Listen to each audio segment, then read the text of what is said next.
Good morning, everybody. I think everything's set up here. I'm just doing the checks on YouTube, making sure the stream's all ready to go. But today, we're cooking with doing some leveling with Earthen. So I was thinking about how to stack like different buffs that are available right now in the game for you to be able to level your Earthen a little bit faster with the exploration buff. So those of you who don't know, and I'll show it on screen in just a minute. Let me get the stream all set up here and everything. We are live on YouTube, I think. I'm seeing a black box, so I'm going to refresh.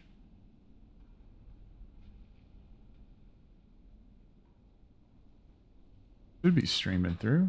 Okay, no, I don't see a black box anymore. It looks like we're looking good on YouTube. So I'm going to testing. Yeah, that sounds good. Okay, awesome. I'll go ahead and make YouTube public here in just a second. And then I got to click the button on Twitch as well. So let's go ahead and go public. Click. Yeah, sorry everybody. I'm just getting this all set up. And then we got the button over here for Twitch. Go live over there. And I'm going to do a sound test over on Twitch as well. Just make sure it sounds good for them as well over here. But yeah, Earthen racials, there's some pretty cool ones. Of course, the Azurite explosion ability is like really cool because it has that charging mechanic. Sound test. All right, sounds good over there too.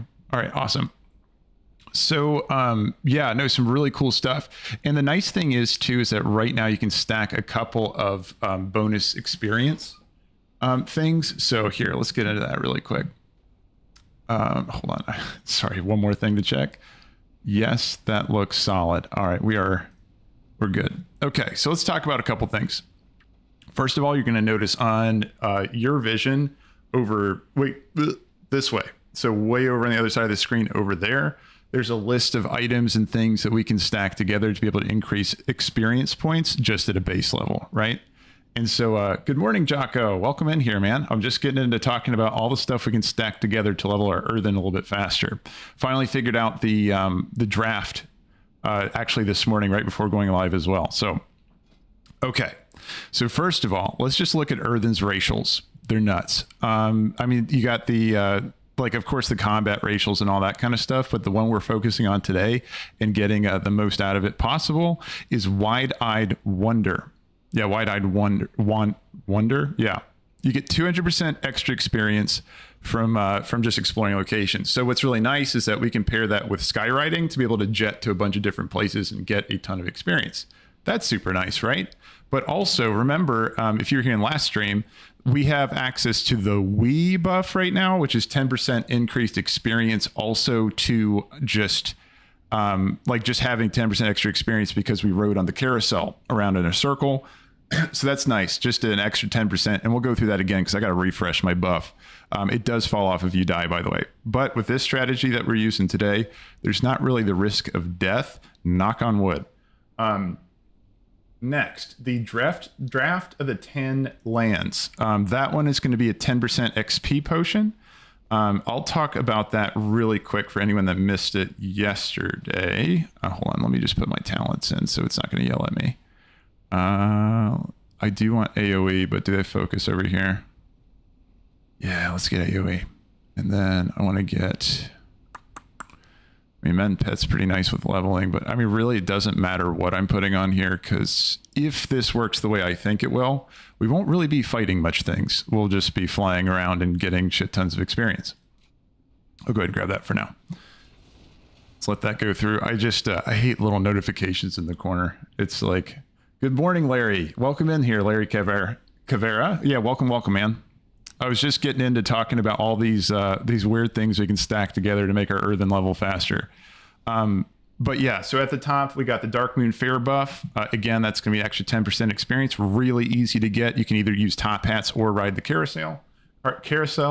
And then also you have the draft of the 10 lands. You can get that. And again, I'm looking at the list that's on the other side of the screen for you guys. Draft of the 10 lands, which is going to be an additional 10% experience as well. You can get that from BFA content. There's a little bit of a wonky thing for Alliance players, so I'm going to show you guys that really quick here in just a second for you to be able to access that. And last thing that it plopped me right in the head last night. I was like, wait, we can totally turn on war mode for this too for an additional 10% experience as well. So yeah, that's going to be crazy. Now the draft of the 10 lands, like if you have done stuff on like BFA stuff before, then you're going to have access to this like really fast compared to anyone that hasn't done BFA junk before. And when I'm talking about BFA, it's Battle for Azeroth for anyone that never played that expansion. But you don't have to go there on this character. Actually, you probably should go on a max level character so you can more easily farm out the accommodations you're going to need. Actually, here, why don't I just go ahead and visually show you guys that really quick. Alliance players, I did mention you're going to have something wonky to do. Yeah, unfortunately, there's this weird phasing thing where you need to you need to get Flynn from the Borealis lobby area to actually go behind the table. Here, I'll show you that in just a second. Okay, here first. So what we're wanting to buy on our max level character. So if you have a level 80, you can jump into BFA content. And actually, no, you don't need to mess with Flynn. Hold on. You need to go over to the war table. These warfronts are going to be what gives you the accommodations where you can actually go around and take, after completing this. And again, on a max level character, you will go right through that. And there are people queuing up for it right now because they're trying to get their accommodations for their Earthen and stuff. And also there's some, cosmetic stuff you can grind through there.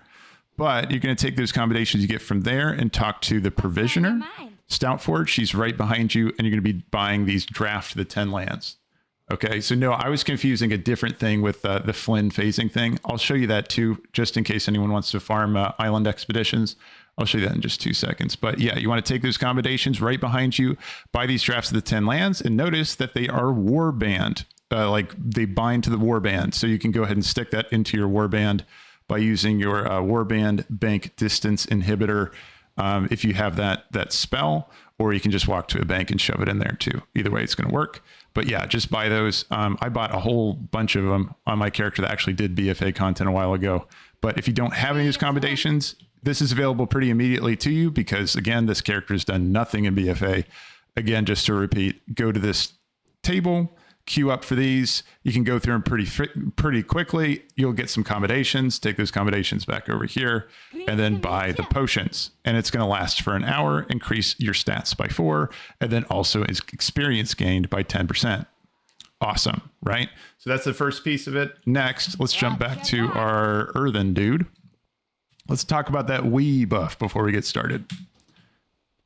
The Wii buff is going to be available right now up until Saturday. So if you are jumping on this early, trying to level your character, trying to get up quick, then you are going to have access to Darkmoon Faire, which the nice thing about that is that you get access to the Wii buff. Wait, where is my Earthen dude? There he is.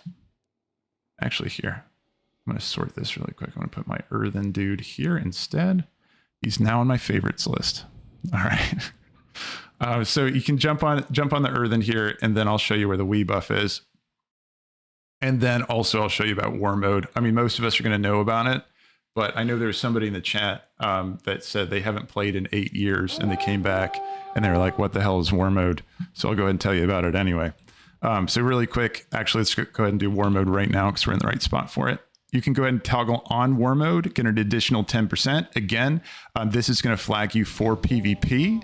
But you do get 10% more experience. And the thing is, again, knock on wood, nobody's going to be killing you, like just flying through the zones, just like, collecting the experience from just exploring the place. So even if you're not a PvPer, you should be okay. I'm not going to guarantee it because I think for a while, at least, they had a weapon or ability thing you could do to just like knock people out of the sky and kill them. I think that was a BFA specific thing. So we'll find out. I don't think there's ways for people to kill you in the middle of the air. And you can be flying like pretty high up as you're collecting the experience. So, okay. So let me think on the checklist. We got the draft. I haven't taken it yet because it's still my war bank. We got war mode on. And now let's cruise on over to the Darkmoon Faire. Darkmoon Faire is really easy to do. I'll just show you really quick on how to get We. That's this buff way up here in the top. You can also use top hats if you have those saved. Jocko, he said, kind of a bummer. Hit 50 in the Earthen Pally, did not receive an achievement and heritage armor. Well, Jocko, there should be a quest that unlocks for you. Check with the emissary. Check with the emissary to see if there was a quest that came in for you to do. So are you Horde or Alliance? I think you were Horde. If you're on Horde, just go back to Orgrimmar. I'm gonna run right into the wall there. Yeah, just go to the Orgrimmar and then the emissaries. Yeah, right here. Actually, they mark on your map. So just go over there and see if there is a quest or anything. Maybe a heritage armor quest or no? Oh, you're Alliance with me? Yeah. Okay. If you're Alliance, then go to. I will say that my my Earthen here, my Earthen is Horde, but my Hunter is Alliance. So now I'm going to have a Hunter on both of the factions. But what was I saying? Hold on. Oh, yeah. No, if you're on Alliance, you're going to go here and then check to see if there's an emissary quest. I think, oh, yeah, there it is. It's way up here for the Stormwind emissary, just way in the north. Take a peek over there and see if they got something for you. And if anybody in the chat there has done their heritage armor, maybe you can help Jocko out and just let him know where that is. Like where the initial quest is. Okay. What was I doing? Oh, yeah. We're going to the Darkmoon Faire really quick. And I wanted to show you. On just a side note, anyone that hasn't done their profession stuff for the Darkmoon Faire, it's really quick. It's very fast to do. All you got to do is go in there, and if you're like herbalism, for example, you just yank a bunch of flowers out of the fairgrounds, and then you can turn in the quest. You get 2 skill points and also 3 knowledge points. And it's like the easiest 2 skill points and knowledge points you could ever ask for. Extremely fast. So, yeah, no, I make use of that for sure. You can only do it once. It's not a repeatable, so no worries. You didn't miss out on anything if you haven't done it just yet. But I'm just heading down here to grab the We buff and refresh it. 2 things to know about it. Yeah, it does delete on death, so it does not persist through death. And also, it's only on a 60-minute timer. That's the best we can do for that. So you're going to be coming back to ride this carousel pretty regularly. And this is literally all you have to do. You can see it's stacking up the buff. It's recharging. It's going back to 60 minutes. Something else to know about really quick, if you've never done Darkmoon Faire stuff, you are going to have to buy a ticket to jump on there. You just walk over to KET, this check right here, and you're going to buy one of these ticket books, and then just make sure you open it, and there's like a ticket sitting in your inventory, and it'll just auto-consume one as you step onto the carousel. And again, it's only a gold for like, how many? Farewell. Like 5 of them, I think. Yeah, so it's a gold for 5, so it's really not that expensive. Pretty easy to do. So there you go. We have that one, and then I'm going to go ahead and drink my draft as well. And just anyone that doesn't have this yet, there is a, what is it called? Warband. Yeah. Distance inhibitor. I'll click on it and then drag it out. So the Warband distance inhibitor, if you don't have this yet, it is a 2-hour cooldown, but it gives you access to your Warband no matter where you are. And it looks like it does not share cooldowns per character, because I just used this on another character to buy drafts and stick it into the Warbank. You can get this from, figure we might as well while we're talking about it, down here in Tenaris. There's a quest in Gadgetson. Where you can go ahead and do this quest. It's pretty short. It's a purple important quest. So it's a purple triangle. You can go ahead and do this quest and you'll get your Warband inhibitor. And yeah, it's just a handy thing to have so you can be able to just access your Warband on the go. Or your Warbank on the go, I should say. All right, well, let's hop outside of the portal. And then let's see all these stacked together, because I haven't done it yet. But what I did notice yesterday while I was flying around, showing somebody like a trading post or something, I just saw my XP bar just like jumping up from, again, this racial. This is kind of the whole crux of the strategy here. If we go to Spellbook, let's go ahead and look at Wide-Eyed Explorer again, or Wide-Eyed Wonder. You get 200 additional experience for just exploring places, and that's like like unlocking things in the map, right? Now, if we want to make this even more powerful, I just had an idea. Why don't we go ahead and grab mining and herbalism as well? So we can just do a complete pacifist run if we wanted to just be able to mine and herb while we're flying around, to get even more experience as well. Peace, friend. Yeah, let's see if that ends up being worth it. I think you probably just want to fly circles around the map and just unlock a bunch of zones. But on top of this, to make this even stronger, what you can do if you are on a DPS class, you can also queue for dungeons between, like, while you're flying. But I'm going to see how strong flying is by itself first. Let's go mining. You might just want to keep going with that. Where's the mining guy? There he is. Actually, I think these guys are in a similar spot that they are just in Classic. Hail. Grab it. Yes. We'll go ahead and train all of these. Let's do it. All right. And then I need herbalism.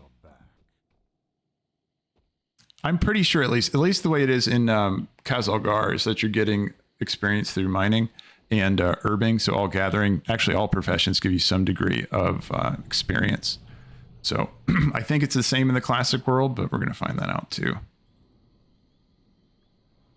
This part of it I just thought of it right now. So we'll test that as well. Well met. Let's go profession trainer herbalism. And we're going to scoot on up to this spot right here. And let's grab, not skinning. Skinning, I don't think really gives you any experience. Wait, did I click on skinning? I thought I clicked on herbalism. Oh. There's just so much junk on the map, it's hard to tell who's where. What brings you? Okay, herbalism trainer. Let's scoop this one up. All right, and we'll test that out as well. But first, let's go ahead and drink the draft. And I'm going to take all these out for, yeah. I'm going to take these all out for my alt here.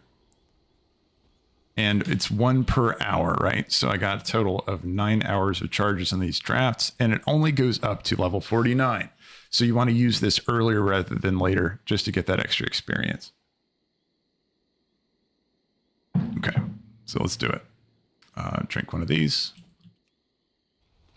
And then now we should have 10%, 10%, 10%.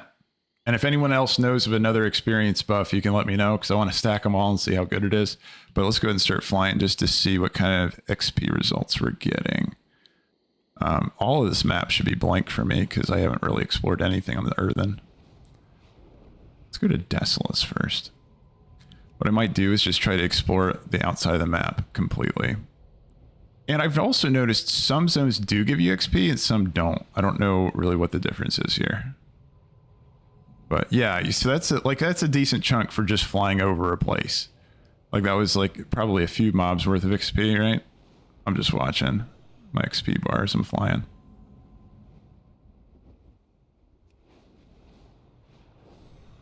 But great passive experience, just like flying around while you're waiting on dungeon queues. Let me see. Where's the next place? Yeah, decent chunk. So before I even leave this zone, it should give me, and that rested XP bonus right there, I was just looking at it rested. It's not consumed by exploring either. That's only from killing mobs. Let's see what I get over here in this corner. You see, that was one of the ones that didn't, like, I don't know what it is. Someplace, there we go. So I did get credit for this one. It's like I found something over here, but this one down here. Oh, I don't think I found it yet. Hold on.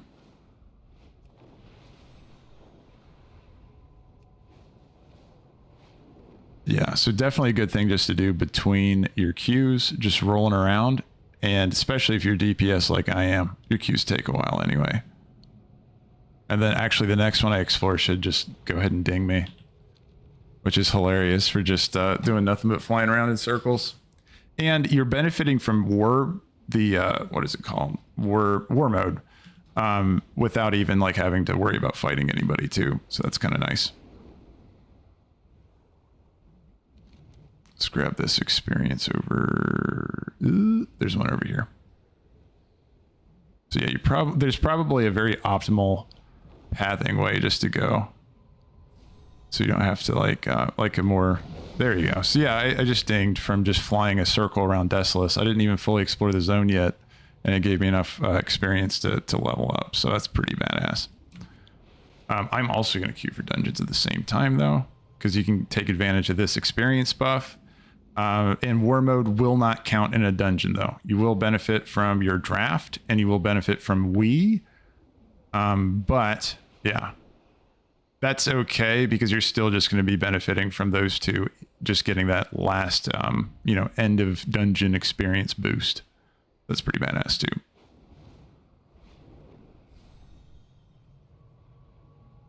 Yeah, and the thing about the draft of the 10 lands or whatever it's called is that you can get that on your character, even if you've never really progressed BFA stuff. I do suggest just doing a max level though. That's what I've tested with. All you have to do is just go to the BFA zone. You have to find your faction's war board, which again, Alliance was like right out the door from the Borealis Harbor office. And the Horde one, for the life of me, I cannot remember where the Horde one is. If anyone knows where that one is, you can just say it in the chat there, but so the key is just trying to light up your map. I mean, it's also a way you can get your achievement if you don't have your exploration achievement from just unlocking all the zones and stuff. Yeah, look at that. I'm like approaching a fourth of the way of a level. And otherwise, like what I'd be doing is just questing and shit right now. But this is like, yeah, I feel like this is going to be pretty close to that speed though, for just flying in circles. All right, so I think this is mostly uncovered. There is one spot way up there. Wait, hold on. What about that map, that Warbound map? Wait, you know what I'm talking about? That toy that says everywhere and everything all at once? Hold on. Let me actually figure out what it's called. What was it? Yeah, okay, so the Warband map to everywhere all at once. If I click on this, do I get experience for finding all those places? There's reveal regions of the map that have been fully explored by members of Warband. Because that would be just hilarious if you get it. Hold on, let's figure it out. Okay, no, it just reveals the place. Oh, it doesn't unlock it on the map though, does it? Because that would be annoying, because now I'm gonna have to... Oh, it's so sad. Oh, that sucks. Okay, so yeah. So if you're doing this strategy, you probably don't want to do that because it reveals all the spots that you've already explored. But you still should get the experience bonus. But if I just screwed myself, I might have to re-roll my character. I'm hoping not, though. Let's see if I still get experience from just exploring Fairless. Because I know I haven't found anything in Fairless just yet. Yeah, there you go. You still get the experience bonus. But it is such a pain in the ass now because I don't know which places are going to be gray. Ooh, that sucks. But I guess a key way to do it is just to fly circles around it just to find. Let's see. Horde is near the dock, said Gene. Okay, so near the dock for if you're doing your what is it called? Warfront. So if you're doing Warfronts and Horde, it's just right next to the dock, pretty close to Merkna, like that. Remember the vendor we were looking for last time? And then you said, I think it voids it. Yeah, that sharp guy just found it. I just found that out. But yeah, good morning, that sharp guy, man.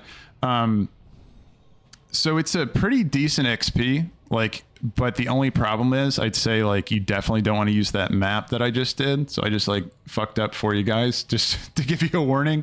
It looks like it's going to reveal everything on your map, so you don't know what you haven't explored just yet. So it makes it kind of more of a pain in the ass just to know exactly where you need to go.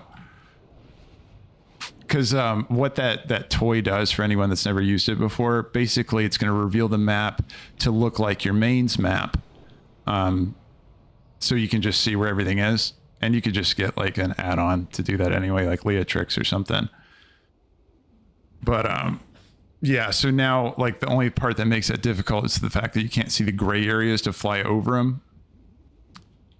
But I mean, I already know that on my Earthen, I haven't seen anything just yet, because like literally the only two places they've been is Orgrimmar and Thunderbluff. So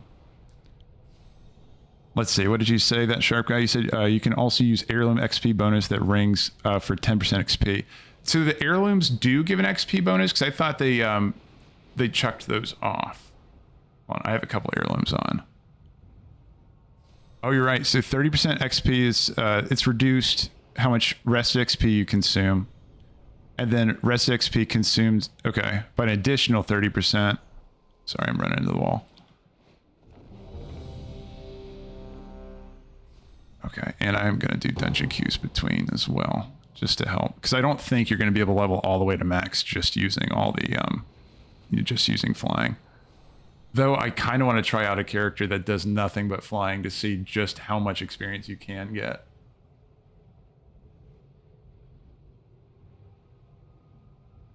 Okay, I see. Yeah, it's not like the flat XP buff that it used to be, but at least you can retain some of that, you know, rested XP that you were talking about, that sharp guy. That's a really good point. Oh, shoot. Did it not teleport me to the dungeon? Hold on. Teleport to dungeon. There we go. Maybe it's something weird with war mode on or something. What you want? And yeah, you want to do the classic dungeons best you can with Cataclysm as your selected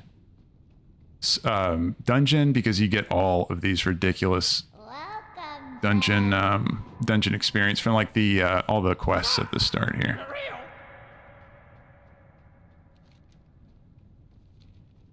Okay, let's cruise on out this way. Oops, wait, where's my party? I'm gonna feign death to reset that. Oh, they go through this. Oh, they did the mole thing. Oops. Hold on. I'm gonna phase out and then come back in to reset those guys. Let's go teleport to dungeon.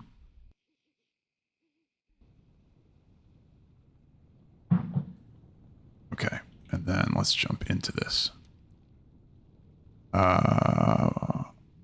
Where did they go? I'm gonna try to find them. They're over here, just past the Grim Guzzler. Oop, they're not here. No.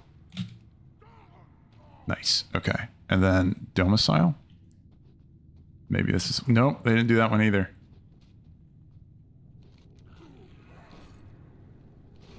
Damn it. I'll just type to them, spawned at entrance. Are you guys?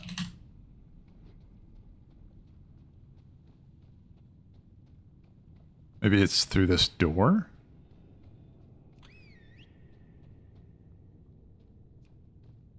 I'm gonna put this guy into a ice trap.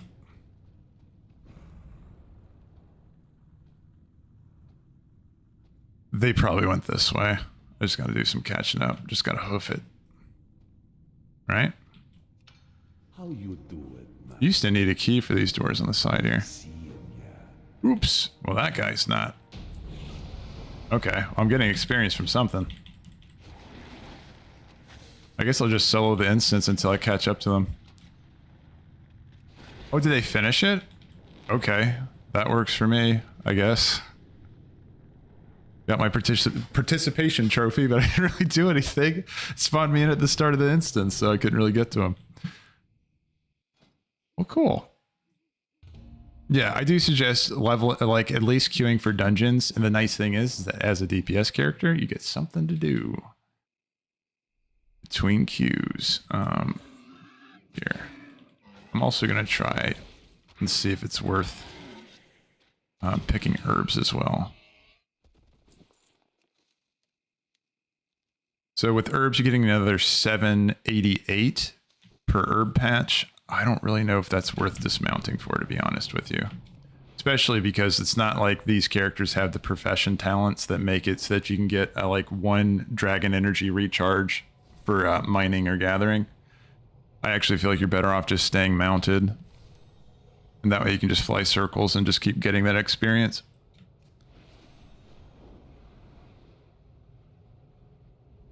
But yeah, if anyone else has any other XP bonuses that they know of that we can stack on here, again, so far we got the draft of the 10 lands, which is 10%. We got the enlisted, so on war mode we got 10% from that. And what is, oh, the Wii buff. Oh, because I died. Oh, fuck. So yeah, just so you know, and you just see it playing out there, you do lose the Wii buff when you die. So I got to go recharge that. And then also your draft of the 10 lands, luckily, will persist through death. So you can keep that one at least. That sharp guy says, do you have a mechanome? He can mine and gather while mounted and getting off if you like. Oh, okay. Not, wait, you said not mechanome? I didn't know about that. Mechanome having that ability. But I have, I do think I have one of them. I have them unlocked at the very least. Oh, the mechanized lumber extractor. The mech mount. Oh, I think I know what you're talking about. Isn't that the Sky Golem? Is that the one you're talking about? Yeah, something Sky Golem. And then Jocko, you said, hey, slight sidebar question. Have you unlocked the new Alliance and Horde races? Yeah, I've unlocked all of them except the little fox creatures. What are they called? I don't remember. Yeah, I can't remember what they're called, but I didn't unlock the little fox guys just yet. And then that sharp guy said, yeah, that thing. Oh, sorry. No, you're good. That sharp guy. No, you're good. There's 1,000 like different items and things. Oh, I'm not going to accept that until I step onto the little carousel here. Whoop. Let's go and grab that right before we head into the dungeon. And again, you don't benefit from the war mode enlisted thing when you're in the dungeon. But the other two you do. So you get 20% extra stuff in the dungeon itself, which is super nice. Someone declined. Well, we're fully recharged on that. And we can cruise on out the door.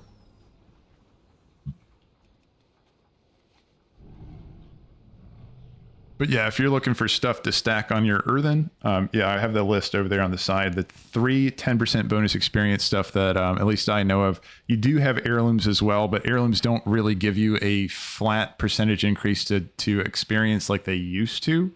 Now what you can get from heirlooms is mainly just the you consume less rested experience, which is yeah, which is still pretty good. Because rested experience is going to give you an extra 200% on like what you gain from monsters, and well, just killing monsters. I think actually, yeah.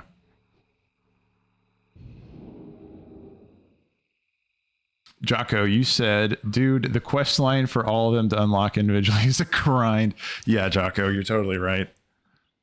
Yeah, each of them have their own little storyline that you're gonna have to go through, and like it's a lot of them are just kind of like go talk to this guy, talk to this guy, talk to this guy, and then you have like 2 combat quests, and then they're like, congratulations, here you go.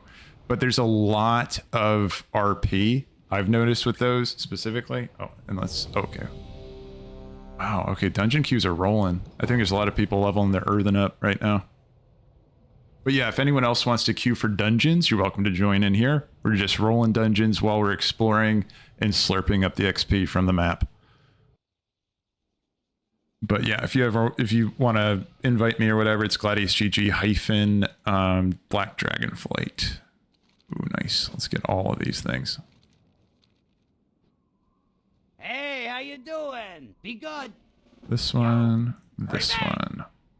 Let's roll. Oh, I don't have a pet. Surely. There you go. Yeah, so far I am in love with the Earthen racials though. Like, look at this ability. Like, you can charge it. Oh, wait, hold on. Why is it not? Oh, I put it on 5. I forgot. Well, I'm going to wait for this guy to gather everything up, and then I'm going to do my little Azurite barf blast. Here we go. Yeah. I mean, it's pretty gnarly. It was, like, way better, though. Actually, lower level. So it didn't seem to be scaling that hard there. I want to try it with maybe more mobs together, but it's a 2-minute cooldown, so I'll try it again in just a second. But I'm telling you, the first time I did that, like level 1, or like not level 1, level 10 for allied races, but it like popped.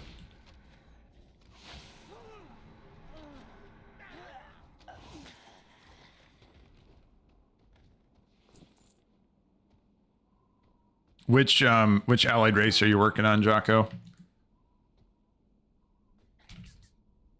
Yeah, I feel like if you haven't been unlocking them like as you've been going, then doing them all back to back to back would be a painful grind for sure.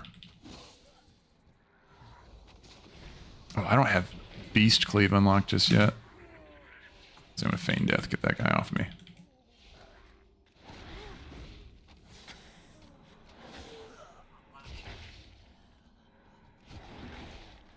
Yeah, Chaco said, that's sort of what I'm doing.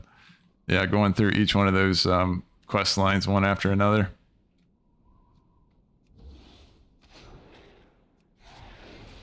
Oh, shoot. Okay. Now, I do have to do a sidebar, and I want to go check the Waterworks storyline to see if it's the last one I need for Lore Master. I got to check that before 11 comes, because then that's going to reset the storylines. And it would be pretty awesome if I could get Lore Master there. Can't forget to do that. Yeah, I mean, on that topic of delves, if you're trying to get your Lore Master before... Ooh, do I have my Azurite Puke ability? I do. Okay, hold on. Let's blast him, dude. Not bad. Okay, damage. And multi-shot is pitiful without Beast Cleave attached to it. Really missing Beast Cleave right now.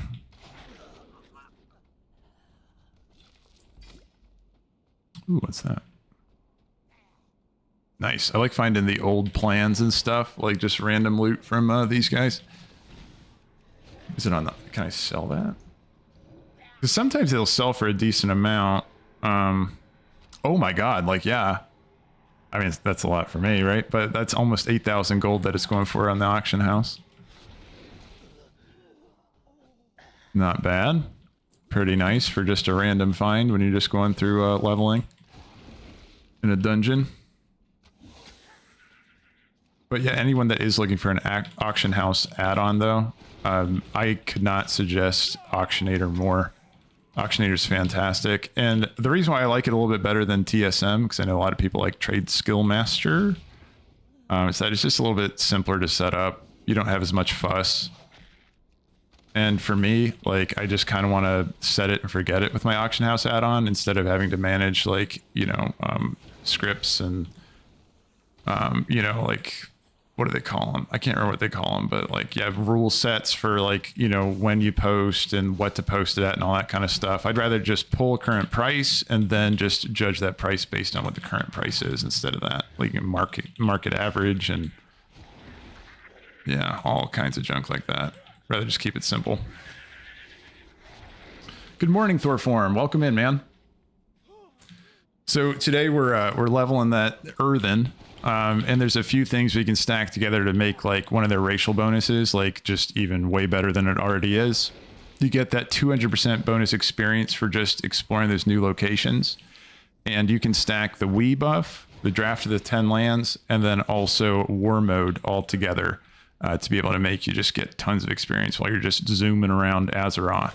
There is one mistake that I've found so far that if you plan on doing that strategy, you absolutely don't want to do, is don't use that item that everybody got where it's called like reveal everything everywhere all at once. It's like that map that basically reveals the map for you so you can see everything that your main sees when they look at the map. The only issue with that is that you can't really see then the gray areas on your map so you can't target them as you're flying around. So yeah, just a word of advice if you do plan on following that strategy, Thorform. God, I miss Beastcleave. Oh, I think I can get Beastcleave. Not yet. We're so close. But yeah, we're not quite there yet.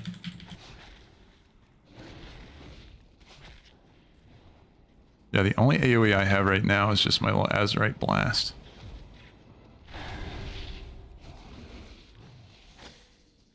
Yeah, that wasn't too bad. Not too shabby.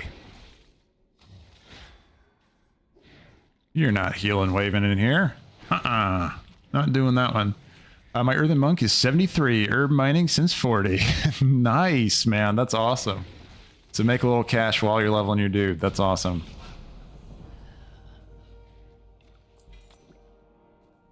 Yeah, if anyone is leveling their Earthen and they want to roll through dungeons and stuff too, you can feel free to send me an invite. Yeah, again, my plan is just queue up for dungeons while I'm flying around the map in circles to make use of the out of dungeon, progression as much as possible.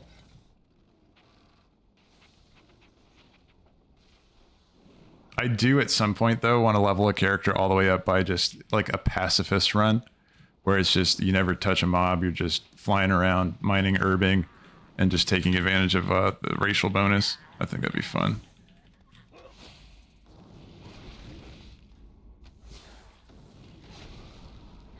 Shadow Volley. Remember this guy in Classic? He was, he was kind of a pushover. He wasn't too bad. The only issue came in though is when you were running with people that didn't know about all these, the bodies over here, the zombies that you can just raise.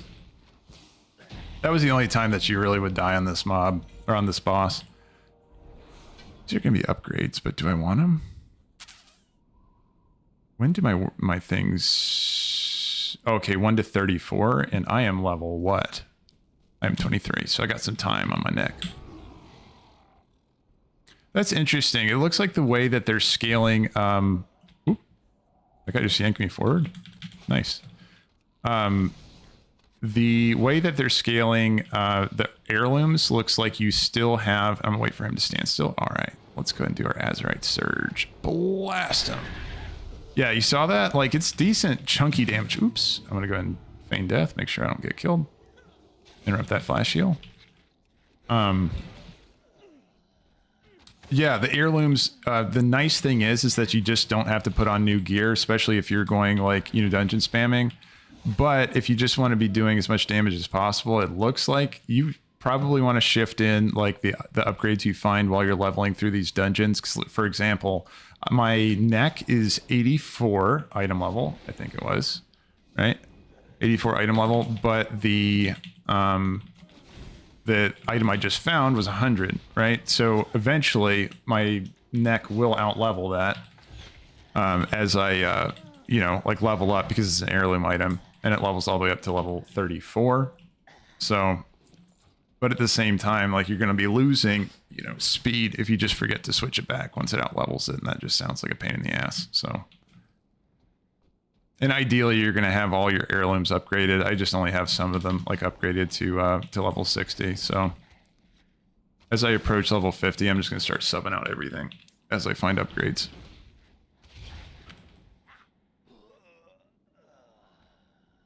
That's cool though. Thorform, that you said your Earthen Monk is just... are you doing mainly just urban mining to level him, or are you also doing like quests and stuff while you're leveling him as well?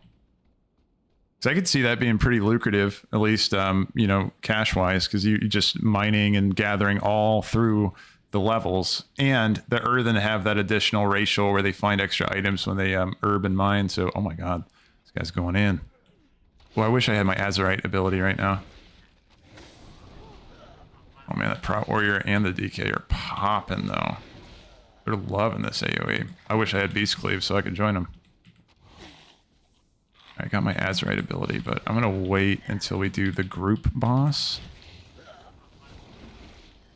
And the Azerite ability I'm talking about is Azerite Surge. It's really cool. So it's like one of those stage abilities that evokers have, where the longer you hold the button down, the more things it's going to do.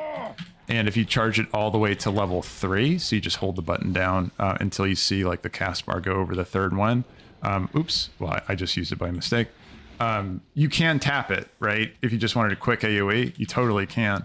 But if you charge it all the way up, it's going to do 2 additional things. You're going to get extra damage out of it by it, like on level 3, it's going to do more damage to the highest health character. And then stage 2 is going to give you a little bit more health to your allies, anybody that's hit in the cone that you do. So it's kind of nice. Let's see. Islam said, "Hi, what's up? Hey, man, welcome in." Yeah, we're just leveling there's a couple things you can do for your Earthen to make them level a little bit faster. Oh, do we not fight these guys anymore? I guess like I'm just still in classic mode.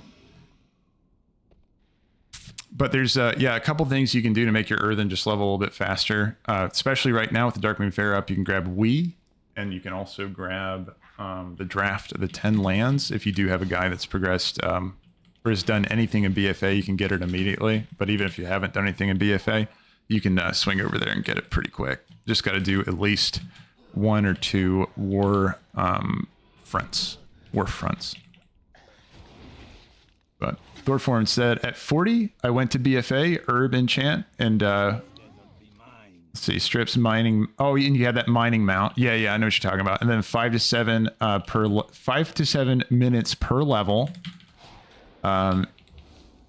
To 63, urban mining till 70. The war within zones got profession treasures. Yeah, Thorform, that's legit. I might have to copy your strategy there, man. I've been actually pretty bad at just keeping up with my my professions. Like, I mean, not horrible. I got all the knowledge points from last week, but this week I haven't done anything towards my professions. I haven't like mined or gathered at all. And the Earthen's a good choice for doing a gathering guy, since you get those extra materials. Can you feel that difference, Thorform? Like when you're gathering on your Earthen, do you feel like it makes a big difference to have like that racial bonus? And then Jocko's like, that's 500 IQ. Yeah, you're talking about Thorform's strategy there. That's legit.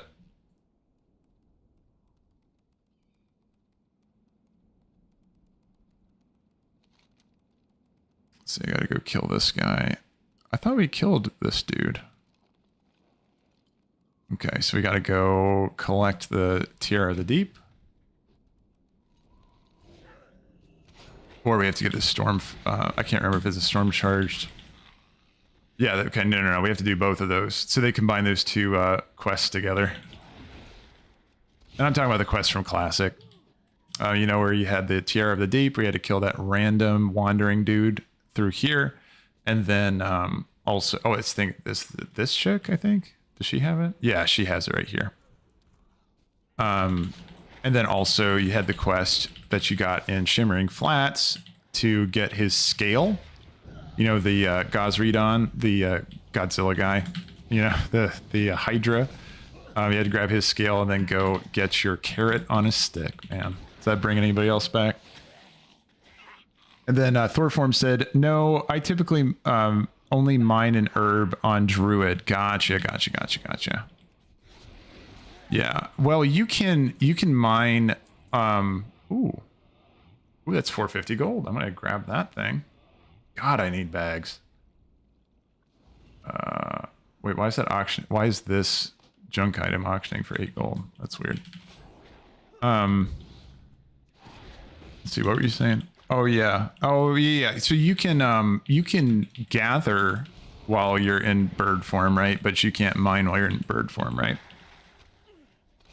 I'm pretty sure, at least Thorform. I haven't really played a lot of Druid, so not completely sure on that. But I thought that you had to form switch at least just for your mining nodes. Something about a bird whacking a you know, pile of rocks with a pickaxe held in its like talons. Just, it really sounds funny, but I don't think you can do that. You can with profession knowledge. Oh, that's true. Yeah, if you go basic mining or mining fundamentals. That's a good point. Really good point, Thorform. I need to pick up one of those sky golems. I just keep putting that off, but I feel like they're probably not too expensive.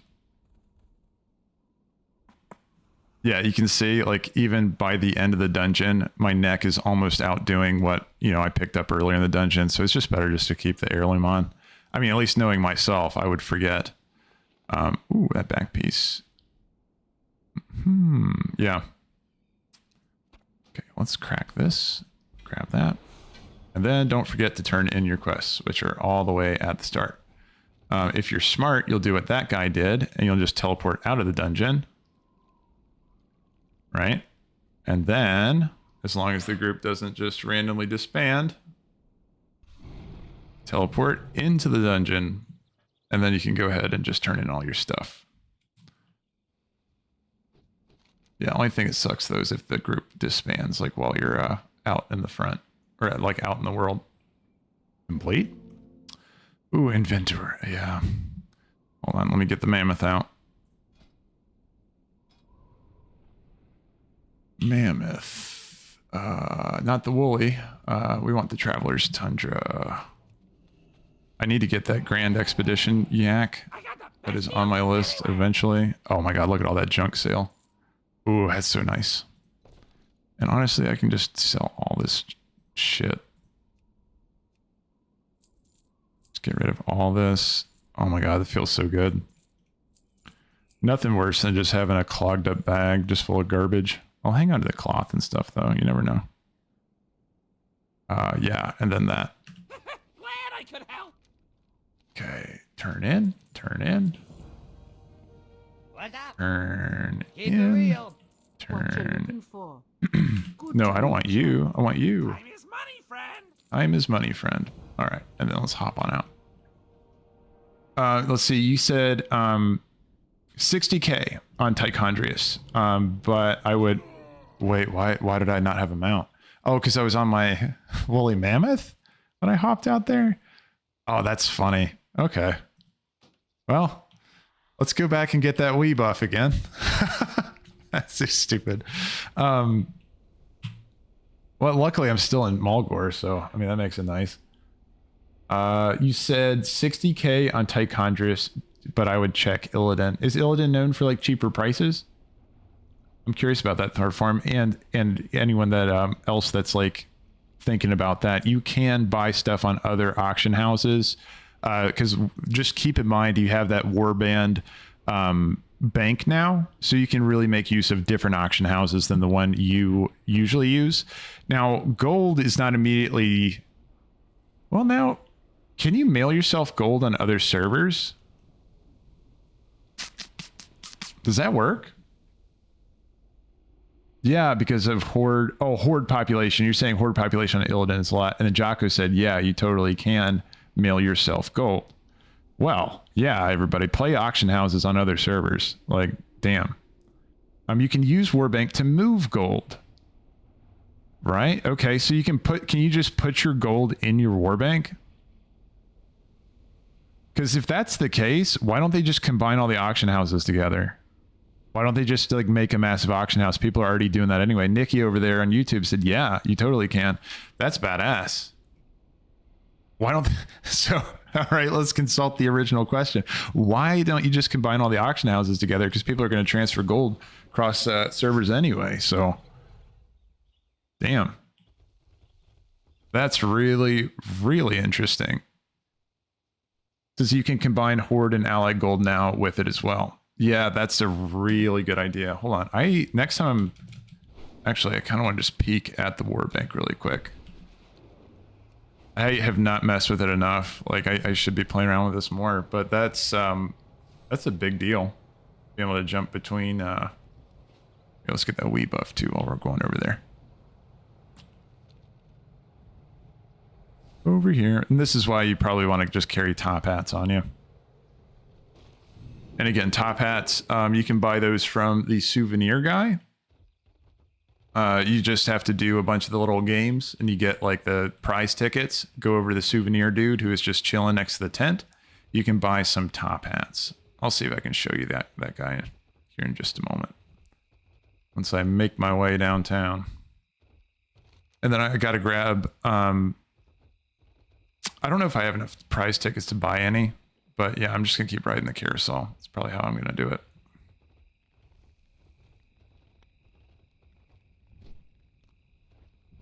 Nikki, you said Miser Wallet add-on keeps up filling the bank. Oh, nice. Okay.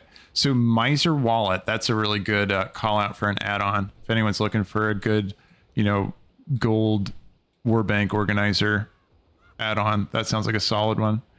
And then, yeah, Chaco's like, another 500 IQ. I know. Thorform's dropping them, dude. He's dropping the knowledge on all of us here. Much appreciated for sure. You got my attention. What was I doing? Oh, I was going to try to find the souvenir guy to show you guys really quick. So if you are looking to buy those little hats. Greetings. God, I always have to search for him. I thought he was like over here. Let me see. Replica armor.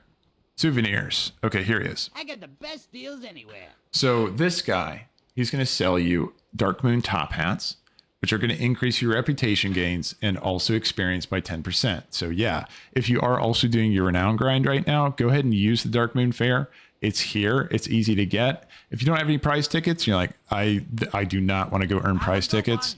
You don't have to. Again, if you did want to, it's those blue exclamation mark, like repeatable missions here. Just go do all those activities every day and get some prize tickets. Otherwise, if you're like me and just like don't want to do that, you can just use your Wii buff because you're not missing out on much. The top hat and the Wii buff do not stack. And correct me if I'm wrong, but those do not stack together. So you won't be able to do both of those. You can only get a max of 10% increased reputation and also experience from your Darkmoon Faire. Just the only downfall is if you don't have a top hat, it means you got to keep coming back here. Because think about how many times I've had to come back here now today. But that last one was weird. That was not my fault. Like, I guess, okay. Like, I probably shouldn't have zoned out of the dungeon on the mammoth. Because it tried to spawn the mammoth under me mid-flight. And I just fell to my death. Had I realized it was happening, I guess I could have disengaged. But I was looking off screen for the moment.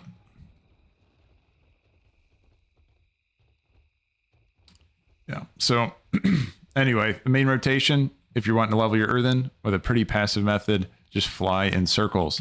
Another thing you can do is if you could just park your Earthen at oh man, you could just park your Earthen at the bottom of like Kalmandor, right? And put yourself on like normal flight, you know, the non-skywriting flight, and you can just auto fly. You press numlock, just auto fly a straight line all the way to the top of Azeroth, and you could just lawnmower this shit. So think about it. Like you could go, you could just do auto flight all the way up like this, right? And then, you know, you're minimized doing work and just like not like, you know, you're doing like something else, right? And then you come back and then you just turn around and you lawnmower back down this way, straight down all the way. And then, you know, you come back to your computer eventually. I guess the problem is you'd fly out and die out here because of fatigue. But, you know, I guess if you set a timer, maybe you can figure out how long it takes to get down there. Then you just, you know, turn around, lawnmower your way all the way back up, and then just eventually get through all of Kalmandor, right? And then you do it for every one of the other continents. I think that'd be a funny way to go about it. You know what I mean? But Thorform said, same deal on Northrend, Storm Peaks, the ocean. Yeah, that's true. That's true. I mean, what you could do is try to fly at a level that, man, there's a science you could do with this, right? Because like if you aimed at like that peak, for example, it depends how far away you could see it. If you aimed right at that peak, eventually you just fly right into that mountain, so your character wouldn't fly out into the great ocean and get fatigue. Ooh, I don't know. I'm like fleshing this idea out. That sounds really fun. It's like a lawnmower passive experience buff that you could get for just flying your Earthen back and forth. I feel like it would work, but you have to figure out exactly how to, not make your character fly out in the middle of the Great Ocean, because that would be just a pain in the ass trying to get them back. But then again, you could take res sickness. It's not like you're fighting anything. It doesn't really matter. So you could just revive, take the res sickness, have broken gear. It doesn't matter. You could even make yourself naked, because again, we're not like we're not fighting anything, and you could just keep doing that like back and forth, while you're minimized doing other stuff. Because it'll probably take you about 15 minutes to go top to bottom for most locations, or for most of the continents, right? Like the big ones. Like Kalmador, I think this is probably like a 15-minute flight per time. And then I imagine Eastern Kingdoms would be just about the exact same. Northrend might be a little bit shorter. No, I mean, Northrend is pretty damn big. I might do like sideways like this for Northrend, so I can just have longer lines. And then I could go like this. We'd have some overlap at the top, but again, if you're not at your computer anyway, then it doesn't really matter. Anyway, I don't know. I just think that sounds like a good strat. You see, Thornform said same deal, yeah, and then you said maybe less with skywriting. Right. No, you would want to switch. Right, you're totally right. If you wanted to have an active play style, like if you wanted to actually be at your computer while it's flying, then you're totally right. Like you could get through it a lot faster. Oh, I just realized I don't have the dungeon queue going. Again, if anyone wants to join in the queues, just let me know. But like, what was it saying? Oh yeah. So if you wanted to be at your computer while you're doing it, actually, you know what? Let's just test it out. Let's test it out. I'm going to go all the way to, I think I'm already at the bottom. Great. So let's see what it looks like if you do like a just flight. And isn't there a way you can set a timer in WoW? Like, isn't there like something on here where I can click a timer? Like /timer or something?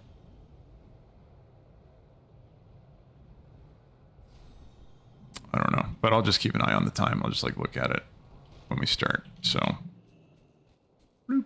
Let's go ahead and switch to normal flight.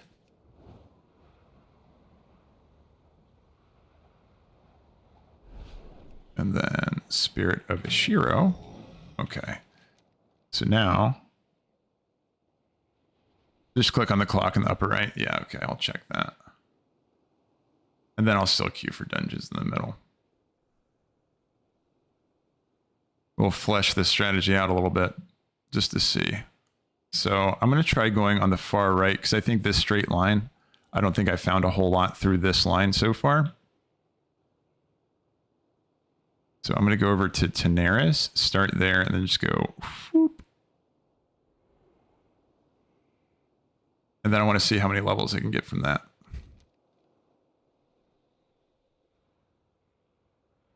Oh my gosh, it's crazy how much slower regular flying is.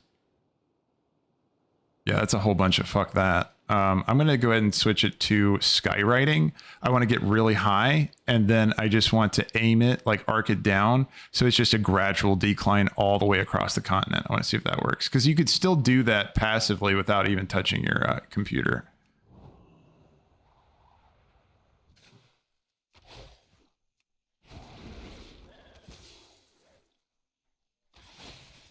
Let's see, let's kill this guy.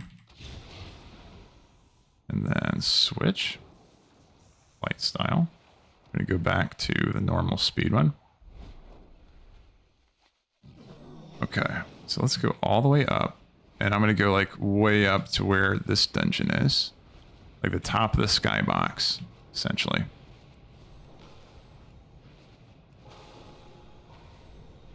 Go all the way up like this.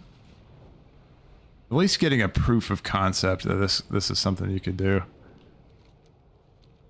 And then, yeah, I want to see... Okay, so you start fatigue there. So that's the bottom of the map. The map kind of like loops up a little bit to where Tenaris is. So I'll head over that direction.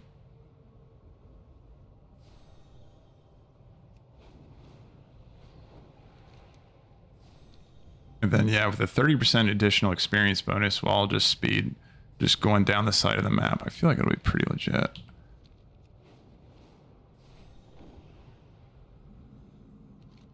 South Sea discovered. All right, we're going to start over at Land's End Beach. Let me see how much of it I can just not touch my mount for. We'll aim it. We'll go all the way up. I want to go to the point where I'm not climbing anymore. God, you can go really high up in the air. I didn't realize that. Okay, we got to be hitting it soon. And the thing with exploration is that you don't have to be on the ground. I think I'm not going higher anymore. Okay. Now, we're just aiming at the horizon. We should be going max speed. And I think there is a pretty good add-on for this, by the way. That'll show you exactly if you are going... Oh, well, I just lost my speed things. Oh, that's another thing, too. Some of the zones have lower skyboxes than others. Yeah, okay, it's going to be a pain in the ass.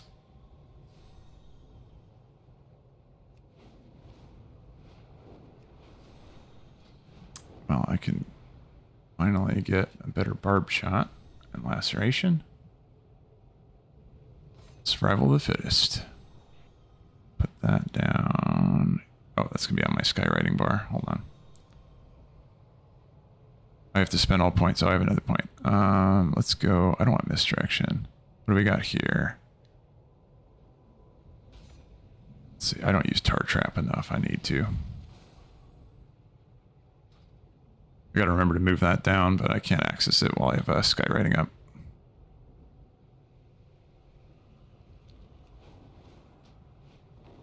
Taking longer? Yes, I will expand it. I wish off the bat they let you just expand it to other expansions instead of making you wait for a certain amount of time before it allows you to expand the cube.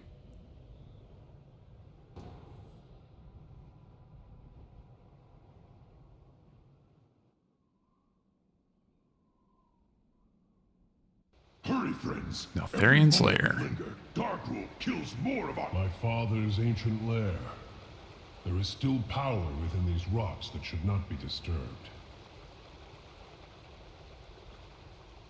All right, let's see. Nice.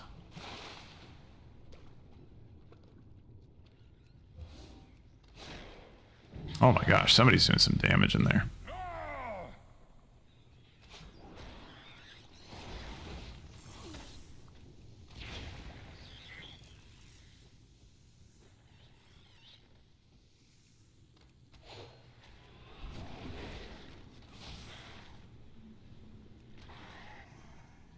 Yeah, these dungeons move really quick. I think, I'm kind of curious, are all these guys Earthen? No, it's not all of them Earthen. That guy is. Protection Warrior. Yeah, queuing as a tank through these, that's the way to roll. You can just get tank, just queues back to back to back. And you can still stack both your Wii buff and also the draft of the 10 lands.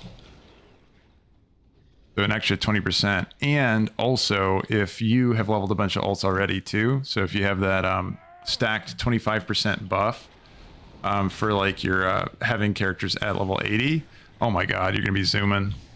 I only have one character at 80 so far, right? So it's just an extra 5% experience. So in total, I have 35% extra experience, and somebody who has everything, like has all those, and then also the 25% extra experience. Oh my god, was that 55% extra experience for doing this? That's just crazy. You would lead these intruders against us. You have like Thorform. Yeah, so Thorform, you have the fully stacked extra experience, man. That's awesome. Either way, I will. That is really awesome, man.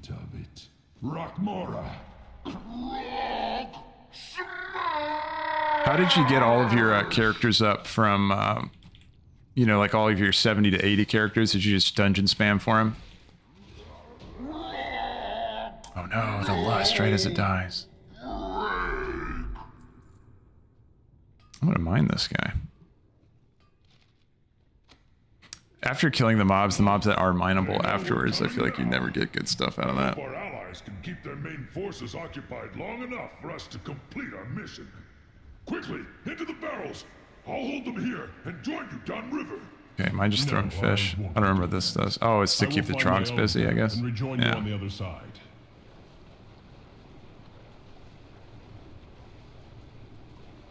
The Underkeep Yeah, was this... slaves to This dig was the a bones of my Cataclysm. father? He No. does not know the powers he meddles What with. expansion was this one from? For the life of me, I do not remember. Legion. Right? I'm pretty sure this was Legion.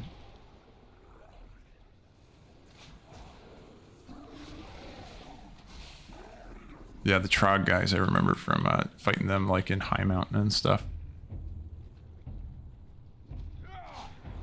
That was a good expansion. I'm hoping that they're going to do a Legion remix here soon. I think that'd be really fun. Like, oh my god, these guys are just wrecking these things. Who is doing all this crazy damage? But yeah, like Legion remix would be cool. Instead of powering up your cloak, they could have us like powering up our weapon, our Legion artifact.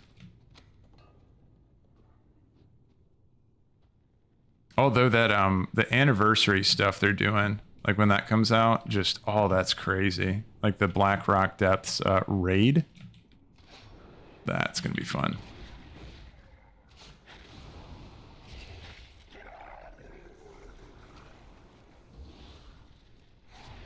Hey, welcome back there, Bob Marley. Back with the list. Yeah, man.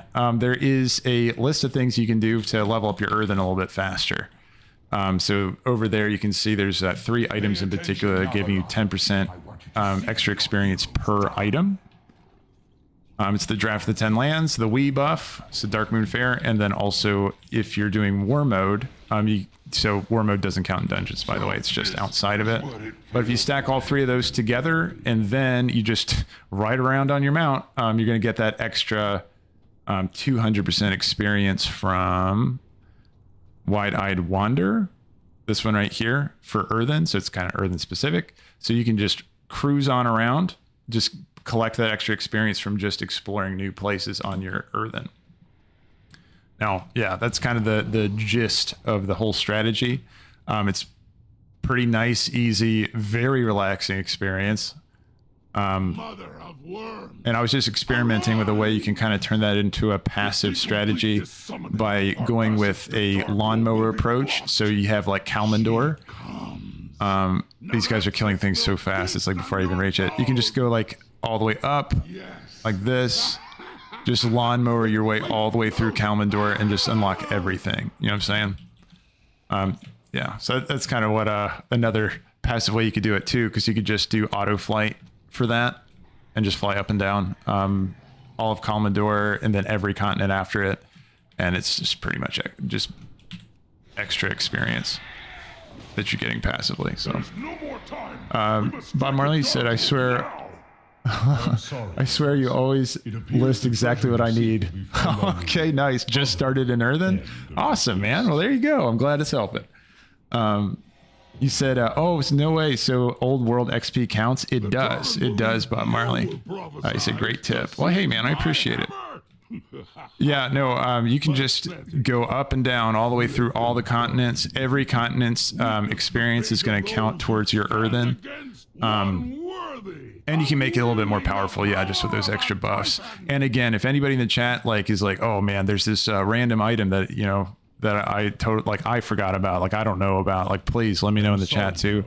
If we can just expand that list out with every possible XP buff, it's just going to help everybody out just leveling their Earthen. So if anyone knows of something, I'm never offended when it comes to like backseating or anything. Like if you know something I don't know, I want to learn. So let me know.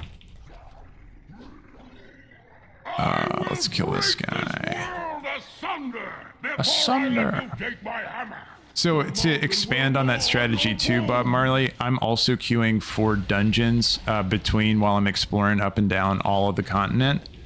And yeah, so I'm just collecting that end of dungeon experience as well. But I am a DPS character, right? Because I'm playing Hunter, so I have like shitty queues, but it doesn't matter, right? Because I'm still just collecting experience from flying up and down the continent, so. It's done, heroes. Let's go ahead and get Beast Cleave. Yes. Oh, I gotta spend points over here too. Now begins the long task of reuniting our tribes. Yeah, that sounds nice. Returned Although I'm not to really High fighting Mountain. anything right now, but The power of the Mad King grab one survivor. is broken. and High Mountain has you to thank, heroes. Now, there Oh, are okay. other You said, that require my attention. Bob Marley, you said, oh, by the way, it turns out a boosted Earthen still gets heritage armor? No way. Bob Marley, I really? Like, really? Did you tested this? You tested it and like you boosted a guy? Jocko said, what the fuck? That hurts. Yeah. I mean, Jocko, I know you've been leveling legit looking for that quest. That's no way, Bob Marley. Come on, really?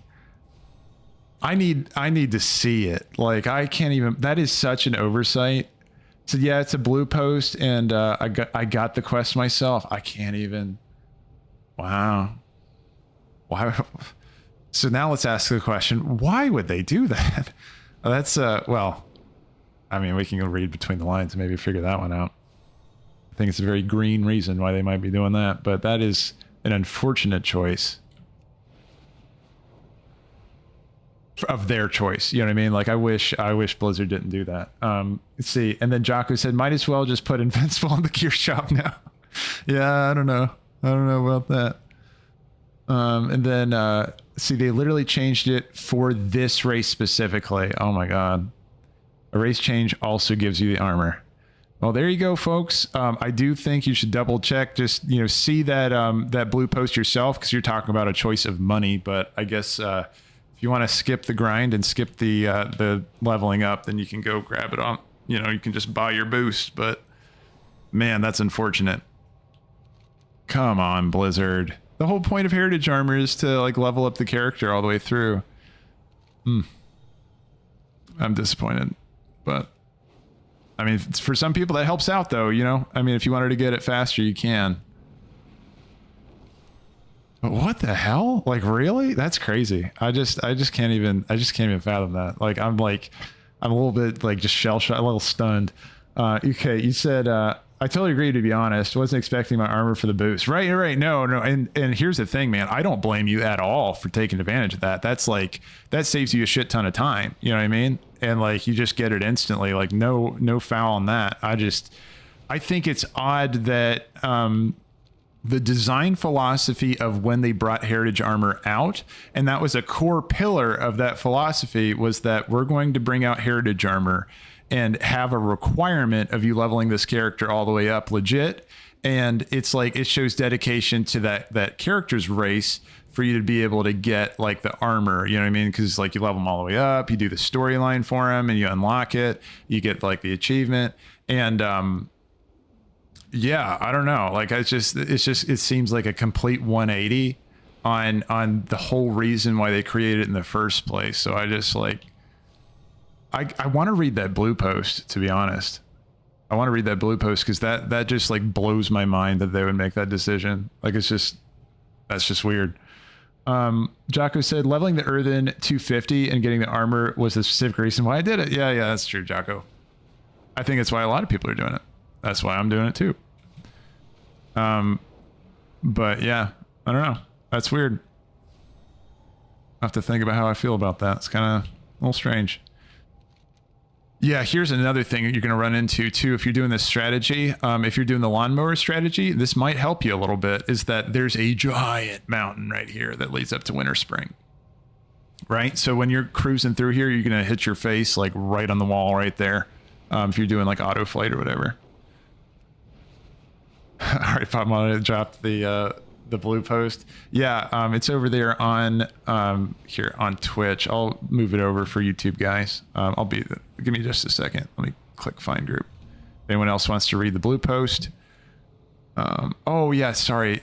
YouTube eats links. I can't put a link in there because YouTube will just devour it. So never mind. But like, yeah, there is a blue post out there that you can take a look at that's talking about the specific choice that they made to make it so that you do get credit for heritage armor for boosting your guy.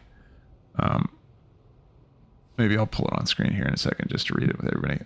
The dumbest thing, you can't even get your heritage armor at level 50 without the help of a level 80 mage, as the quest line in Dornegal.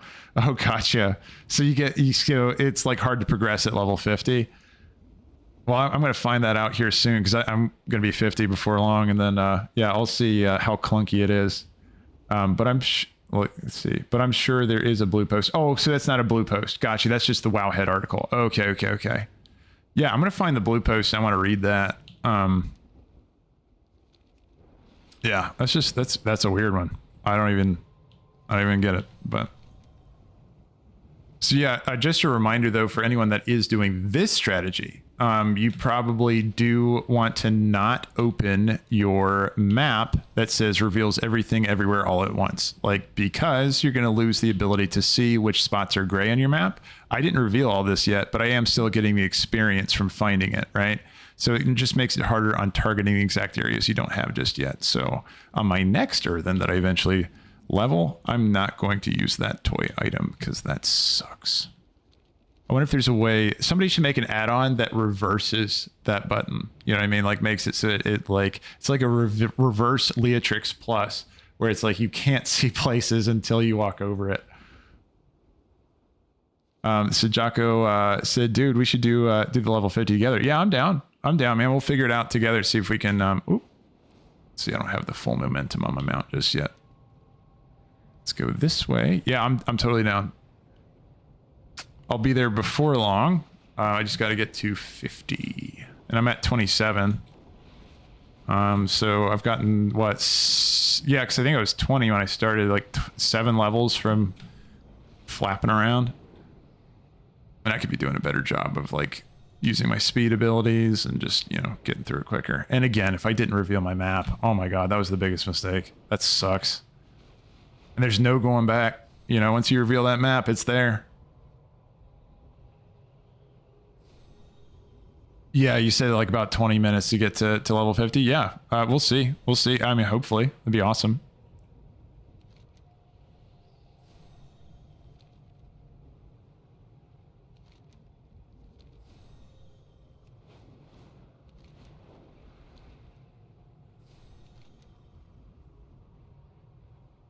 Let's see. So just straight down through here. Then, yeah, I'm going into Ashen Vale. Yeah, I think if you wanted to just do it back to back the best way, probably just doing laps in each of the places. Just like once you're in there and just trying to like make everything. Well, I don't know. The lawnmower approach hits everything. Like just going up and down, up and down.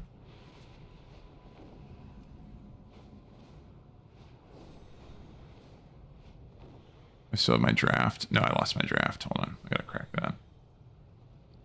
Do I still have the... Oh, that's not... Okay. I'm going to have to stop in Orgrimmar. Pit stop. No. I have a draft in my inventory. Hold on. What am I talking about? Crack this one open again. Drink one of those. Yeah, just don't forget to keep your buffs up. I mean, I guess if you really wanted to, you could have like tell me when, or you could have a weak aura for it or something like that.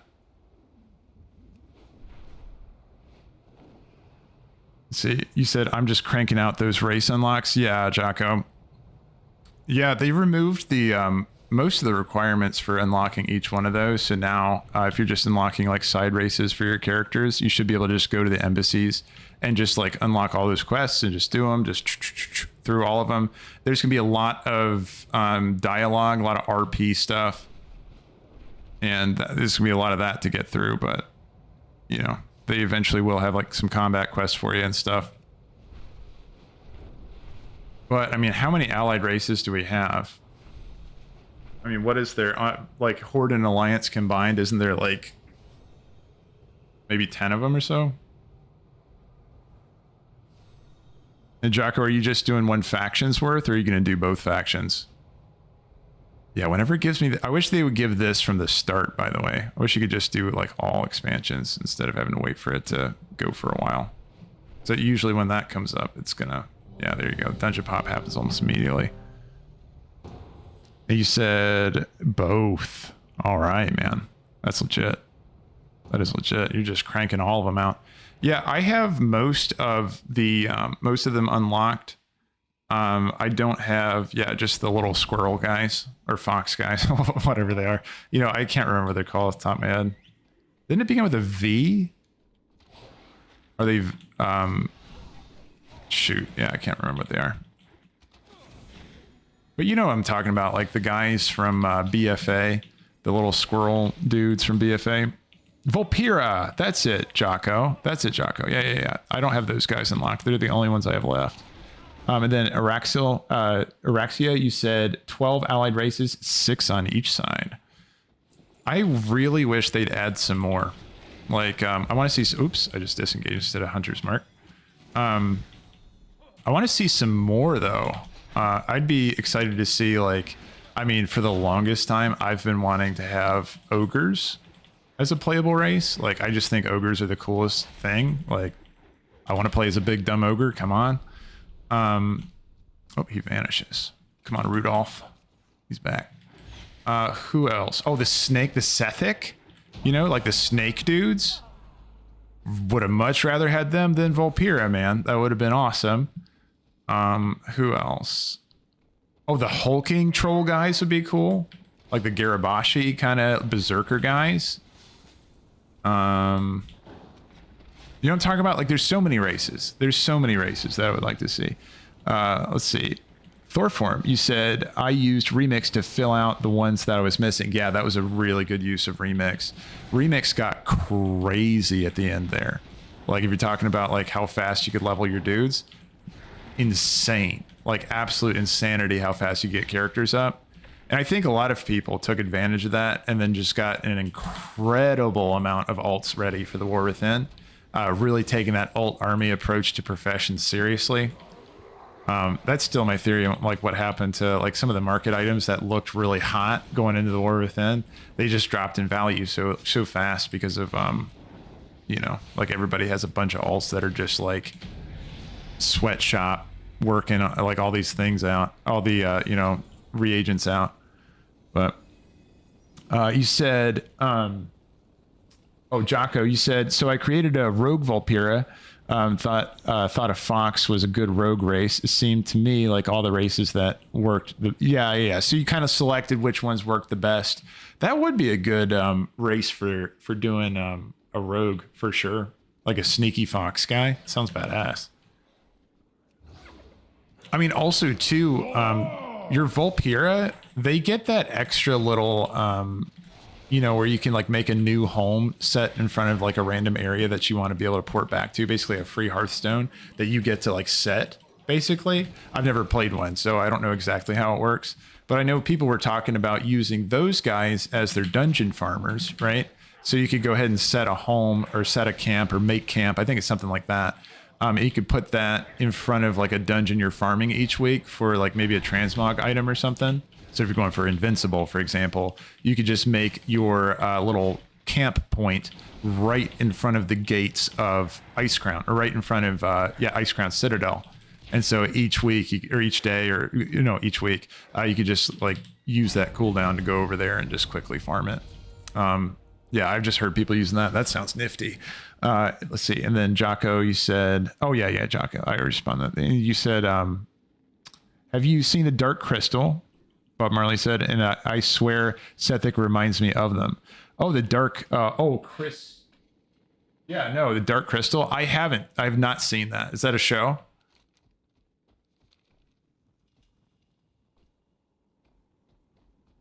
Said, Jocko said, yes, sir. I'm trying to make a mantle for my orc lock, going for the Gul'dan Mog. Oh, that's awesome, man. Yeah, good choice on that. That's badass. Yeah, there was a couple of items, like you could get Gul'dan's staff a while back. Remember when the Warcraft movie came out? I know you can get Gul'dan's staff a long way back as just kind of a random reward you got around when that came out. I'm so disappointed how that movie turned out, by the way. What a tragedy. But I don't know if you can still get it, though. I'm just not sure. I'm trying to think through it. It's a really famous Jim Henson film. Oh, The Dark Crystal. Interesting. Yeah, I like... Wait. Are Radiant Echoes still going? Hold on. Are Radiant Echoes still going? I see the buff at the top that says memories remaining. 100%, but I do not see any radiant echoes. So I wonder if they just left that in there, but what? I thought radiant echoes were supposed to be gone, man.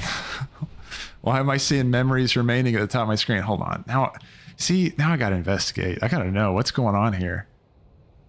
If I could be doing radiant echoes right now, that's the best way to level. I mean, are you kidding me?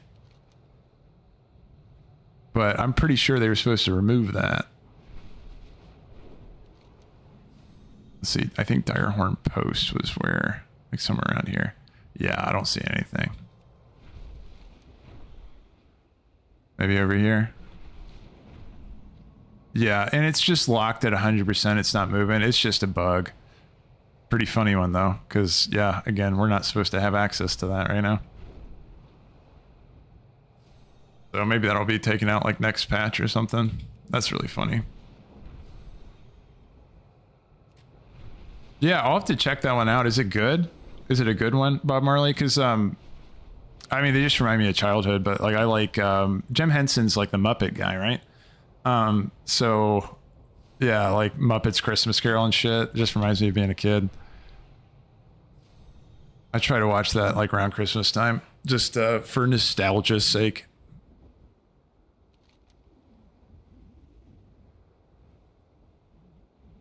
All right, let's cruise on over this way.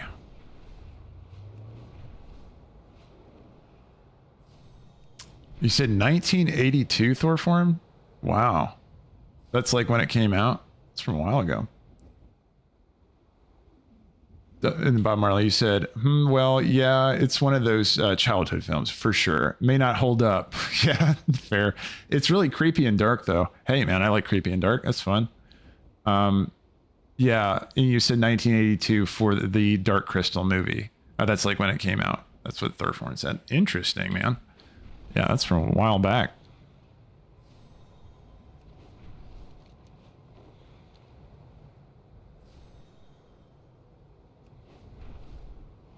He said it's good. Cool, man. I'm gonna have to check that out.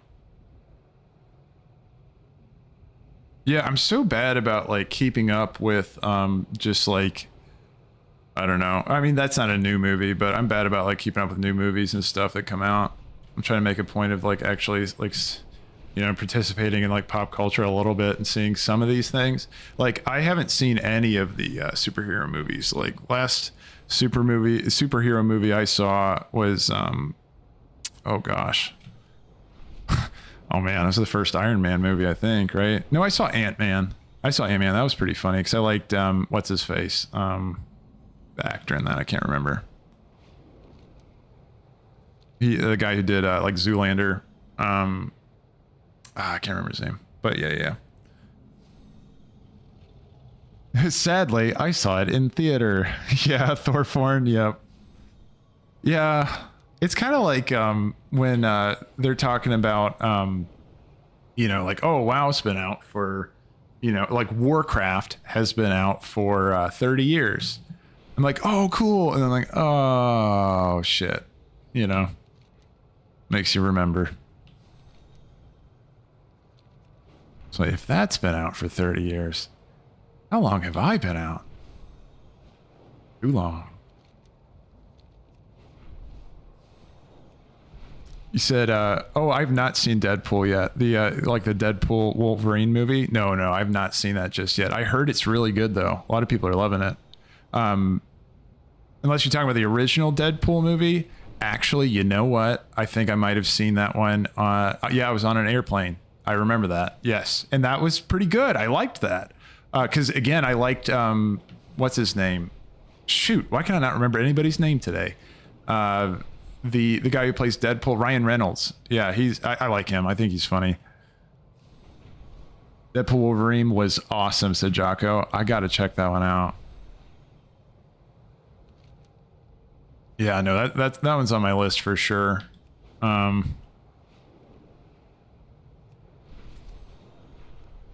I mean, there's like a huge backlog of movies eventually someday I want to watch them, but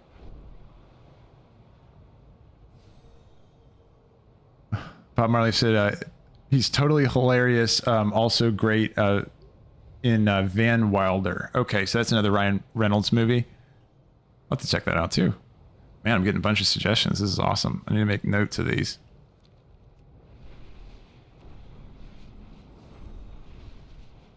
Yeah, I feel like movies just come out so fast nowadays. There's just so many things to keep up with.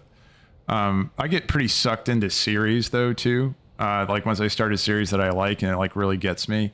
Like, I mean, Game of Thrones, since I started that, like I had to go all the way through it. Like Breaking Bad, just I had to watch everything. Yeah, so I mean, I can really get into series and movies. It's like I'll usually end up watching them like way after they came out. Actually, same with series too. I'm just always late to the game, I guess, when it comes to watching this stuff. Let's see. He's totally hilarious, Van Wilder. Start another list. Oh, that's true, man. Why don't I? There's some room over there at the bottom. Okay. There. I'm gonna aim my. I'm gonna aim this just right. Try to aim this just right. Make it cruise straight, and then let's add a little bit of movie list down at the bottom. We'll say movies. Okay. So what do we have? Oh, hold on. I'm gonna move you guys to the other side so I can read the list. Okay. Movies. What do we got? We had The Dark Crystal. We had what was the other one? Deadpool. Okay, Deadpool and Wolverine. Okay, hold on. I'm trying to steer my dragon while I'm also doing this. And then what was it? Van Wilder. Okay. There we go. All right, I will have to check this out for sure.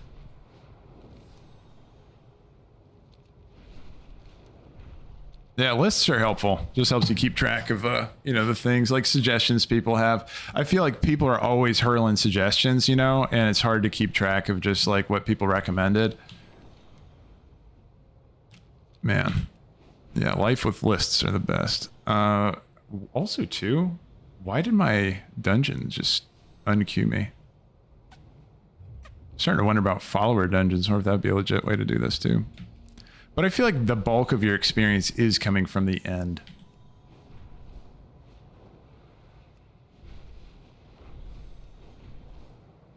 Okay, let's check this out. Ooh, Jocko, is that... Oh, yeah, the Replicant Staff of Gul'dan. Yes. That's the one. That's the one. Oh, and you have it. Nice, dude. So, yeah, you'll be able to do your Gul'dan transmog, no issue. Yeah, the staff's the biggest part.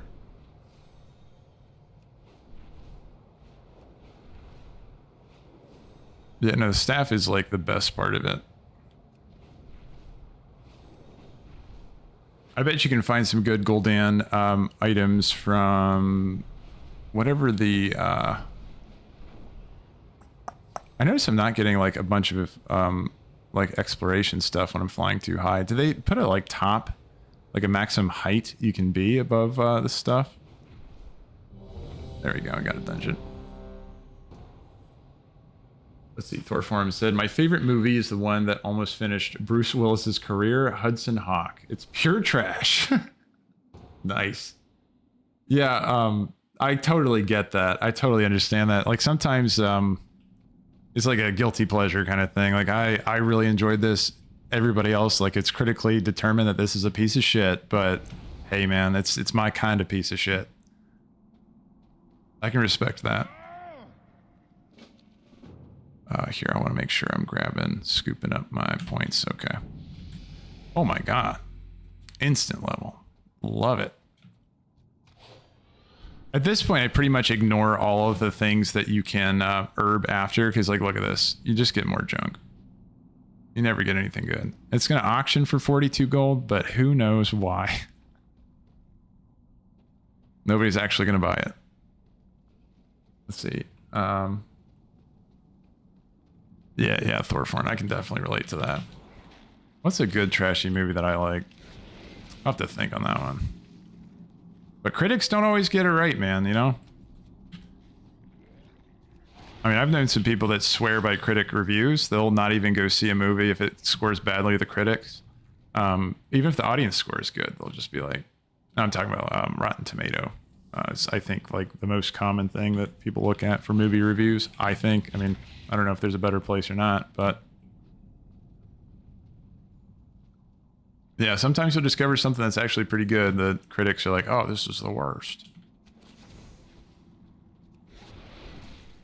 You know what, like, I love, though, is, like, just bad horror movies. Shit, that can be really fun.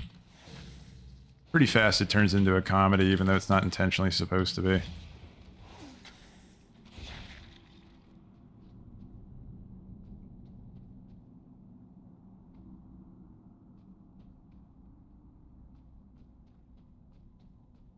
Nikki, I know you mentioned in the YouTube chat over there, you said the Miser Wallet add-on. What all does that one do for you? Like, does it just help you like organize, like manage gold cross characters? Because again, I had no idea until you all told me that you can straight up just move cash between your characters, like between faction and then between characters using that that war bank. I don't remember seeing an option in the war bank to actually push your items like over to or push I mean, of course, items, yeah, there's a big button for it, but no, like moving gold, I didn't see a spot you could just stick it. I kind of want to take a peek at that. If I don't forget, that is. Ooh, what's that? Hold on. Look like the appearance. I'll put back on my bow. You guys, we're supposed to go this way. We have to kill a boss over here. Yeah, ping in. I love the ping system, by the way. Anyone that's like just joining in WoW from a break or whatever, you can press the G button, and whatever you're hovering over will do a ping. There's 4 different types of pings, right? Yeah, 4 different. There's on my way, warning, attack, assist, right? And so I just hovered over the enemy over there, and since it's hovering over an enemy and I press G, then it just said attack this guy. So, right, it makes just like pugging and stuff like a lot easier. Oh, there we go. No, that's badass. I think they grabbed that ping system from League of Legends because it's like the exact same button layout for that game.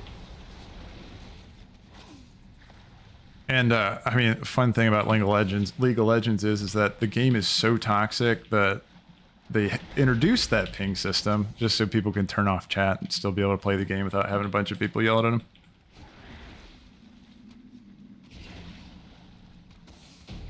Let's grab some loot. Nothing.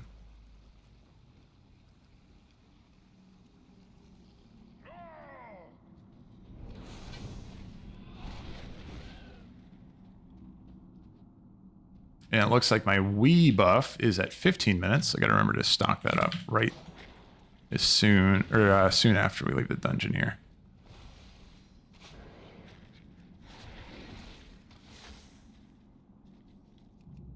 Any Marden fans out there from Classic? That was a dungeon, man. I think Marden might be the only... oh, my pet is dead. Come back to me. Marden is the only dungeon out there that, like, I don't know where the fuck I'm going when I'm in there. Like, that place is a trip.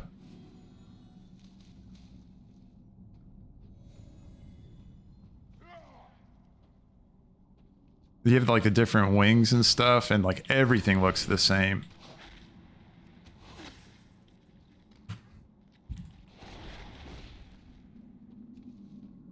Let's see, I'm going to try harvesting this. It's just junk. Yeah, like some mobs have that like special ability where you can do your profession like after it dies, but I'm telling you, I've never gotten anything good off of that. Maybe I'm missing like a super cool drop. Like something that rewards dedication for just sticking with it, just herbing every one of these dead flower guys, and then you finally get that amazing drop, but no, I've never seen anything cool. Oh, Thorforn, you said, oh, Pomeranian, I just saw that too. But Thorforn, you said there are deposits and withdraw buttons at the bottom of the Warbank interface. Yeah, so that is going to give you, like, it's going to put your reagents in there, right? I I guess is there like also one for gold? Ding. All right, nice. Now, let's go back to flying around. Because I think that was the last boss. Okay. Let's go back to flying for XP.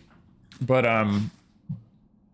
no gold. Yeah. That's what I figured. So I don't know how people are transferring that you know, the gold between characters there.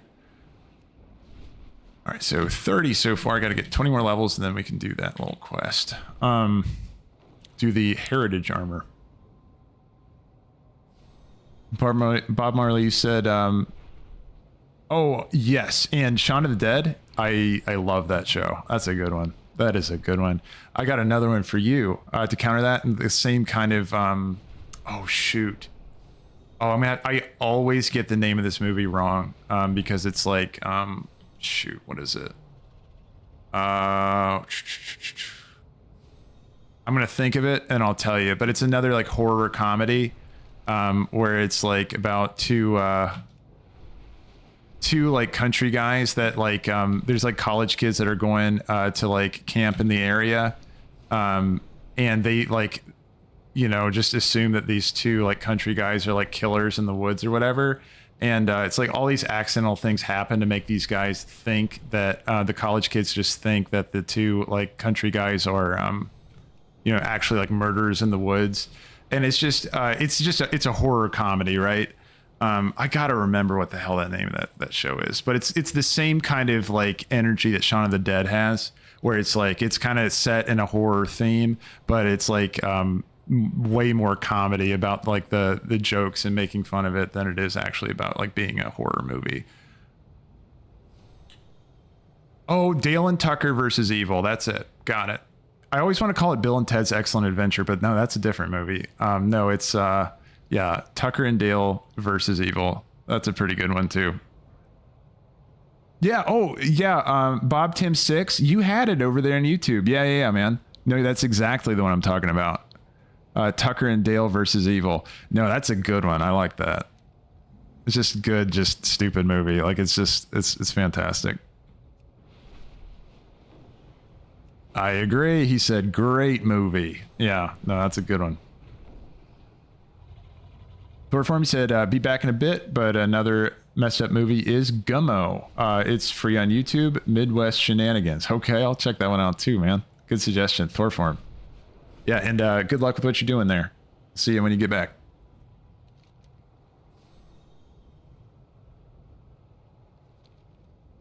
Yeah, there's nothing quite like... Oh, I got to queue up for dungeon again. And again, if anyone's also leveling their Earthen and just wants to jump into some dungeons while they fly around in circles, taking advantage of the experience buff, yeah, feel free to join in here. You can just send me an invite, Gladius GG hyphen Dragonflight. A Black Dragonflight. Gladius GG hyphen Black Dragonflight. If you wanted to queue for dungeons. Outside of that, I'm just doing like a lawnmower up and down the zone. Actually, I think it might be about time to cruise on over to the Eastern Kingdoms. I'm going to do that. Because basically the way this works is that as you reveal those areas, you're going to get experience, right? So I'll just walk through it again for anyone that just tuned in. So basically the gist of the strategy is you have your this one Wide-Eyed Wonder is gonna be your buff you get as an Earthen. You get 200% additional experience from just exploring stuff, right? So you can get without killing anything experience just by flying circles around the place. The way to make it stronger, even stronger, is that you can get the Wii buff from Darkmoon Faire. That reminds me, I gotta go ahead and refill this before we leave to go to the other continent.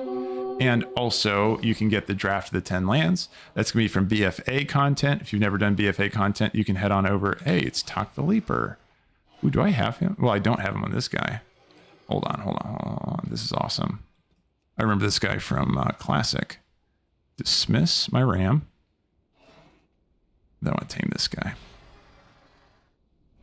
A nice little ferocity pet too, because I've just been going around with that. You know, wait, I thought he was ferocity. Is he not? Never mind. Yeah, so you can buff that up with 3 things. You can turn on war mode, get 10% extra experience there. You can do draft of the 10 lands, get another 10% experience, and then also the Wii buff for another 10% experience up to 30%. Now, let's make this even stronger. Thanks for the follow on Twitch there, man. Appreciate it. Cosmic3010, welcome in here. Thank you so much for coming in, tuning in. Really appreciate it. The thing about all of that is that you got the 30% baseline. Now let's talk about the achievements that you can be getting in, not Dragonflight, the War Within right now too. In the War Within, you can get that stacking experience buff where it's 5% extra experience per level 80 that you have, stacking to a maximum of 25%. So if you were doing a better job of keeping up with your alt characters here at the start of War Within than I did, I only leveled 1 character to 80 so far. So I only have a 5% extra experience. You would have a 25% on top of the 30% of the random buffs you can get right now. So you are going to be cruising, by the way. So that would be a max of 55% experience buffs that you can stack all together on your character to be able to zoom your way, hopefully all the way to 80. But yeah, no, like it's really, really cool. Like if you did already do all those alt leveling, that is. Cosmix is loving your content, Gladius. I appreciate it, man. Thank you so much. Thanks for stopping in. Really appreciate it. And thanks for the compliment, man. And the follow. Yeah. Yeah, the Wii buff, you can grab that over here. You can just cruise on. Oh, we got a dungeon. I'm going to get my Wii buff first, so it's a race. Let's see if I can get there before the dungeon expires. Usually you get about 2 minutes to accomplish what you got to do before you jump into the dungeon. So go, go, go, go. Oops, I dismounted. We're off to a bad start already. Will I reach there in time? Oof. Oh, man. I got to be going the right direction. I don't have time for this. I think I'm going to have to go ahead and accept it. At least I get 6 minutes of my Wii buff. Yeah, let's go and do it. Shoot. Is what it is. All right. Also, too, these dungeons, really nice getting that nice quest at the start. But I'll show you the Wii buff. Basically, for if you're wanting to grab it, you want to go into the... I didn't have my companion guy the whole time because I only had 1 pet. Anyway, like you want to go into the Darkmoon Faire. You're going to walk that path. You're going to go down to where all the tents are. And you're going to look for a carousel that's going to be spinning off to the right-hand side. Again, you can only get this buff while the Darkmoon Faire is active, and it is active until Saturday. And you're going to be looking for a character named KT. If you've never done any Darkmoon Faire stuff, you do have to talk to her and buy ride tickets. They're going to be 1 gold for 5. And then you can cruise on into the carousel right next to where she's standing. And you can go ahead and just stand on the carousel for maybe 10 to 20 seconds. And you're going to get a stacking buff here. You can see I'm about to run out. It does, by the way, leave you on death. Yeah, you just stand there. You'll get a 60-minute buff once you stack it all the way up. Again, only 10 seconds or so. Oh, that's so nice of him, by the way, that he pinged the quest item. What a solid dude. And then, yeah, you can grab that Wii buff from that. Now, the next item... Let's talk about draft of the 10 lands. The draft of the 10 lands you can get if you go into Battle for Azeroth content. So you're going to go to Borealis if you are a Alliance player. And you're going to go to Zuldazar if you're a Horde player. All you got to do, if you wanted to grab one of these, is that you need to go find either Mukna.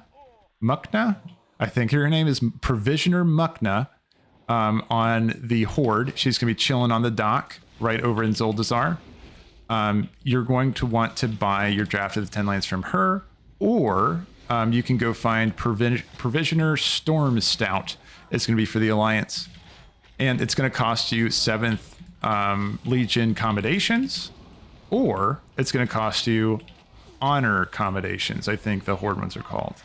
I might be wrong on the name of the Horde one. I just can't remember off the top of my head. Now, how do we get those? Very easy. Right next to where Mukna and also Storm Stout is, there's going to be a war table that you can interact with. That's going to send you, if you click the button that says join the warfront, you'll be able to go complete a little scenario with a couple other people that are also doing it. The queues are relatively fast because that's the only way that you can get that extra 10% XP buff. So you can go ahead and click on that. join the Warfront. It's extremely fast because everybody's out-leveled the content, and then you'll be able to just cruise on through it really fast, defeat that scenario, and you'll be awarded with those commendations, honor commendations, or 7th Legion medals, right? And then you'll be ready to go buy your draft. You want to buy each one of them costs 5. I was able to buy 9 of them on my character. Oh my gosh, where is my pet? Where's Tak the Leaper? But yeah, so that's how you get that. And then war mode, very easy. Just click a button. Click your war mode button. You're ready to roll. Let's see. You said... Let's see, they also added the roller coaster that it applies to the Wii buff too. Oh, shoot. Okay. Yeah, so you can ride the roller coaster as well if you'd rather do that. He said, I have no idea why, but it's funny when it's first person though, said Bob Marley. Yeah, man. I'll have to check that one out. I mean, I don't really like the spinning effects that much, so I mean, I might even use that instead.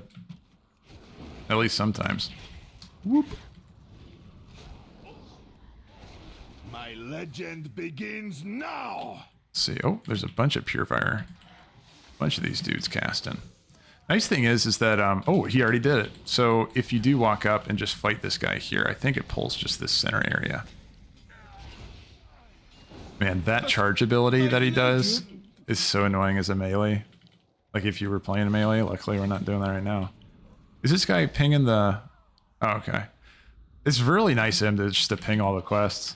For anybody else, it's just like turning their brain off as they go through a dungeon. Interrupt. But yeah, once you have all of those 10% buffs stacked up, and that's so funny, we're actually going to keep the Wii buff all the way to the end. Let's see if we can kill this before the 50-second timer pops. My champion. That would be so amazing. Oh my god, it's 40 seconds. I think we can do it. Pretty sure we can do it. But yeah, that'll be an extra 10% experience. But yeah, once you have all those stacked up, you do get that passive experience from your achievements. So if you got like 5, oh, that's awesome. Hell yeah. So if you got your 5 different, ooh, flashing talisman. No, I want to keep the other ones because they're going to auto level up with me. Go ahead and leave this instant group and keep flying around and go grab that Wii buff. But yeah, if you do also have 5 level 80s, right? That math makes sense to me because it stacks up to a maximum of 25% and you get 5% per level 80 you have, you're going to get an extra 25% experience as well because of whatever the achievement is. It's in expansion stuff? No. It's in maybe the War Within. Questing? No. Characters. Probably characters. There you go. 2 Warband mentor. Oh, yeah. It levels up with each one, right? And then you get additional 10% experience when leveling up. If I get to the 2, you're going to keep filling that up until you get to a total of 5, right? Because it stacks a maximum of 25%. So just a handy little thing. Is that? Oh, I thought it was a turn in. Okay, and I was talking about the Wii buff. Again, this is what I'm talking about. You just need to buy your ticket over here, buy it from her, go ahead and crack it open. I'm going to sell my junk while I'm at it. Thank you very much. And then it's going to put the tickets inside of your inventory. You can walk through and then just jump onto the ride. And then it's going to spin you in a circle. And you can see how quick that stacks. It only takes like 10 seconds or so. Really, really fast. But yeah, Bob Marley mentioned that you can also get it from a roller coaster in here too. I don't know exactly where that is. Oh, there it is. I bet it's right there. So if you hate like spinning effects like I do, I hate head bob effects, spinning effects, all of that, like screen shake effects. Ugh. Yeah, not a fan of any of that stuff. So yeah, you can also just do this to get your Wii buff. It puts you first person. Oh, that's funny. And then I'm just kind of stuck on this, I guess. But yeah, I can't see the Wii buff anymore. I guess it just gets rid of your buff until you go around. Oh, I can leave this. Okay, awesome. Yeah, so there you go. Those are all the different, at least the consumable ones, the quick ones you can get on your character that you don't need to have level 80s for. Let's scooch. I am stuck. where the hell do I go to get out of here? Can I jump this? I can.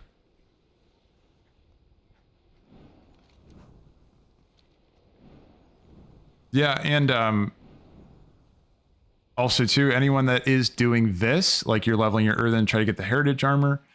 Bob Marley did drop the unfortunate news over there, like on Twitch there. He mentioned that, and again, I don't really know why they make this decision, but I guess apparently, and you got to double check this to make sure it is accurate. So you should do your own due diligence, go ahead and find the blue post that Blizzard made about this, saying that you can apparently get your heritage armor through just boosting an Earthen. So if you are trying to get that achievement, that might be a fast way to do it if you wanted to. I really think it's kind of lame that they made the decision to make that unlockable through doing that, but it kind of goes against the core concept of why, they put it in the game in the first place, but okay. But if I left it off the list, then I wouldn't be giving you an accurate list or a full list. And again, double check that. Make sure you find the blue post to make sure that that is the case.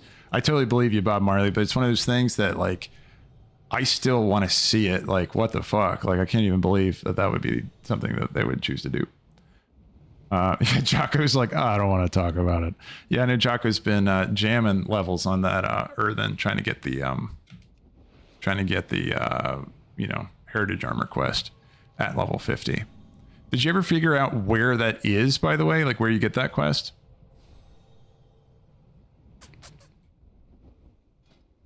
Because I thought the location would be... Oh, I got to click this button again.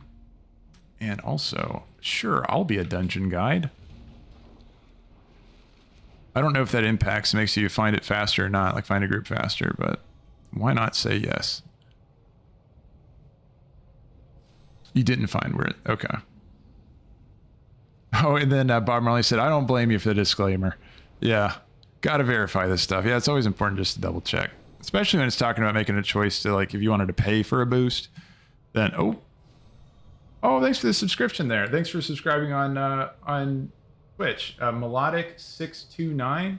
Hey, man, I really appreciate that. Welcome in here. Thank you so much. Yeah, welcome. I just got monetized on Twitch actually this past week due to you guys tuning into the stream. And again, it means a lot, like all you hanging out here. I really appreciate it. Thank you so much. And of course, that the subscription there, man. Hell yeah, Melodic629. I appreciate that so much. Thank you very much. It's very generous of you.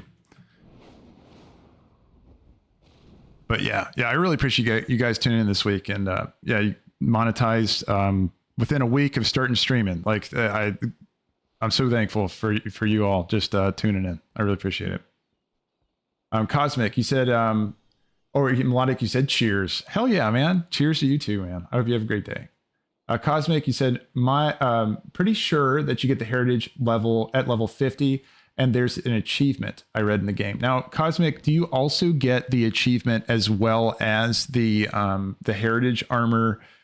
So I'm like, what I'm trying to figure out is like any aspect of that, is it only unlockable by you leveling the character? You know what I mean? Like, did they preserve any of it for just like legit, you got a level to be able to get it?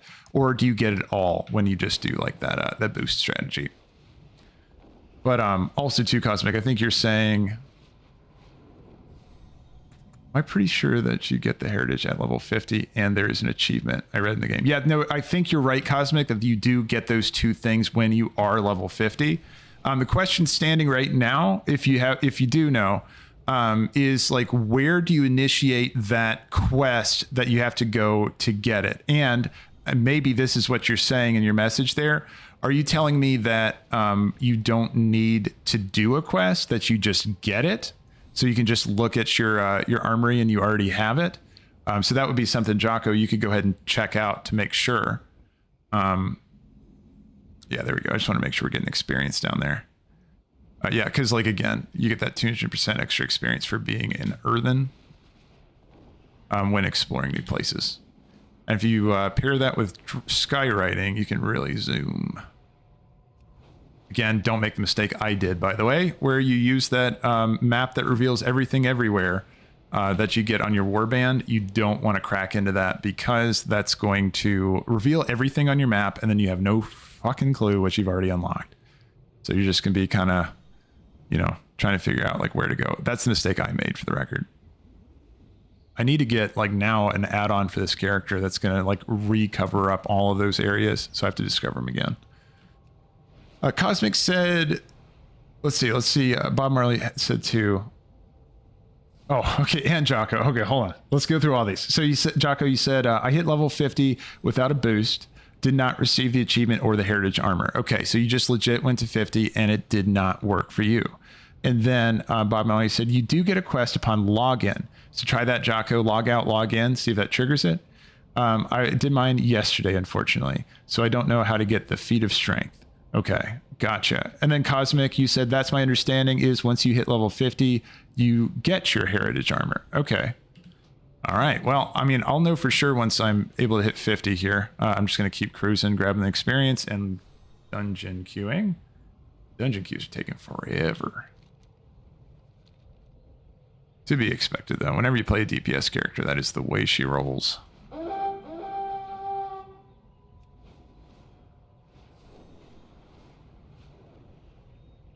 Yeah, an optimized route for just experience farming would be like the thing to do for this.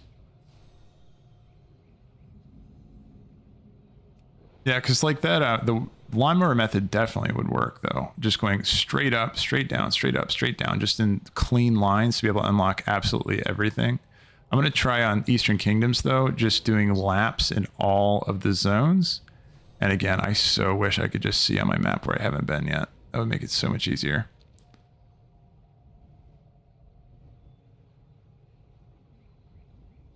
Okay, and then, oh, I will expand it. It always goes quicker once you do that. He said, currently checking the Warband achievement board. Heritage of the Earthen is showing as not earned. Thorform said, I played 40 to 70 straight, stopped for a coffee. When I logged in, I got the quest. Okay, so it was like log out, log in might have triggered. Jocko, did you try restarting, like relogging, just like they were saying that they did? To me, that sounds like that might be the commonality for both of them there. Oh, enter dungeon. Let's roll. And again, you do maintain that Wii buff and the draft buff whenever you enter that instance. So it's definitely worth walking in with both of those. My draft buff got 16. And then my Wii buff, I got 52. Okay, I think we're ready for Westfall. Oh, good old mop dungeon. Hello. Be well. Yeah, this brings me back to Remix. Okay, hit 50 last night, logged out, went to sleep, woke up, and nothing. Yeah. Maybe... Oh, Thorform just mentioned there that he got to 70, and that's when he got to see it. So maybe you got to get to 70 first. You could check that out.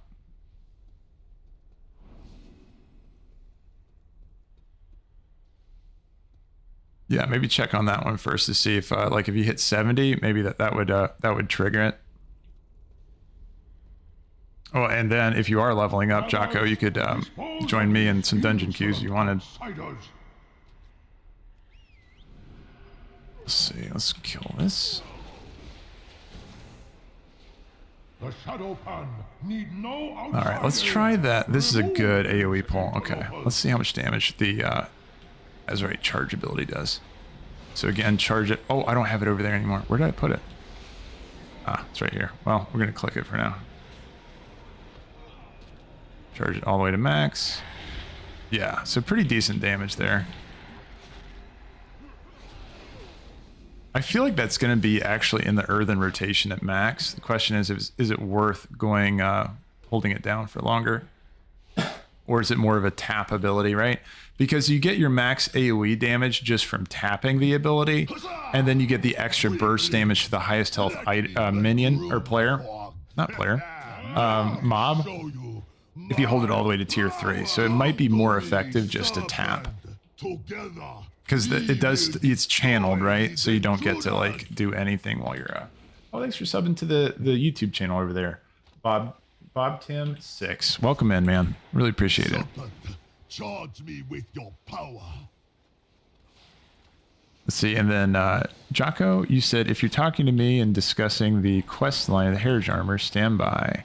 I'm getting an earful with Twitch ads. Okay. Yeah, I don't know how to control those. I'm still learning how to... I think there's some kind of notification I can snooze them. I don't know when you send that to. Okay. Well, I'll try to keep an eye on those when they happen.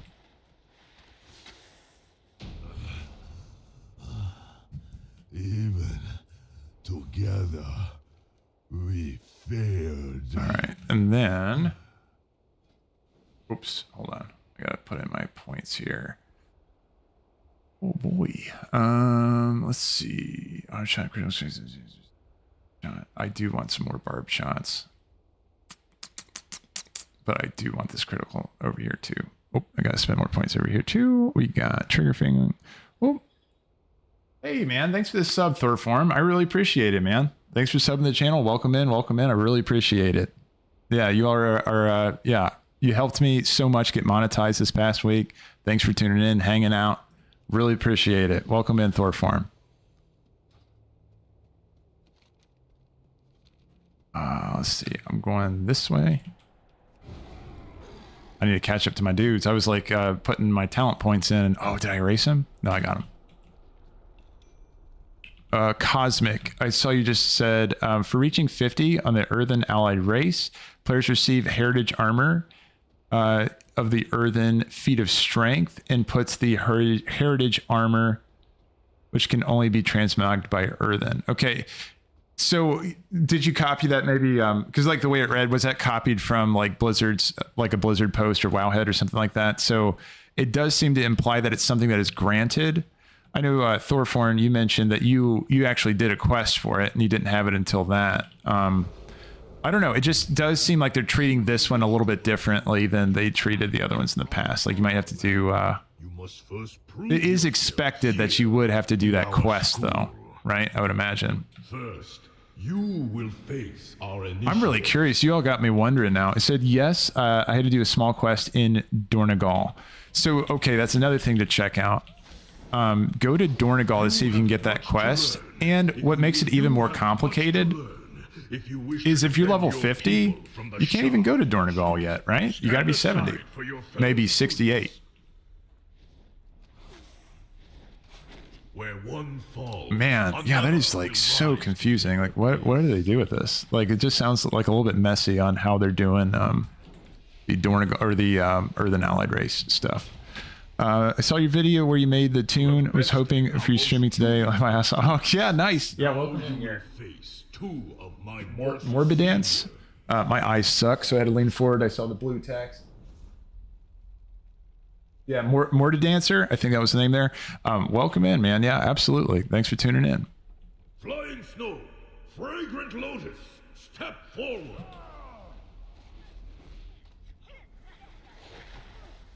Let's see. But yeah, I'm really curious about like what's going on with the Earthen allied race quests and stuff. It does sound like, because I remember somebody mentioned this earlier, and it might have been you, Thorforn. I just can't remember, but somebody was saying that you can't really do it at level 50 unless you have some help from a mage. And if I'm just piecing that together in my head, you're probably saying that you can't get to Dornegal because you're too low at level. So you need to have a mage port you there for you to be able to accept the quest. Now, the question comes in, once you're there, can you even handle the quests? Right? Can you even handle the quests without being level, 70 to be able to kill the mobs over there? Are there any combat quests in there, or is it just go collect your shit? Many questions, and they all will be answered once I eventually hit level 50. Someone else said it, but it does make sense. Yeah, the quest is easy. Okay, is there combat in it? Oop, gotta dodge some Hadoukens.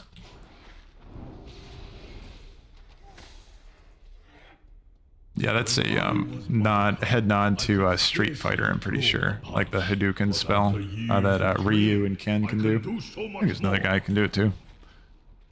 Oop, fixation. He wants to show me his hand-to-hand technique. How about not? I would not like to see that. Yeah, so anyone that's looking to do that right at level 50, just one tip for you. Oh my god, wait, what is that mount? That is cool. Hold on. Oof, don't get off of it. Where's the... Okay. Oh, he's off of it. Hold on, I gotta message this guy. What was that mount, sir? That was cool. So it was like a bee that had green wings, like green shiny wings. Maldraxian mount from Shadowlands. The bee with the green wings? Question mark? That thing looks so badass. I want one of those.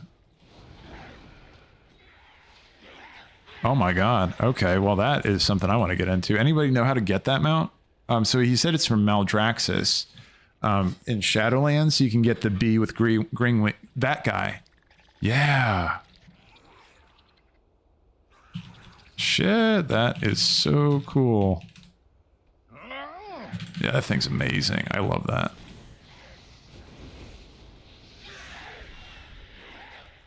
Let's see. He said, no, I talked to the dude and clicked the relic, talked to the lady, and it was in the same room. Well, hey, Jocko, I think I have a mage. Let me finish this dungeon, and then I'll jump on my mage, and then I can port you over to Dornegal. If he's high enough level. If he's high enough level. Let me check, Jocko. If he is high enough level, I'll port you over there if you wanted to go get your heritage armor. So you can look badass while you're leveling. But it sounds like there's no combat stuff you got to do. So you can go in there under leveled as shit and you'll still be able to get it. Yeah, I'll have to check, Jocko, though. Because like the issue is going to be if my mage is like not level 70, then I can't go to Dornegal to be able to get to learn the portal training. So, and I'm thinking through my alt list of like the characters I leveled. I'm pretty sure mage might have been the one class that I was like, ah, fuck it. Actually, there was two classes I was like, ah, fuck it. It was rogue and it was mage. I was like, am I ever going to play that? But I'll double check just to see, just to know for sure. But if anyone else does have a mage, you could help Jocko out. Just get over to Dornegal so he can go get his cool armor. Oh, this guy said, I have another bee. Is it the Metter bee? I will not be caged again. The shadow pan. Yeah, if he has a different bee that's not the Metter bee, I want to see that one too. Oh, unless it's the honeybee that's from... wasn't there a honeybee from BFA where you had to do like bee quests for like an eternity?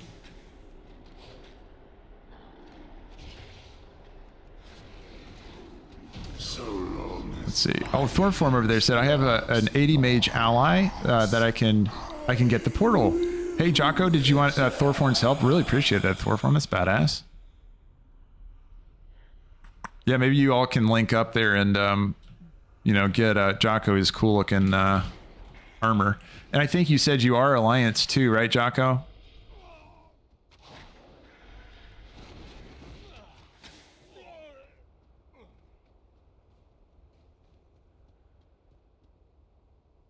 All right. Badass. Yeah, there you go, man.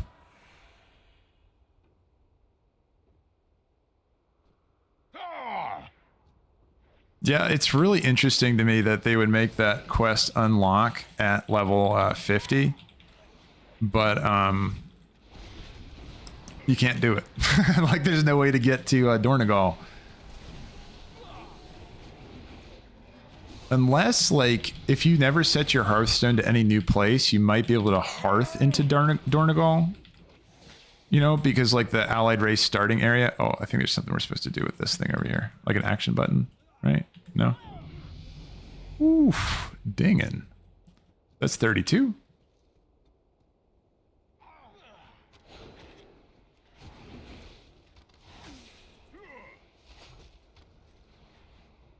Yeah, but I think it might be an instanced zone that you hearth to.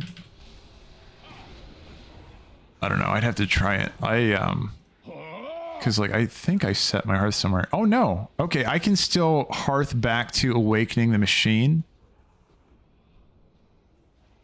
Interesting. Okay, hold on. I'll try that in just a second to see if maybe you can go back to Dornegal as an Earthen, or maybe I'll save it as a test for once I hit 50. Then I'll actually use it to see if I can get the thing with the heritage armor with. So I'll try that at 50.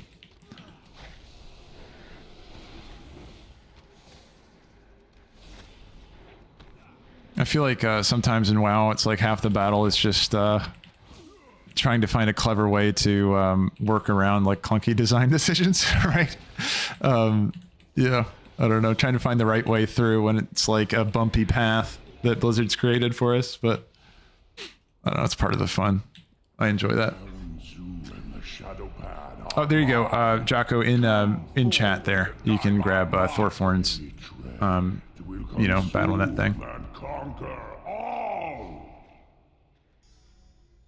Oh yeah, I forgot. I just saw an action button. I was like, press it. But yeah, you don't need to do that just yet.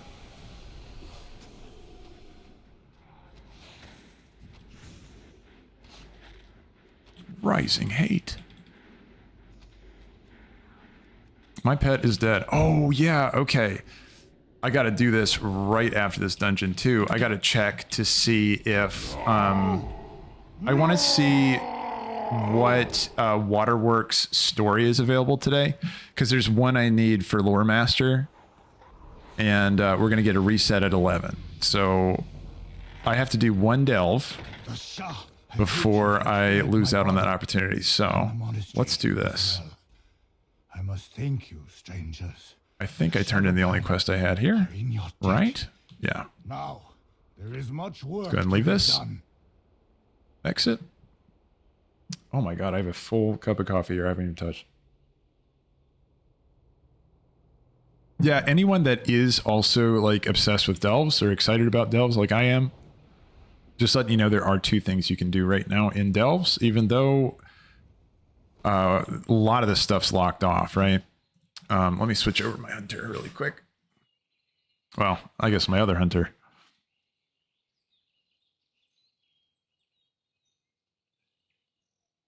Also, too, guys over there on Twitch, let me know. I do see there's a notification on my end that says like unstable.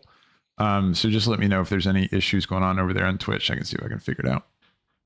But if it seems smooth, if it seems like everything's coming through okay, just yeah, let me know that too if you don't mind. Okay, Gladius GG. Let's jump on the real dude, my night elf hunter, and I want to double check. Oh, this will be good to show you guys really quick, by the way, if you're trying to get your draft to the 10 wins while I'm just chilling over here. Let me show you. So two things. I'm going to show you two different things. One of the things is going to be irrelevant, but it was annoying as hell, and I just want to save you time if you ever try to do this. So there's two different queued scenarios that exist in Borealis that you may find yourself wanting to do at some point in the given future. If you're an Alliance player, here are the two things you need to be aware of. First of all, if you want to earn the accommodations I was talking about to be able to buy your drafts to the 10 wins, all you need to do is these events over here.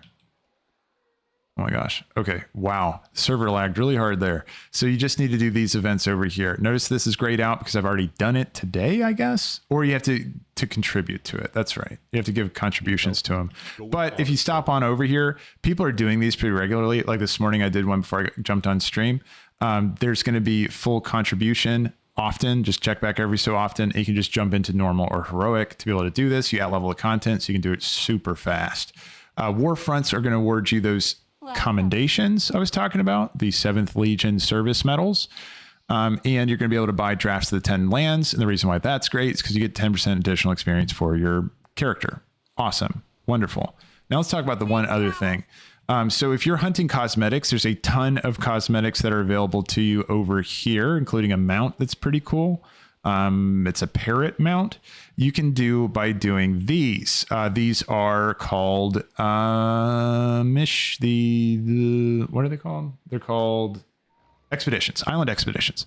So if you do island expeditions, you're going to be able to earn plunder, which you can buy stuff from somebody. Ahoy! I don't know where the vendor is right now, but If you want to do these, normally you're going to have to queue up as a group of 3. But here's the thing, you can skip that. If you have Flynn behind the table, you can just queue for a mythic level island expedition, which is going to give you the max rewards. Now, when you first get here on an alliance character, you're actually not going to see Flynn because Flynn is going to be phased over into the Borealis harbor. Okay. So to fix that, you just have to go over into the Borealis harbor.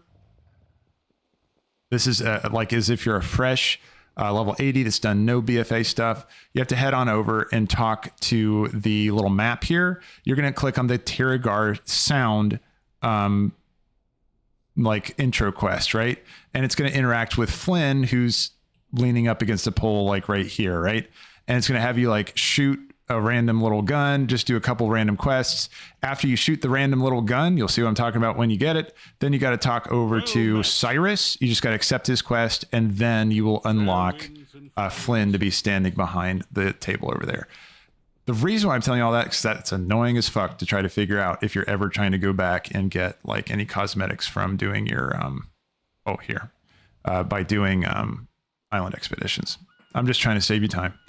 All right, now what was I doing? Oh yeah, I'm gonna go check Waterworks really quick because once again you can get a couple things done for your delves right now that's going to work towards your Goliathus mount, and that I'll go ahead and show you really quick. The Goliathus mount is this one. Mounts Goliathus right here. Goliathus, he like this guy. This is going to be awarded to you from Glory of the Delver. Glory of the Delver is going to be kind of your pinnacle achievement thing. It says, I did Delv stuff this season. And that's going to be over here. When you look in your list, Glory of the Delver, you can see you have to do all these achievements here. You do have access to Delver Lore Master right now. Each of the Delves are going to cycle through their stories one at a time. The nice thing is that if you check back each day, because remember, daily is when these storylines are going to change to the next one. And I'll show you how to determine what storyline's active once we get to the Delve Gate. You'll be able to work through these stories as they come up, right? And so you can see the last one I literally need is Trust Issues. So I want to go to Waterworks, see if Trust Issues is up, and then I'll be able to get Lore Master. The other one you can get too is called No Treasure Left Behind. And I always get lost when it comes to, I don't want to go to Dark Shore. Hold on, let me figure out the direction I'm going here. Borealis is the most confusing place. I think it's this right here. Nope, that's not it. There it is. Yeah. The third door. Yeah. So what you can do is you can also get the treasure no left behind achievement as well. Hold on, where is it? Stormwind? Yes. I want to go Stormwind, and then I want to go to Dorngal. Which that just requires you to find the sturdy chests that are going to be available in all of the delves. There's going to be about 5 of them per delve. You find those, they're one-time opening things. You only open the chest once and then you get credit for it. And if you can cross all 5 off your list, you can get that achievement finished right now. Now, if you want that to be easier, grab Handy Notes. Okay, Handy Notes is a great add-on for doing that because when you're actually in the delve, and I'll try to show you if I haven't completed all the treasures for the Waterworks when we go in there in a second, I'll show you that it actually shows you on the map exactly where your treasures are in that delve. So you don't have to like hunt around for it. Like you can just find it pretty immediately. So that's the context of where I'm heading right now. Waterworks is in Ring Deep, so I'm going to go down there really quick. Dornegal, it has been a while. Man, yeah, just been leveling the Earthen. I haven't been in the War Within for just a couple minutes. Feels nice. Straight down and then through here. And I'll show you again how you can check your storylines. The only thing that kind of sucks is that you can't check the storyline and what's available until you get there. So like that's why I have to jump on my character just to make sure if it is up, I grab it. And the reason why it's so important right now is because at the top of this hour, when our dailies reset, also all of your storylines are going to reset too. So that's what's going on there. Oh, hey, Jocko, gifted subs. Oh, thanks, man. I really appreciate it. You gifted a sub to the community. I appreciate that, Jocko. Thank you so much, man. Awesome. So again, I'm kind of a Twitch noob. I don't know how a lot of this stuff works. And I'm kind of learning as I go. So again, I appreciate all your patience as I'm trying to work my way through to make the stream good for you guys. And also just learn the mechanics of what Twitch is. Oh, yes. It's up. It's up. But yeah, Jocko, I really appreciate that, man. So does it give it to a random person over there? Oh yeah, Lord's Den. Awesome. So yeah, enjoy your sub. That came from Jocko over there. Yeah, and he said, thanks for the gifted sub, Jocko. That's awesome, man. Really, really generous of you. Very kind. Yeah, thanks. Appreciate that. And then you said, oh yeah, you guys were doing the heritage armor. You said done, heritage achievement acquired. Awesome, Thorform. Awesome. And you got Jocko over there into the into getting his armor. Said, yo, Thorform hooked me up. The heritage armor unlocked. Awesome. Good work, guys. Badass. Yeah, that's really, yeah, generous of you, Thorform, for helping out Jocko and getting him over there. Trust issues is exactly what I needed. So you can see here, this is on the top right hand corner is going to be the like the storyline that's available for the day. And again, remember we were talking earlier about how at the top of the hour right now, so at 11 a.m. EST for me and the normal reset time for you, so it should be 8 a.m. PST. That's going to determine the new, or that's going to be when the reset happens for the new storyline for the Delv. So yeah, I'm gonna go and grab Lore Master really quick. Fuck yes. I'm super pumped about that. I mean, what I'm really pumped for is once we get this Delv thing fully unlocked, man. Wait, hold on. There's a quest? Yeah, okay, cool. Delver's Call the Waterworks Notice. Complete the Waterworks Delve on any difficulty. Oh, that's badass. Yeah, I've already done all my Delver's Call quests. I didn't even know that there was this one available once you go in here, though. That's cool. All right. Well, let's get this rolling. What do I got to do? The thing about each Delv is that the storylines are really going to switch up how you play the Delv. I'm super excited the fact that they do like change it as dramatically as they do. So it like gives you some good variance to Delvs themselves. Let's see. So this one, if I'm just walking you through what's going on here, oh my god, it's so nice to have all my spells back. Like whenever you're leveling a class that you play regularly at max level, you know, it's just like going back to leveling that from ground zero again. Oh my god, you really miss some of your big stuff. Because like I'm playing BM on that other character and I don't even have access to Bestial Wrath. Just pressing that button alone is like, oh god, that feels good. All right. So this Delv, the way it works is that you're going to get a totem that you put on your head that you're going to have to recharge by walking into the other rings. Let's see. Oh, Jocko, you're just... Okay, I just saw your question, by the way. Jocko, you said, what is the benefit of getting Lore Master? Forgive me for not knowing. No, you're good, man. You're good, Jocko. No. So...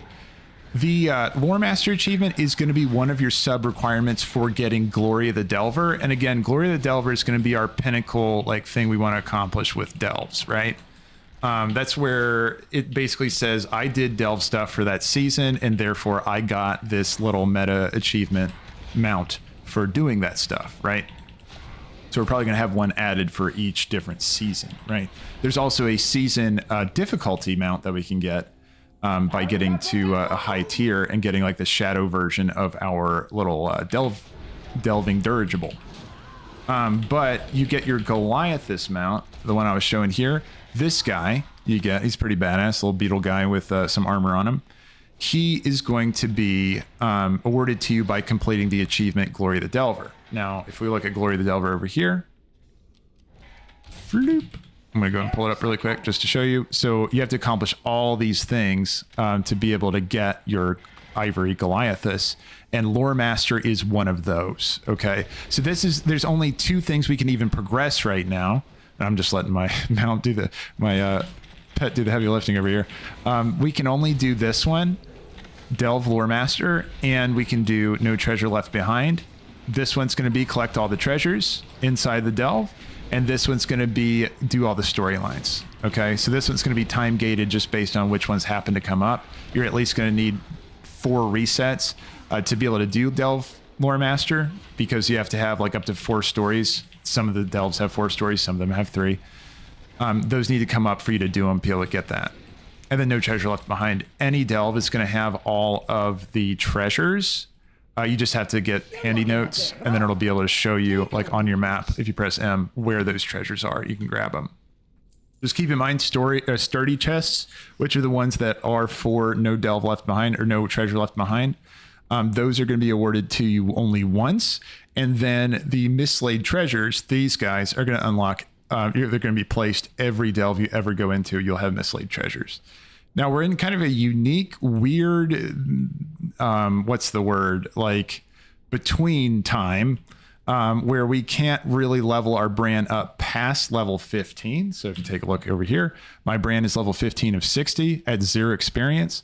Believe me, I've been trying. You can't push him past that because Blizzard's been kind of put a hold on Brann. And normally when I loot these and when you loot these, you're going to see Brann experience in here. It's going to be of, common, rare, or epic. You'll be able to loot those and be able to get experience for him.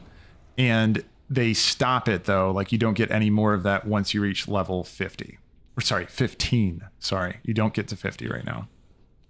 Until, I think, just theorizing, this season comes out. I think that's where we're going to be able to move our Brann up a little bit more. But Brann's a big part of your progression and a big part of your power. So we're going to definitely want to focus on getting Brann as high as we can once the season releases, because your Brann is going to be just a large part of what's going to make those higher tier delves a lot more manageable. And again, like as we approach like the infinitely scaling difficulty one at the very end, yeah, we'll just need all the power we can get to be able to take on the challenge. So yeah, so there you go, Jocko. That was your question about, what, why do we want to start working on Lore Master now? And now, again, you don't have to do that right now. This is just kind of extra credit points if you really wanted to start working on something. Like me, I'm antsy on on wanting to do stuff with delves. And I feel really hamstrung right now with the fact that we can't progress delves past tier 3 just because the season hasn't launched yet. So I'm kind of like looking for anything I can do to be able to progress my delve. And outside of getting your Brann to level 15, getting the sturdy treasures, and then also getting Lore Master, that's literally all you can do. Rhino, you said they don't want you to get into season 1 with Brann nuking the entire thing for you. That's true. He already does a shit ton of damage. Yeah, no, you're absolutely right, Rhino. So something I'm going to be trying with Beast Mastery Hunter and Hunter in general is eventually I'd like to move Brann to the damager position instead of having him as a healer, because he still will do pocket off heals and stuff. He just becomes a lot worse at it. Like he doesn't have this thing, for the record. Like, oh, thanks for the sub there, Levelign. I really appreciate it, man. Thank you so much. So generous. Levelign, yeah, you subscribed with Prime. I really appreciate it, man. Thank you so much for that. Very generous there. You all helped me a ton with getting monetized last week. And yeah, I mentioned it earlier. But yeah, Levelign, thanks for joining in. And oh yeah, so congrats on affiliate. Hey, you all did that. You know what I mean? Like you all, made that happen. You know what I mean? Like you guys showing up and tuning in. So yeah, what I want to say is thanks to you all. You guys, I really, really appreciate that. And thanks for the sub too. Welcome in there, Levelign. Before I forget, I am going to link the Discord. I'm starting a Discord community over there if y'all want to hang out. Jocko's on there right now, and Daniel's on there too. You can come on it too. You said Levelign, hey, it's a great place to be while I work from home. Hell yeah, man. Hell yeah. Well, I appreciate that. Big time. Let's see. I'll link the Discord right after this delve. Help me remember. Because I keep forgetting. I wanted to link it to you guys at the end of the stream last time, and I just completely spaced on it. But I'm trying to get that Discord all set up and like organized and stuff too. So bear with me on. I'm kind of figuring out these things like as I go. Yeah, again, like Twitch and streaming and all that kind of stuff. Complete noob. So like I'm just learning shit as I go, and so yeah, just I appreciate your patience is all I'm saying. Yeah, so anyway, I need no, I'm going the right direction. I'm good. I feel like I got turned around. But that's a good point there. Rhino, you were mentioning, you said they don't want Brann to just go in there and just be Rambo, basically day one in these delves. And that's a really good point on it, right? Just thinking it from that perspective, because it would trivialize the tiers. And I do want it to be a challenge, you know what I'm saying? Because like, I think everybody looks at it right now, they're looking in on Delvs and saying like, oh, it's solo content, so it's going to be trivial. So it's going to be just kind of bullshit regular content for, you know, casual players or whatever. You know what I mean? And it's like, it doesn't have to be. Just because something is solo player friendly doesn't mean it has to be like super simple or just like crazy accessible. And I think, and not that that's like necessarily a bad thing. I totally think they should have like a decent, you know, floor for people to just be able to enjoy Delvs and not get their just ass whooped. But I also think there should be room, and they are doing that with the infinitely scaling Delv, for players that are looking for a solo difficult thing to do, right? We saw that with the Mage Tower, and it was super badass. A lot of us liked it. And I'm just glad to see them putting something else in here that's kind of in that same vein. Think Brawlers Club, think like that kind of stuff, where it's solo, but hey man, it's not easy. Let's see. You said underwater delves are great for warlocks and druids and undead classes. You're not kidding. Yeah, if you wanted to do a lot of underwater delves, that is all three of those really good options.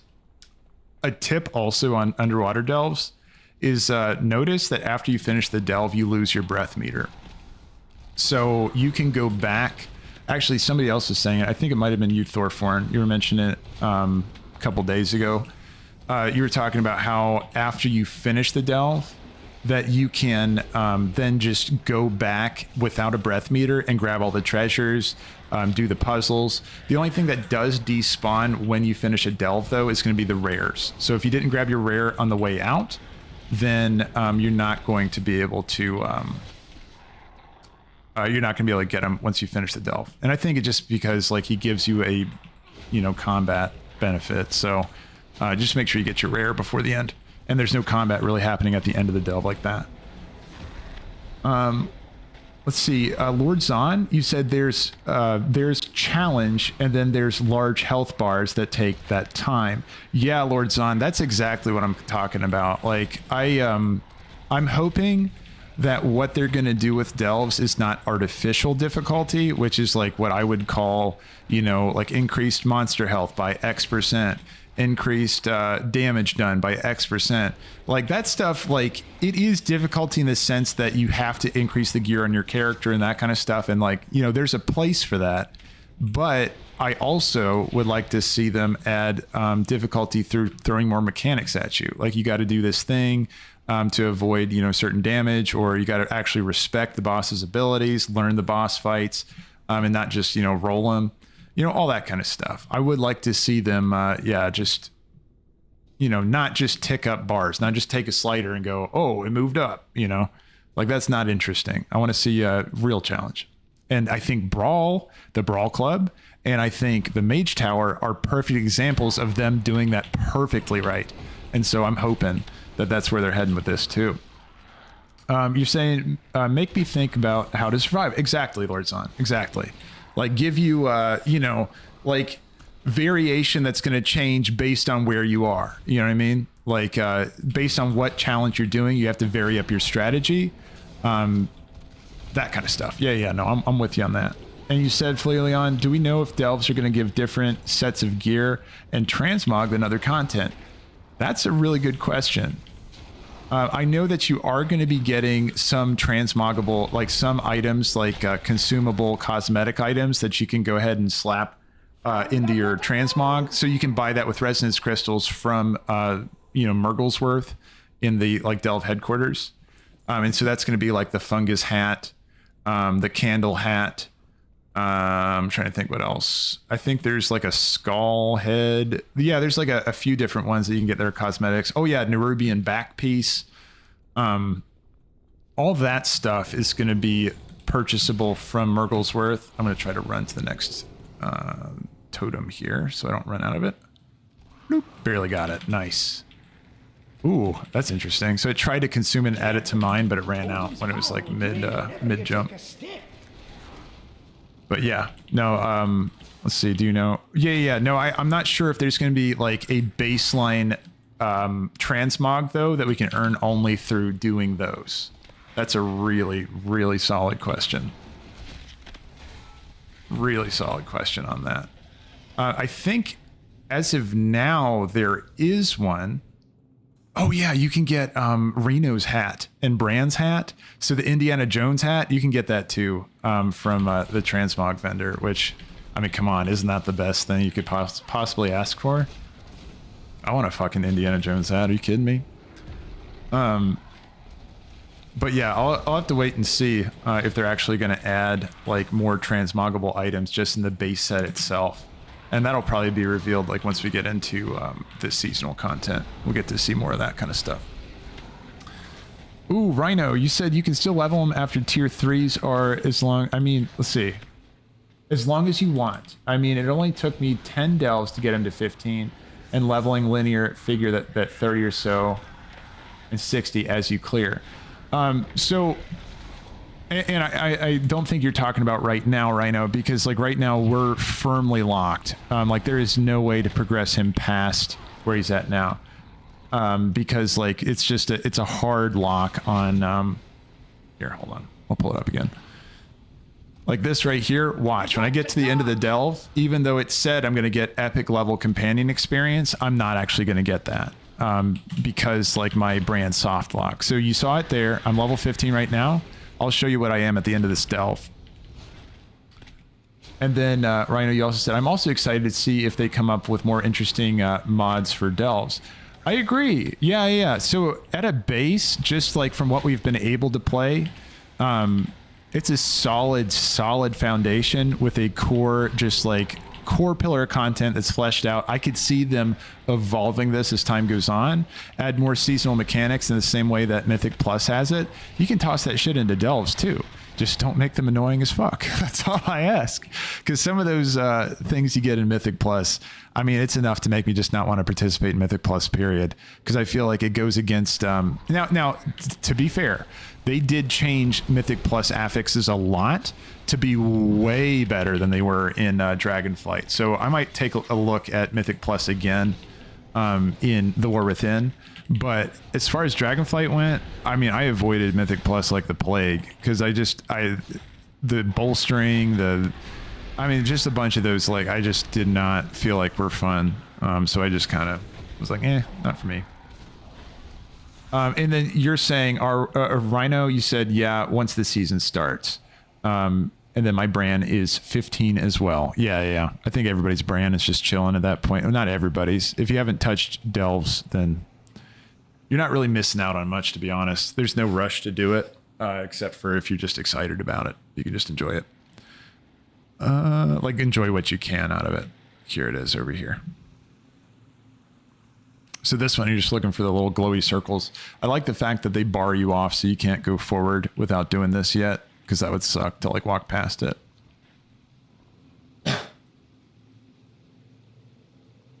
Yes. Rhino, you said, Lord Zahn, by the way, you said, gotta go to work. Thanks for the content, dude. Have fun in the chat. Yeah, of course, Lord Zahn. I really appreciate you stopping by. Good luck with your work there. And yeah, I'll see you in the next one. Thanks, Lord Zahn, for stopping in. Down there, Rhino, you said it's actually, let's see, hold on. All the affixes are Kiss Curse now. I love Kiss Curse stuff. And to anyone that's not familiar with what Kiss Curse is, or if that just sounds like a weird thing, basically what it is that like it's a mechanic that has an upside and a downside, right? So it's like you're getting something and you're having to maximize that you're getting from it. To make up for, so the kiss element, something good, the curse element, something bad. You get both of those things in there. And if you're playing correctly, and if kiss curse is done extremely well, they'll make it so that you can play into the curse to make it more exploitative to be earned in your favor. You know what I'm saying? So think of it like a berserk, right? So if you have like a berserk ability that slowly decreases your health pool, this is like from PoE. The curse element of it is that you're like losing a percentage of your health pool as you go forward. And then the kiss part of it, so curse, lose health, kiss is going to be the additional damage you do. You might do like 200% damage, right? And so you could build your character with a shit ton of life regen that's going to make up for the fact that you're losing a lot of health rapidly to counterbalance that, the kiss curse, or the curse of the kiss curse. So... yeah, I'm totally into that shit too, man. Rhino. Like, I love it when they design stuff like that. So you said it's actually brilliant, but deeply favor particular classes. Yeah, that's true too. I mean, I can say from my perspective, BM Hunter is a badass delving class. Like, we're fantastic at it because we get our own personal little tank right here. And eventually, once we gear up enough, I want to put Brann on the offensive, right? I want to make it so that he's doing damage instead of healing because I can just mend my pet, right? And as long as I'm playing really well with my hunter, I should be able to avoid most damage. And he's still going to do spot heals. He does his dwarven medicine where he throws down little healing pots and stuff. So you're still going to benefit from that. He just doesn't get his, oh shit, shit's really going wrong spells, like where he will throw down like his Titan Matrix and stuff. Yeah. So I'm excited with that. And so you said, like monks with leg sweep will be great for interrupting a lot of the ads. Same with pally tanks. That's true. And shield toss. That's totally true. So having lots of interrupts is definitely beneficial. Well, also too, though, I think it's going to add a little bit of variance for builds too, where you're having an in-game pillar of content that you're going to benefit from taking a leveling build into. You know what I mean? The same stuff you're using for leveling, which a lot of good leveling builds are going to have, you know, the short cooldowns of like ways to keep yourself alive, movement abilities and that kind of stuff, and also interrupts. And, you know, that stuff's more from Mythic Plus as well, because there's so many interrupts you got to track for that. But yeah, build variety is going to be crazy. Like, we're going to have Mythic Plus builds, we're going to have delving builds, we're going to have raid builds, and then just world content builds. Like, that's great, you know, just having variety of play and just more strategy for players to have with their characters. Like, nothing but good things to say about that. Just something else for you to be aware of too. If you didn't want to wear out your totem and say you're moving around in a fight, you can plop it on the ground and just walk around in the ring. You see, like, so I'm having combat right now and I'm not worried about actually, you know, doing, you know, losing, because the way this works, I don't know if I ever explained it, the more you move with that totem, the more you're going to lose on your stacks, right? So if you look in the top right hand corner, you're actually going to see how many stacks you have left on your totem. Once it reaches 0, you just lose it completely, and you're going to see the ring shrink as you go. Now, this might be more important for higher tier delves, and also depending how they do mechanic, if they make it run out faster. If you're going to be planted in an area for any given amount of time, like I'm fighting a boss right now, I can take that off, I can put it on the ground, and then I have my little arena that I can chill in. And then, you know, once I want to move camp, or I want to move to the next spot to be able to post up again, I can pick up my my totem and move there. And again, right now, you don't need to do that kind of stuff with tier 3 delves, but I'm just thinking forward to when we actually have more unlocked. Hell yeah, there you go. So there's Lore Master from getting that last story. So fuck yeah. Actually, I just want to see what it looks like in the achievements. Hell yeah, there we go. Now, again, just going back through this for anyone else, the leave no treasures, the next one you want to do, and you just got to collect 5 sturdy treasures in all of your delves. That's all you got to do. The rest of these are going to be tier 8s. Okay. This one is, we can't even click on this one. So who the hell knows what Nemesis is? I imagine it's just go kill Zikfir, or the final delve guy at, you know, tier 11. And then, yeah, this one, again, we're hard locked, so we can't move our brand past level 15. So of course we can't get to 25. So that's all. Oh, I saw grats in the chat there from Thorform and Jocko. I appreciate it, man. I really appreciate it. Yeah.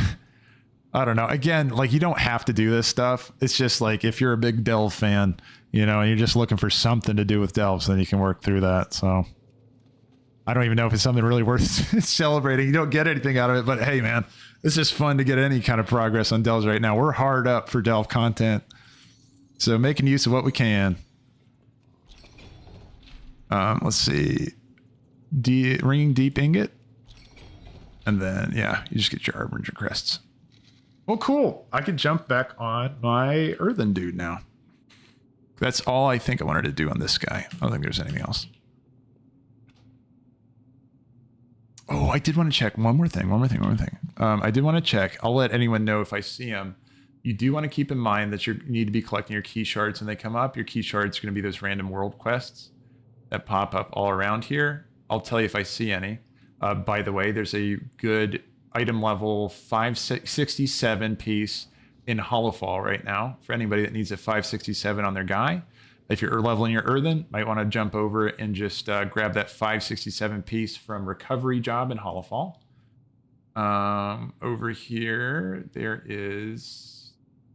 I'm not gonna... Yeah, all that stuff's not very good. It's just regular stuff. Let's see, Isle of Dorn. Make sure there's nothing good over here. Oh, cool. There is that a trinket? Yeah. Okay, there's a 567 trinket as well. For No More Bread. It's an Isle of Dorn. You got 2 days and 21 minutes on that one, so no worries, no rush. You can wait on that one. So if you're not at the point where you can play the game right now, no worries. You can get it way later. And I think that's it. Yeah, I think I checked all the zones. Yeah, I checked Ringing Deeps. Okay. No, I didn't check Ringing Deeps. Hold on. Ringing Deeps. Yeah, I did check Ringing Deeps. We're good. Also, okay, on the topic of talking about keys. If you're earning your keys, Thorform, good call. Hold on. Thorform just said in chat, Discord. Yeah, so I'm gonna go ahead and link the Discord for anyone that wants to join in there and hang out. Trying to form a community over there. And if we get enough people jumping on, enough people jumping in there, and enough people that are interested, let's try to get some raids going once we get the season going. Invite people.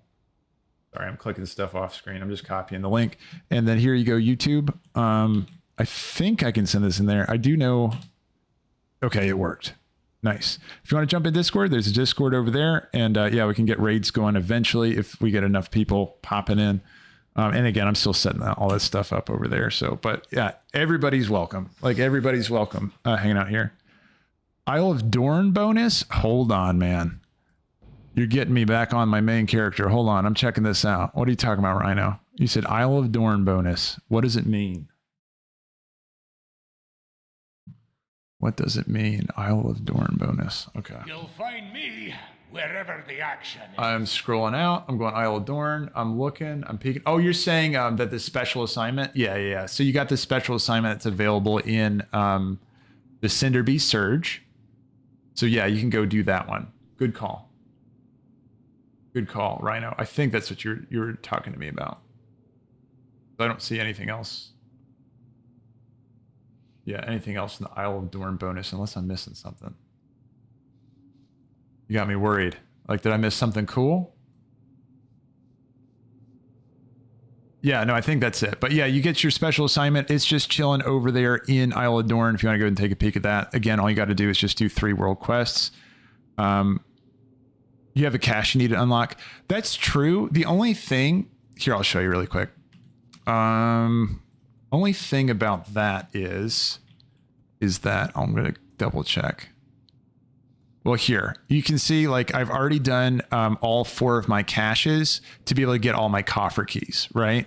So the only thing I could get from that would be, well, Harbinger Crests and Valor Stones. And there's better ways of getting those.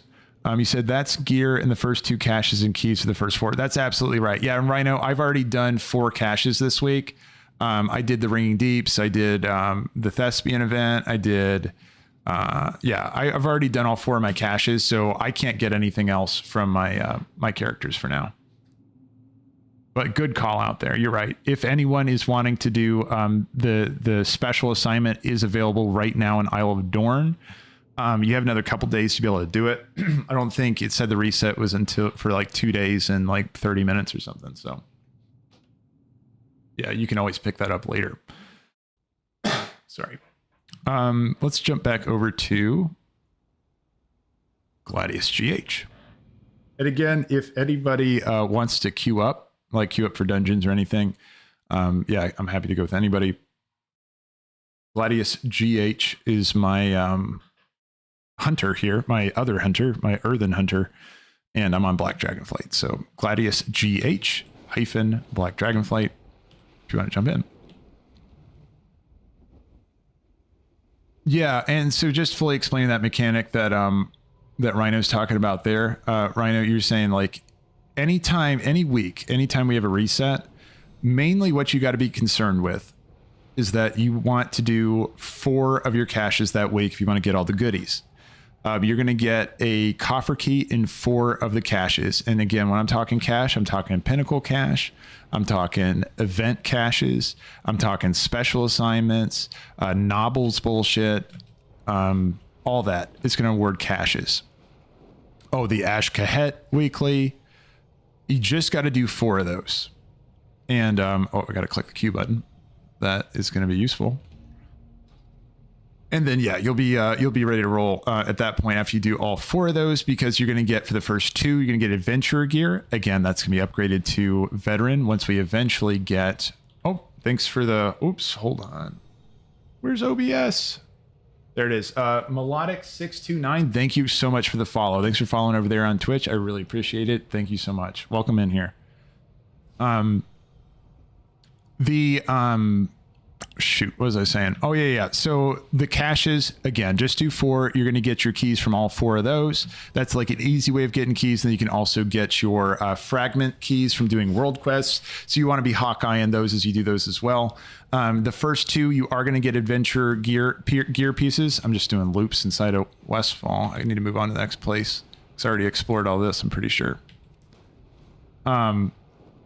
And then after that, like after you get all of those key pieces and so the adventure gear, you're going to get like 2 pieces of adventure gear for right now in the preseason time. And then once it's actually season time, you're going to start getting the veteran gear instead. So it's going to be upgraded to 580 as a baseline of what you're going to start getting in there. So I've heard. So that's going to be pretty nice. Try to grab these Stranglethorn exploration here. You know what I'm noticing? I just flew over that. I didn't get credit. Do I have to land in here? Man, I feel like reading that map really fucked up my character. Because I didn't get any kind of notification that I discovered this area right here. And there's no way that I explored it beforehand. Let's just fly around this too.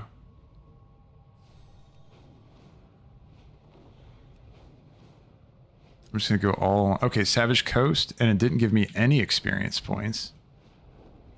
Oof, people, don't read your maps on your Earthen. It is a horrible mistake. Now, when I say that, I'm talking about the toy. So you get a toy on all your alt characters that says that it's going to reveal spots on your map. But it's not supposed to consume the experience bonus you get for discovering it. Supposed to is the key word there. But I'm going around Stranglethorn and I've never been here on this character and I'm not getting credit for shit. Yeah, the ruins there, nothing. Not a single thing. All right, let's jump to a different zone just in case somehow I magically revealed all this.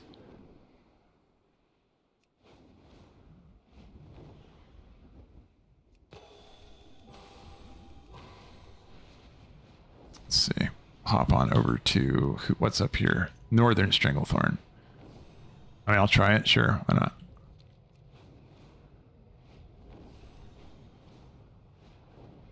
Whoop. And again, if you're talking about equipping your Earthen to get the most amount of experience you would get out of doing this strategy, you're going to grab your Wii buff. You're going to grab your draft of the 10 wins, 10 lands. And you're just going to flip on war mode. You're not going to fight anybody because, again, you're just flying around the zones.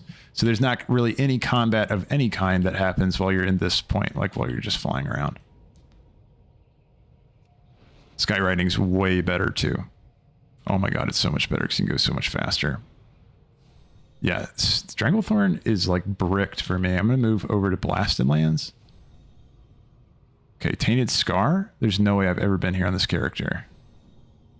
Does skywriting not reveal stuff for you? Now that would be a twist.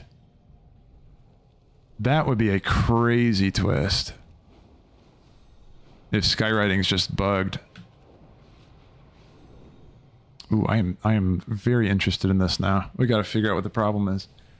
Let's see. Rhino, you said there are specific triggers in areas and flying over. It doesn't mean that you trigger it. It's usually a hub. Just fly over Jakiro Isle. Okay. That's a good idea, though, going for flight points. Let's try doing that. I'm going to be looking for horde flight points. Let's try doing that. That's a good idea. At least it gives me a good direction to go. But notice, I just kind of cruised straight around there in Stranglethorn, and I saw Revelation. Like, I saw, let's see, I didn't even find any new places in there. What's going on with this? Hold on. I'm wondering if, like, now we're super bugged because I logged out and logged into my character, because before I still was getting the experience bonuses. Okay, there we go. I did get Shattered Landing here. Okay, so that might be the target, is just to hit up all the flight points. Let's try doing that a little bit. But again, just word of warning, don't use your reveal everything map. That shit is the worst. If you're trying to do this strategy, that is. I'm going to see if I can still make it work, though. Just for science, I guess. Let's move over here. Okay, Swamp of Sorrows. Yeah, that's the generic, like, just found Swamp Sorrows. Now, what about... I should have got Stonehearth, right? Stonard. Ooh, yeah. It's bumpy at best. Bloodmire? Got experience for that. Okay. So I think really what needs to be done is like a literal just path map to just draw a line exactly to each place that you can unlock. And that would just be the best way of doing this. Because the hitboxes on those are a little bit finicky. It says you just discovered the Blasted Lands. Yeah. Let's see. Hold on. Oops. Let me see. I'm just going to copy this because we got the YouTube heart in the way. Just make sure I got it. Yeah, you just discovered the Blasted Lands. Exactly. And then Stoner Discovery there didn't really do shit either. Quest. Hell yeah, dude. I love about doing these quests like for the first time at least, because you get the quest going into it. Where's my pet? There's my pet. Get in there.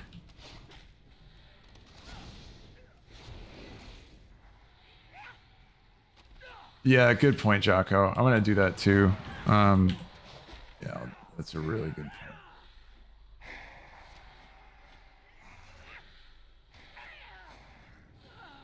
And where's the button for that? Okay.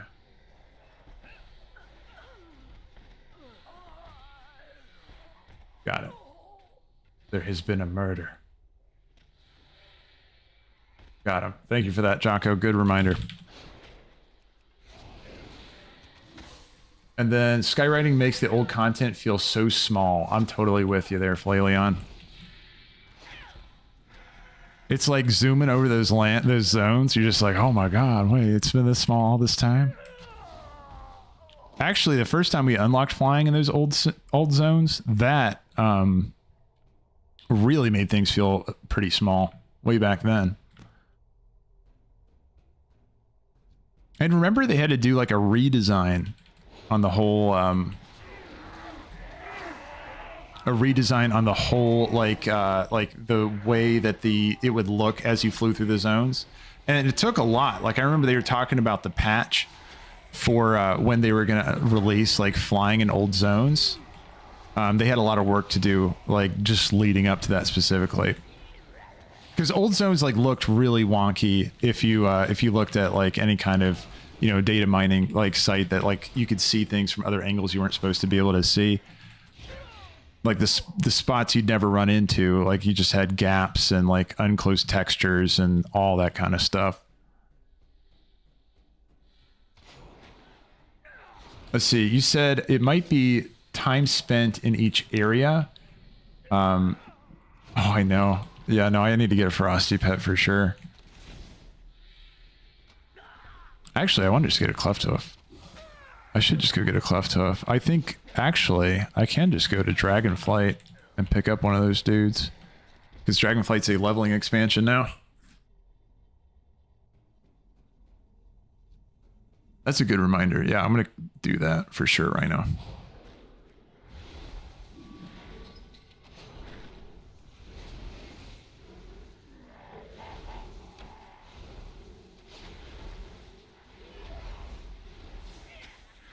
Yeah, I want to figure out like what's going on with the hitboxes on discovering zones too. But oh my god, wait, people are dying. Because we pulled like everything in the world here. We are gonna wipe, aren't we? Let's see if I can, yeah, at least get a kill on that guy.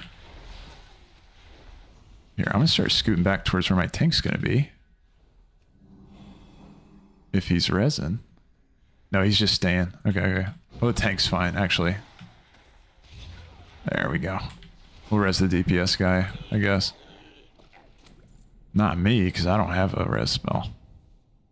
I don't know if you guys noticed that Earthen are actually bigger than your generic dwarf.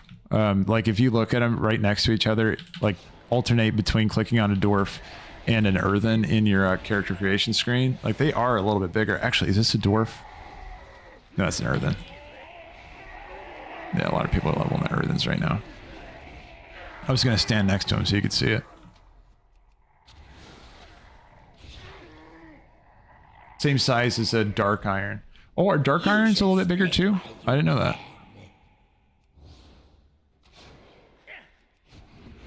It could also be just the way they're positioned on the character select screen. Just if you click the dark iron and then the dwarf, they both look about the same. And then if you click on the Earthen, he looks like noticeably larger. But yeah, it could just be maybe more of the alignment of where the character is, like actually on the character select.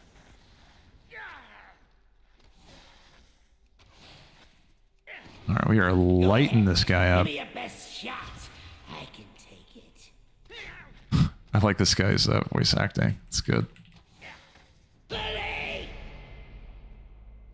That actually might be the same voice actor for Gallywix. Maybe. I don't know. It's hard to remember. Let's see. Oh, I've not been opening this stuff. Ooh, that's a big upgrade. Are you kidding me? Ooh, that's a huge upgrade. I haven't changed my boots at all. I had item level 19. Wow, and that was only the first boss. That's crazy. What a massive dungeon. Approximately 5 seconds to live.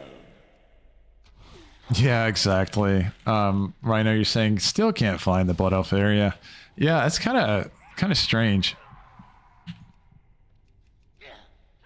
How do we still not have flying over there? Or like Ghostlands or Theramore Isle? Anything that's like in the Blood Elf theme, like we still don't have flying over there. Oh, I gotta res my pet.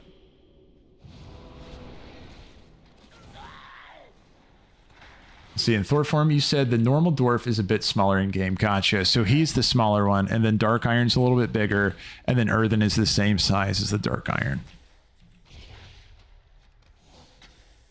I like the fact that they made him just a little bit different.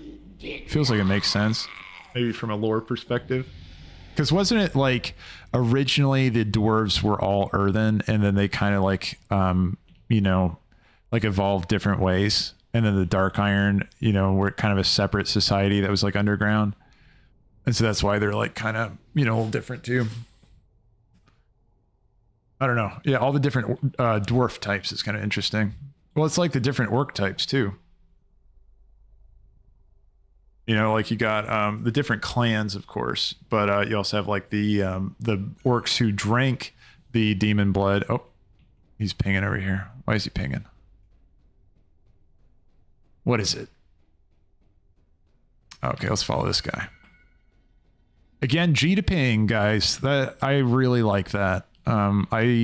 It's been in the game for a decent amount of time now, but it just makes pugging so much better.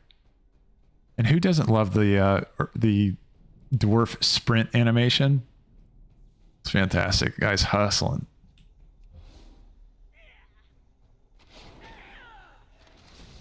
No, but the G to ping stuff is like fantastic. I just love the fact that they've made interrupt that, like pugging just a little bit smoother, so you can just get some of that like communication across without having to, you know, only rely on voice comms. I mean, most people do play, like a lot of people do play like a good amount of WoW with playing with people that aren't on voice comms with them. So anytime you make that shit a little bit better, It's really helpful. Oh, there's the boss. He's all the way up there. Wait, did he respawn? We gotta kill this guy again? That's weird.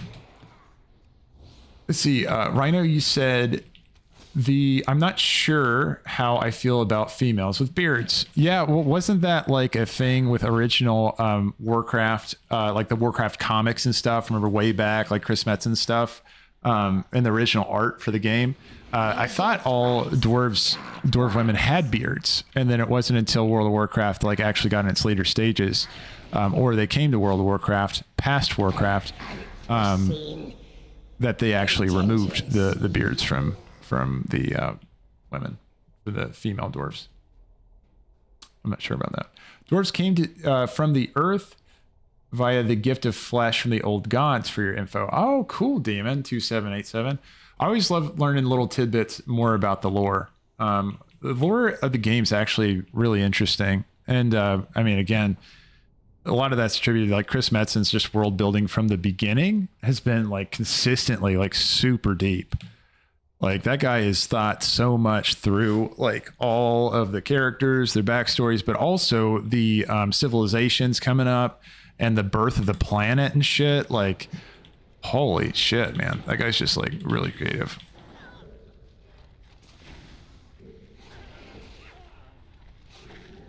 Gotcha. So it was old gods influence for that. I guess it's kind of fitting that we're moving into dealing with kind of old gods tangentially through Xal'atath now, right? Because Xal'atath isn't herself an old god, but she has old god influence, if I'm not mistaken. Right? Like she's kind of maybe a demigod in power, right? So she's no Yogg-Saron. She's no like Cthulhu. Oh my gosh, my Gruffhorn. My poor little Gruffhorn. He's just trying his best.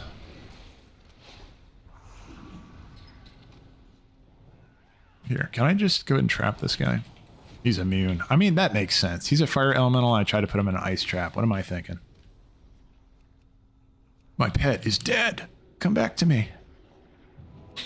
I can't be a beast mastery hunter without a beast.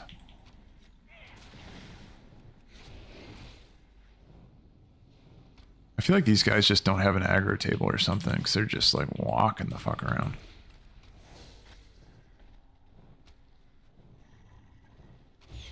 Oof. Gruffhorn's dead again. I'm just going to leave him dead. We'll figure it out. Alright, now you can res. Wow, this is a long-ass dungeon. That was kind of like Burning Crusade, though. Burning Crusade just had some long ones.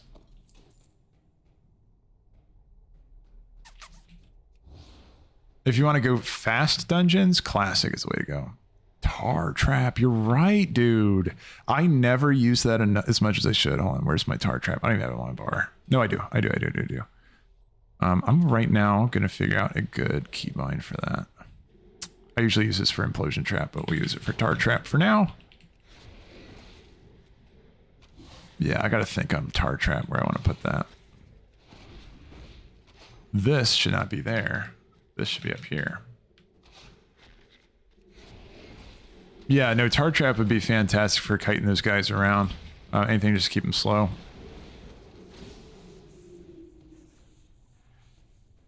You said, is your pet's growl ability turned off or on? So when I'm in live combat, then like out there in the outdoor world and leveling and stuff, I turn it on, and then I have it off for dungeons. And yeah, normally on my hunter, I have my growl like right down here, but leveling my hunter, I'm not even seeing my growl down there. Might have to do with the pet I have on me right now. I never really run with, is this guy cunning? What is he? He has Master's Call, so he's a cunning one. Yeah, no, I usually go ferocity. That's usually what I keep. Ooh, asleep. Yeah, Death slowed him down. Yeah. I'm gonna make a point of just doing Tar Trap just for fun. It's like once you notice that you just never use a spell, like, I don't know, something I do is I just like try to spam it in all cases I can just to remind myself like, hey, that is a spell. That is a spell I should use. Now, what would be really cool is if you could light your tar trap on fire. It just becomes like AoE fire damage. That would be fun. Or if it like touches an elemental that is fire or consecrate or something. Layer your tar trap on consecrate. That would be fun.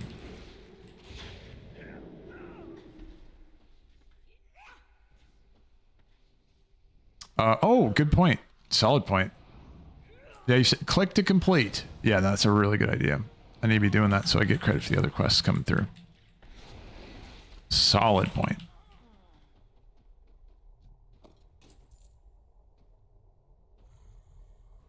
Oh yeah, but right, Akoza, it should be off. I don't think it'd be on because I don't even think like I have access to that right now.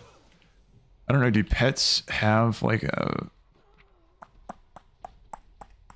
Yeah, I don't see. Oh yeah, there is right here, but it is off right now.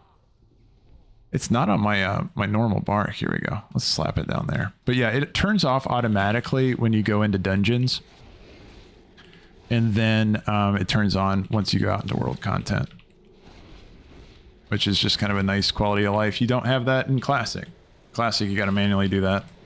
And let's see. I remember keeping it on by accident during a raid. I feel like an idiot. And yeah, it was like one of the sod raids. Level 25.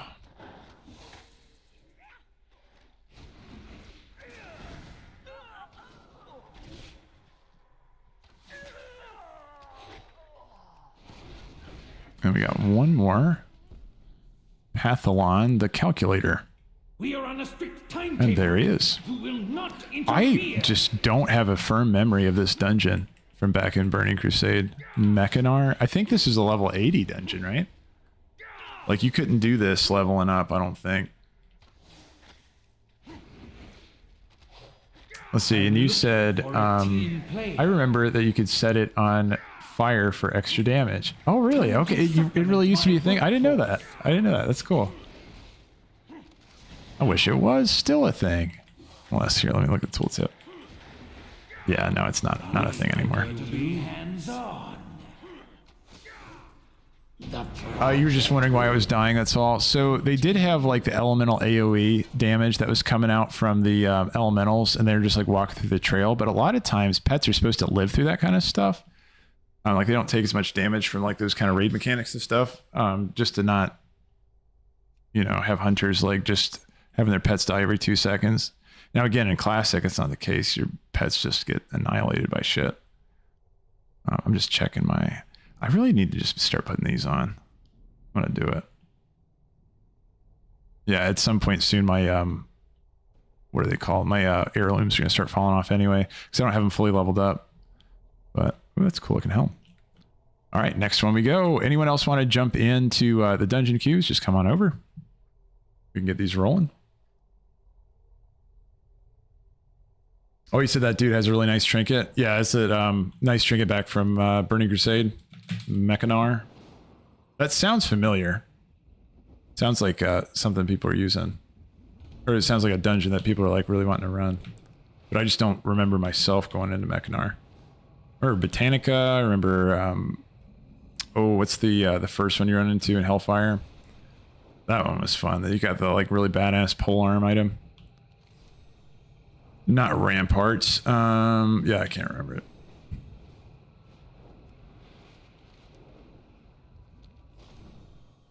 Okay, so there I did find Follow Sanctuary. And again, we're back to getting 1740.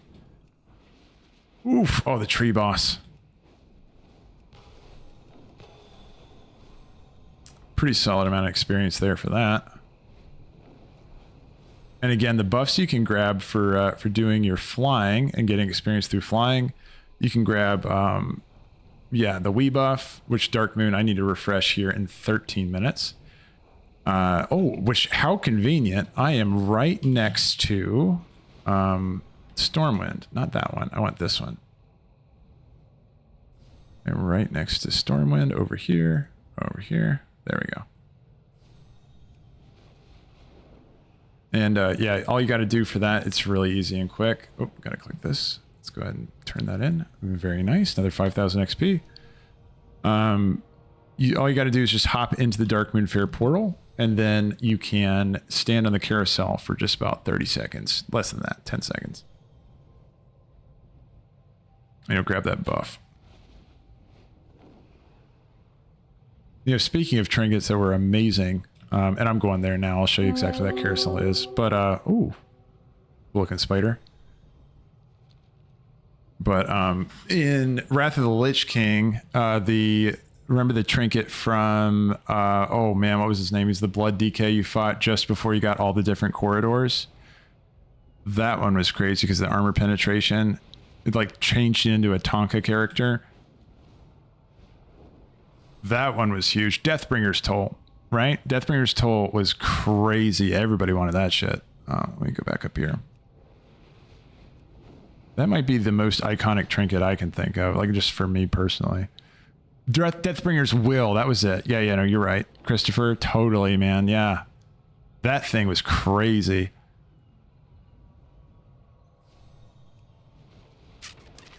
And then you had, from Burning Crusade, you had Dragon's Spine Trophy was just absolutely batshit insane too. Yes, you need a DPS pet anyway, you said Rhino. Totally. I'm going to switch Chromie over to doing Dragon... Wait, hold on. I am not an Alliance character. Oh my god, I forgot I'm on my Horde character. Oh, that's so funny. I was just about to fly into my death there for like a second. Can I still go through their gateway though?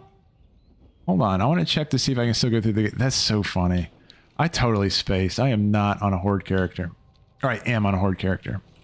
Yeah, I can still go through the gateway, though.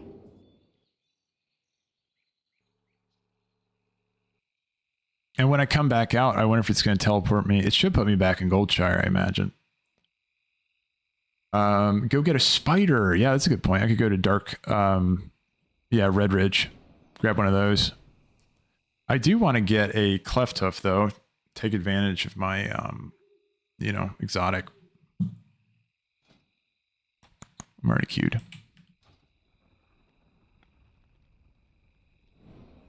See, I might cruise to Chromie and then switch to Dragonflight so I can go get a Cleft Hoof. That might be my strategy. Oh, I just gotta go get my Wii buff right here. And again, Wii buff, all you gotta do is just stand on here. 10 seconds. You'll see it stack, top right hand corner, 25, 34, 39, 44, 49, 54, and finally 60 minutes. You got 60 minutes of the Wii buff. You can go ahead and buy your top hat if you want to have it on the go. Just got to buy yourself a top hat. A wolf pet would work too. That's true.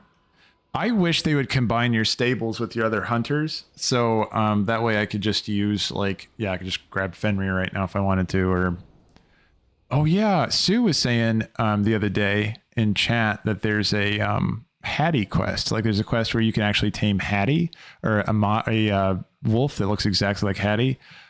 Really want to do that quest too. I'm gonna have to dig and find it. Cleft Hoof isn't. You still have ferocity with your Cleft Hoof. The rhinos you can grab over, and I'm gonna say yes to that. And I'm gonna say yes to that. I need to make sure I drink my draft of the 10 winds as well. I don't think I'm ever gonna say that potion right. Draft of the 10 lands. Not dot. Draft. There we go. Draft of the 10 wind. Oops. Tried to click it. Oh, this is so fitting for the current expansion we're in. Let's fight the Narrobar. There we go. Drank that. Now we got 20% experience from those two things. We got draft of the 10 lands. And then we also have and we have, yeah, of course we're not gonna have war mode inside the dungeon. So, but we do benefit from the other two. So that's nice. Yeah. So the nice thing about Cleft Hoof is that it is like you do have like Predator's Thirst with them, so you get that % leech.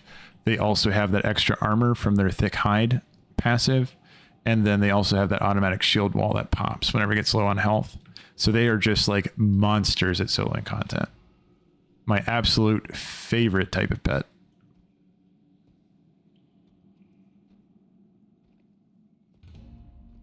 We're queued for the Dungeon Finder.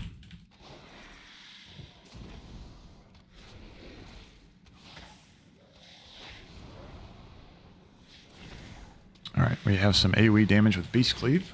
Hell yeah. Ooh, I wish I had my Intimidate too for an extra interrupt. Something to keep in mind, by the way, everybody. So if you're talking about your max level hunters, Implosion Trap, so our new little spell there, we actually can interrupt some of the armored casts. So you can go ahead and like toss it under somebody that's casting an armored ability. And as long as they're susceptible to like, you know, some kind of like knock up effect or whatever, like you're going to be able to knock them out of their spell as well. So that's pretty handy, especially when you're doing Awakening Machine right now, because there's a zillion things to interrupt. And if you interrupt the guys, they die instantly. You can also just plop a implosive trap under them, and the knockup's just going to instantly kill the guys because you interrupt their cast. But yeah, as far as like interrupts go, we have a good amount of sources for them because we also have Intimidate and Countershot as well. And then also if it's susceptible to Freezing Trap, you can kind of treat Freezing Trap like an extra little interrupt as well. So we have a lot of things to work through. So if you're in the land of mythics, so the land of interrupts, then you know, that's really helpful.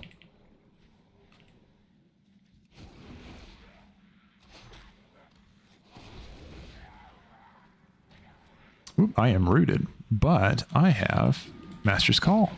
There you go. Cunning Pet coming in clutch. No, I would much rather have the Bloodlust, for sure.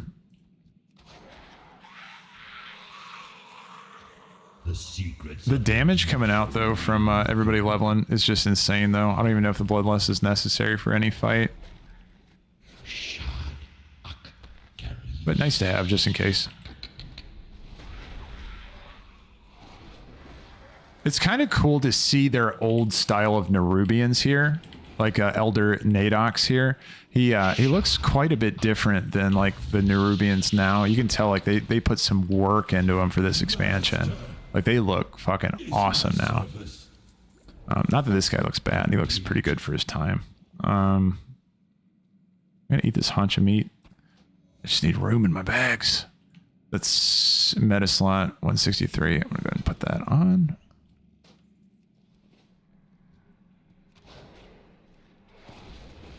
But yeah, I wonder, so this place is, what is this? This is not, is this Nurbar? Oh yeah, Ankahet, the Old Kingdom. So I'm wondering like what Nurbar Palace is going to look like, if it's going to have a similar design to, here I can do Master's Call. And I'm also going to feign death. Ooh, did he pull me out of my feign death? He really did. Ooh, we got ourselves killed there. But I could turn in this quest. Happy ending. Doug, you said... Oh, yeah. You're saying over there, Rhino, you're saying prioritize the... yeah, the Spell Flinger. That's right. I totally forgot about that. Don't they have like a Shadow Burst ability that just like pops damage like crazy? I forgot about them. And then Doug Scott, or Doug, you said, where's the explosive trap in your spell book? I can't find it. What you can do, actually... If you can't find it, you can actually drag things directly from your book and just plop them down there if you wanted to. But it is going to eventually be in there. A quick way of finding stuff in here too is you can do explosive shot, click, and then you can find it that way too, whichever is easier. Hold on, trigger finger, yes. Explosive shots damage, yes. And let's see. Hold on, I'm catching up these guys. Kill cleave, that sounds good. Yes, Bestial Wrath, please. Okay, and Bestial Wrath. Wow, it put it right in the spot I was going to put it. That's fantastic. Okay, we lost two guys. Are we queuing again? Are we queuing again, guys? Okay, let's just go ahead and hide. Oh, no. Okay, well, we got 9 minutes to be able to roll again. Because they don't seem to be queuing. They just want to do it as a 3, and I'm not down for that. I'm going to move along. All right. So once again, make sure you keep your Wii buff up and make sure you keep your draft going. I got to jump over to grab a Cleft Hoof anyway, because I'm tired of, I just don't want to use my Grove Horn anymore. I want to get that leech. And I want to have access to the Bloodlust in case I need it.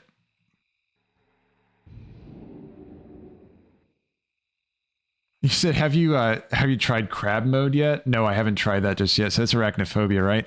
Oh shit.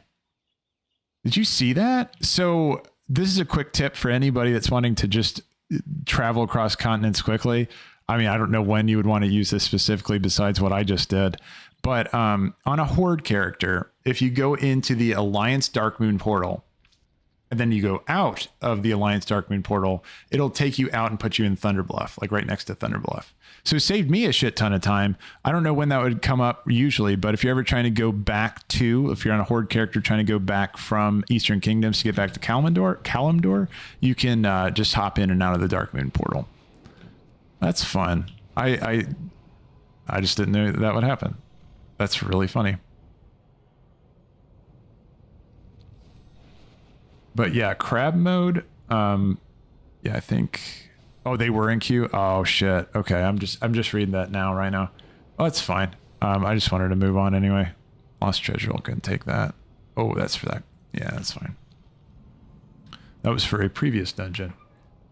It only works one way. Right, exactly. So it's like if you're a horde character, whenever you leave, it's always going to try to put you next to Thunderbluff, it seems.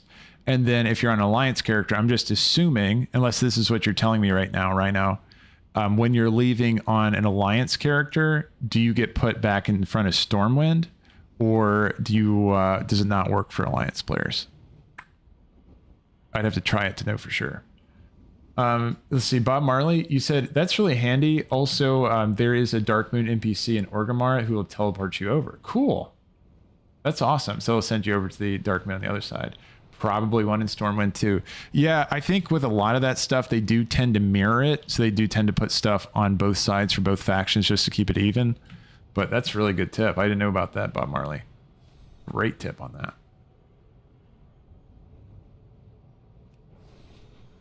Okay, and over here, I'm going on a little minor quest to get a cleft hoof to have instead of this guy, instead of the little grove horn dude.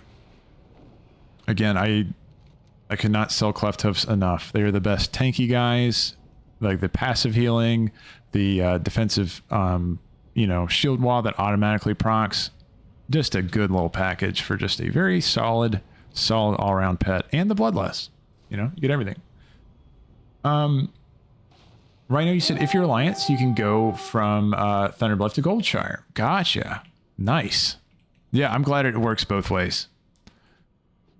Okay, Chromie, help me out here. Send me over to the Dragon Isles. Dragonflight. Okay, let's go get one of those rhinos. I think this is the Sun Grazer, if I'm not mistaken. Sun Grazer chilling over in the Dragon Isles. Really, if I wanted a cool one, Fault Line's the way to go. It says inventory full. Hold on. It's pinging me. It's because I have so much garbage. Hold on. Let's get rid of this junk. I can't even... Oh yeah, you can't eat as an Earthen. That's right. Okay, there we go. There was like a quest that kept popping up trying to give me an item. I kept hearing the sound for just like when you don't have room in your inventory. Sell all that junk. Oh, it's so much better. And then let's just look for upgrades here. Crack it open, crack it open, crack it open. That, and yes. Yes, please. Heroes of the Horde, the Dragon Isles have awakened and beckon the dragon. Can I just go? Hold on. Can I just go to Valdrakken? Yeah. I'm not going to do the entry quest. No thanks. No thanks. Actually, I didn't even think about it. Dragon Isles would be really legit, especially for... Ooh, okay. Oh, yeah. Okay, so you can get an additional 25% extra experience for the Dream Surge location. So if I'm exploring that on an Earthen, trying to find all the locations in the Dragon Isles, in the Dream Surge area, I kind of want to see how big those numbers are. That sounds awesome. Oh, I lost my Wii buff, didn't I? When did I die? In that dungeon. Damn. Let's see. Let's go get that cleft hoof. Bags are cheap. Yeah, I should just go grab bags. That's absolutely true. That's absolutely true. Good point, Rhino. Very good point. You also said there was a Darkmoon entrance in Terakar Forest too. Oh, really? Yeah, I wonder if they keep those old entrances there or not, or if they just move them to just have them in the two places. Oh my gosh. Yeah, going back to the Dragon Isles with all the treasures that are out there. There we go, this guy. Let's go ahead. What level is he? He scales my level, right? 34? Yeah, I can grab him. Let's go ahead and make sure. I should have enough room. Already have an active summon. Okay, so come out. Grovehorn. He's dead, isn't he? He's dead. Come back. And then leave my sight, sir. And then I will scoop up one of these Sunhive Stomphoof guys. Yeah, this is a nice quick rhino if anyone's looking to get a Cleft Hoof before they do like solo content or leveling content. Cleft Hoof's really good for leveling. And again, look at all this. Look at this just all in one package. You got your Thick Hide, extra, you know, oh, that's the shield wall ability that automatically triggers. Super nice. And then you got your Leech, 4% because it is ferocity.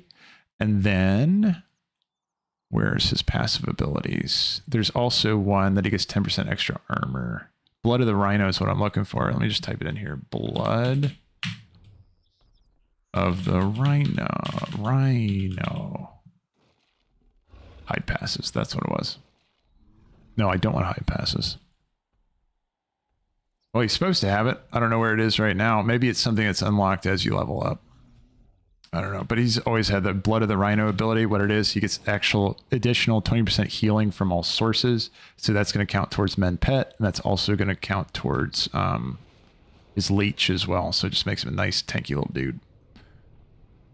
Let's see, is the dungeon queue up? No, I got a minute left on it. But I want to look and see which place has the Dream Surge, unless they started removing Dream Surges.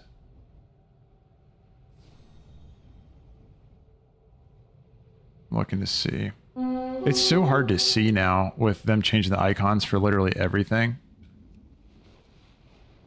Is it in the Onaran Plains? Because that's where I'm at right now. Murakai. Okay, it looks like they might have removed Dream Surges. I guess it was only something we could take advantage of back in like early access, because the early access day was pretty cool. Azure Span, like the day one of early access, Azure Span was launched as the, I guess I'll do this quest while I'm waiting a minute, was launched as the Dream Surge area, and you could go over and just farm elates in Brackenhide Hollow. Hello. Are you the guy? Fight with fury. You're not the guy. The guy's up there. You could just farm guys in Brackenhide Hollow and just get some quick experience just through, you know, just grinding. It was a nice like day one thing when like everybody's doing quests and stuff. Wait, is that really all it wanted to give me here? Oh, here we go. There's the shield quest. Down here. Up this way. Yeah, there you go. Frost Trap and Lust at 45, right? So you're kind of unlocking things as you move through. Your pet's going to unlock some things as well. I thought they just had it equipped immediately, but I guess, yeah, it's, as you progress, you also get more stuff on your pet too.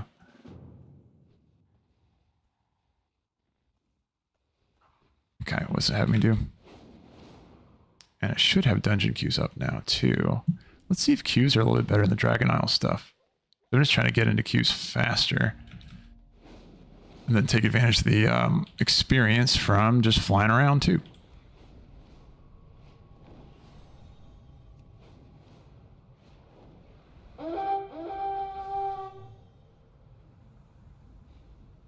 Or, you know what else would be really solid is going to Draenor and heading up the bonus objectives. In addition to picking up the treasures as well, while also discovering stuff. Layering those three things together would be really legit. Actually, I talked myself into it. I'm going to try that out. Infernus MMA, you said, hey man, what two professions must my alts have to make gold? So here in Furnace, if you want an easy way of making gold, and I think that these are going to be strong professions throughout the expansion too, and who knows, right? It's hard to predict the market and exactly what's going to happen because like shit will hit it and it'll change.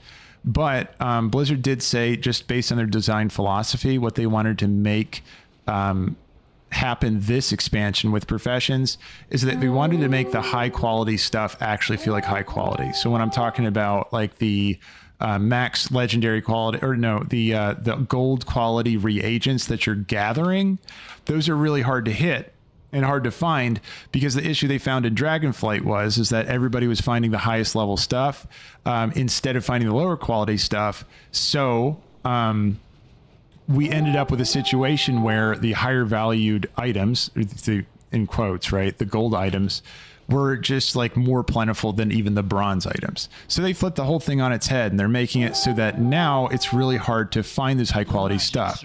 So all that to say, you might want to go mining and herbalism. That's a strategy I'm taking, where you're going to be able to mine for those things and go a refining spec. So I'm not on my main character right now, but I'm talking about the far left specialization node. And if you look in there, you can actually spec in to refine your stuff to be able to make it into the higher quality. So that's like your ores, your herbs. You can turn them into the higher stuff by like taking a bunch of them and then decreasing the full amount that you have, and then just making it a higher quality. And then eventually you can make them all the way up to the gold. But it takes a lot of specialization points to hit it, right? So yeah, that's kind of where I'm going to. Also too, you can spec so that you can start finding null lotus and null, what's the ore one? Is it just null orbs? Null ore? So there's two different types of null that you're going to get from gathering from herb nodes, and then there's going to be another one you're gathering from mining nodes. And you can only find those, and you get way more efficient at finding those if you unlock in the skill tree for you to have like a higher efficiency at finding them, or if you can, hold on. I'm going to just show you exactly what I'm talking about. I'm going to switch to my character because this is a lot to just visualize. 1 second. I'm going to jump on my hunter and I'll show you the exact spec I'm going. See if you want to do it too. Let's see. Rhino said, I have 2 alchemists, one for potions and one for files. Cool, man. And then, let's see, Bob Marley, you said, you said that there is one to teleport you. Apparently, Earthen can't drink either, right? Sucks if you're a healer. They can't drink the conjured. Yeah, that does really suck. But I mean, do they still have mana biscuits? Is that still a thing or not? But they can't eat it. Oh man, I don't know. That's just confusing. And then maybe they fixed it by now though. Just tested, still cannot drink. Interesting. That's really, really interesting. I don't know why. I don't know what healers in that case are supposed to do. Here, so he was talking about Infernus MMA. Now here's what I'm doing. I'll just walk you through my strategy really quick. I'm going on my herb spec. I'm going for bountiful harvests. And the reason for that is because, first of all, if you look at this original node, so this is the first node you're going to have to spec into, you can refine your herbs to level 2 quality starting at the middle point, right? 20 points into the bountiful harvest. And then you can harvest, or you can refine your herbs all the way up to the gold quality on, if you go all the way up to the max on here. Now, the reason why I'm not bum rushing this node, I'm only doing it as I need it, is because there's another item that's really valuable right now that's called Null Lotus. And if you go to the end of one of these specialization nodes, these like lesser nodes, you're able to jump up all the way to the top and eventually make it so you can gather Null Lotus off of specific types of nodes, right? So here it says that you can gather Null Lotus off of Blessing Blossoms. So that's a start, right? So now I can start finding these on those. Now there's all these different types of nodes that we're going to be running into in Dragonflight. Sorry, not Dragonflight. The War Within. And so now my next step is, and I probably should have done Myco Bloom first, to be honest with you, because it's more plentiful. The more often I am mining, or I am gathering from Myco Bloom. Eventually, I can max this node out, and now I'm going to be getting Null Lotus from both Myco Bloom. Sorry for hitting the mic there. Myco Bloom, and then also I'm going to be getting it from Blessing Blossoms, right? So I have two places while I'm gathering that I can start getting null lotuses. Null lotuses sell for a decent amount in the auction house, at least last time I checked, but the market changes.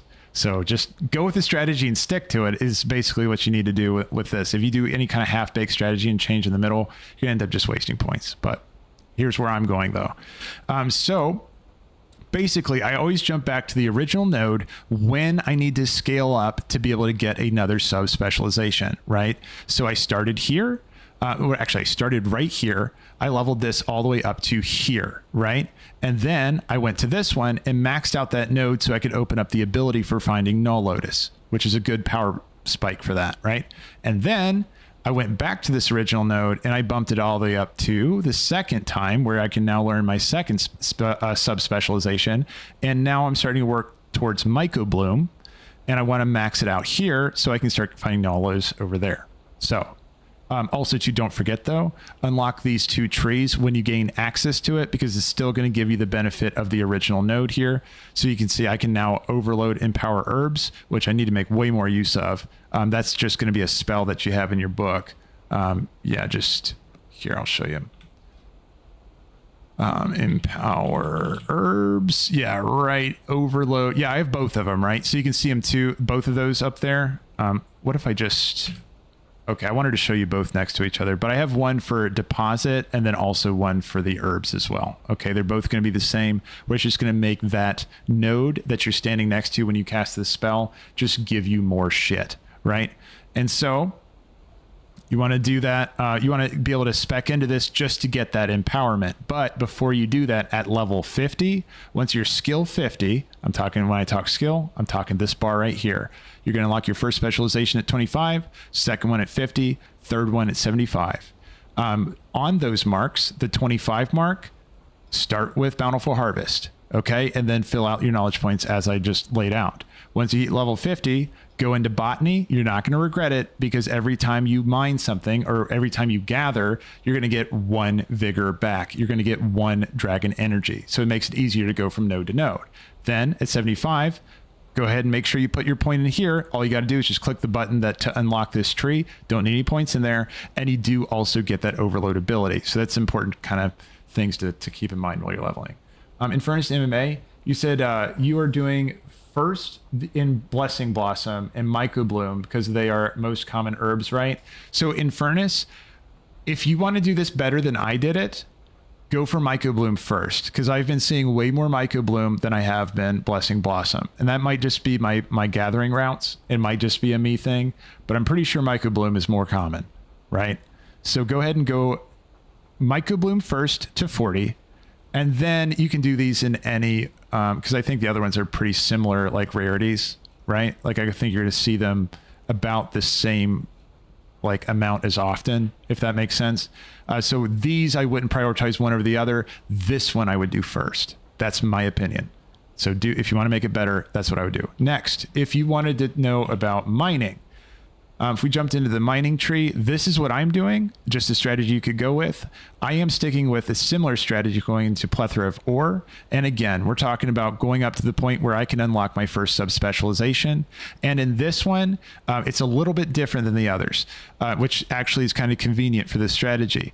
Again, refining, I think, is going to be a strong way to go when it comes to getting more gold. So when you're on your individual nodes, again, I mined up to this. So I got my first sub-specialization. And then I moved over to Bismuth.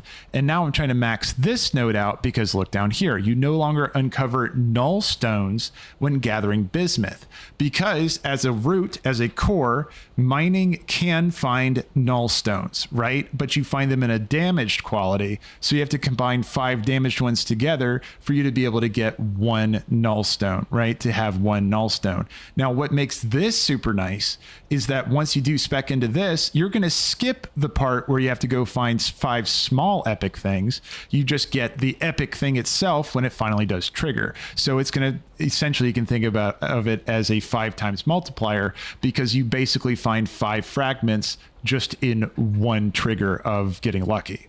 You know what I'm saying? Hopefully that makes sense. So ultimately, where we want to go with this is going to be a similar strategy as the other one.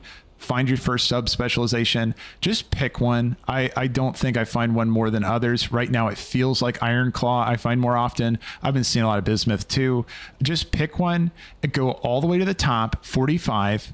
Also keep in mind, I didn't mention this before, but you can start refining to quality 3 in this tree, right? So you get 2 in 1. The herb one, it's like you had to pick, do I want to refine or do I want to find Null Lotus? This one, you get to have your cake and eat it too, where the fact that you can go all the way to quality 3, and also, once you get these last 4 points that I don't have just yet, you can start finding entire Null Stones just on the node itself. So yeah, that's, oh, and same thing goes with mining. One more thing, make sure you're picking these up. This is the second one you want to pick up at skill level 50. Remember we were talking about that earlier, because it's going to make it so you're going to get 1 vigor recharge, 1 dragon energy point recharge per thing that you mine and per thing that you herb if you unlock it for both trees. So you're never going to be stuck without dragon energy or vigor to be able to jump to your next node. You're going to be mining more efficiently. Next, finally, you do want to unlock this at 75. Again, it's going to give you that deposit spell. Slap it somewhere on your bars. Don't forget to use it. It is on a 2-hour cooldown. And eventually, way down the line, after we deal with a bunch of other stuff, we can start speccing to reduce that cooldown. But for right now, this is what I'm doing, and we'll see how successful it is. But yeah, that's my strategy in Furnace MMA. And I know that was kind of a lot, but if you have any questions on it, you can just let me know. That's just kind of my theory of what it is. Rhino, you said BB is the most common. Yeah, so bismuth, right? And then LOD and microbloom. Oh, okay, I see. Blessing Blossom, you're saying, is the most common. Okay. And then Microbloom is common everywhere. Isle of Dorn is where you find the most Blessing Blossom. So you can just target that specifically. And actually, that's probably what I should do. I should just stay in Isle of Dorn, since that's how I already spec'd, just based on that. Yeah, no, that's a good call out. I appreciate that, Rhino. Really good idea. In Furnace MMA, you said, thank you, bro. Nice and complete information. I appreciate it. Well, yeah, I'm glad it helped. I hope it helped. I know it's kind of like a lot of shit all at once, but yeah, hopefully you just saw the general idea behind yeah, like what I'm going for at least. Also, I wanted to jump over here. You said, yeah, Barmelin, you said no way to drink on your Earthen right now, which is really wonky. They got to fix, like, put something in there, like give us some kind of mana rock or something for healers. And then also you said, Thorform, you said don't forget the vial of true sight. If you're mining and herbing. Oh, shit. Thorform. Yeah, I think I remember hearing that earlier, too. I think Bob Marley mentioned it the other day, too, and I totally forgot about it now. Here, guys, let me show you one more thing. This was huge. This, like, blew my mind when I originally heard it. And I just, I'm so glad Thorform brought it up again. And I'm so glad that Bob Marley mentioned it to me the first time. So there's, like, some hidden nodes that you can find with mining and herbing that you don't even get to see until hold on, it's loading in for me. You don't even get to see unless you use a specific potion. And Bob Marley just put it down there. I'm going to go ahead and copy it and put it into Twitch chat. Wait, no, it's in Twitch chat. I'm going to bring it over to YouTube chat. This is what we're talking about. The vial of true sight. So you can find that, and that is going to unlock it so that you can find even more nodes than what you've found so far. So we look at the Herbalism Journal. You can see right now, I have all these green up arrows indicating that if I find these, it's going to increase my skill, or have a chance to increase my skill.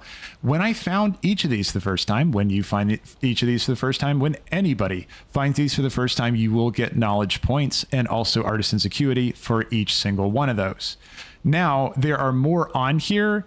Not these down here, but like there's more that you can't even see until you drink that potion for the first time. And again, I haven't tested this yet, but one of you just mentioned it to me earlier, and I actually, let's go ahead and do it now just to make sure it works as we're saying. But the great thing about it is that there's going to be like there's a word for it, like it's going to be hidden Blessing Blossom or hidden bismuth. It's going to have new nodes for each of the hidden archetypes, or each of the hidden nodes that you couldn't see before. Wait, why can I not go up there? Hold on. This is the core way, right? Oh, no, here it is. Whoops. 1 second.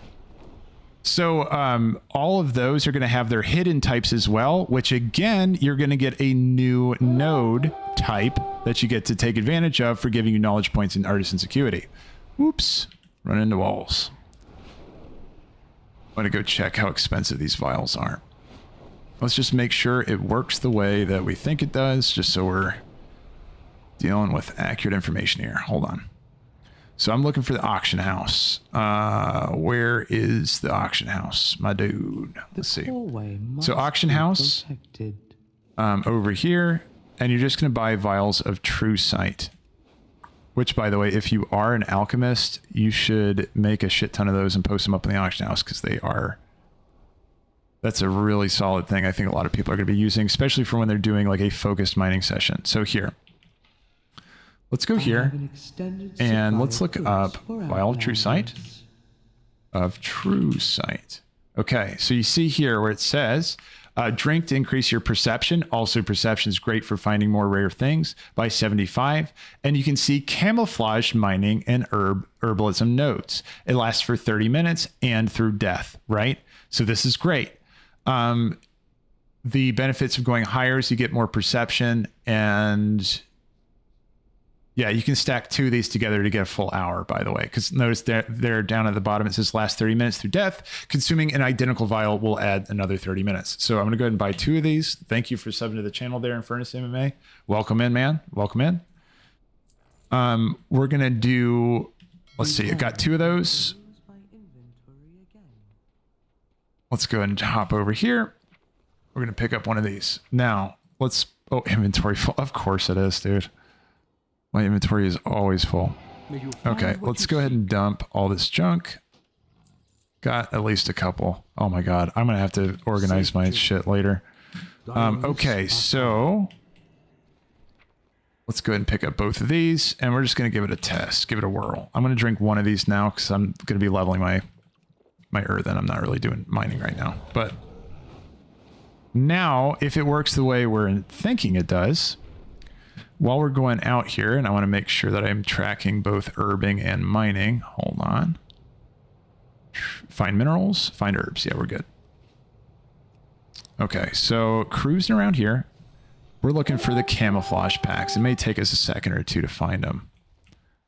Bismuth, Blessing Blossom, camouflage. There we go, there we go. So we can test this immediately.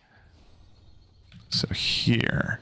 If I go over to this, notice it's like a little bit translucent. And if the theory stands true, when we mine this, down here in the bottom left-hand corner, we should see a knowledge point, and we also should see Artisan's Acuity. So here, I'm going to do 2 things just to confirm that this works. Let's pull up this, pull up my specializations. You can see I have 0 knowledge points, right? So let's go ahead and click on this. I'm going to click on the herb to gather it, and let's see what we get. Got a knowledge point.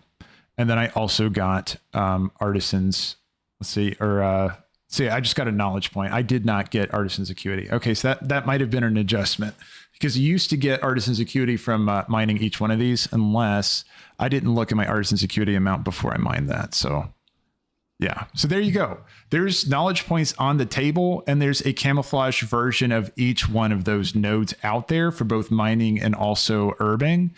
You can pick up more knowledge points than you even know you could if you never use one of those vials of True Sight. So just letting you know. Doug, you said, very helpful. I learned so much on this channel. Oh, appreciate it, man. Yeah, I'm glad it helped. Glad it helped for sure. Yeah, so Rhino's helping me out here. He's like, dude, just go to the Warband bank and deposit all your bullshit. Yeah, actually, let me just do that right here. No, you're absolutely right, man. Look at this button. This is gonna be the best button press ever. Oh, I felt so good. That is just so nice. I love that. Okay, here's the deposit also. See, we were talking about gold earlier. Yeah, keep in mind, everybody, you can deposit your gold. So if I want to do 5,000 gold, you can go ahead and accept and put it there. So there you go. You can move it to your war bank, move it between your characters. Good to go. War bank is awesome. If you don't have this little thing, by the way, go over to Tenaris. There is a purple quest waiting for you to do, and you'll be able to get one of these. It's on a 2-hour cooldown, but it's unique between characters. Like, look, I just used it, And then just let's go ahead and look at the 2-hour cooldown. We can see it's on cooldown for 2 hours. Now, when I switch back to my Earthen, notice my Earthen can use it immediately. At least I'm pretty sure. We'll find out. Yeah. So Thorform, you said you get it when you place the point, right? Like, hold on. Let's go the full mile now. You're saying that when I go here and I'm going to apply my knowledge. Okay. Again, just so we all just can visually see it. Right here is my artisan's acuity, right? We can see that right there. I have 475. If I click apply knowledge, and then if I click apply knowledge over here. Okay, I did not get it there, Thorform, just letting you know. I wonder if it was just an adjustment that they made for gathering. But like before, so anyway, all that to say, unless I did that wrong, Thorform, I remember back when we were leading into the actual expansion, everybody was just, Baginator, I'll check that out. For sure, Rhino. Rhino said also Baginator is awesome. But before the expansion released, people were talking about just how to game the system to get more artisan's acuity, because it's kind of a gateway. It's kind of a bottleneck, I should say, for getting a lot of profession related stuff. And people were saying that what you can do on your character is just pick up a gathering profession, go mine all the ore for the first time, get all that artisan's acuity, then drop the profession and move to something else, you know, just to kind of abuse that system to be able to collect artisan's acuity. I wonder if there's a hot fix out there at some point that I missed that changed the way that functions, or if, I'm not totally sure on that. But, it didn't work the way I thought it would on like just getting, I thought you would just get artisan's acuity whenever you picked something up, especially if it was new, right? When you pick up new items, the previous ones, you shouldn't. At least that's the way the old system worked, talking beta. Now I got to remember, what the hell was I doing on this guy? I think I was switching back to Draenor. Yeah, the nice thing about if you're just looking for just an expansion to go just pound through for experience points, let's select a different timeline. Let's go to, where is Draenor? Draenor's nice for a few reasons, actually. Like you have bonus experience, right? Like you have the bonus events, right? So like the bonus objectives, that's the word. That are going to be popping at, like, there's like, what, 5 of them in Gorgrond? And you can just do those for a huge boost of experience. And also you have the treasures, which hopefully I have the handy notes for Draenor installed. I'll check that really quick. Add-ons, just to check. Do I have handy notes Draenor? If you have handy notes, okay. Looks like Draenor is missing. I'm going to grab that really quick. If you do have Draenor notes, though, then you're able to just find these treasures, loot them, and you get experience for it. Now, the nice thing about a lot of these handy notes for Draenor 2 is that they have, they can show you exactly where they are, and they'll give you little notes on what you got to do to get there. Because there's a couple, sometimes it's like a little bit hidden. It's not in an obvious place. Curseforge is taking forever to load up here. Okay. Oh my God. I have so many updates on my add-ons. Jesus. Okay. And I'm going to pull up handy notes. Once I started using Curseforge, like life changing, man. It's the same as like the deposit everything on your bank. Draenor. Where it's just like, you can one click get everything updated. Warlords of Draenor is on here somewhere. There it is. Warlords of Draenor. Okay. All right. That's installing. And then I'm going to go ahead and just restart the game very quick while it's installing. It looks like it's installing. I'll let it go first and then I'll jump to it. But yeah, no, it's amazing. I couldn't talk up handy notes more, man. Handy notes is a fantastic thing. Let's go ahead and just at least get there, and then I'll restart for that add-on once we're at that point. Talk to Battle Mage, whatever the fuck, and then he should send me over there, I guess. No, that's Dragon Isles. Okay. Starting an expansion with Chromie time is like, it's just so confusing. Like where the hell you're supposed to go and stuff. and then unlocking like specific features of different expansions. I would love for them to revamp the Blasted Lands. Wait, what quest is this for? I guess it is. Okay, send me the Blasted Lands. I don't remember this as an intro sequence. But also, too, if you're just talking about bursts of XP, doing the intro quests for Draenor is pretty legit. Like, there's just a breadcrumb quest that's going to get you into Draenor.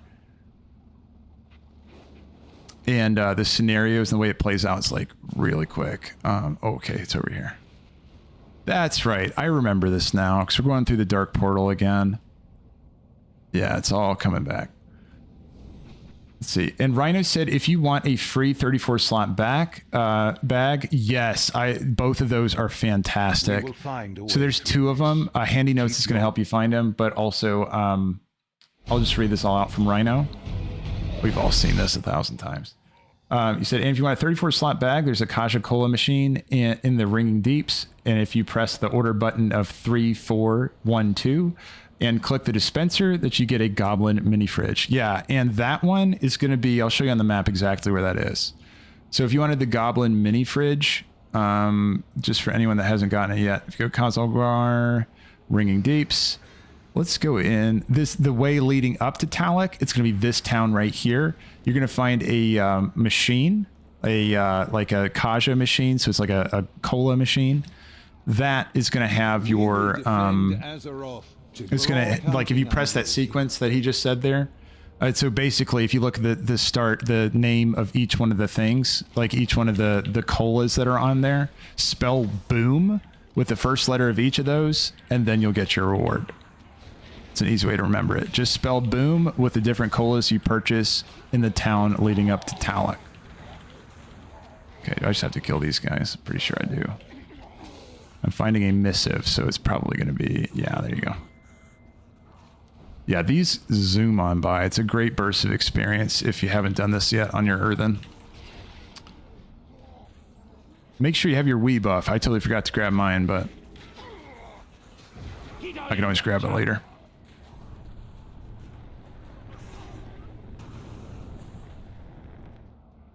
Yeah, he said more bonus objectives unlock in Draenor as you complete the zones. That's totally fair. And then you're going through the gate. You're absolutely right, yeah. Seek out Gul'dan if you truly wish to stop the Iron Horde. Yes, Gul'dan. Yeah, I'm curious about that too, Thorform. You were talking about Artisan Security being awarded after you spend the point too. Yeah, I'm curious about that too, because like I thought that's the way it was functioning, but yeah, I just gave it a test there and it didn't seem to. Now, I don't know if that's something weird with the camouflage stuff or not, but I don't see any reason why that would function differently than your normal nodes, right? So I'll have to see about that. Don't worry, we've got your back. I should mount up here, make this go a little faster.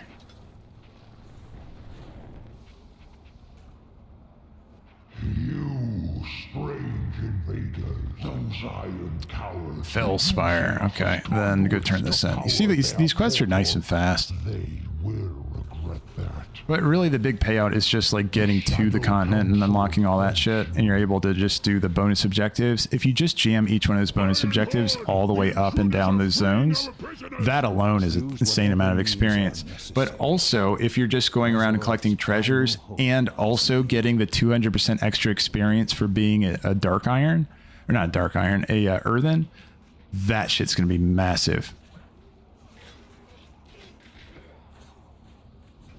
And Rhino said another good bump of XP is the Darkmoon. Oh, it said turn in the quests. The Darkmoon turn-in quests. Nice. You're not talking about the ones where it's like you do the mini events, right? You're talking about like, I guess like you collect something. Another good bump is, during Darkmoon is turn-in quests. Yeah. I mean, it's the Wii buff, right? Like the Wii buff is pretty solid. Which, again, I wish I had that on right now. Again, another reason why you might want to buy your top hats. You notice they expiring, just pop that top hat. But what's nice too is after I finish this and unlock the garrison, then I'll be able to just go ahead and get, I'll just be able to hearth back to the garrison to be able to continue doing the bonus objectives. Freedom.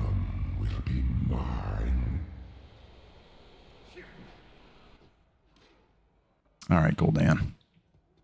See, that's the transmog you're going for. You want to look like Gul'dan, right, Jocko? I think that's what you were saying. Gul'dan looks fucking cool in these. Yeah, I mean, he looks awesome in Warlords of Draenor. I don't blame you for that at all. I'll turn this up here. Oh, look, it's Khadgar, and he's not in a wheelchair yet. That's nice. Ooh, that's nice. Always happy to help.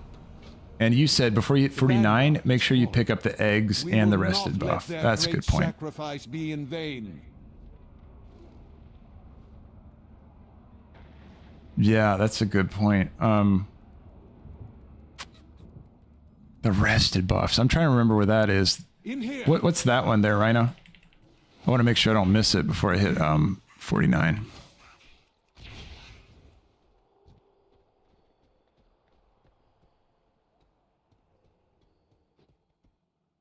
Okay, go ahead and turn this in. There remains much to be done. Ding, very nice. Cannot stay here Off we long. go. Soon, the entirety of the Iron Horde will be upon us.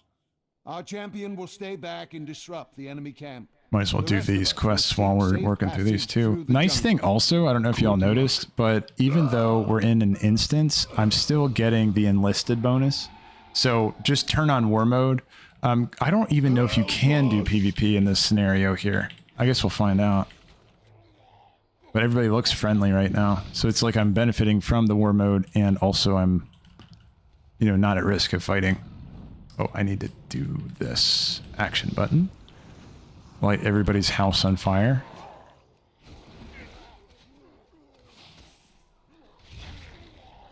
So he said, do you have your Darkmoon guide? No, I don't have that. Oh, I see what you're saying. You're saying like a, is that a pet? Like you can summon to be able to go to the Darkmoon easily, like quickly. Yeah, when it comes to Darkmoon stuff, I'm way behind. No, I haven't done like a whole lot of Darkmoon at all. There's some cool like, you know, mounts and stuff I want to get from there, but it's in the bottom of Draenor where the boss Phoenix mount is, and from what I...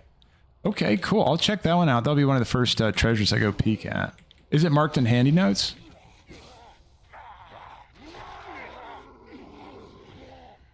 Yeah, that'd be really handy. Okay, we'll light everybody's house on fire again. Oh, I gotta get this one. There we go.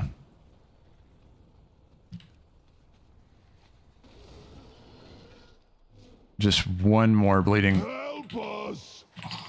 One more orc that I need. Bleeding Hollow orc.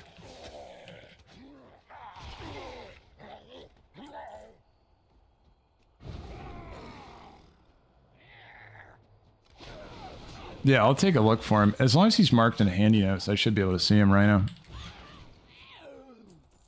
It says the Darkmoon guide allows the quest items to drop. Oh, that can give you XP, or you can sell them on the auction house. That's a fantastic tip. Awesome, awesome. No, I'll grab that first. If it's marked in handy notes, I'll be good to go. I'm not going to restart until I grab, you know, I finish this scenario here. So I don't think there's any quests or any treasures in the scenario itself. Okay, I need to burn some more huts. Can I re-burn? No. I burned those huts down there. I didn't burn these just yet.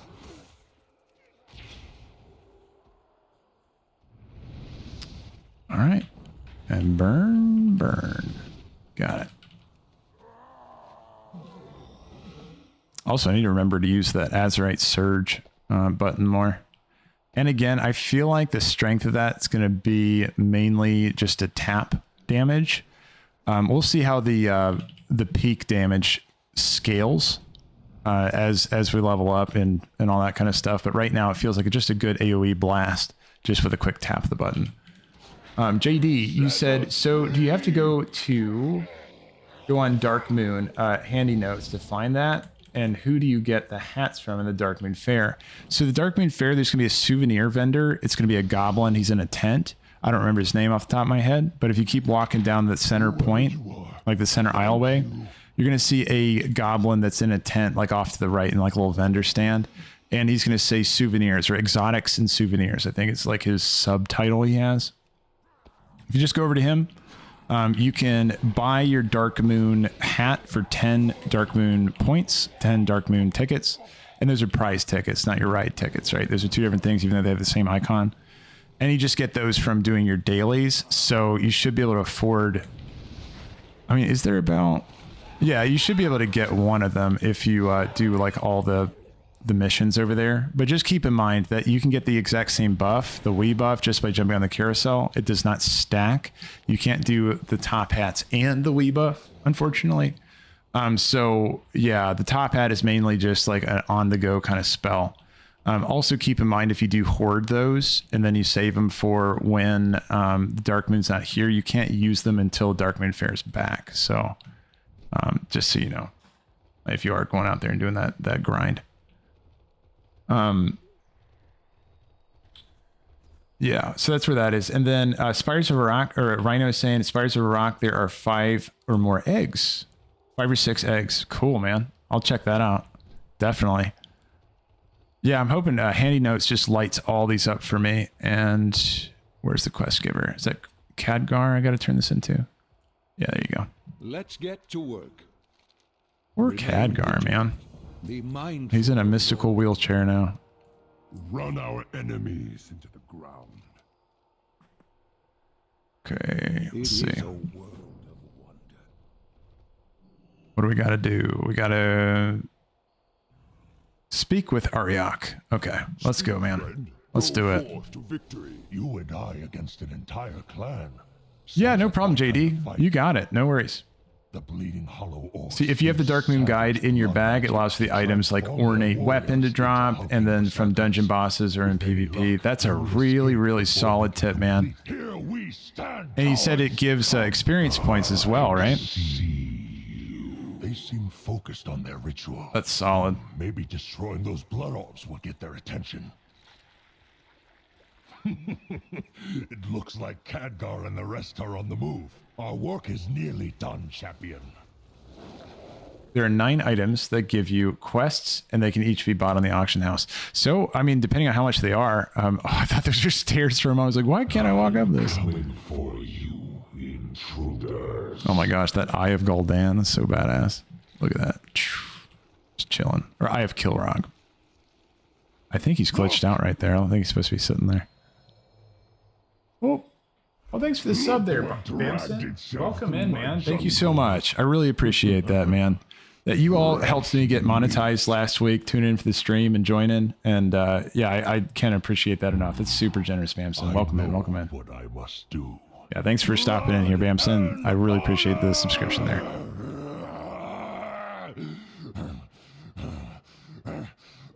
Oh my gosh. That is a really awkward sound to just kind of hear. I'm coming. See, Bamson said, glad to see you get affiliate or whatever they call it. Yeah, affiliate, man. I appreciate it, Bamson. You helped me get it. You all that tuned in. Yeah, like first time I streamed was like, I think the Friday before last. And yeah, I mean, I just appreciate you guys just like, yeah, checking out the content and the fact that you're enjoying it. It means a ton, man. I just, I really appreciate that. Yeah, I'm still learning a lot of pieces of it. You know what I mean? Like it's you know, it's a learning curve like anything else. Oh, I appreciate that. Congler, I Bob Marley. Yeah, I appreciate the sub, man. I really appreciate that. Thank you so much. Welcome in. You've been dropping tips for everyone in the chat too. And I mean, all of you guys have been so helpful. And it says hype train started. What does that mean? Sorry, I don't even know what that means, but apparently there's a hype train going on. But dude, I appreciate it. I really appreciate it, guys. Like that's very kind of you. Yeah, no pressure to do that either, man. Like it's free content. Like, you know, I'm just, you know, happy to hang out with you guys. But I mean, of course, like you guys, like I appreciate the content's helpful to some degree to you guys, and that's the goal of it. You know, that's the aim. We deal with the bridge. And yeah, so yeah, hell yeah, man. Appreciate it. Appreciate it. And thanks for tuning in this week.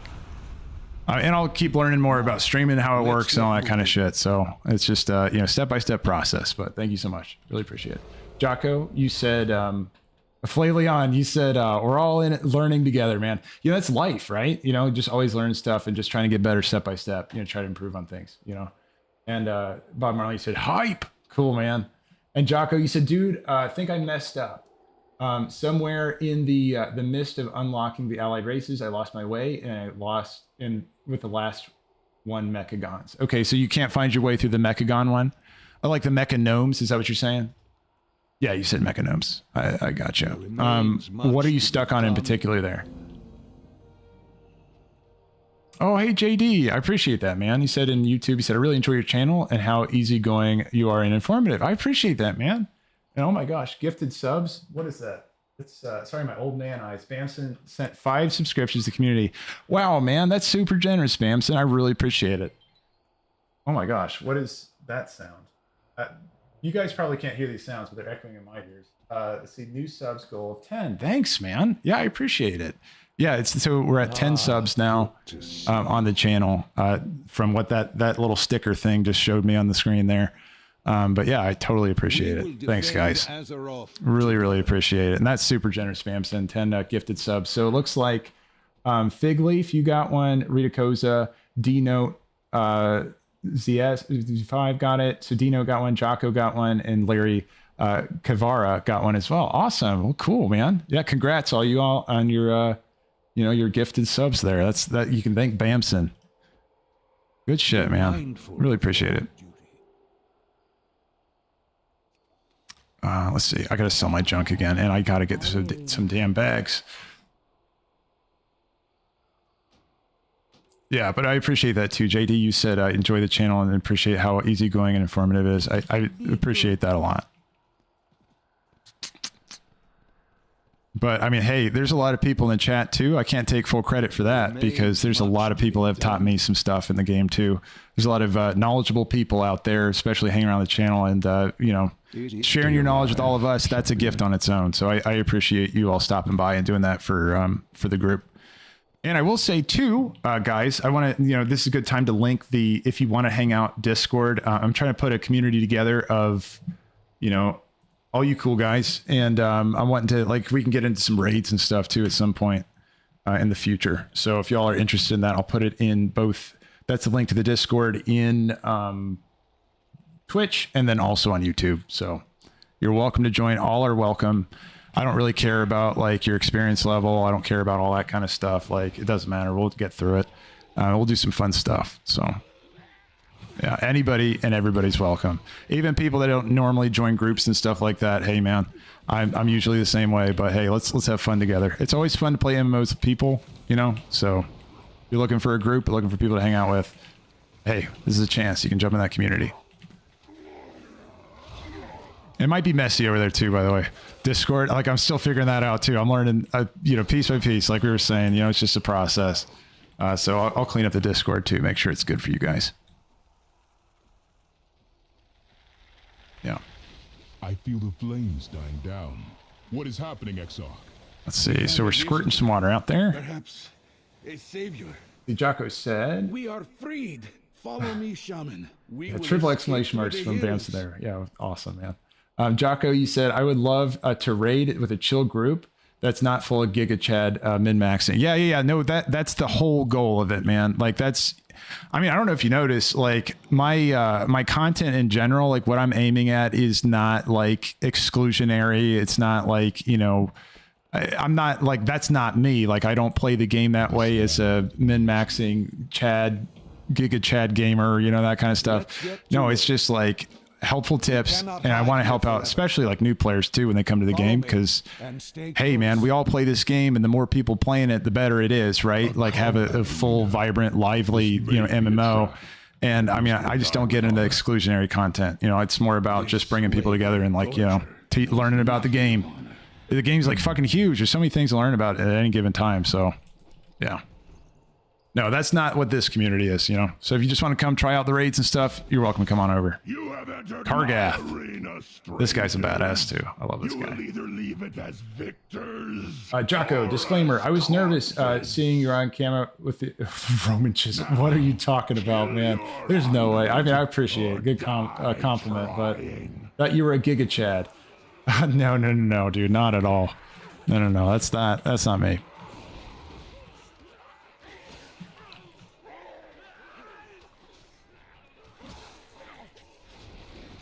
Okay, this one. Yeah, I just got to kill a bunch of dudes.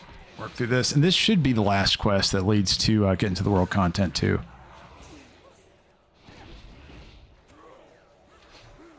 But that's no, you know, diss on people who do like to min-max too. Like, that can be fun on its own. Like, I can totally understand the idea of trying to just be as hyper efficient as possible. You know what I mean? So yeah, I think it's just the more the way that you treat people when you're doing that. You know what I mean? Is like the difference. All right, we got 55, 56. We're killing people. We are working our way through these combatants.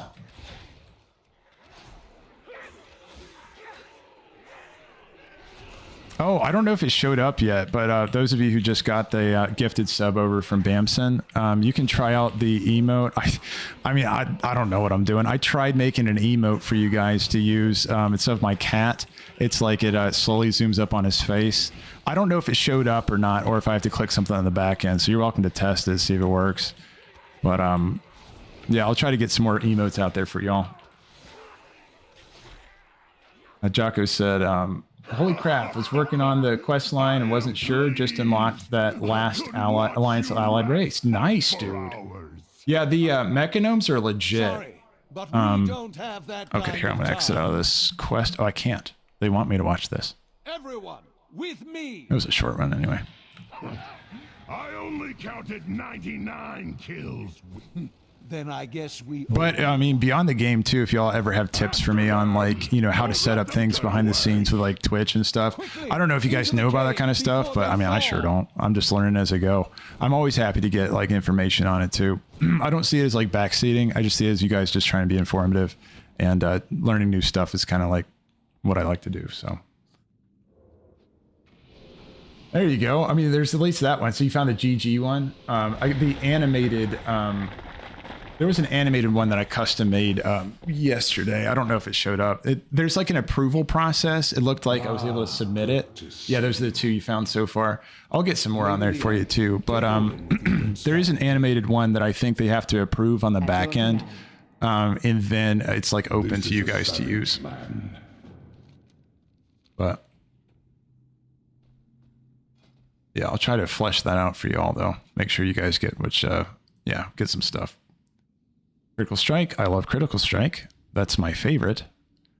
Focus is fine. Let's see. Damage dealt, of course, is great. Yeah, let's do that. Training Expert. Apply. It said those are the only two I see, but it's good, man. No rush. Glad to see this channel is working for you. Yeah, hell yeah, man. I appreciate it, Bamson. That's really, yeah, that's a kind thing to say.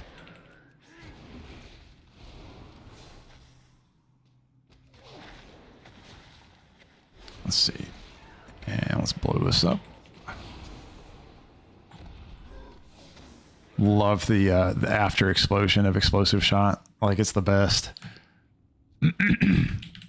More so the sound it makes is like, yeah, really cool. I thought that was the last one, but I guess no. Okay, there's more quests I got to do to get up to where basically the spot you want to get to is when you have your garrison. And then at that point you can start darting around and then go find all the bonus objectives and that kind of stuff.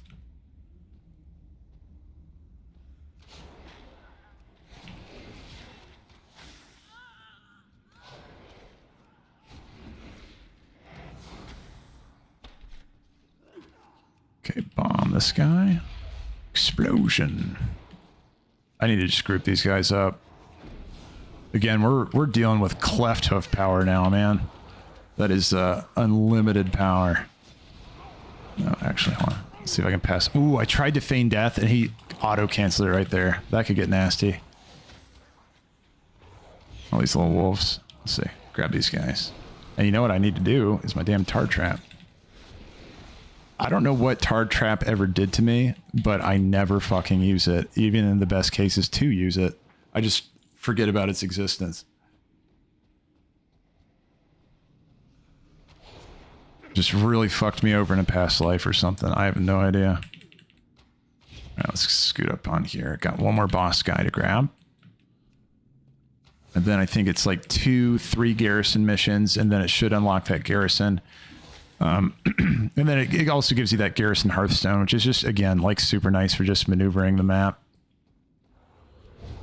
Oops, I can't just run past him. Ungra.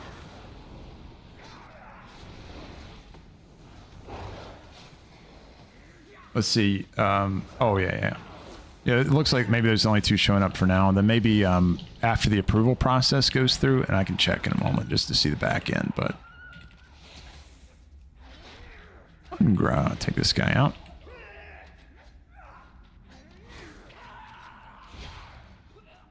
Also, too, I should be queuing for dungeons as well. I don't know. Keep forgetting that. Warlords of Draenor quests or dungeons are also really fast. Like, they're just short and just very efficiently designed. So it's always a good burst of experience to go through that as well.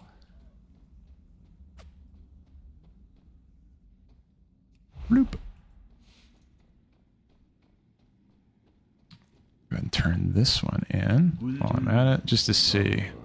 Inventory's full. Oh my god, I need bags. I need bags.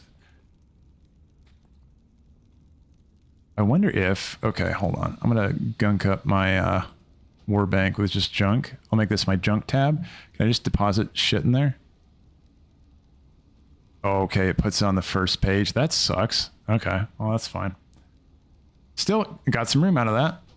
Works for me. I've been expecting you. 180. Okay.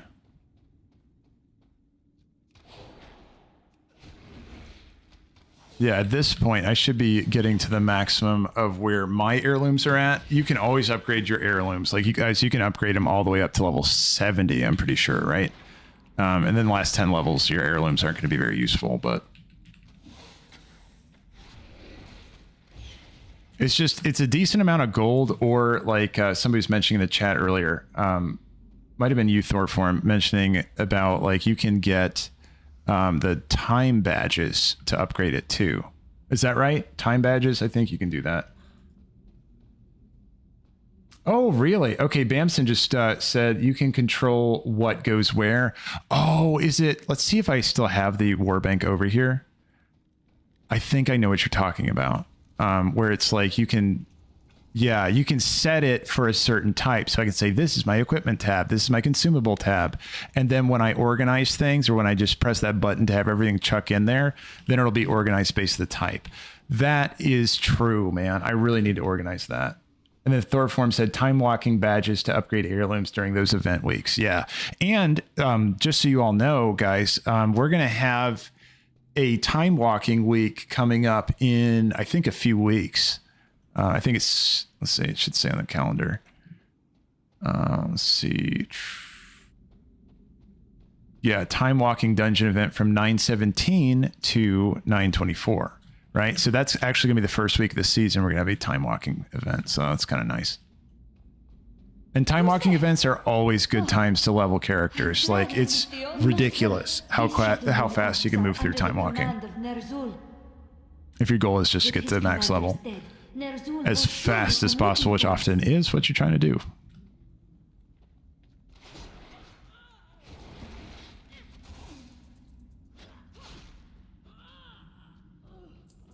I'm loving the way this Earthen guy looks, though. Something about dwarves, man. Dwarves look like really good just in armor. Like plate dwarves, so fucking cool. Like the dark iron heirloom set might be my favorite. Heritage armor, I mean.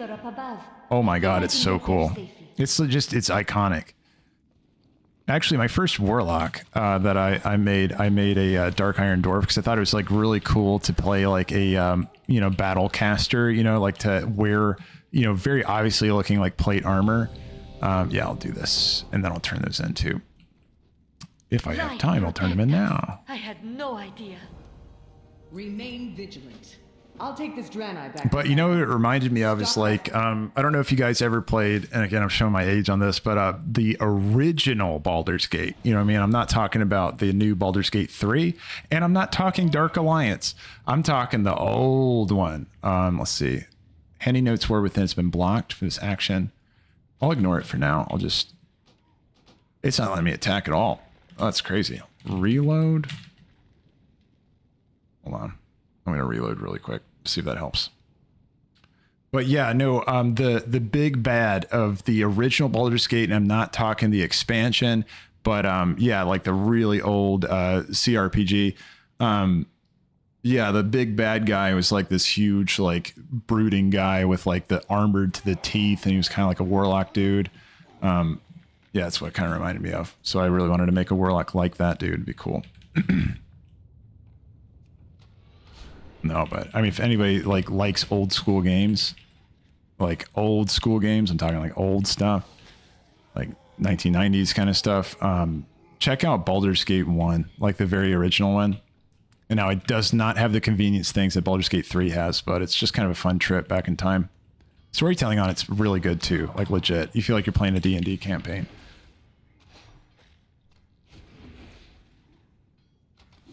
Which that's the thing I love. I love D&D. Part of like why I like WoW so much. Kind of based on that. Oops, I shot that and I did not mean to.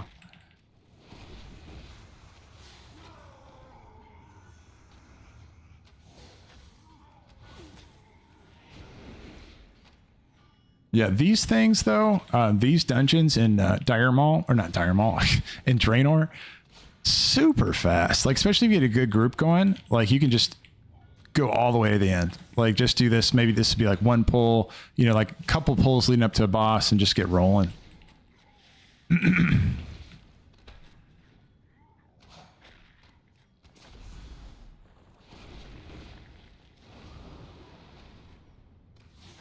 Let's see, Jocko, he said, oh my God, yeah. Jocko said, damn, I wish I had one of those Brutos for the on-command auction house. Me too, man. Me too. If I could go back in time, holy shit, I'd get one of those. I rue the day that I didn't, you know, make that happen. But yeah, if I ever get the opportunity again, I think you can get one on the black auction house, right? Or the black market auction house. I think it pops up every so often. But it's just kind of a rare thing, hard to find. And I'm talking about the one that's in Booty Bay. Yeah, I'm pretty sure at least. But I don't know how the whole like black market auction house thing works, besides that it rotates and shit's extremely expensive. And that might be about the entirety of it. Jocko said, I had the chance to get one and elected not to, kicking myself to this day for not doing it. Yeah, no, I'm with you. I mean, I never had that much gold, you know, so I didn't have the opportunity to do it. But hey, man, I might even consider getting a WoW token for that. You know what I'm saying? Totally would have been worth it. When they had the Brontosaurus mount, I thought we were going to see more auction house mounts in the future. I had no idea that it was just going to be like the one time we're ever going to see an auction house mount. So, I mean, I don't really blame any of us for skipping out on it. You said you can... Yeah, you can get it on the black market auction house, but super hard to get with bot sniping it. Yeah, Jocko. Totally. Oh, wait, where's my Cliffstove? Oh, he's just chilling. Let's see. And then he said, pretty sure it was max gold to get one. Yeah, I think you're totally right. Yeah, no, it was just bonkers expensive. Like, yeah. But I mean, I don't know. There's never been really anything that's like been that powerful since then. Like they've never done an auction house pet or mount again. But isn't there a pet that can summon the auction house for you? Like, isn't there like a souped up Jeeves character that you can get and opens up the auction house? Or am I not remember that correct? Bob Marley, you said, I remember when weighing up the WoW tokens versus Bronto's purchase. Yeah, I think we all had that dilemma, right? It would have been 100. It would have been hundreds and hundreds. Really? Oh my gosh. Yeah. What was the math on that? How many WoW tokens would you have to purchase for you to be able to get a Brontosaurus mount back in the day when it was like at its, when it was actually available, like right before it was about to be removed? You said it would have been hundreds and hundreds. Are you saying like it'd be hundreds and hundreds of dollars for that? Jocko said, so what is gold cap? That's a good question. And I wish that they would just put it on here when you hover over your gold to see what it is. But is it like, I mean, it's going to be some variation of some amount of nines, right? It's going to be like 999 something. Yeah. Yeah, I have no idea though. I've never had nearly that much gold, Jocko. Oh, 10 million is what Jocko said. You just look it up. Rhino said, Warlords of Draenor, I made about 22 million off of the mission table and spent most of that on tokens and mounts. Damn, dude. Damn. Wow. That's amazing.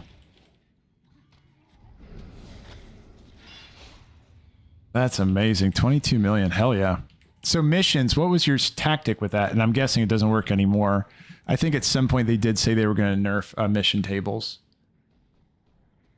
Let's see. Jocko, you said $20 equals 200k in gold in-game currency. So gold currency is $20.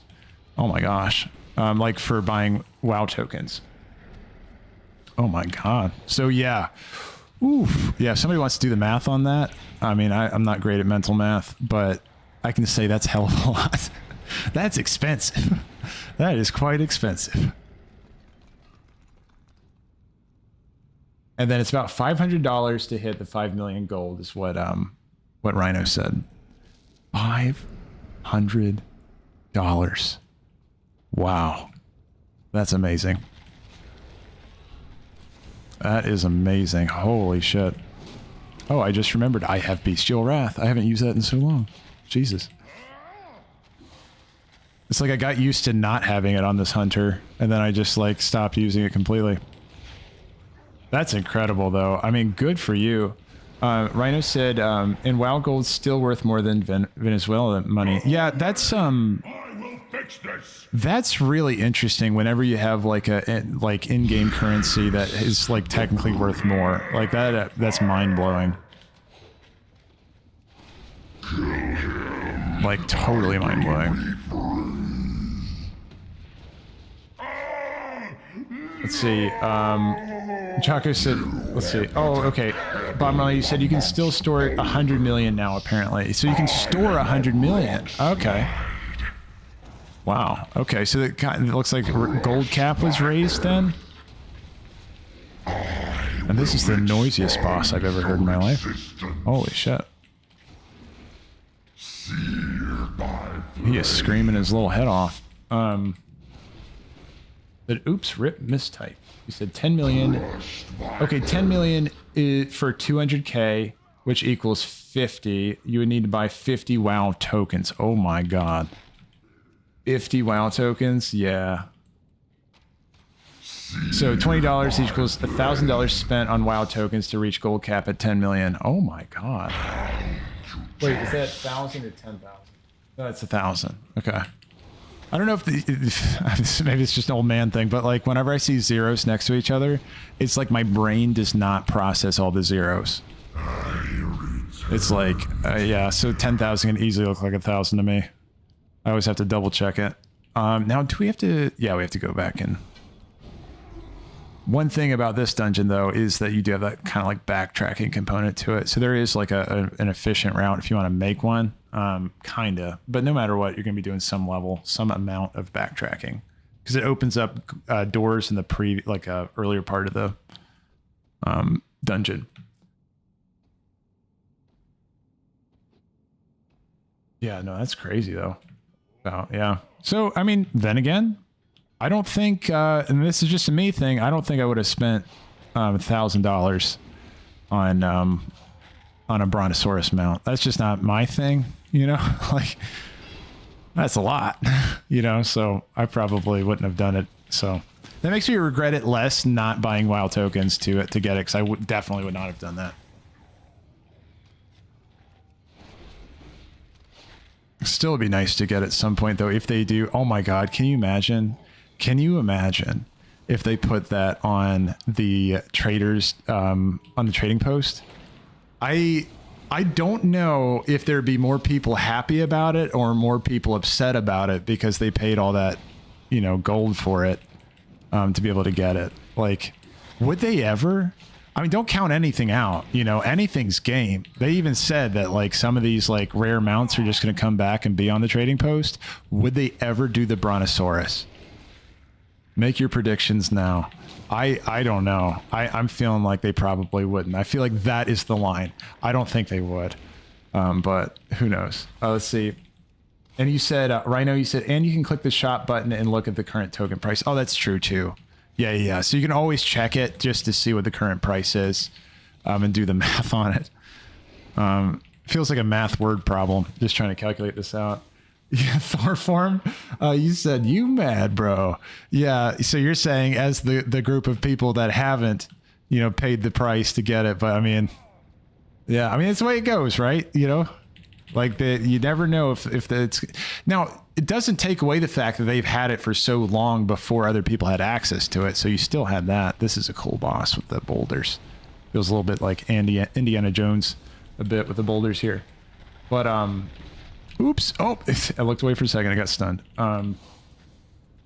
Massive meltdown, says Thorform. Now, which do you think would be more of a meltdown, Spectral Tiger, or the Brontosaurus? You know what I mean? Because like the Spectral Tiger, for anyone that doesn't know, that's like probably the, I want to put it in quotes because I don't know if it's accurate, but like the rarest mount in the game, because it was extremely rare find in the trading card game that existed for just a blip on the radar for just a moment. You could find a card that was called the Ghostly Spectral Tiger, I think it was called, or just Spectral Tiger or whatever. And it had a scratch off where you could scratch off the card and get a code that you could then enter into your WoW account somewhere, right? Like, and redeem a Spectral Tiger mount. There's also a rooster you could get. There was a turtle, all that. Actually, I went to that BlizzCon that they announced that whole thing. Or was it for that BlizzCon? I can't remember. I do remember being at BlizzCon though and seeing cards. Like they had the cards. So it might have been after they already retired the Spectral Tiger and all that kind of stuff. Well, anyway, so you can buy this thing if you want to spend a shit ton of money off of like eBay. You know what I mean? And I mean, you're more than likely going to get scammed on it too, because like again, somebody could redeem the token or whatever. But yeah, so the people do sell those because it is discontinued. You can't get that anymore. So anyway, with all that contextual information for those who haven't heard of it before, my rhino's dead. Come back to me.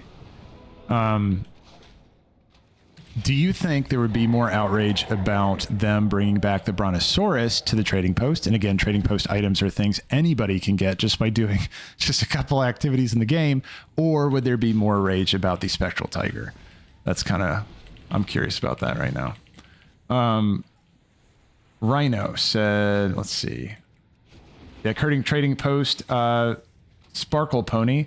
Oh yeah, we can get which was worth $15. Yeah, the Celestial Steed is what you're talking about. Did that come to the trading post? I feel like I think you're right. I think it did come to the trading post, and it was $15 at the time, and then didn't it cost like $25? I think on release. No, $25 was the original price, right? And then I think it got discounted. I can't remember the history of the Celestial Steed, but that was the original. And then you said, I have the Magical Rooster mount. It was 1,800. It's more now. Yeah, I mean, that stuff, like, the older it is and the less... So my game's lagging. There we go. We caught up. Kind of. Yeah, okay, we're good. That's incredible, though. Yeah, Rhino, that's awesome, man. Congrats on having that. That's a really rare one. I think I've only seen that one time, like in the game. Like playing all this time, I've only seen one other person with that. So that is super badass. You need to do, like, I know there's a couple of you all that have a shit ton of mounts, like a crazy amount of mounts. You've done like a really good job, like keeping up with the mount farms and stuff. You all need to take advantage of that mount competition that they're going to be doing in the event, the 20th anniversary, or 30th anniversary for just Warcraft in general. Right. Yeah, you all need to do that. Like that's, I'd like to see if you guys can win. I wouldn't win. I don't have a lot of the mounts. I have some cool ones, you know what I mean? But I don't have like a big, a lot of them. Yeah, let's see. Let's see, Jocko. Let's see, hold on. I'm catching up here at the top. It said AQ mount.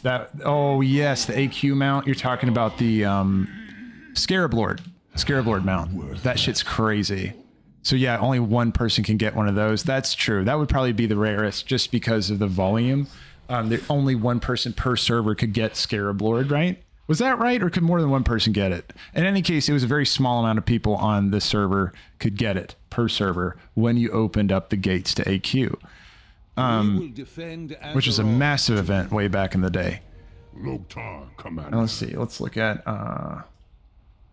Oh shit, I got the card for the Flag of Ownership. Oh, that's cool, man. So that's the one, for anyone that doesn't know, that's the one where you can like plop down a flag that has like a thumbs down on the flag on the corpse of somebody. I've only had that happen to me a couple times where somebody killed me in PvP and put the Flag of Ownership down.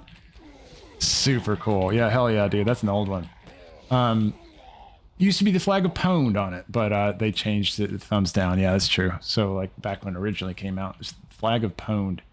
So you said my GF has both, and I am on the second best WoW player in my household. Hell yeah, that's awesome, Thorforn. That's awesome. Yeah. So my wife played WoW just very briefly. We leveled together just a little bit, but yeah, she hasn't she hasn't like played it really since we leveled 2 characters a long time back.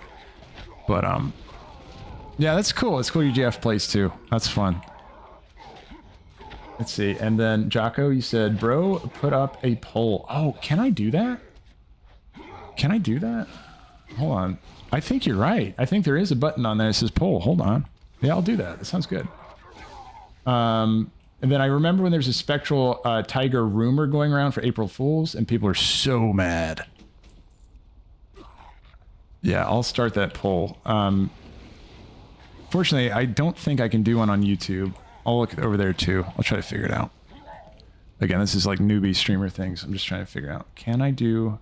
Okay, it says engage. Okay, cool. I can do it on both. All right, so let's do it. So our question is, start a poll. Okay, what's the question? What would cause more outrage? Let's see. Oh, yes or no? Can I put... Okay. What would cause more outrage? Question mark. All right, we're going to say... oh, okay. On the trading post. Okay, so this is a question of, if this was put on the trading post, what would cause more problems? What would people be more upset about? Let's see, Brontosaurus mount or Spectral Tiger? And again, this is just a thought experiment. I'm going to copy this so I can put it over there. And don't spell check me on Brontosaurus. It's probably very misspelled, but let's just go ahead and say start poll. Okay, what would cause more outrage on the trading post? Brontosaurus mount and Spectral Tiger. Okay, and then let's go over here. Now, I'm trying to figure out how to do this on Twitch, guys. Let me see if I can figure this out. Chat settings, chat highlight settings, turn on shield mode. What is all this? Oh, shoot. Does anyone know how to do a poll on Twitch? Sorry, guys. This is just where I'm just new, so cheer. I can put emojis in the chat. Chat settings. Let me click that button.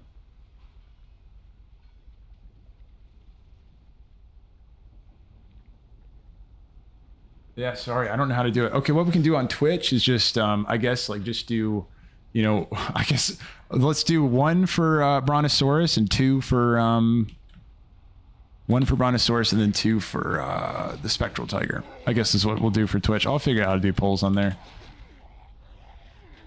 We'll see. I'll keep you updated though on YouTube though. YouTube, let's see, we're sitting at 67% of the Brontosaurus mount. And then 33%, of course, with the Spectral Tiger. Okay, I'll leave it up there for a couple more minutes just to see if anybody else has opinions on it, if they're mulling over their options. But, yeah, I don't know. Let's see, Rhino, you said Celestial Steed was... wait, no way. You said Celestial Steed was at 1,500? Oh, the card was. Sorry. No, the Celestial Steed... No, you did say that 1,500. No, it was like $15. I thought like 15 to 25 bucks, something like that. I thought. I don't think it was a card for Celestial Steed. I think it was just like that's when they announced the Blizzard store, and for a lot of people, they were like, "Oh, this is the beginning of the end." You know, like when they're going to start just selling stuff in the shop or whatever. Like it caused a lot of problems back in the day. Oh, yeah. And then, Rhino, you said, I can imagine some people on their BlizzCon mounts would pop eyeballs over it, too. Yeah, that's true. There were some cool BlizzCon mounts. I always wanted the BlizzCon polar bear. You know, the one where it has, like, the Murloc riding and he has, like, the waver? He has the little flag. I always thought that would be cool to have. As for other BlizzCon mounts... What other ones do they have? Okay, we got our weapon. We gotta go turn those in over there.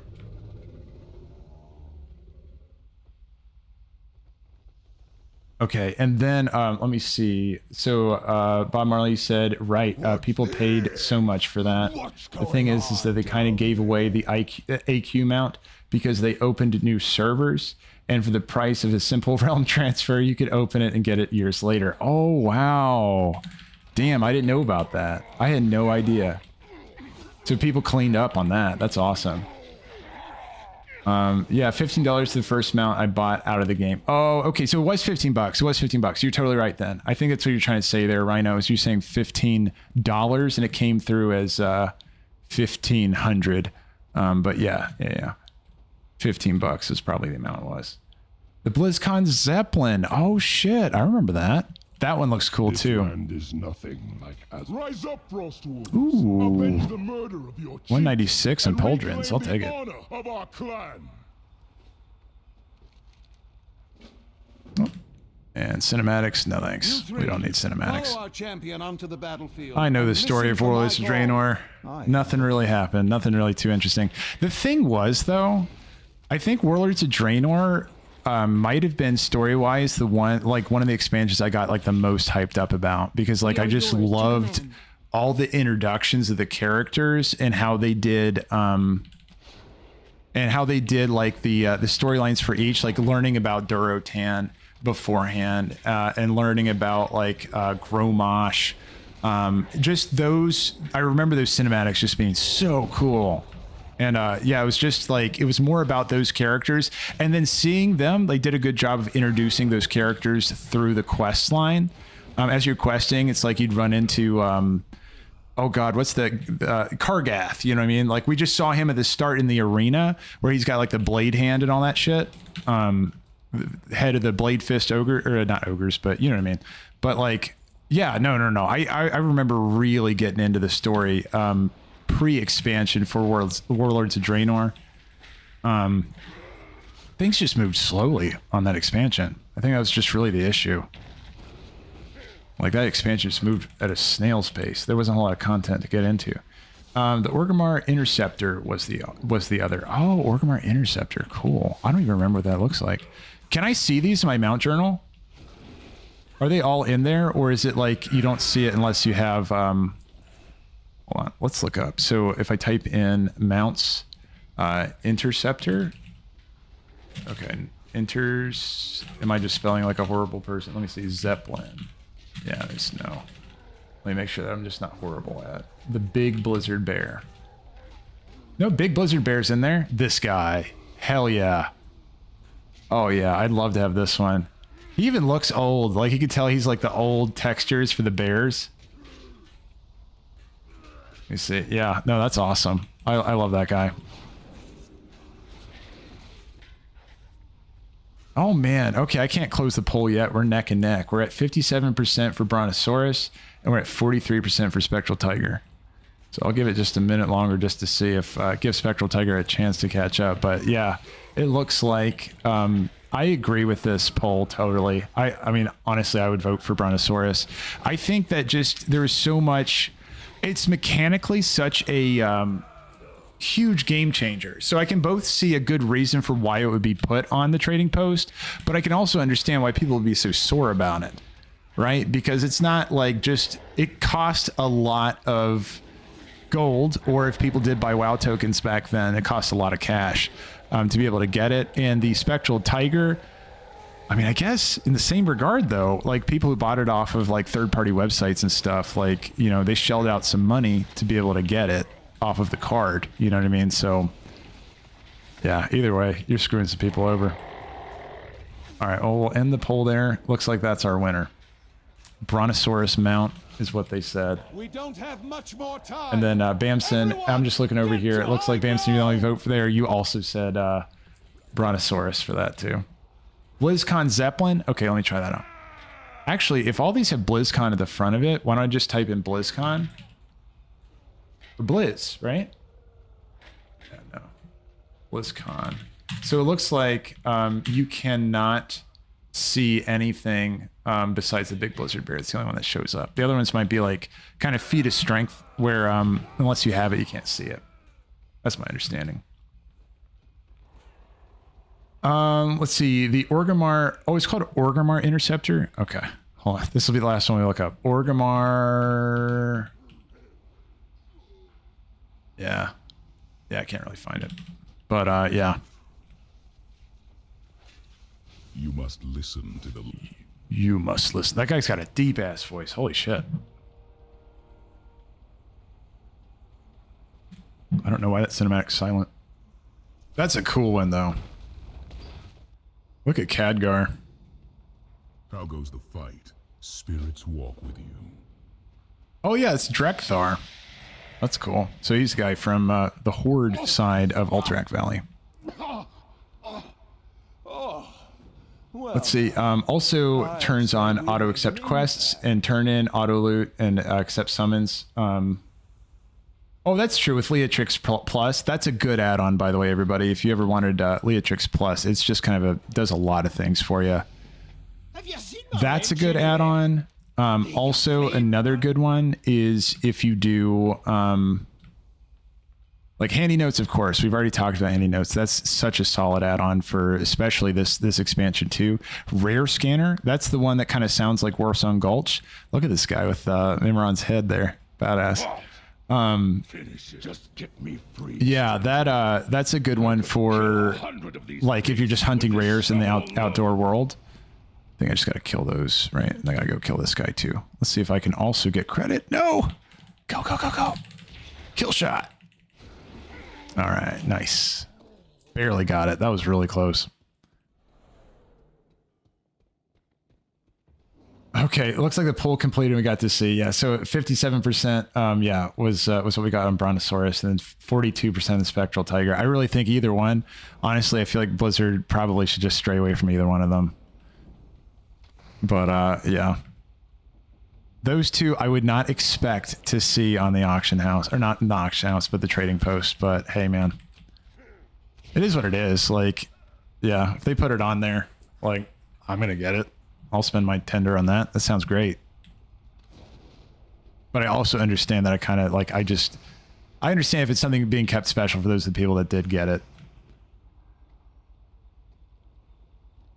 Okay, and Rhino, you said, I spent thousands upon thousands of gold trying to learn Epic Flight and dozens of tunes. Yeah, I know, right?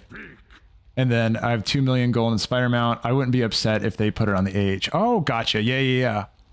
Yeah, you're saying that, like, I am one of those people that has the thing, and I wouldn't be upset if everybody else got that thing, too. Yeah, I understand that. And I appreciate that perspective, Rhino.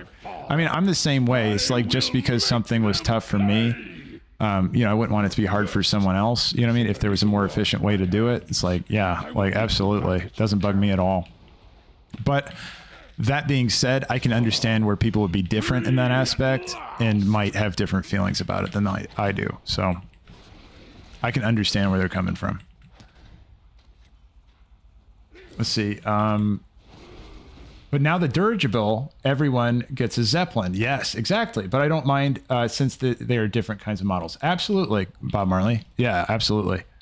They're like two different styles of things. Also, too, what's cool about, and I hope they do more of this stuff. Ever since Dragonflight and they had like the customizable dragon mounts based on things you did in the game. So you can see somebody with like a green dragon and you're like, oh yeah, they must have, you know, gotten revered with the Oneran Centaur, you know, like that's really cool. And I would love to see them do more stuff like that.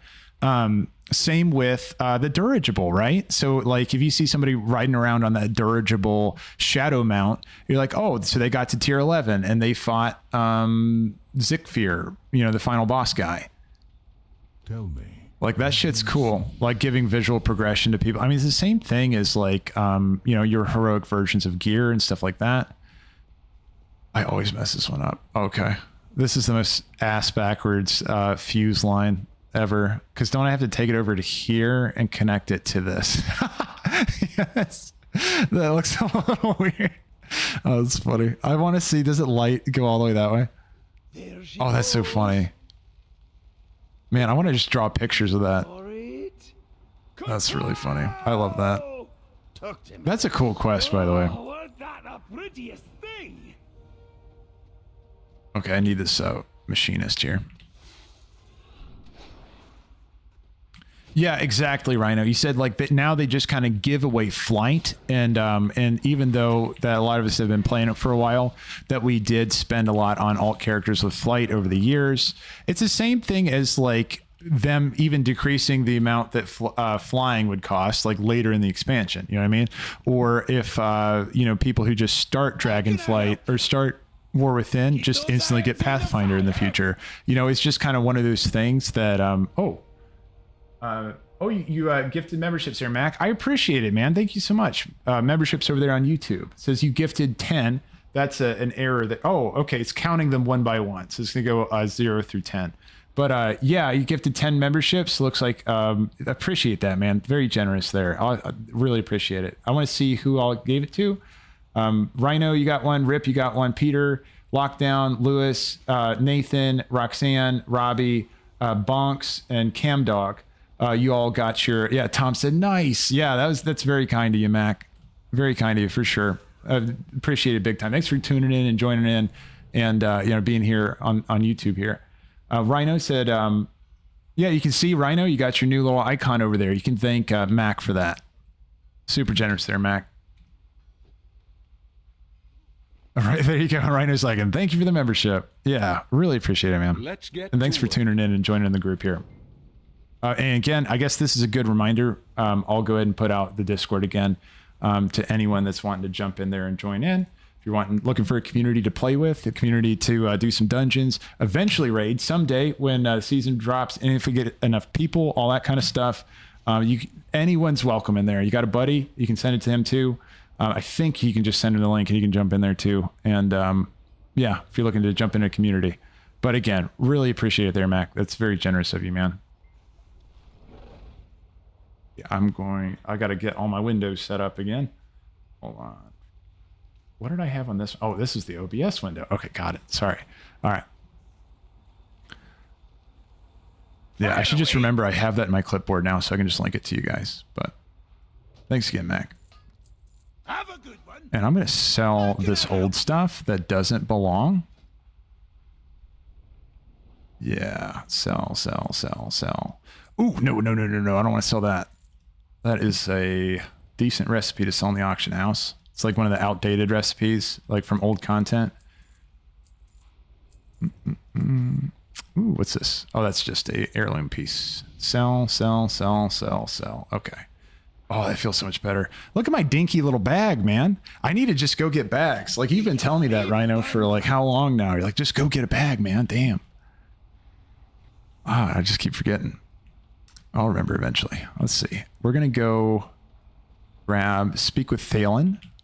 Is this Thalen? Is that him? Here there. Where is Thalen? Okay, no, there he is. Have you seen my wrench anywhere? I love dwarves, dude. Like, just their accents, like, it's the best. I wish, and forgive me, is that Irish or a Scottish accent? But like, I wish, like, it'd just be fun to be able to do one of those, especially like playing D&D and stuff. Like, to actually, you know, do voices for dwarves and shit. Again, I fucking love D&D. I don't know if anybody else does, but I usually DM for my group, and yeah, I'm the worst at doing voices. Like I try my best, man, but they are just, they're really something. Come to Or. Right. Give me just a second. Well, I'm in a scenario right now. Let me finish this scenario, and then I'll... You're fine, dude. You don't have to give me bags. I just gotta remember to go click on them in the auction house.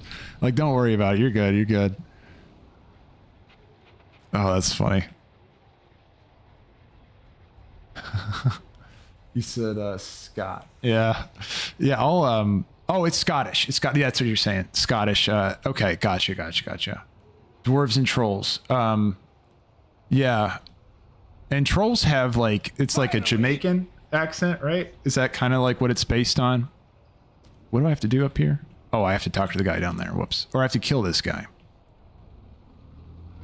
We'll go ahead and disengage. Oop, I took the damage and disengaged into him. That was a pro play. I loved it.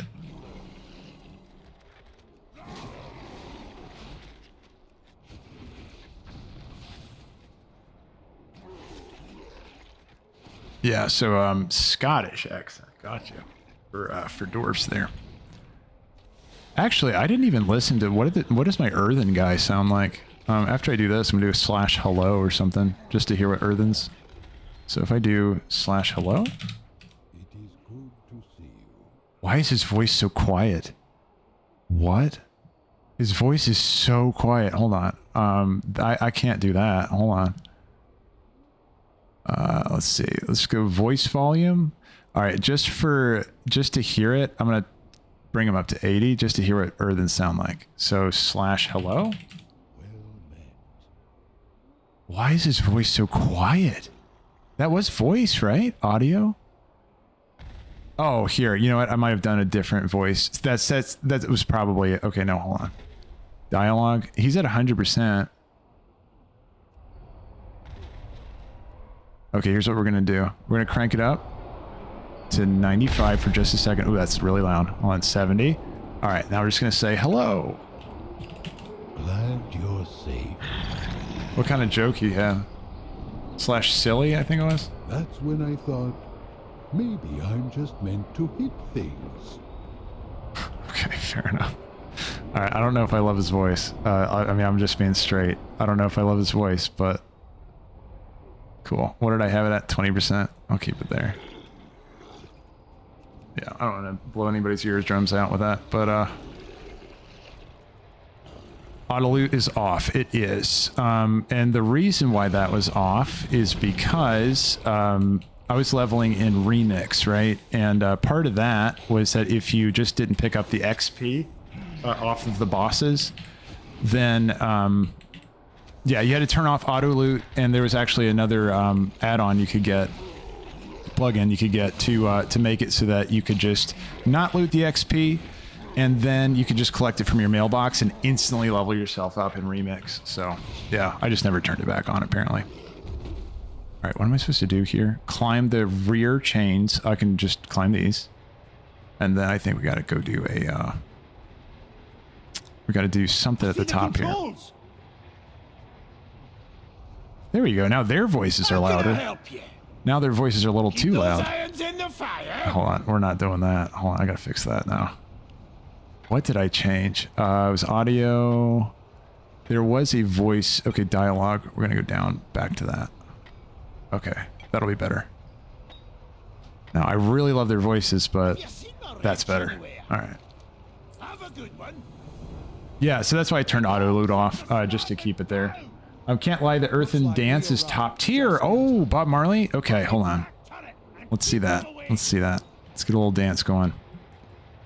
All right, let's see. What is it? /dance. That's pretty damn good so far. That is very nice. Is that all it is? Oh, I love it, dude. He doesn't cycle into anything else. It's fantastic. Oh no, he does more stuff. Okay. What the fuck? No, like I'm with you. I'm with you. That is a pretty epic ass dance. Yeah, I never even thought to do any of his emotes or figure out anything about the Earthen, but yeah, no, that's amazing. I appreciate that big time. That's awesome. Okay, Taste of Iron. I think, yeah, we got to jump on this thing. And then let's go with blow stuff up. I'll see if I can get this thing going. Yeah, I love how he fixes his machine by banging it with a wrench. Hero, keep these orcs off of us. Let's see. Oh, you said it's the Carlton from Fred. Oh, is it? Oh, really? Oh, I didn't even realize that. That's funny. Yeah, man, that brings me back. I remember that. The Carlton from Fresh Prince, you said, is what that dance is based on. So if anyone else remembers that. That was from... That's a childhood memory right there. That was, I think it was Will Smith that played, yeah, I think it was Will Smith in that. Good show. Yeah, it was a solid show for sure. Uh-oh, is it shooting me? Okay, yeah, we gotta just blow this up. Hold strong, everyone. I can hear it now. You said Scottish? Totally, dude.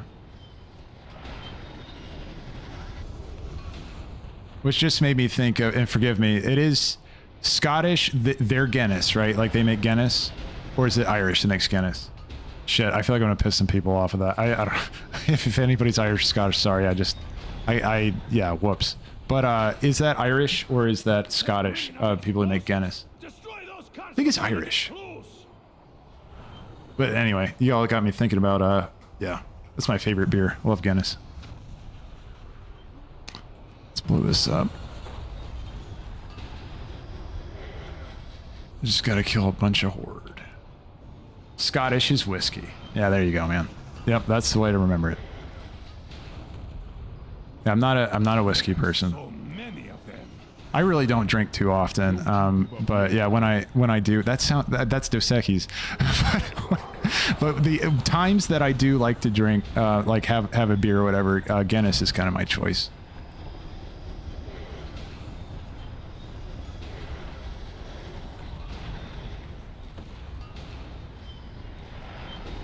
Let's see, what you said? Oh, it's probably not based on that, but it feels like it. Gotcha. Yeah, you were saying it's not based on the Carlton, but it kind of has the same feel of it.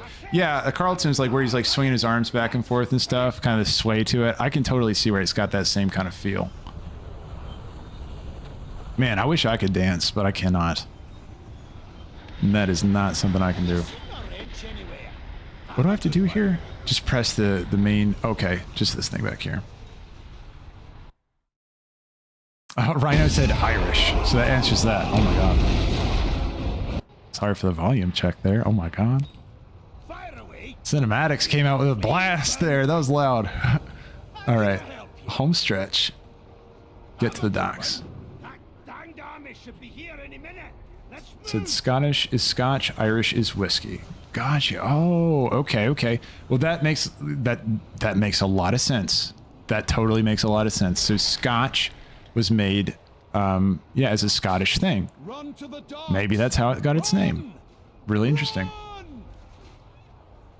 Yeah, I have a friend that's like, he is just the most well-informed person on all things related to like how like different types of alcohol's made and like the difference in the process and like all that stuff. And it's always incredible to hear about how much he just can go on and on about like all this information about it, and I just don't know shit.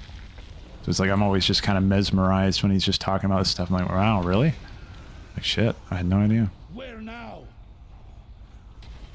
Head for the ships at the end of the road. Man, his thing is bourbon. I think it's what he likes the most. This way. Go! Go! Go! Actually, you know what? Blizzard should have released like a like cinder brew like mead or something along with the expansion, or letting people like I don't know, like order it ahead of time or whatever. That would have been cool, because like yeah, the cinder mead, you know. No, I have had mead. Mead's pretty good. It's very sweet. For anyone that's never had it, just super sweet. But it's a honey wine, so that's why it is that way. Archmage Khadgar. and we're going to skip your little dialogue. Aspect of the cheetah. Yeah, you're right. Actually, I have a really good add-on for tracking those cooldowns when they come up. Anyone else that's like, anybody that's, first of all, first coming into WoW, or if you just needed a good add-on for tracking your stuff, there's, you're going to notice down here in the corner when I have something come up, like here, let me use a cooldown. Here, I'll just use Bestial Wrath, and in a minute you'll be able to see there's a little square that's going to pop out down here that's going to kind of like pop out and then fade away. It's that add-on is called Doom's Cooldown Pulse. It's my favorite. I love that thing. Because what it does is that every time you have a cooldown come up, obviously it's going to go ahead and pulse like right in front of you. Hence the name Doom Cooldown Pulse. And by default, it's going to be right in the middle of your screen. I just put it down there because I don't want to annoy you guys with it. So I just kind of tuck it over to the left in the corner. But yeah, no, it's a really handy add-on for if you're just trying to, like, you want to know when something comes up. It also responds to cooldown resets and stuff. So if you have like a reset on kill command, I always say cool command. If you have a reset on kill command or a reset on barb shot, like that kind of stuff, then it'll respond to that as well. So it's not just, it's responsive is all I'm trying to say. So it's a pretty good one. Cinder Brew, 2 shots of fire, a mug of mead. Yeah, that's true, man. That's true, Rhino. That's, you can make, that's homemade Cinder Brew. But yeah, no, I think Blizzard could have capitalized on that and actually released like their own. It could have been like a Fireball whiskey style thing, you know, where it was like maybe cinnamon in it or something. I don't know. Or yeah, like you said, I would never do anything. I would never drink anything that was on fire. Nah, dude. No, not my thing. Not my thing.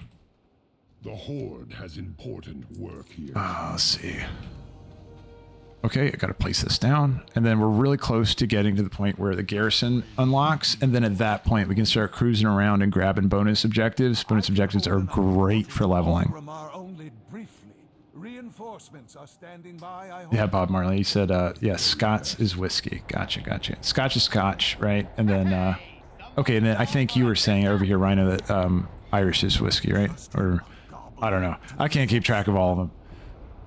Let's see. I'm going to go ahead and turn that one in. They are giving me a portal. I can't go in that portal anyway. I don't want to go back to work. I want to get this put down. And then I want to fly around and just do bonus objectives. And, oh, I got to restart for handy notes. So I'll get the garrison, restart for handy notes. That's what I'll do.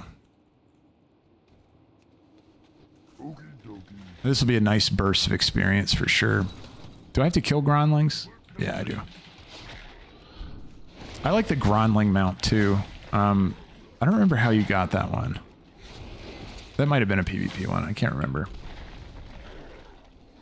Grondling was, yeah, I mean, it's from Warlords of Draenor, I'm pretty sure. But you're just like mounted on the back of one of these guys. I think it pretty much looks exactly like him.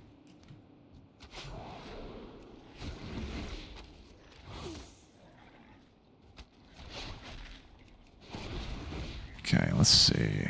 Crack this one open. I can do that. Frostfire Grondling. It would be fun if we could cut down more trees in WoW. That's something that I appreciated from, I don't know if any of you played it, New World. It was another MMO that kind of had its moment in the sun, like where people were playing it. And any tree in that game that you saw, you could cut down. And like, it was really cool. It was a really cool setup. It's kind of like a crafting, gathering MMO game by Amazon. But the thing that was cool about it was just that you could have that impact in the world of like cutting down all the trees and stuff. Kind of like a normal survival game. Like if any of you played Valheim, if you haven't played that, I highly recommend it. If that's your style of game, like, oh my God, Valheim's so fucking cool. In fact, skip New World. Don't play that. Play Valheim. That's like, that's a cool vibey game. There were a few Grondling mounts online, the Christmas ones. One is from a rare. Oh, nice. I didn't know you could get a Grondling from a rare. I want to check that out for sure. And then Bob Marley, you said, I remember getting that one. Was hell. The OG Grondling anyway. Oh, interesting. Yeah, and then the rare spawn you said is on a week-long timer. Jesus. Really? That, I mean, that's starting to remind me of, I can't even believe that. That's crazy. That's like the time lost proto Drake level of crazy, because you don't even know when that's going to be spawning. But time lost proto Drake is like even more than that though, because it's like it shares its spawn with another NPC, and then also it like spawns in a random timer. Yeah, that's amount I've just accepted that I'll never have. I'll never do the time lost proto Drake. Respect to all those who have gotten it though. That's this is an anonymous user. I think that's your username, right? Anonymous user gifted 2 subscriptions to the community. Hey man, I appreciate it. I really appreciate anonymous user. Welcome in, man.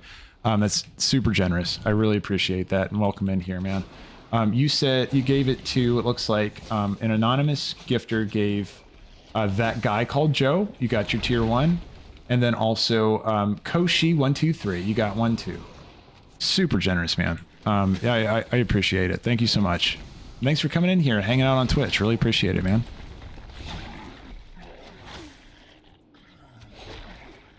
Yeah, so both of you can enjoy your tier 1s. There should be eventually like an animated GIF coming in for you guys to use. I think there's an approval process or something. Again, apologies. I'm a Twitch noob. But yeah, I once again, I just wanted to say like an anonymous gifter. Yeah, it's super generous. Thanks, man. Appreciate it. Work crew standing by. Yeah. Let's see. Hold on. I need one more groundling.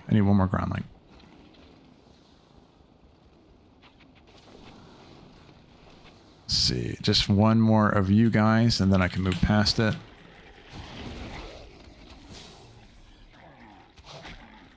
Let's see. Okay, I'm catching up on you, Bob Marley. You said I got the TLPD in 10 minutes. Time lost proto Drake in 10 minutes. Wow. You can hop in WoW in a secret finding Discord, and they'll invite you when it's up. No way. No. Bob Marley, you blew my mind with that. I might have to try to do that. And then Bamson said, nice. Yeah, you're saying nice about anonymous gifter. Yeah, it's once again, man, super generous. Appreciate it. Then you said it's a bit anticlimactic after years of waiting for it. Oh, got you. Yeah, you're saying when you just get it from doing the like the secret Discord. Okay, I could not find the quest giver there, but he's a goblin, so it kind of makes sense why he was hard to see. Yeah, I mean, good on them though for creating. Oh, Twitch is muted. Hold on. Oh, okay. Twitch, you guys can still hear me, right? I'm just making sure. I just saw your message, Rhino. You said Twitch is muted. But oh, you muted Twitch because you're okay. Gotcha. Never mind. I'm catching up to you.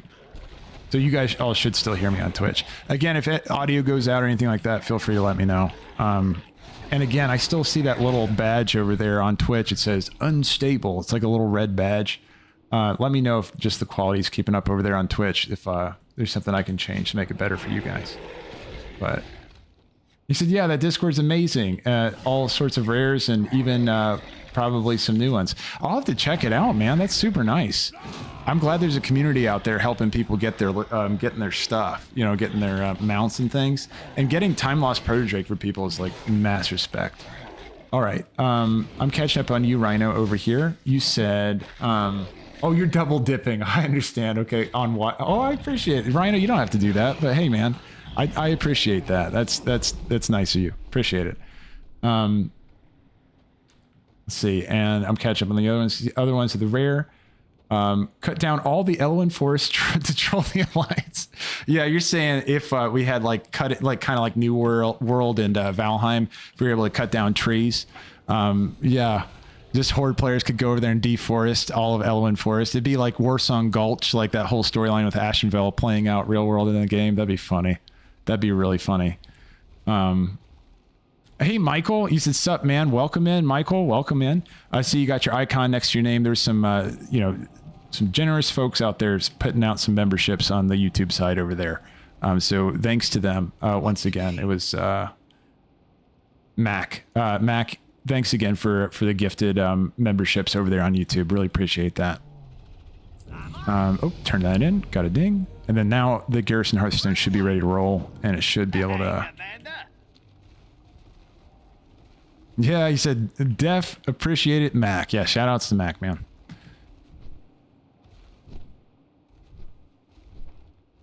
Let's see. Oh, and I linked it before you got here, but Michael, I am putting out the Discord there if anyone wants to join in there, if you're looking to get into a community for jumping into some raids and stuff down the line. I'm trying to get some cool people in there. And yeah, if we get enough people, let's try to take down Erebar Palace eventually when it comes out. It's a non-elitist group, so I don't even care if we go in there and we don't kill one boss. Like, it doesn't matter. We're going to do our best, right? But, like, I just more want to focus on just, yeah, like, let's just go try to clear this content, do the best we can, bring our best, bring our A game, try to get some bosses down. But no stress on it. Let's see. Let's turn this in. What next, Commander? Okay, so we got the, now we have the Garrison Hearthstone. There's nothing else we have to do here now, so perfect. This is all set up. Now I want to go ahead and get my handy notes going. So I'm going to step in here and then just restart the game super fast. And I'll just reboot that on up. Let's see, because I need to start my handy notes to make sure that I can actually pick up all the Draenor treasures. And this is where it should get super sweet, because this is where we're triple dipping, right? We're going to be dipping into getting all the experience buffs. That's going to build us up to the 30%. We're going to get the additional percentage of experience through the achievement that we get for having level 80s. And again, I only have one so far, so I have 5% additional. So, I mean, hey, it's a nice little cherry on the top. But if you have 5 level 80s, man, you'll be zooming. And then also on top of that, let's see, I see the game coming up on here, but not over there. Hold on. Did I mess something up? I want to make sure you guys can still see the game. Game capture. Click on WoW. Oops, did I wreck it? What have I done? Game capture. Let's see, World of Warcraft. Click on that. Well, anyway, I'll keep explaining while I'm doing this. So we're also going to get the additional 200% experience from... here, maybe what I can do is this. Sorry, guys. Once again, I am a noob when it comes to streaming, so I figure out this shit live. Maybe I can make a new game capture device. Go ahead and say game capture 3. We're going to go ahead and switch over to... Oh, wait, did it come back? Let me cancel this. I think we made it. Game capture 3. Okay, I can delete this one. All right, remove. Okay, we got it. We're good. We're back. So basically the way it works like this. You said come to org. I'm coming. Sorry, Rhino. I appreciate you offering your bags there. Hold on, I'm coming. So, oh, you joined. Awesome, Michael. Welcome in, man. Welcome in. But anyway, what was I talking about? Oh, yeah. So we got the setup of having our draft equipped. We have our war mode equipped. So that's 10%, 10%. We also have, what was the other one? Oh, the Wii buff, which I need to go get. So it's good. I'm going back to org to meet up with you, Rhino. Hold on. I'm coming. Ooh, where is the org thing? So anyway, that's another 10%. And then also you get your percentage increase by the number of level 80s you have up to a max of 25%. And then on top of all this, you have the racial bonus of these guys, which is an additional 200% normal experiencing from exploring, right? So it's only going to apply to the explored stuff, right? So we're just stacking percent on percent on percent. And then, boy, oh boy, where's that portal? Rhino, I might just burn my hearth so I can get over there a little faster. What I could do is go to Dalaran. No, I can't go to Dalaran. Let me just... Well, that's going to take me awakening the machine. Oh my god, I got decisions to make. How do I get back to you? Where's the portal? Do you know, Rhino? He says, awesome. Thank you, Michael. Yeah, I'll see you on the Discord there. He says, you can delete that stone. Oh, yeah, right, because I can't use it. But where is the portal that's inside of the garrison on the default, like the first level garrison? because I remember where it is after you upgrade it. Pretty sure, at least. Is it outside in one of these little tents? See, I was a dingus, and I never updated my Hearthstone to a new location. I left it on the Awakening Machine. So I'm going all the way the hell back to Dornogal if I can't. You said you have no mage tower. Shit. I'm stuck. I could go to Ashran. Yeah, let's go to Ashran. Let's go to Ashran. Ashran is going to be just... yeah, like straight this way. Ooh, is he tameable? That guy's cool.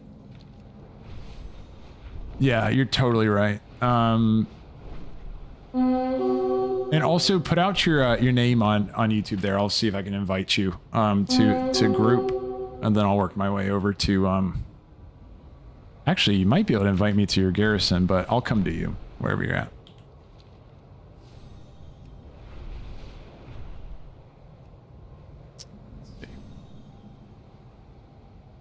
You said, so Bob Marley said, what would you say is the rarest mount is, or hardest to farm? Oh, man. Well, I would guess it would be the Time Lost Proto-Drake, just because of how many mechanical things are standing in your way.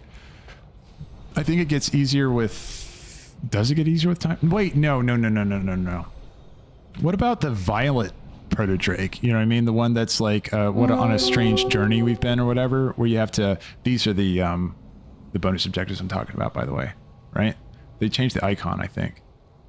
No, are those it? I don't know if those are it. These are the ones I'm talking about. Look at that, 11,450 XP. Like, that shit is amazing. I would say Time Lost, though. Overall, because it's just, you don't know when you're going to get it. Like, you're just spending a ton of time. And I think it was intentionally designed to be hard to get. But the Violet Proto-Drake, so the one that's like, what a strange journey it's been, I think it's called. What strange trip it's been. What a long, strange trip it's been. You have to do all of these, and you get the Violet Proto-Drake. And each of these are for each of the different like festivals and events and holidays. So you have to spend at least a year trying to work on that, right? I want to make sure my handy notes is working too. Look at that. We got treasures to get. All right, let's see. Which direction am I going here? Okay, Ashran is off this way. No, Ashran's up there. Oh my god. I'm coming.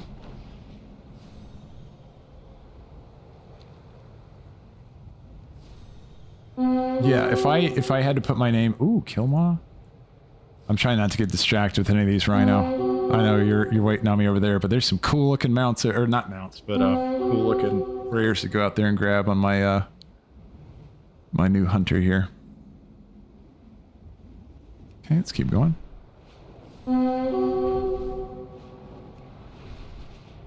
But I have to get that Wii buff anyway, so this is going to be 2 birds, 1 stone. Oh, and this is so nice. It looks like Draenor did not get affected by that map. Remember that unfortunate map situation where I opened up the map and I shouldn't have on my my Earthen? Well, it looks like Draenor somehow was immune to that problem, so that's great. What I want to do is try to discover as little of this map as I can, just so I can get the extra 10% cherry on top after I get my Wii buff.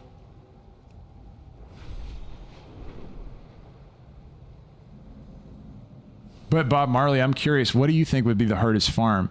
I know we just had another one put in that's like a decent farm. There's like a really easy farm comparatively, first of all, if you do... is this Ashran? Hold on. No, Ashran's off this way. I was going to say, I don't remember that. The Sizebarg...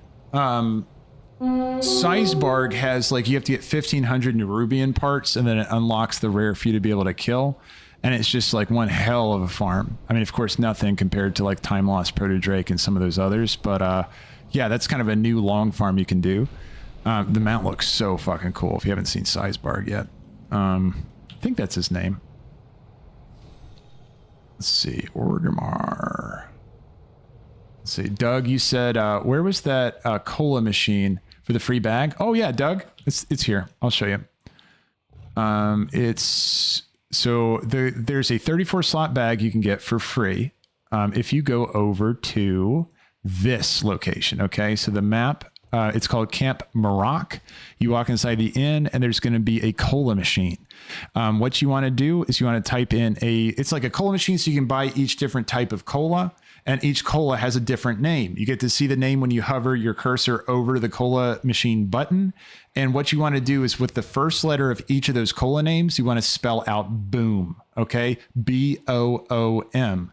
And then you're going to be able to interact with like the area where the drink comes out, and you'll be able to pick up the Goblin mini fridge. It's a 34 slot bag. Anybody can go out and grab that. Highly suggest it. I want to go Storm Shield. That's where I want to be. So yeah, that's a good one to go grab. Yeah, Camp Maroc is what Rhino's saying. I just made this tune, but Shackled Urzel is probably the hardest because the stupid tree boss on Mythic. Oh shit. I want to check out, I know, damn it. So that's where the Alliance characters want to go. So if you're playing Alliance, god damn it. Oh man, I was proud of myself for not dying earlier, realizing I was flying into Stormwind. Oh shit. No. Don't do it to me, WoW. Holy shit. Okay. Well, you know, it is what it is. You know, look at this walk back. That's tasty. That feels great. God damn it. So anyway, Horde is going to be on top, Alliance on the bottom. And, you know, for me, it's like hard as fuck to remember what faction I'm playing on. For whatever reason, hardest thing for me to do right now. Yeah, Camp Maroc, just like Rhino says, what you want to go do. And actually, on the note of Urzel, he, that is, who got that? Jocko, you just picked up Urzel, right? Shackles of Urzel. That's like the creature that's got like the, you know, all the faces on it and stuff. Let's see. You might be taking the debuff. You might be taking. I thought about it. It's not that bad. It's not that bad of a hike. I mean, but the debuff, isn't it? Like it will be 10 minutes on top of that. Yeah, the res sickness. Yeah, I got you. I got you what you're talking about. I probably should have, but now at this point, I've halfway committed to getting here, so I might as well just go ahead and finish it. And no pressure to you at all, Rhino, to wait on me getting over there. If you don't want to wait for me for the bags, absolutely don't have to. I appreciate it. Like, still your generosity, like, you know, offering the bags is good enough. Like, you're fine, man. Like, I appreciate it, but you do not have to wait for me. Oh man, first I'm forgetting it like over and over again, and then yeah, I got myself killed by the guards in Storm Shield, so that's on me.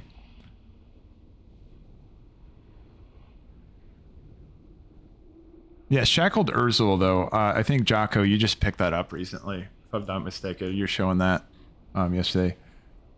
You're gonna die more than once? Okay, if I die again, then I'll take res sickness. Because, yeah, I don't want to do this walk more than once. And also, I have to go collect my Wii buff and go all the way around in circles. We'll see. We'll see. And then Bob Marley, you said, I would say that the Ultramarine Battle Tank is the hardest farm I ever did. Okay, now you got to walk me through that. Bob Marley, how do you get the Ultramarine Battle Tank? Turtle and disengage. Yep. Sounds like... yeah, we'll see if that works. Basically, pop all your buttons, run! Yeah, we're gonna see. I mean, I did die pretty close to the center of town. We'll have to see. I think I'm going to do my herb alcheming, fluffing tonight and relax. Yeah, hell yeah, dude. Michael, that sounds hella nice. That sounds awesome.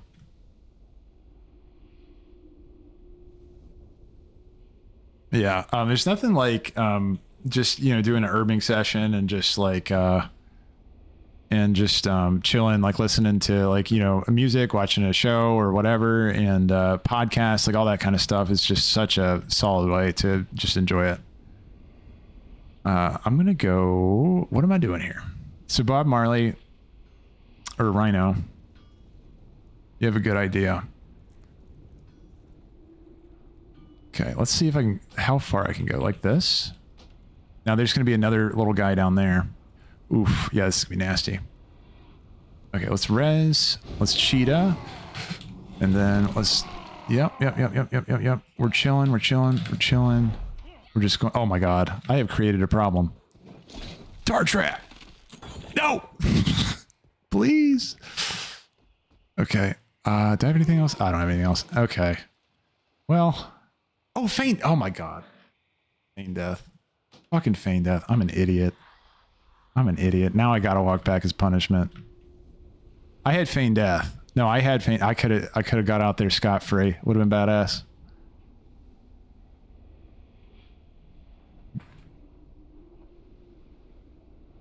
Ultramarine battle tank. I'm still waiting on hearing about that. I wonder what kind of farm is that getting into? Hey, now we can look at this mount, because once again, we're walking back. Marine battle tank. Ooh. Shit, that's cool. Archaeology. Okay. Well, that fills in that. Anything when it comes to archaeology is like, yeah, it can be a bit of a grind. Yeah, it can be a little bit of a grind with archaeology. Something that I got recently through archaeology that I was pretty proud of was the Spirit of Ikiro. This guy, love this mount. So fucking cool. Yeah, like the Spirit Moose. And all you got to do for that is, I mean, it only comes up like every so often, right? And I think our 2-week period for that is down. I have a guide on it actually, and you can look in the description. There's like, I listed all the dates that it's coming back, but it's like every 6 months or so, twice a year, you can get Spirit of Ikiro because you have to have a certain archaeology event come up or an archaeology quest that's only available at certain times. He said, oh God, yeah, Akira is so good. Finally got it this year. Nice, man. Me too. Always miss the event. Yeah, just pop up at random times. It's an easy one to miss. That's why I made a video on it, because I figure that people, you know, like me, we're just going to overlook it and then be like, fuck, I could have got that back then. You see, Ryder said, at least you're not in the middle. That's true. The troll sword and the arch side. Wait, what is it? Stuck all of the balls. Yeah, that's true, man. Like they're, yeah, it's an unfortunate mistake to make because, yeah, there's plenty of guards over there ready to take you out. But I'm right on the coast now, so I'll be ready to go. And, oh yeah, I can just dragonfly away. It'll be perfect. I can't believe I had feign death, like right there at the end, and I didn't even use it. Like, I just, that's like that's Hunter 101. Come on. Smash 'em grab. I think that's rare. That's from, the Ashran, like PvP event over here. Okay, so Bob Marley, you said the battle tank you have to farm is just a chance for it to drop, and each time that you don't get the drop, you have to farm double to get the next drop. Oh God, that's brutal. That's the simplified version. So to the point where it's easier to start a new character. What? So, I mean, now that we have alt armies and like a bunch of people leveled up a bunch of things from Remix, I bet it's a lot easier to get nowadays than it was. Yeah, that's crazy. So it's a punishment when you don't get it. Like it takes you twice as long to be able to get it then. Like that is nuts to me. Why can't I get this Spirit Healer? Why can't I get that one? Instead of all the way up at the top.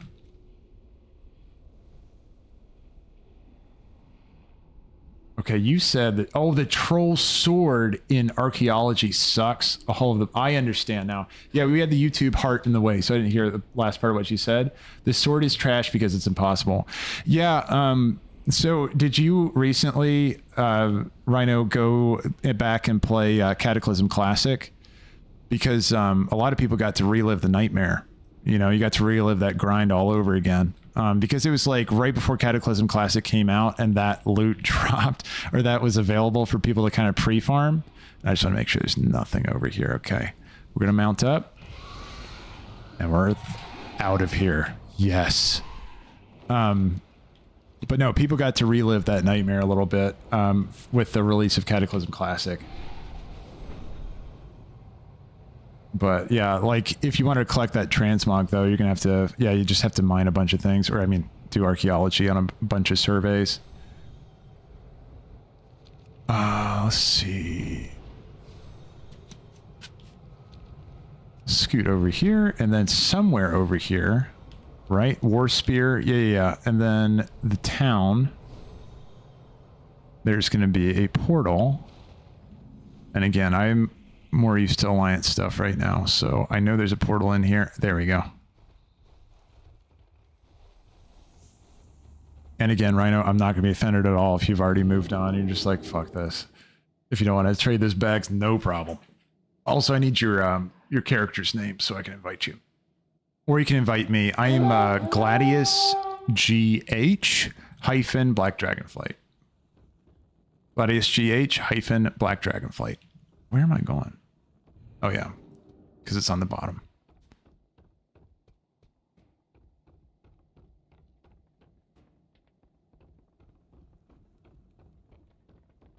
Yeah, you said the troll sword in archaeology is such a small proc chance. Yeah. I feel like that's a lot of the, archaeology stuff. Like you just have such a small chance on hitting your goal, like hitting on the thing you want. It's just all RNG. And it's like on top of that, to be able to get it, you have to crank. Wait, here we go, guys. Isn't that the, this guy's sitting on the right? The Magic Rooster. We were just talking about that earlier. So yeah, the Magic Rooster is one of the trading card mounts. Really cool looking. I mean, I would love it if this thing came back in the trading post or something, but... Oh, there you go. Got it. Wait. That's you. Okay. I honestly did not even realize that. That's you I'm standing next to. Oh, that's funny, man. Yeah, there you go. So you had the Magic Rooster. You're telling me about it. That's the second time I've seen somebody on that mount. I was about to say, like, what a coincidence. This guy actually has it. It's fucking you. You're standing right there. That's hilarious. Yeah, there you go. Yeah, Rhino, congrats, man. Oh my God. What are you giving me here? Oh, these are the quest turn-ins? Oh, thanks, man. Holy shit. I appreciate it. Those are all for the Darkmoon Faire event, which you also just reminded me also in this one, Ornate Weapon.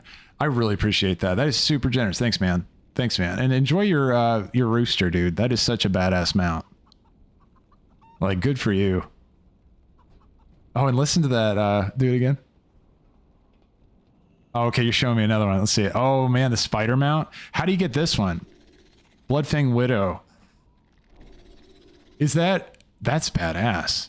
Now, hold on. Can you stay on that mount for a second? What if I do... hold on. I want to know. If I do the arachnophobia mode, okay. Does it change your mount? What if I /reload? I turned on arachnophobia. I want to know if... Does it make you ride a crab or anything?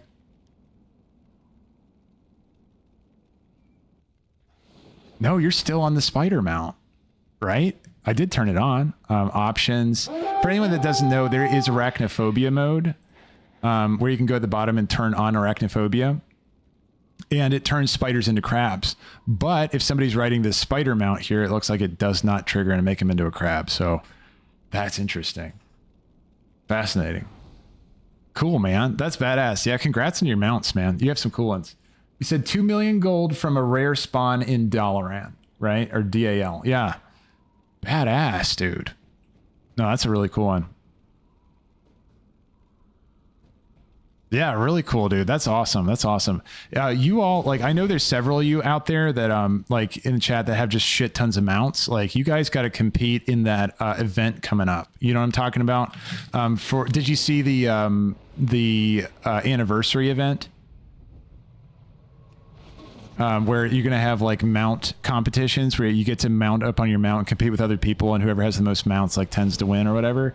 You should do that, man. Like, I'm sure you'll get some kind of, achievement or something for it. But, like, you're going to kick ass at that. Let's see. Especially if the rooster comes up, because who's going to have a rooster? I mean, hardly anybody. Let's see. And then, okay. Bob Marley, you said, but there is a hack for archaeology. So like I said, start a new character. Because you get your first few chances at the drop really easily, up to like 5 epic solves, then it just becomes exponentially impossible. So I started new characters, which brings you back to your first solve. Oh, gotcha, Bob Marley. That's a really good tip. So yeah, if you're trying to farm out your archaeology stuff, try to abuse that where you're making new characters to restart it, to try to re-trigger it to go back to the start again. So it can be like your first solve. Great tip, dude. That's a badass tip. And what we're doing here is we're going to grab that Wii buff, and then I'm going to click on the Garrison Hearthstone, and then we're going to go hit up... You know what? I probably should get at least one top hat. I'm not going to do it, though. I'm just going to try to not die to something stupid like I did a second ago. The reason why I'm thinking about bringing a top hat is just because when you do die, you lose your Wii buff. I got to remember to drink my draft as well. The draft of the 10 lands to try to get as much experience as I can over in Draenor. Wait, you said stop, turn around. Okay, hold on. There is delay, so I just heard you. I'm standing. I'm right here. All right, Rhino, I just heard you. You can see on screen where I'm at right now. I'm waiting for you. But yeah, no, that's a really good tip on that, Bob Marley. And I know you were talking about the battle tank. Battle tank would be the one you could do, which was... Now, if we talk about just archaeology ones you can get... Oh, you said come to me. Okay, I'm walking to you. Where are you at? Actually, yeah, I can talk to you instantly in party chat there, so I'll probably do that just so we can... Where are you at, man? Oh, wait, you're an org. Oh, okay. Here, I'm gonna grab my Wii buff while I'm here. Let me just grab that really quick and I'll meet you in an org. And then I'll garrison back, just so I don't have to come back over here again. I'll be there in 2 seconds.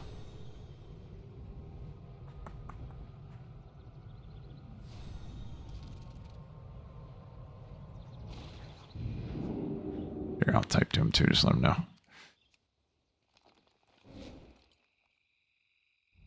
Alright, yeah, I'm coming right now.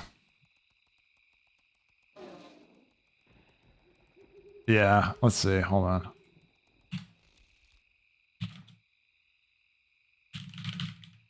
One sec. So I said, yeah, delay. Coming back 1 sec.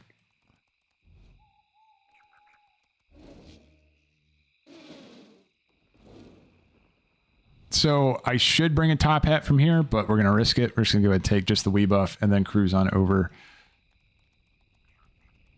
to, to Draenor, try to get those bonus objectives.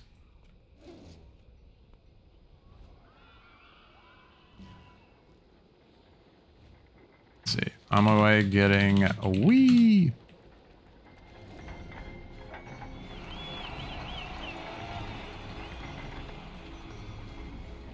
Okay, right ticket been consumed, and now we're stacked up to 35, 40, 45.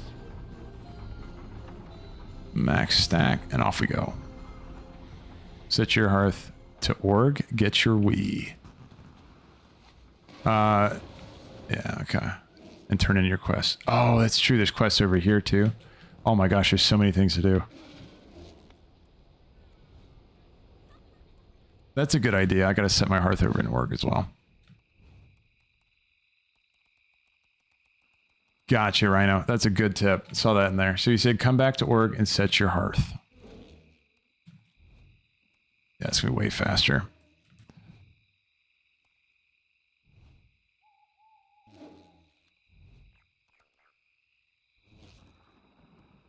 So yeah, 60 minutes on the Wii, and then if you do get top hats, it's kind of like your Wii on the go. But I mean, you got to do like all the repeatable quests with like all the different mini games and stuff. So if you're into the mini games and you're collecting those tickets anyway, then it's not a bad thing to do. Okay, and I'll say on my way.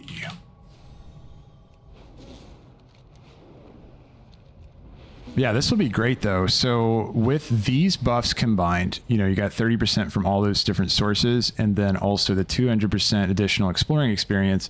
And then on top of that, you're cracking treasures. Treasures give experience, and then also doing bonus objectives, which give, again, 11,000. Key is not dying though. I mean, the worst thing is if you do die, you just lose on 10% of the additional experience, which isn't the end of the world. And it's probably not worth to go all the way back to the Darkmoon Faire every time you die. Just try not to die. Or bring a top hat if you could potentially die. Okay, and I'm coming up. It's a good call on, I mean, if you don't, so if you're playing an Earthen and you don't reset your Hearthstone, something you can try is that you always keep awakening the machine as your hearth, right? So the question is, if you don't hearth, or if you don't set your hearth to something else, and then you get to level 50, you might be able to get your way into Dornegal a little bit early. Because remember, you get your heritage quest and your heritage armor, like ability to get your heritage armor at level 50. So you might be able to just bypass that like gate, you know, like that leveling gate where you have to get, you know, up to 68, I think, to be able to go into the War Within content. Normally you can go just like 2 levels in before like the content is, you know, usually released at, which is like 70, 80 for War Within right now. So 68 should work. But at the very least, if you don't have your hearth, if you set it to something else, you can have a mage help you. So if you have a mage friend, they can send you over to Dornegal early as well, because there's only a couple of non-kill quests. Oops, hold on, I don't want to go up here. I want to set my hearth. Okay, make this in your home. Great point. Okay, and now you're pinging you. Okay, I'm coming. I see it. And I haven't equipped my bags yet too. Hold on. Can I just right click? Equip. Yeah, it's not easier. 10 slot bags. Oh my god. This inventory is about to expand like crazy. So much better. Okay. Done. Okay. There we go. And now you pinged over here. You said come to you. I'm on my way. All right. Where am I going?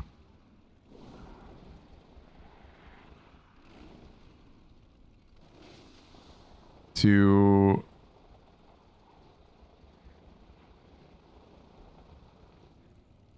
Okay. You want me to switch to... Oh, set it there. Got you. Got you. Got you. Got you. That's a good idea. This is a better inn to have.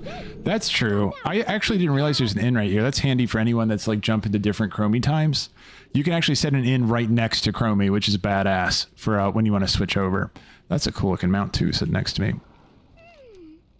But yeah, you can be able to jump timelines. I do want to stay on the... And anyone else that's want to go through this, Draenor is going to be a really good one to do.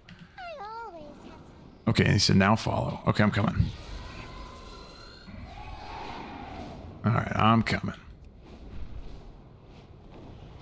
And it's up. It's up again.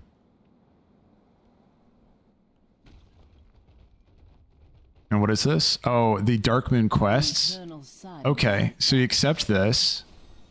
Oh, you get the Darkmoon Adventure Guide. Okay, so yeah, awesome. So okay, so you're gonna collect this, and then you have to go deliver it to located in the Darkmoon Faire. Gotcha. Solid, dude. Oh, I see you got a cool.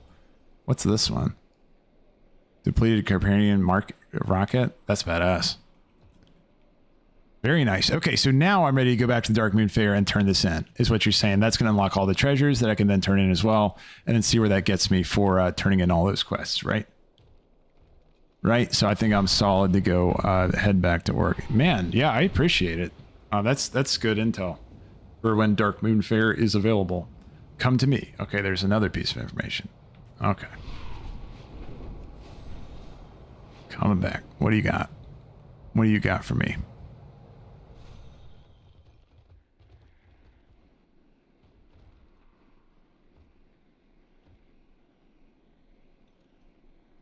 I talked to her. I did. Oh, take me to the staging area. Oh my god. Farewell. Okay, dropping tips. Appreciate it, Rhino. Awesome, man. That's amazing. Okay, that helps so much. So it gets me right over to the fairgrounds immediately. And then I should be able to turn in these quests. I do want to go ahead and chug my draft first to make sure I'm double dipping on this. Where is my draft now? Oh no, did I sell it? Oh shit, I'm gonna feel like an idiot if I sold it.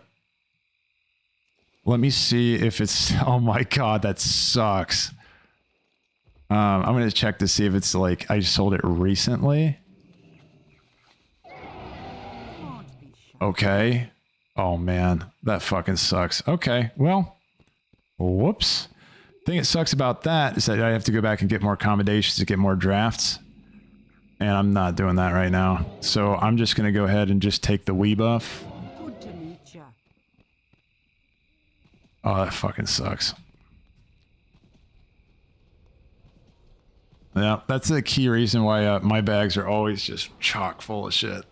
Because I don't want to sell anything that I need to hang on to. So, okay, I'm going to refill this Wii buff. And then we're going to look at what I can turn in those treasures to.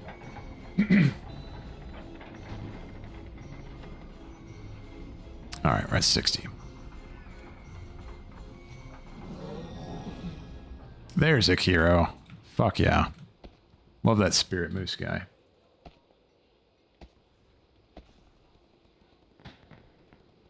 Okay, and let's turn this in. Best deals anywhere.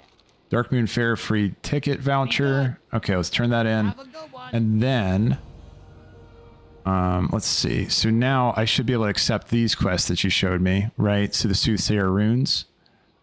I should be able to accept each one. Right? It's going to be filling my entire inventory. Now, for anyone else that's like trying to do this, by the way, like, how do you get all these treasures, Rhino? You can share that with everyone else there. Like how would you go about farming each of these treasures? And thank you again for this. Like you can buy them off the auction house, first of all, is what you said. So if you wanted to buy these just to bum rush, you can. I imagine they're not cheap though. Customer. We sell junk. Okay, let's go ahead and turn these in. And I also imagine it's one-time turn-ins as well, right? Well met. Jesus. Okay. And 7,000 per, For the Alliance. which you can see is like quite a decent amount of experience. Like that probably will be one level, I imagine. Be careful. For the Alliance. Go with honor, friend. For the Alliance. Yeah. Be careful. Light So to 44. Be careful. Light bless you. Go with honor, friend. Darkmoon deliver. Oh my god, thanks, dude. Holy shit. That was a lot of quests to turn in there. So that was roughly about a level at like around the 40 mark. Right, because I think I leveled once there. That's badass, dude. That's amazing. Let's see. Oh, I have a bunch of tokens now too. I can buy some top hats. I will do that also while I'm here.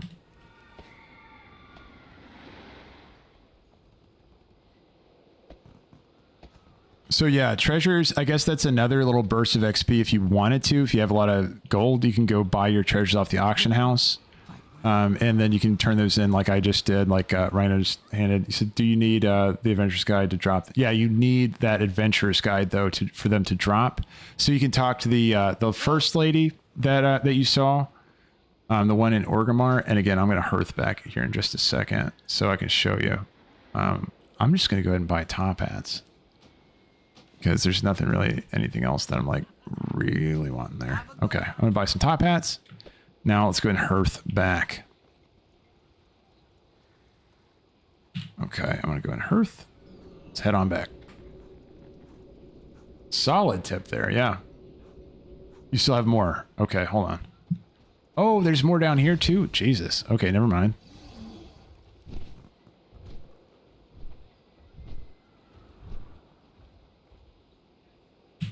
Good call. Yeah, oh my god. So there's 3 different guys you have to go to turn in. It's not all just one person. So this one. That. And then this. Over here. Can I help you? Off and away. Got it. So that was actually 2 levels, it looks like. After all is said and done. Fantastic, dude. Yeah, just make sure you can turn on war mode and actually walk around the Darkmoon area. 10% there. And then, of course, the Wii buff. We've talked about that a lot, so you can grab the Wii buff, too. Take this guy's Oh, let's see. This guy takes the egg. Yeah, I handed the egg in already. So I think that's everything. I'm going to look at the map again. Nothing else to turn in. And then just double checking down here. I don't see any quests to turn in now. Okay. Now. They're very nice. Thank you very much. All right. Awesome. Well, let's go back now to Draenor.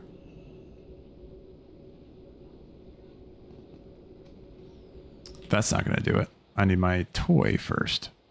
Let's see, where is the toy box? Garrison, Hearthstone, and I'll go ahead and put this over here. There we go. So you want to just go back to the garrison. Now this stacks pretty nicely too, because like what we're going to get is we're going to get those treasures that Handy Notes is going to show us, and then also there's going to be the bonus objectives, like crazy bonus objectives that you can do. Gorgon's got a shit ton of them. Let's see. Yeah, so let's check. Iron Horde munitions. Now, I don't know exactly, like, do they all give experience? Let's double check. Let me see, hold on. Let me kill this guy. Where's my little cleft stuff? No, I don't want the... Shoot. Yeah, now go to Spires. Yeah, that's true. For the rested experience. And I got to do that before I hit a certain level, I remember now, too. I think Bob Marley's mentioned that earlier. Because you said, now go grab the Spires of a Rock and collect the eggs for your rested experience. Okay. Let's see. So let's loot this. Yeah, so you get a little bit of experience there. 1,000. So like 1946. Not too bad. That's like okay. I think some do give you more than that, though. At least if I remember correct.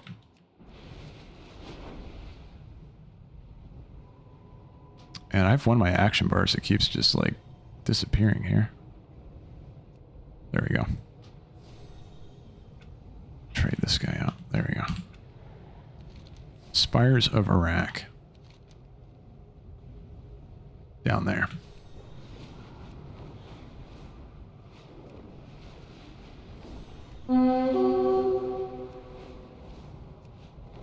Oops. And this is a case where you probably want to wear your heirlooms just so you're not consuming your rested XP quite as fast. You can stack that up through these eggs, and then you'll be able to like coast on it for just a little bit longer because it does use less rested XP if you have all your heirlooms on. So like 6 pieces, I think. Let's see. Bob Marley, I saw you said, I bet the week-long rare is up in Gorgrond. He's called Pound Fist, if you happen to rare scan him. Pound Fist. Okay, in Gorgrond, I'll check that out. Yeah, when I'm up in Gorgrond, so I'm going to hit Spires of Rock. I'm going to grab these eggs, and then I'm going to cruise on up to Gorgrond. And while I'm there, I'll go ahead and check and see. I'm just checking where the eggs... Just checking to see what color the eggs are going to be. Void Star. Oh, yeah. Void Talon Egg. Okay, yeah. So the purple things, little purple eggs, I think that's exactly what you're talking about. So I'm hitting one right now. If I go over to this one. Void Talon Dark Star. Yeah. So you said nobody does WAD stuff anymore. It would be amazing if you just snagged him. Yeah, I mean, hopefully. WAD is pretty decent for leveling, though, because of all the bonus XP. So I feel like there would be more people chilling over here right now. Okay, let's see. Where is the egg? Is it? It's probably in the cave or something over here. Let me see. Where is the cave? Oh, no, it's right here. Right? Okay. Outcast belongings. Click it open. That's not the egg. That's just, yeah, just random belongings. Now, anyone that's done this before, am I right? Is it in like a little bit of a cave, little nook thing?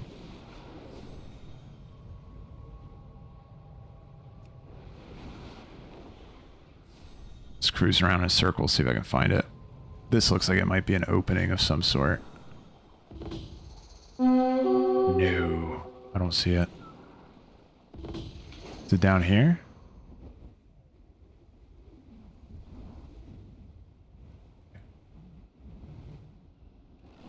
Yeah, chromie leveling, exactly, Bob Marley. I think chromie leveling is probably a lot of people are going to want to come through here for the bonus objectives. Well, I'll come back to this one. I'll move on to the next egg, just in case. Void Talon, the Dark Star is the Dark Phoenix bird mount. Oh, okay, so it might be just like a rare spawn thing. I saw this one, right? It says it drops a Void Talon egg. Okay, so what if I go to this next one? Oh, okay, that's just the mount. Okay. So I don't see the eggs you're talking about until... I'm just going to look at the other things.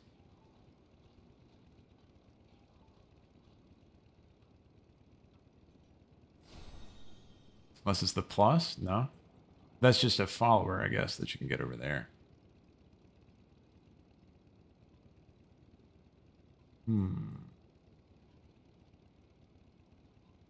Well, in any case, even if I'm missing out on some rested XP, it really won't be that bad. I might just skip over the rested XP for now and then just go straight for doing some of these bonus objectives. Let's see. Just offering. Ravendreth offering. Hey, Mansoor, how are you doing, man? This is good. Let's see. And we got the YouTube heart in the way of the message there. So I'm going to go ahead and copy and then paste. Good day, mate. Yeah, welcome in, man. Yeah, how are you doing today?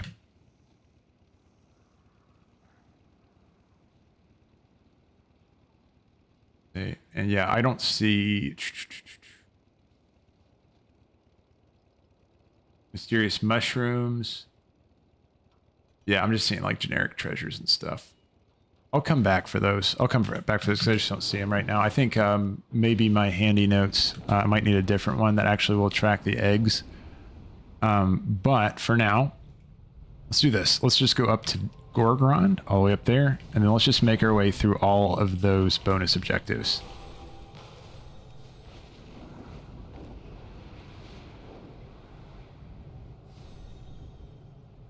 But yeah, no, I've always been a, let's see. You said there should be two about 48. Okay, hold on. I'm going to grab your coordinates you're putting in here. And then I'll try those coordinates just to see if I can find them. At least give them a shot. Offering the Raven Mother. So I did look there, and like that was the mount, right? If you're saying that those are it, Void Talon, Dark Star. Okay, I'll try it. I'll just check these just to see.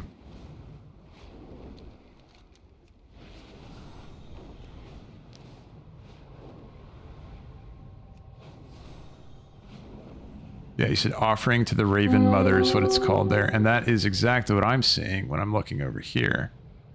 This offering to the Raven Mother. Oh, did you see it on one of these things? Oh my gosh. There it is. Right there. Okay, no. I got you. I see what you're talking about. It says offering to the Raven Mother, offer it to the... Oh, yeah. Okay. Got you. Only thing that sucks, though, is that, like, yeah, I'm just going to have to scroll through each one of these chests to see which ones are going to be the offering the Raven Mother. There it is. Easy. Okay.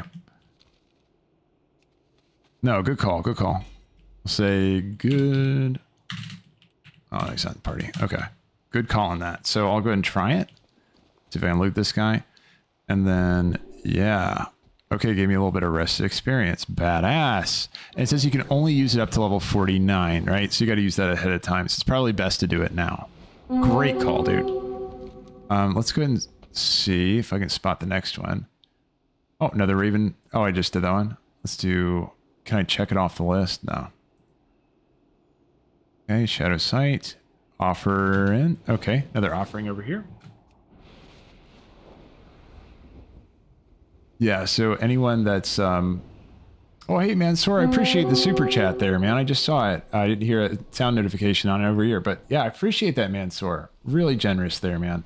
Yeah, welcome in. Oh, yeah. But yeah, I appreciate that. That's generous there, man, Sor. I know you've been farming in different mounts and stuff. I mean, how's your mount farming journey going? You had Sizebarg, right? You were the one that was telling me about Sizebarg not too long ago, like a few days back. Like that's the one where you have to collect all the insect parts and or like the newer bean parts and all that.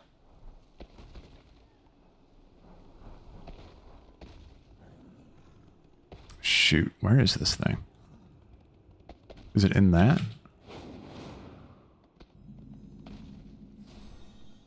Oh, it's probably in this little hovel. I probably have to go in the back and then go to the right or something.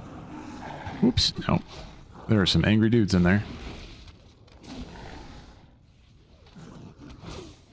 You said there's 2 there. Gotcha, gotcha. Mansour, you said, keep it up, man. I really enjoy your stream. Hey, Mansour, I appreciate that, man. I'm glad you like the content. I really appreciate it. I'm kind of learning my way through all this, you know, just like streaming and stuff. I just started in the past week and I'm just, you know, I'm just trying not to be bad at it. You know what I mean? Like just try to learn things each step of the way. But yeah, it means a lot that you're saying you're enjoying it. I really appreciate it, Mansour. Let's see. I'm going to head into here. Is this it? Oh my gosh. These are the angriest dudes. Use, yeah, healing cooldown there.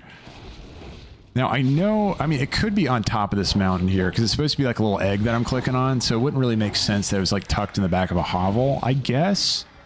We'll find out. I've never used these things before, but they're super fucking cool. Oops. Oh, cool, man.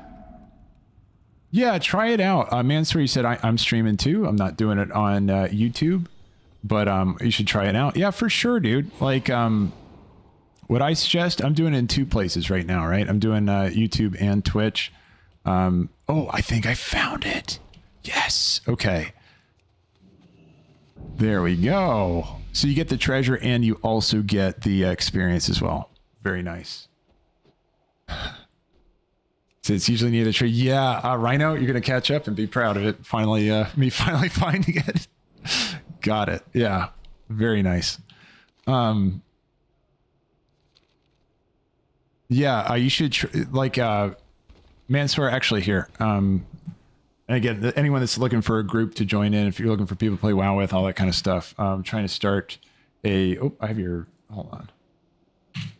1 second. I'm going to grab the Discord link. Again, if anyone's looking for a group to play with, I want to eventually get like some raids going with you all.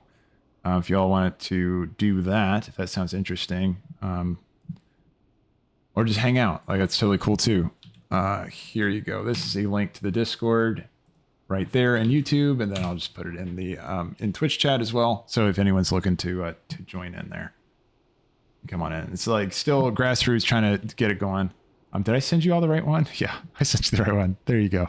Come on in and join in if you want to hang out. Let's see. And I was going to say, Mansour, I can tell you about like if you, I know like when it comes to setting up like streams and stuff, you know, it's a lot, right? I know Jocko's been trying to set up one too.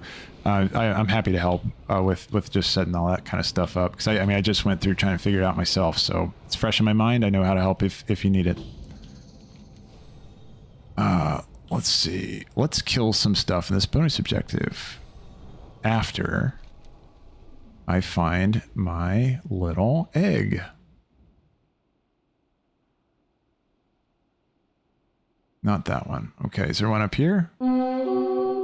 Yep, there's another one up there. Okay, you said there's 2 up there. I remember you saying that, so maybe that's the other one you're talking about.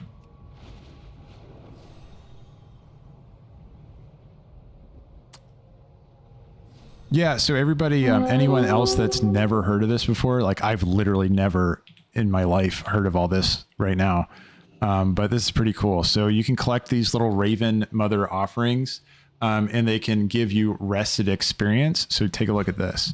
So when I collect it, first of all, I get that experience just from picking it up. And notice it does say you can only use it for up to level 49. So you want to use it before that. You just right click on it. And notice it gave me additional rested experience. So we all know what rested experience is. You get 200% additional normal experience gained from killing monsters. pretty badass if you just go around and collect all those. Michael says, oh, yeah. Hell yeah, right, Michael? Is that badass? Yeah, you know who shared that with me is Rhino. I never knew about that. So Rhino shared a couple things with Darkmoon Faire as well. You can collect all your Darkmoon treasures by, you know, buying them off the auction house. And hold on, I need to find my next treasure that I'm going for. And just make sure you talk to the lady that's in Orgrimmar and I imagine Stormwind to accept the quest that for the handbook, right? I should have paid attention to what the quest is called, so I could have you guys look it up just in case.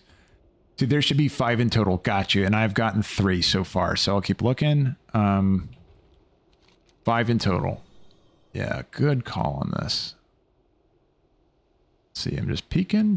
And what I'm doing right now, this is handy notes. Anybody else that... oh, there's another one over here. Let's see. Oh, I heard... yeah. Jose, welcome in, man. Thanks for subscribing to the YouTube channel there. Welcome in. Appreciate it, man. There it is. So I'm going to try going over here. You said there was 2 of them at a previous place I went to. I'm wondering if that's what this one is right here. And this will make number 4 if I actually find it over here. Okay, that looks like probably where it would have been sitting right there. Or it's up here. Just barely. Yeah. Here. Oh, there's another one. Yeah. So it's just a really small one that was next to it. And that one gave 3,790 experience. That's not too bad. Are they benefiting? Oh, shit. Are the treasures benefiting from rested experience? I didn't realize that either, if that is the case. Okay, I'm just going to do a quick glance to see if there's any more of these little treasures. Make sure that I didn't miss any, because that is really handy. Not only for the burst of experience that you get initially, but you also get... Oh, there it is. Yeah, there's another one over here. This should be the last one, I think. I'll do one more check just to make sure, but I'm pretty sure this will do it. Okay, oops. Yeah, there it is. Right here. Done. All right. You said herbing gives an extra 2k each herb gathered. Yes, dude. That is another good tip. Like, just, that's another good tip there for sure. You want to use that one as well if you're looking to get additional experience. Very badass. I'm going to take one more peek, make sure I didn't miss any here. And again, anyone that's like also wanting to get these treasures, just pick up handy notes. Handy notes and then install Warlords of Draenor notes, and you'll be able to collect all these little eggs. Spires of Arak is where you want to head first to be able to grab each of these eggs. And I think we're golden. So now we can cruise on up to Gorgrond and just start doing the bonus objectives. And on the way there, remember, we're playing in Earthen, right? And if you're playing in Earthen 2, you want to hit all the undiscovered locations on your way up there so that you can get the additional 200%, which again, it's going to be increased by if you didn't lose your draft. I lost all my drafts. I sold them to a vendor by accident.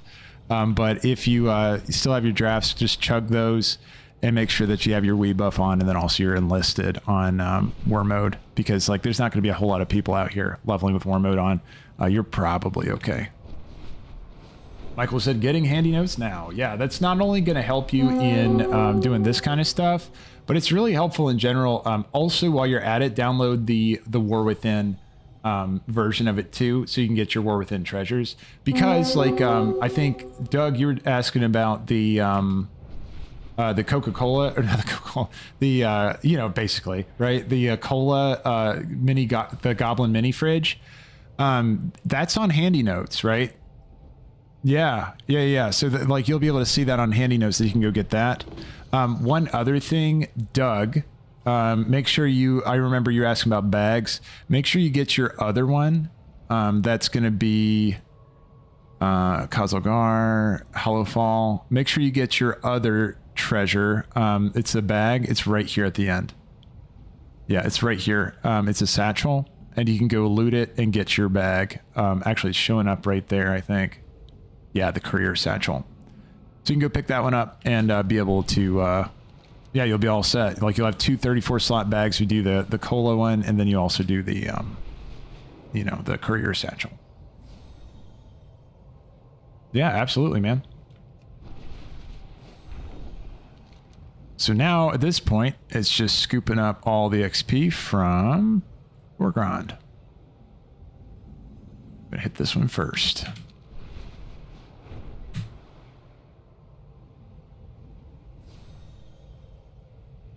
Somehow I've managed to not finish my coffee yet. Oh my god. All right. Oh yeah, what was the rare again? You said it was Boulder Fist. Let me see. I'm looking. What was the one, Bob Marley?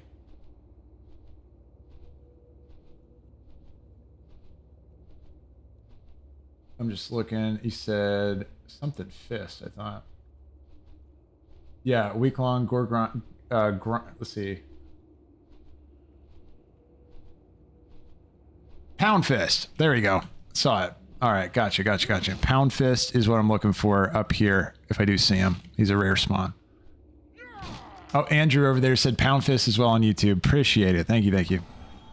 Yeah, Pound Fist is, I guess, a good rare that's up here. Let's see if we can find him really quick. Oh, Pound Fist right there. Let's go take a peek. That was the luckiest scroll of my life, by the way. It was literally the first thing he only summons over there, right? Wait, is he here? Hold on. That looks like it's indicating that he might be live. We'll see.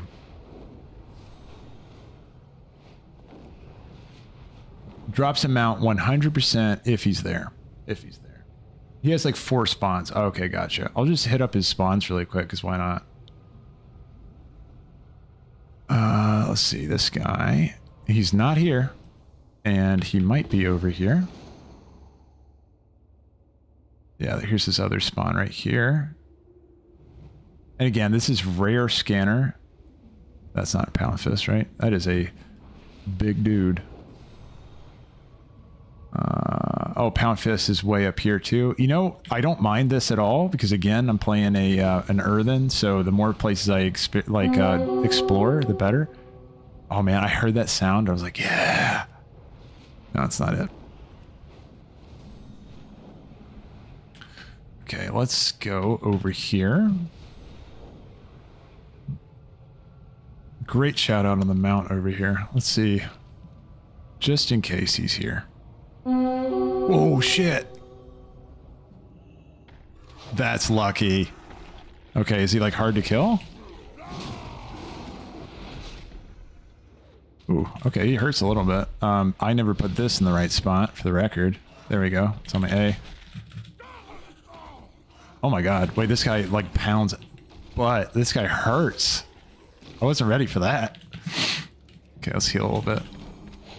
I gotta get my cleft stuff out for this. Hold on. I'm gonna reset him. Oh, I don't have Feign Death. Well, we have a real problem here. Oh, here. I'm gonna end up dying, just have to walk back, but my cleft hoof is definitely gonna be necessary. I wasn't prepared for a manly fight like that. Oh my god. I thought he was just gonna like fall on him and just kill him.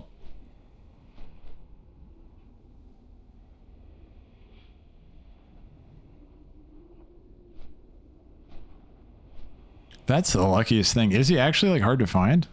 'Cause I've never looked for him before and he just happened to be spawned. Okay, hold on. Let's get rid of, let's do this guy. Okay, I got my cleft hoof now. Now we're serious business.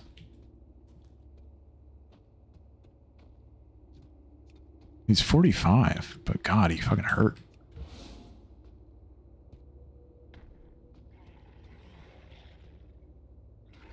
Okay, why is he only taking 4 damage? This seems like a mechanic I gotta figure out, right?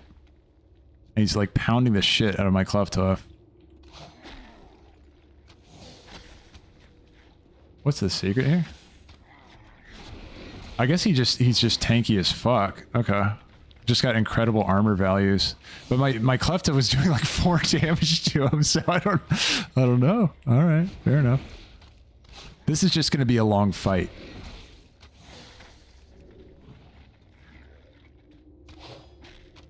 Yeah, no, you're right, Rhino. Turtle would have saved me there, too.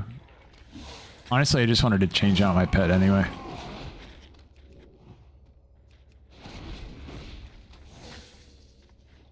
Yeah, so Bob Marley, you said a week-long respawn? Okay, well, badass. No, so you told me to go check it, and you were totally right. He's just here. He's just chilling. But my god, it is the longest fight that you could ever ask for. The manliest Gorgron, or Gronling.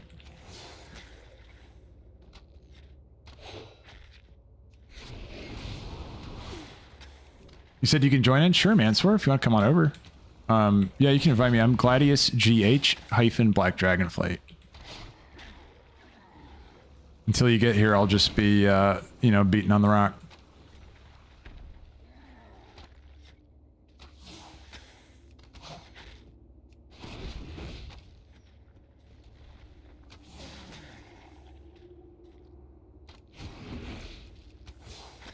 Yeah, anyone else that needs him too. Like, because I think we can all loot him, right? Oof. Yeah, I need to kill, I need a mend pet on cooldown. Oh my god. Hold on. I feel like there's something wonky going on with scaling or something. This feels like an unreasonable fight.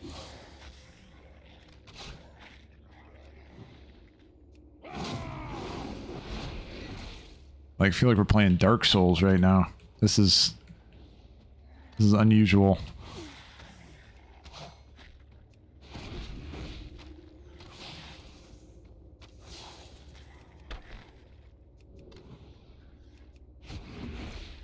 Oof, Cleftuff, you can do it, man. Oh, real ID, did you get me one? Here, you can do Gladius. Let me see, hold on. Well, I can't look at it right now because I don't want to fucking die. But, yeah, here. Oh, shit. Hold on. I'll revive my pet really quick. Whoop. You're good, Mansour. I'm just gonna man mode this guy. It's just gonna take forever. Unless, do you need him too? If you need him too, Mansour, I want to make sure you get him too. But if you're just offering to help, no, you're good. You can keep doing your thing. But if you need him too, then just like, yeah, you can just invite me. It would be Gladius GH - Black Dragonflight. Gladius GH - Black Dragonflight. That would be my, you know, my character.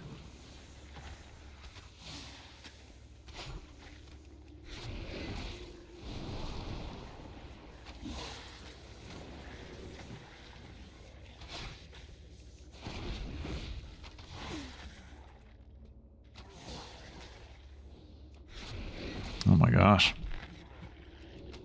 It's the fight of a lifetime. Really, this is not even approaching halfway yet. He's meant to be a, oh, he's meant to be a raid boss? Oh. Well then, yeah, okay, I kind of understand then why this is like such a ridiculous fight. But it's okay, like, yeah, he's gonna kill my Cleftuff every once in a while. Ooh, nice, I got my shield wall for my Cleftuff again. There's also a mending pet on cooldown. If he does kill my Cleftuff, I just summon him back again. Like, it's fine. He will eventually, in fact, meet his end. But it will just take 9,000 years for that to happen. Ooh, epic dodge in the Cleftuff. Alright, nice, nice, nice, nice.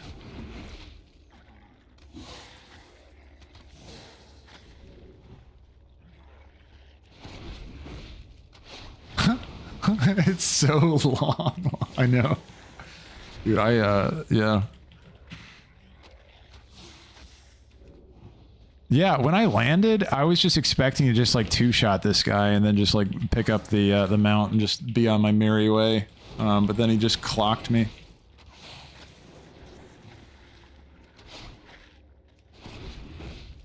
One week respawn though, that's crazy.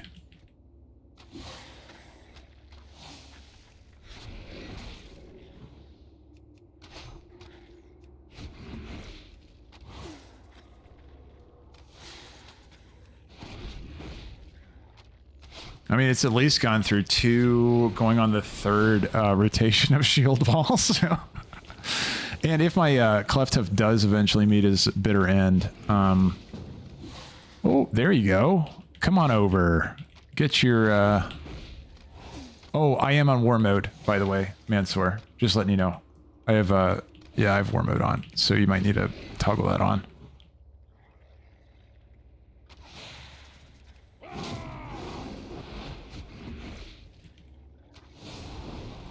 That might be part of it too, is that I bet most people that go out here to farm him probably don't do it on war mode. So, ooh, okay, summon this.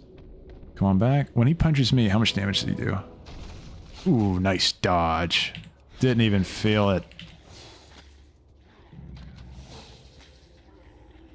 You said you have it on? Okay, cool, cool, cool. Oh, I am, duh. Oh, I'm in Chromie time. I totally forgot.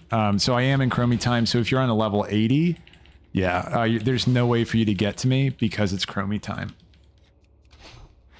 I just thought of that, man. Sorry, man.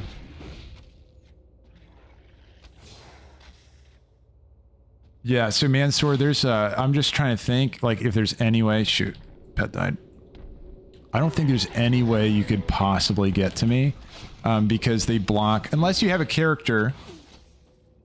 Mansoor, if you have a character that's, like, under level 70, I think that's the cutoff point, though, when you can't do, you know, time walking... or not time walking, but Chromie time anymore.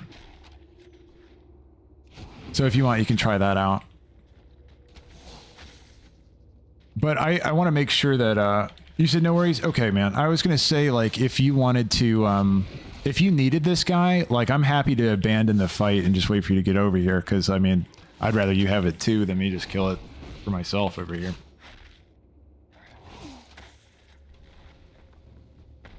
Oh. How many Cleft Hoofs are we going to cycle through here? And I still have a healing cooldown. We're fine. We're fine. I do need to make sure I'm keeping up with my med pets, though. I need to have that rolling hot always going on that Cleft Hoof. I can feel all nice and good. And then eventually, we will get this Grondling down. I still have 2 damage cooldowns, like damage healing cooldowns, I mean.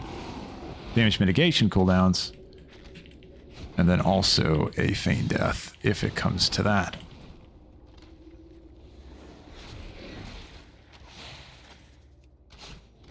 And then I'm going to toss him with one of these and give him the old Azurite explosion.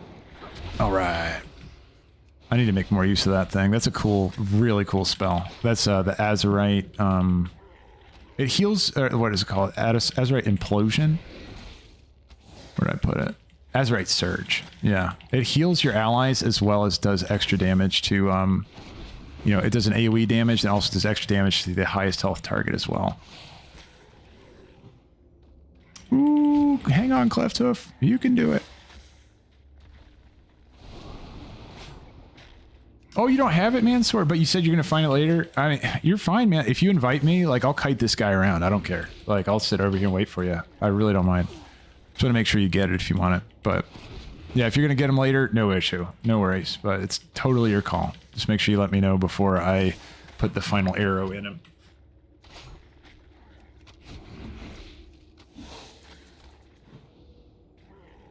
Ooh, I just aggroed a, looks like a Velociraptor.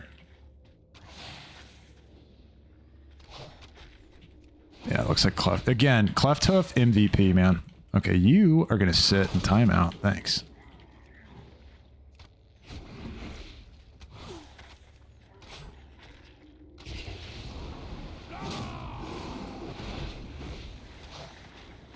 All right, Pound Fist is going down. Ooh. No. Go on.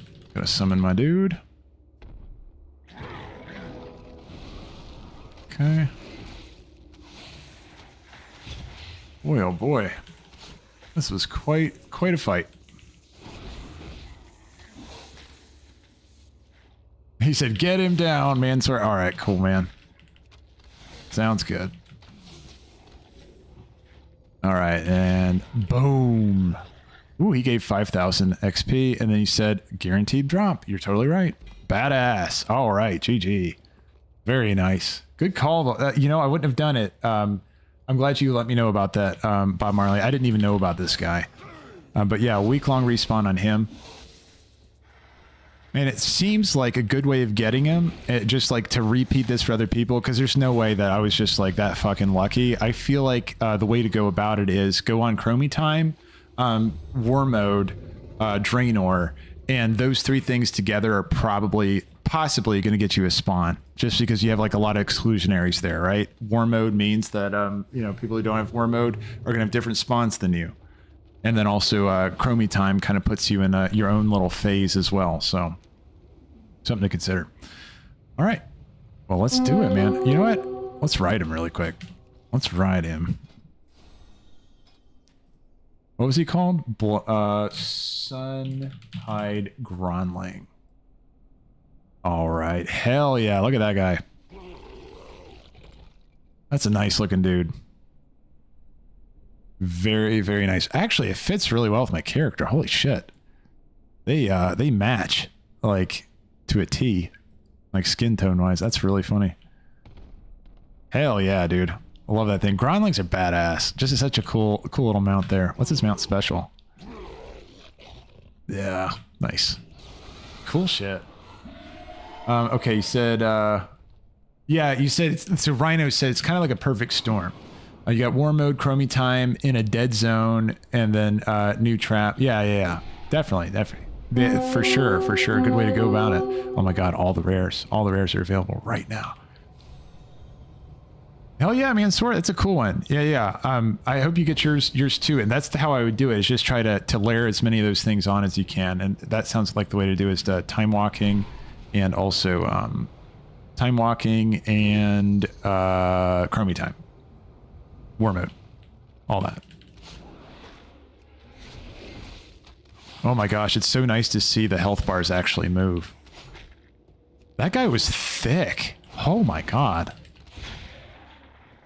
Okay, over here, Bob Marley, you said he was never this hard. Oh, I'm just seeing that from before I was fighting. Yeah, it was an epic fight. Yeah, back in the day, you used to have 50 people all waiting the same spot.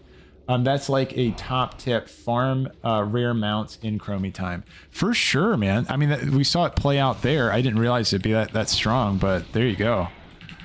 For sure. Good call. Really good call. And thanks for telling me about it, because I didn't even know he existed, to be honest. I have like one other Gronling mount, and I think it was the PvP one. You got him for doing PvP stuff.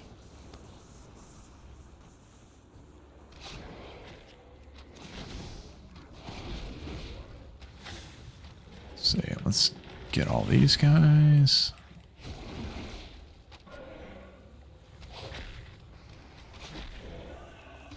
And then I'm just checking. We got 3 of fun. So we got 8 Brine Furies. We got 15 Sulfuric Oozes. And then, yeah, I remember this one. Ooh, my cups have died. He's having a rough day, poor guy.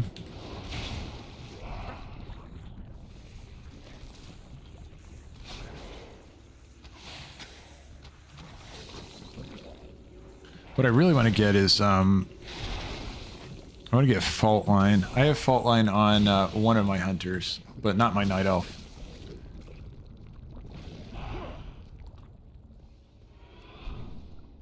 Okay, let's see. Can I do this one?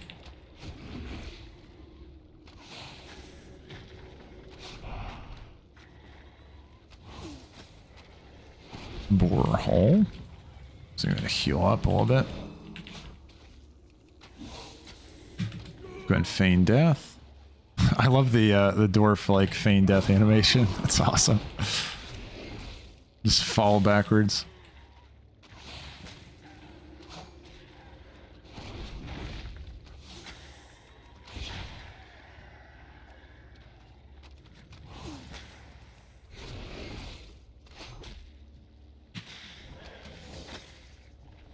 Yeah, I'm really curious too to see like how that racial goes. I feel like Earthen are probably going to be using that, like just depending on how it scales, because it's just got like a solid cone on it. I could see it just being like worth working in your rotations. Yeah, I don't know if you're going to charge it to max 3 every time. That just seems like a lot. Unless you're a healer, you'll at least want to go 2, but...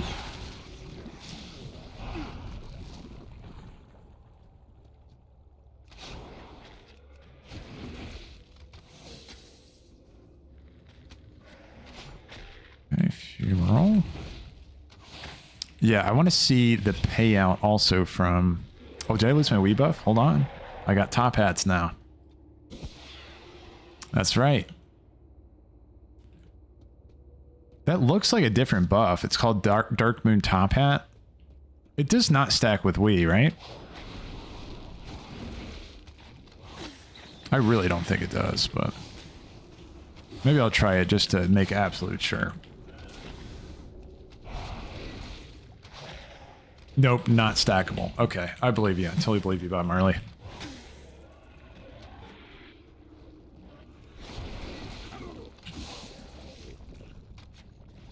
That would be something, though. That would make, like, Darkmoon Faire Week, like, the most badass time ever to level your guys. Actually, it's kind of weird. I still have... Oh, I love how it gives you a top hat. Like, you run around with a top hat on. Oh, that's fun. That's really fun. I like that.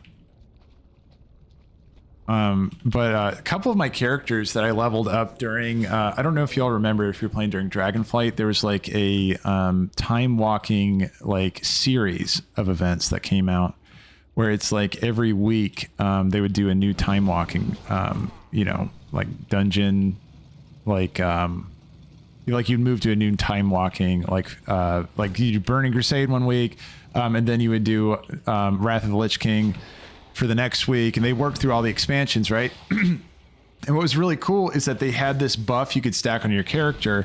Every time you did a time walking dungeon, it like added 15 minutes to this buff. They gave you an additional like however much percentage increase experience. So anyway, I leveled up like a bunch of characters just during that event because it was like relatively fast. And I logged on to one randomly the other day and I saw I still have that buff, even though that event's like long gone. So I'm kind of like, I'm curious how long it's just going to sit on there. So if anyone else did that with their characters, like level up a character during that event, take a look, see if it's still on there, because it was for me. Think about taking advantage of it while it's there. It's just interesting to see like what buffs just kind of persist, like past event times and stuff.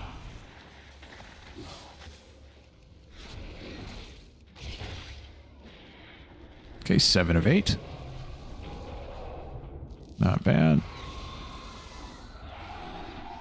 What's this one? Then that one. Lesser Brian Fury. Okay, got one more of these guys to get, and then I think, oh, we got to get one more Deep Worm, and then it's going to go ahead and give the burst of experience.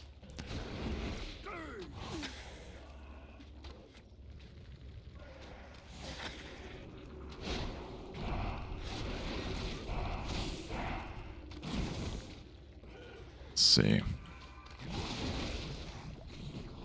Oh my gosh. Yeah, they're poison.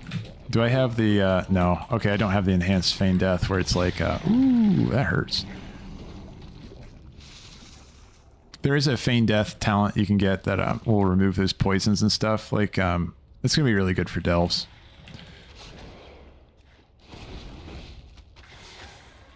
Just to drop poisons, you know, just on your feign death cooldown. Let's go and do an Azurite Surge. Hell yeah. I mean, that one looked like a hit for 806. Like, I mean, I guess it's okay.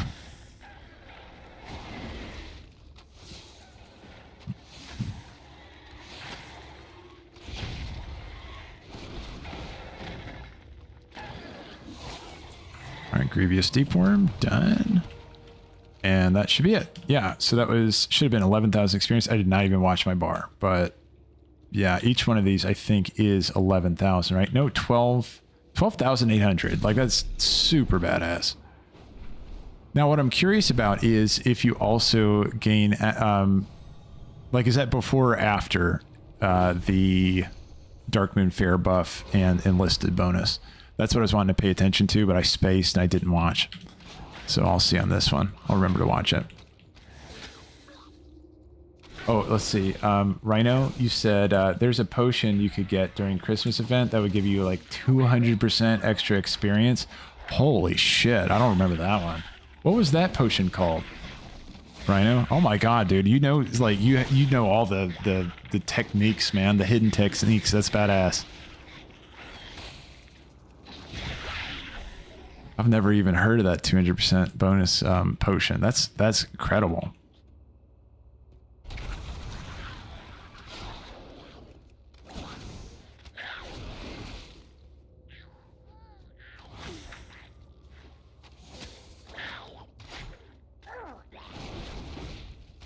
Okay, and then boom. All right, then let's go ahead and kill some of these guys. Who are the groundlings exactly? Like any like lore buff dudes out there? Like, I mean, obviously they're a race that's like enslaved by the, you know, like the Boulder Fizz, like the orc clans of this area and stuff. But yeah, I'm just kind of curious. Like, are they like in the same line of evolution as like ogres or something?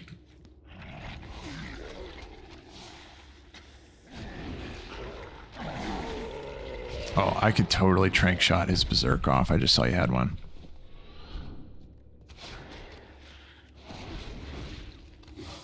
Yeah, I'm curious about that. Groundlings, yeah, they seem to be like maybe some kind of like subversion of, you know, ogres or something like that. I have no idea.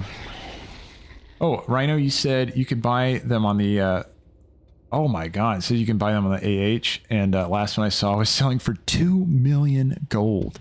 Holy shit. Still not as much as a Brontosaurus mount, but like for a potion, what's the, how much time does it last though, I wonder?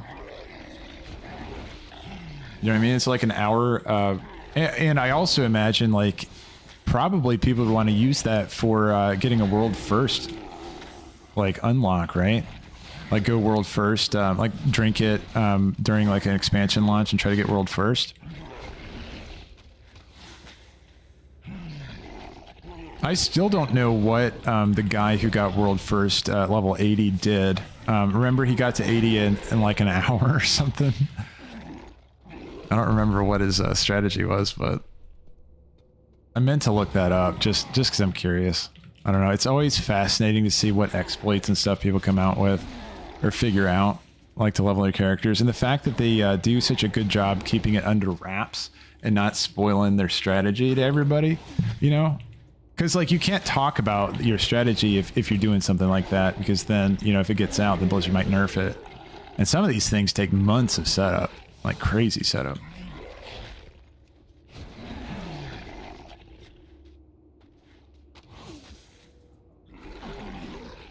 Okay, so we need 3 more of the Canyon Boulder Breakers. I feel like my gear is just so bad. Here, I'm gonna just make sure I'm not missing any upgrades. I actually might be missing a couple upgrades in my bag here.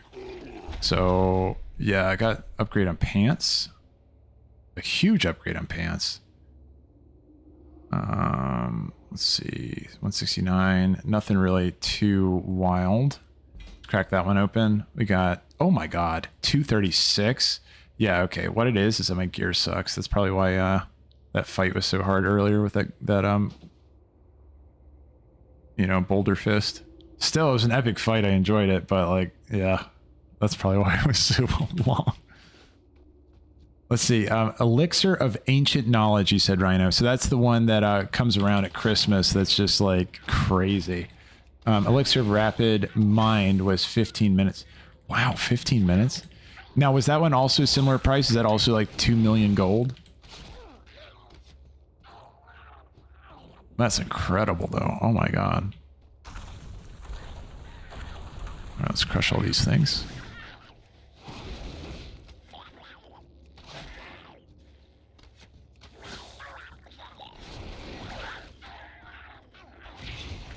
That one? Yeah. Okay, this is progressing so much better after I actually put on some better gear. My gear was rough before I changed it out. Kaboom! All right, and then we're going to crush these.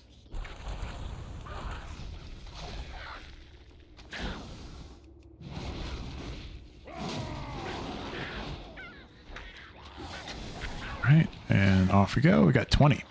20 and 20. I don't think I need any more eggs. No, I still have to crack the eggs. Even though I don't have to kill the dudes. I have to crack the eggs. Draft of the 10 lands doesn't work past 50. Okay, you know, that makes me feel better about selling literally my entire stash of them. Oh my god, that was the dumbest thing ever. Wow. Yeah, I just, I totally just sold all of them that I had. I only had like 9 of them, so it's not like I did a ton of farming on it or whatever, but yeah, what a dumb mistake. I just got sick of my bags being full. So I was like, here, I'm just going to sell all this shit. Not even pay attention to it.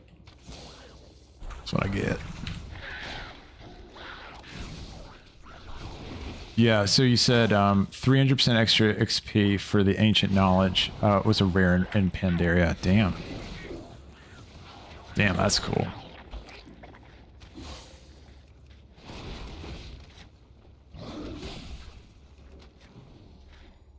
And Rapid Mind was from the Christmas event.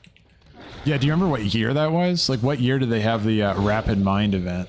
Or, like, the Rapid Mind, like, available? That just sounds, like, really powerful for, like, that doesn't sound like something that Blizzard would put out nowadays. I feel like that sounds like just an old Blizzard thing. Didn't they also... Or was this just a rumor, like, way back in the day? They didn't have, like... XP debuffs during holidays or something, right? Maybe I'm thinking like a weird EverQuest thing or something, but I thought I remember somebody mentioning that, like, you know, originally they had thought about putting like XP debuffs. Just talking about like old Blizzard stuff, like during holidays, just to encourage people to like not play during the holidays. I don't know. I thought I remember hearing something about that way back in the day. Oops. Okay, he's gonna ground shatter. These guys still are tanky. Man, I'm tired of these guys like chewing at my ankles. There we go. We got it. Yeah, I don't want to run into this guy. Grow the Uncreator. Yeah, no XP buffs. They never did that, Andrew. Okay, okay. So that was just like a random rumor thing.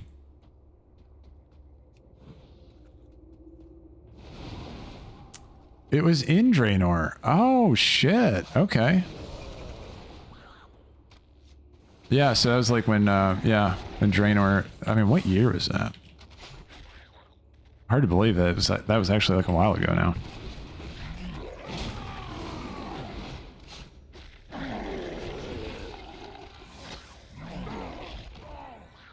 Yeah, I remember... The main thing I remember from Draenor was that's when they put Gladiator Stance in.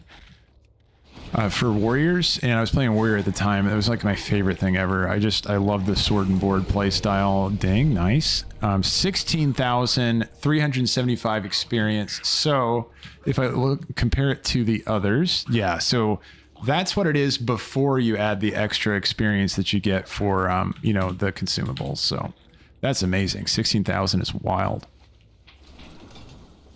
And yeah, we're 48, so 2 levels to get into, I think that's not, no, Chromie time doesn't expire at that point, right?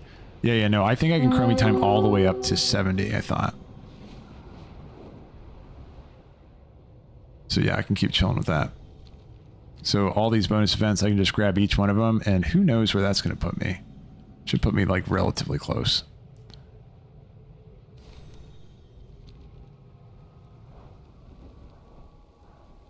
Okay, and what do we got to do here? Yeah, just kill the thorny guys. These two, you can just punt. You just kick them. 7 to 8 years ago is what you're saying there, Rhino. Damn. 7 to 8 years ago on Draenor. That's just wild to think about.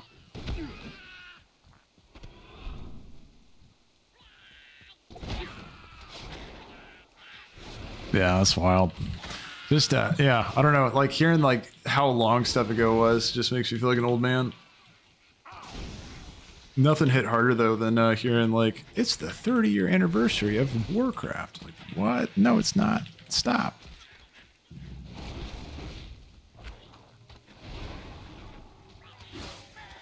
Yeah, you can kill these guys, but you're better off just punting them. You kick them, it's just an instant kill. You get credit for it immediately. Not the big ones, though. Big ones you still got to kill.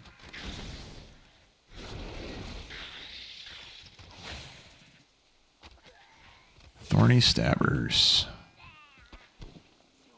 WoD, Legion, Shadowlands, Dragonflight. Yeah. Yeah, that was the, yeah. Like how things came out. And it's just kind of weird thinking that, like, yeah, WoD was, you know, 7 to 8 years ago. So, because, I mean, they have been sticking to the cadence of every couple years. You know what I mean? They have that expansion drop. And they're trying to move faster now with the saga. So, like, again, we have Earthen now. We have, what is it? Midnight? Threat level Midnight? Midnight for, yeah, the second one. And the third one is, shoot. The final something? The final, I can't remember what it's called. Yeah, I don't remember all the saga names. But, yeah, we're supposed to have 3 expansions drop at a relatively faster pace than what we experienced previously. So that'll be kind of cool to see. I mean, certain expansions more so than others. Like some of them, it really dragged at the end, and it was just kind of like, no way. Like, oh my god, we have that long until the expansion come out. But Dragonflight, I actually think they did a really solid job. Like the game felt good, like all the way through it. There really wasn't a huge dry spell, I felt like they had in other expansions. Oh, my cleft hoof. You can do it. Oh, dude, I didn't hit it fast enough. I'll summon him back again. And I'm going to go ahead and do my little Azurite explosion. Yeah, and I can just punt these guys. But no, the cadence felt really solid. And I know that they were pushing, they were crunching to try to make that happen. And I don't know if you all watched it, but I watched the... I'm just a big, like, Chris Metzen fan. Like, I like the guy. I think he's just got a... I mean, obviously, I love his story and shit. So he did, like, a podcast with the WoW cast guys, right? So those are the ones that they're putting out, like, the informational stuff about, like, the expansion. They do the interviews with the different developers and stuff. And anyway, Chris Metzen was on one of them, and he was just talking about how they had that planned cadence when he came back, you know, of, like, doing every so often, like, releasing like a patch. And you remember the roadmap back at the beginning of Dragonflight, like, it was pretty aggressive, right? And he said, all right, so you guys are getting used to that. And then he's like, okay, now we're going to push even harder. You know what I mean? Like they're going even faster than that cadence at this point to try to keep up with the World Soul Saga, just trying to push out, you know, like all those expansions like that quick. So, I mean, those guys are killing it. But we'll have to see. Yeah, I'm really interested to see where the story goes. Rhino, you said the saga is 3 parts. They don't have enough content for 6 years. Player attention to drop off near the end of the expansion. Season 4 offered remix. Oh, I see what you're saying. Like, so with, yeah, because that was the case in Shadowlands and also in Dragonflight. That the 4th season, like everybody, like the Faded season and the Awakened season. So Faded for Shadowflight or Shadowflight, Faded for Shadowlands, and Awakened for Dragonflight. Everybody loved those seasons because you had like your bronze bullion that would let you just upgrade, like just be able to get gear like relatively easy, you know, and hop into the content. All of the content was relevant. And they cycled through seasonal content every week, right? So you could play like the first raid that came out the first week, the second raid that came out the second week, and third raid that came out the third week. And it was just kind of going through a cadence of that, which is really refreshing for, like, imagine being a player that like came in to play Dragonflight for the first time on season 4. That's an incredible experience because it's accelerated. You get all this new content, and not to mention, like, they went ham on their world content in season or in Dragonflight in general. So, oops, let's go ahead and punt all the little guys. Get out of here! Get out of here! We don't want you here. Okay. Yeah, no, they like killed it on that. Like, that was incredible how much they really invested into story or world content players and that kind of stuff. Yeah, that was amazing. You said they'll probably do season 3 and then let's see, be done in less than 5 years. Yeah, that'll be interesting to see like how it plays out, right? Because they really are like just planning their next step, you know, immediately, and they've always done that, right? I remember them saying like they're already working on the next expansion, you know, as you're playing this expansion, or they're like 2 expansions ahead. So that's why, for example, we'll see some mechanics come back. Like for example, we had Legion with artifact power, and with powering up our artifacts, and then we had the Azerite power up for our necklace, right? They already were working on the Azerite thing, so for BFA, when Legion was rolling with artifact power. So it's like we continued with, they worked on a system, and then they just kind of passed it along to go into the future expansions too. And they said that was kind of a, you know, blessing and a curse, because sometimes the things they wanted to wean off of, which the Azerite system, I don't need any of these guys. I don't know why. They're just swarming me. Who am I after here? Oh, I just need to kill one of the stinger guys. I don't know what I'm doing over here. Oh, no, there's one over there. Nope. Hold on. Change my mind. Let's get this guy. But yeah, they said that sometimes they would end up sticking then with a mechanic that they didn't necessarily want to keep, just because they had started working so far ahead. And it's kind of hard to steer off course when, you know, you're working that hard, that aggressively forward. So you're thinking 3 seasons per, Rhino, did they announce that? Did they announce that they're doing 3 expansions per, 3 seasons per expansion? That's some solid info though, if that's the case. Yeah, I mean, that like just carving 1 season off of each expansion, that is a pretty aggressive timeline. Especially when you consider like how much stuff there is in War Within, man. Like just introducing Delvs too, and like they're not like pulling punches on Delvs either. Like that's a fully fleshed out piece of content, and I mean I'm really excited to see where it goes.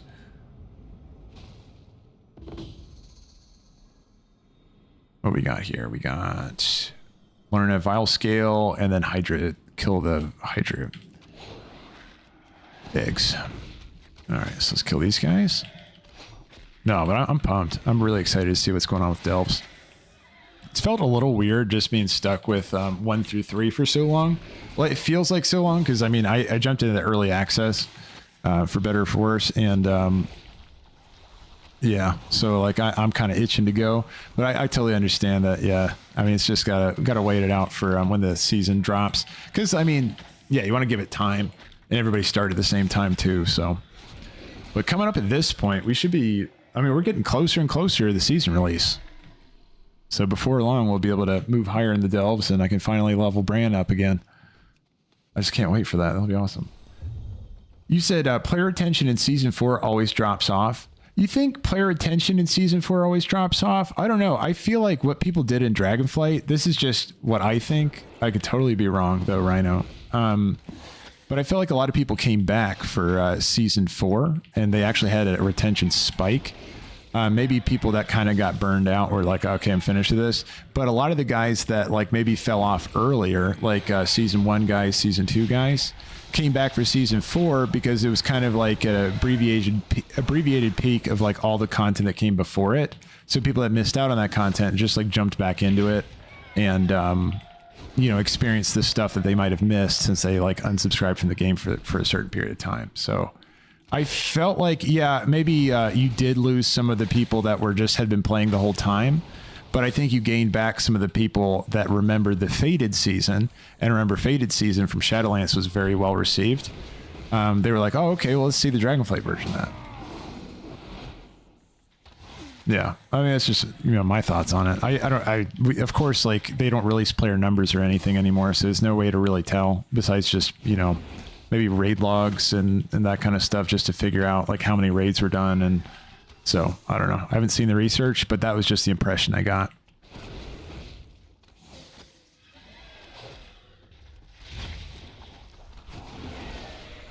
Let's see. Oh, right. That was another ding. So coming up on level 50. And And then I might do, I'll have to decide, I might do the Heritage Armor quest for fun. Oh yeah, if I can find a mage to port me to Dornigal. Or Jocko, are you still waiting on doing that too? I can't remember, but yeah, Jocko, you're still looking to do your quest. Oh no, you did it. Thorforn helped you out. I remember now. Yeah, no, you're good.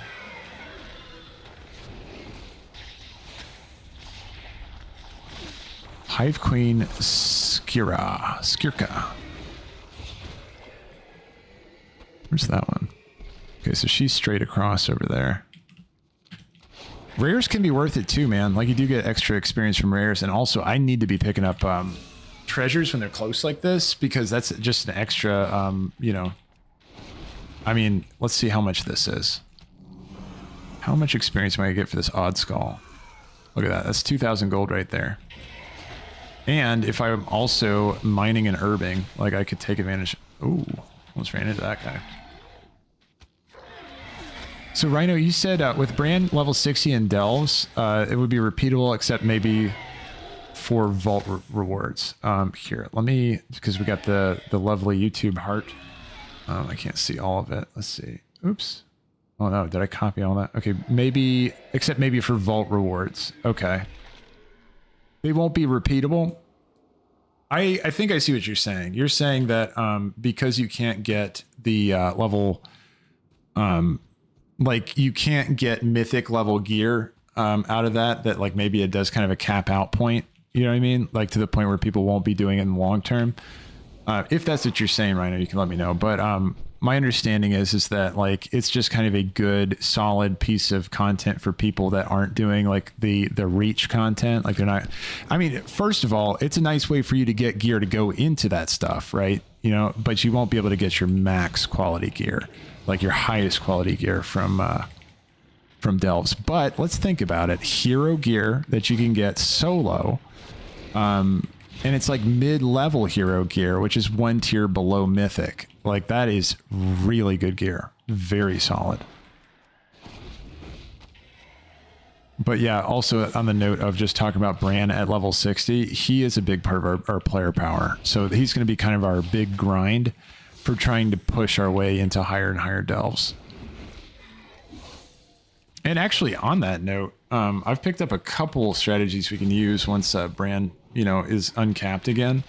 It turns out that even though when you're running Bountiful Delves, you're not always going to want to open up the chest, you do get blue XP every time outside of like the blue XP reward, like end of Delve reward.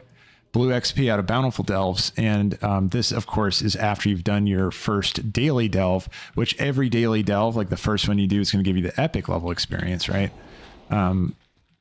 Normally, oh, I appreciate the sub there, Anima. Yeah, welcome in, man. I really appreciate that. Thank you so much, Anima. Welcome.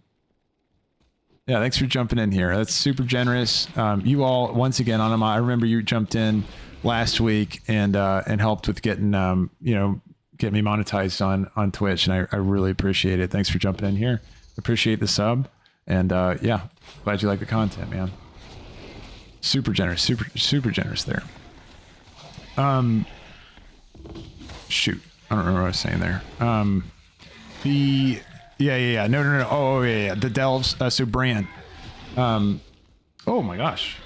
Anonymous gifter gifted 1 sub to the community. Oh man, that's again, you're back, man. That's very kind of you. Very kind. I appreciate it.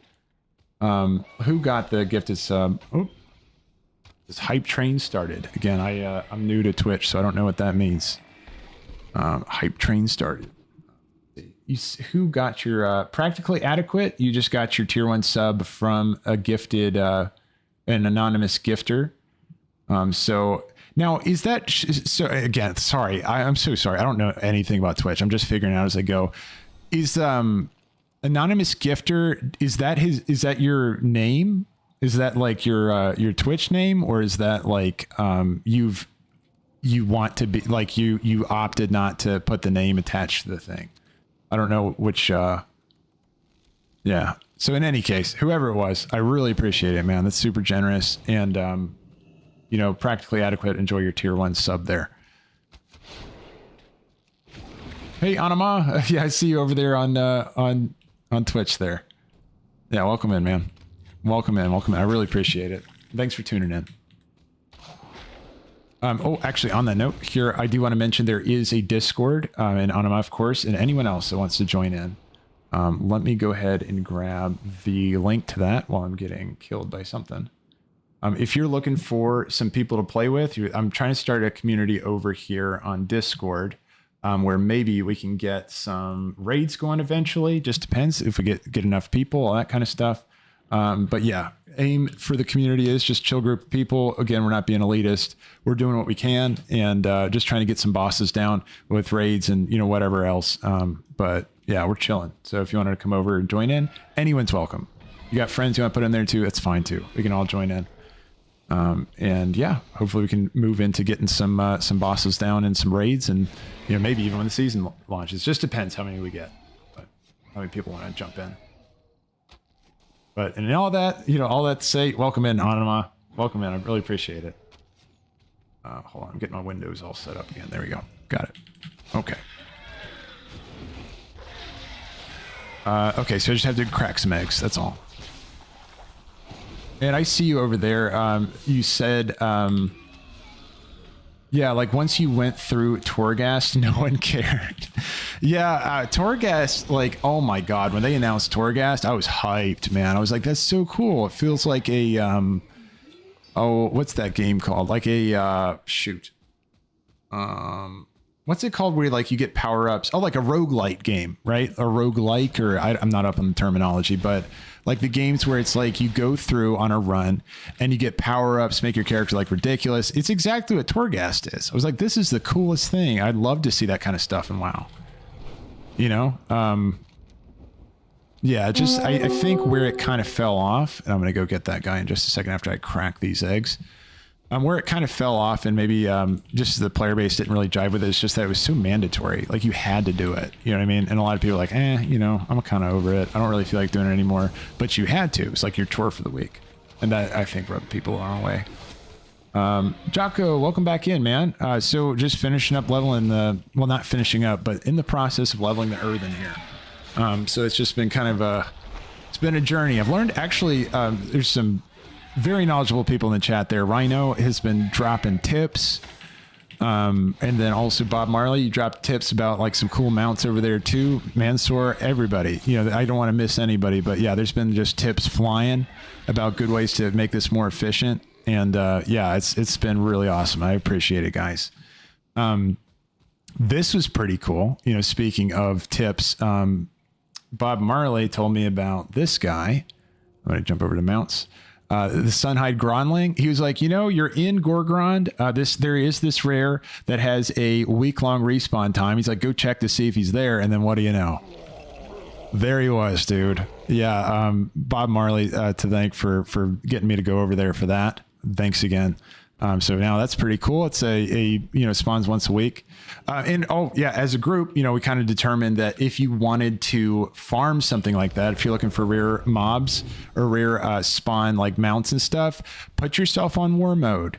And also chromie time. And these are two ways to kind of exclude other people from being a part of your phase, right? And so it's a good way for you to kind of whittle down as many people that have access to that particular spawn, and then you get a higher chance of you actually picking up one of those rare spawns. So you can use that for Time Lost Proto-Drake.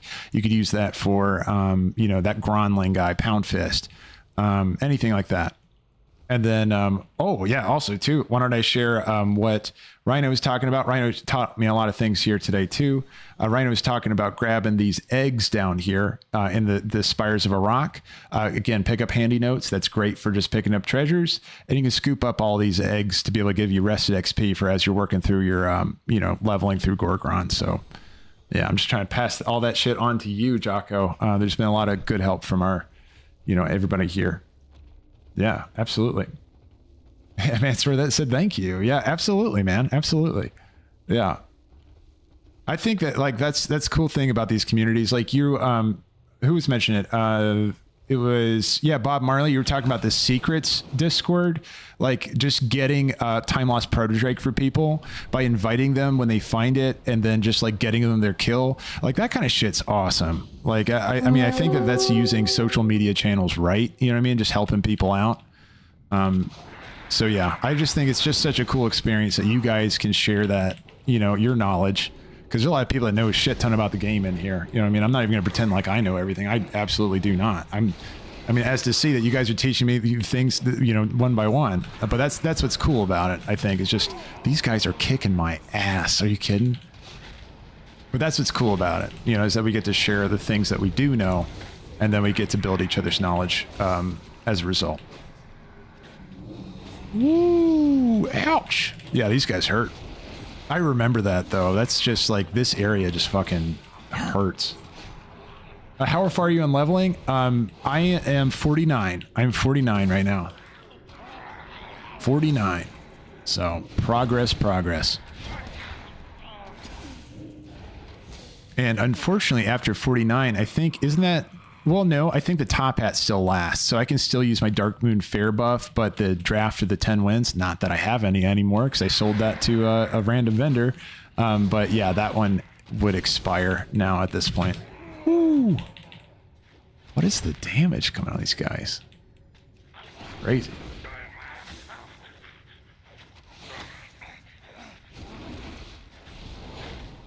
But yeah, Jocko, this is kind of a cool one. You can go over to Warlords of Draenor, and you can put on handy notes, and you can stack up those XP buffs that, you know, we've talked about a lot. Just get all those, so you can get like up to 30% just with all those items. And then put on handy notes, and you can go just collect treasures, fly around, and you're going to be triggering your exploration bonuses, and then do all these bonus objectives up here at the top in Gorgrond, and that's just going to give you a shit ton of experience too. Like, what did I do a second ago? It was like 16,000 experience for just completing one of these, like, you know, mostly doing like kill quests and stuff. You know what I mean? Like, I just have to kill a certain number of pale guys in here, and then also kill their egg sacs, which I got to remember to do too. But yeah, no. Draenor is pretty good for that. Let's see, Rhino, you said got to get ready for work. Enjoy the rest of your day. You too, man. Yeah, thanks for coming in and hanging out. You have a wonderful day, Rhino. Yeah, good luck with work today too, man.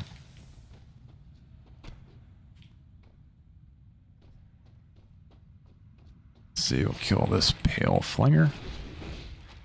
It doesn't expire at 50. You just can't use it anymore. Ah, okay. Oh, good tip. All right. Dropping knowledge on the way out the door. Appreciate it, Rhino. Badass. Yeah, that's awesome. Okay, so yeah, you can just, the final time you can use it. So if you wanted to min-max the shit out of it, get to that last bar, and then just shoot one back. And then you'll have it at least for an hour as you progress.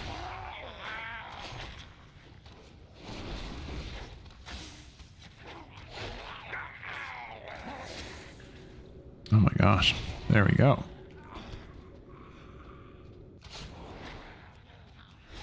Oh yeah, and wasn't it Bob Marley, you were mentioning earlier this morning that you can actually get your heritage armor from boosting your character, that there was a blue post out there about it. Again, anybody's planning on doing that, just make sure that you check it for yourself, just to double check with that kind of stuff. It's just, even though I totally trust the guy, like I totally understand and I believe what he said. It's one of those things, you gotta see it to believe it kind of thing, you know? But yeah, I would make sure of that first before... Ouch! Oh my god, this guy's hitting me so hard. Clefthoof is dead. I'm moving this way. Oh, I can crack these open, though. And, yeah, kill shot. Let's scoot this way.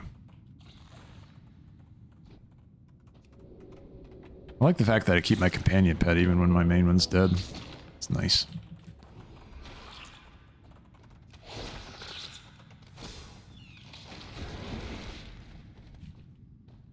Wow, those little guys give 50 experience. That's funny. Yeah, and look at this. This is what makes it tough, is that you do have creeping vision. Spider bites sometimes have some side effects. So if you keep getting bit by those spiders, it makes more of them spawn over time. You start to get more illusion guys, and it just gets messy in here. This place is ridiculous.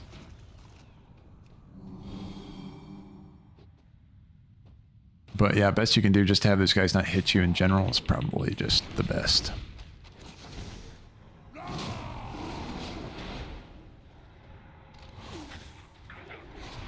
Yeah, I don't remember any other mobs that do this kind of effect that they do, where they create illusions based on like poisons and stuff that they put on you. I'm kind of glad this is the only place that exists, because that is, yeah, kind of ridiculous.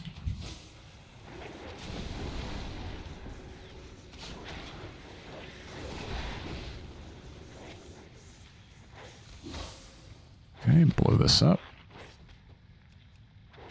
Target not in line of sight. There was a rock in my way, I guess.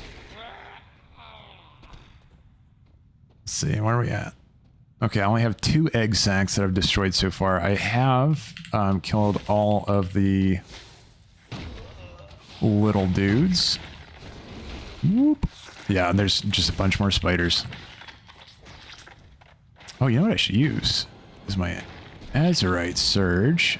Yeah, that's what I'm talking about. That was about 1350 damage per target there. That's not too bad.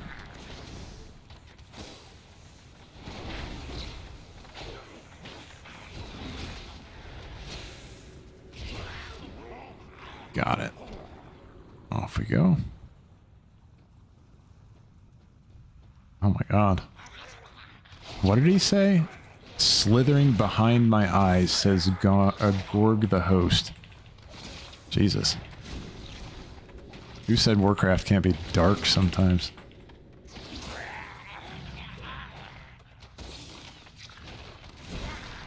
Now, I'll have to see like how the XP is at level 50 with these bonus events. I feel like it's still pretty good.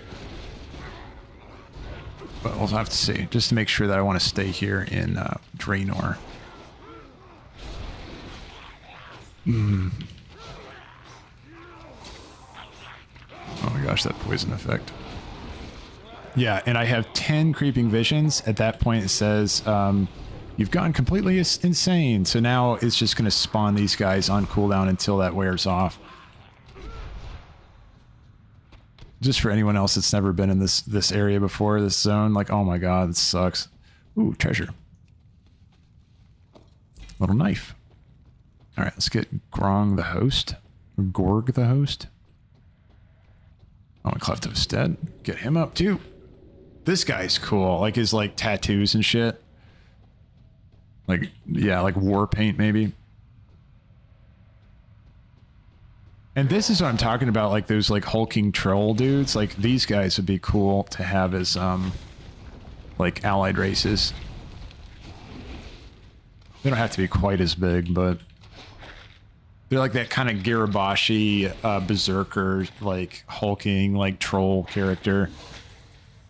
Yeah.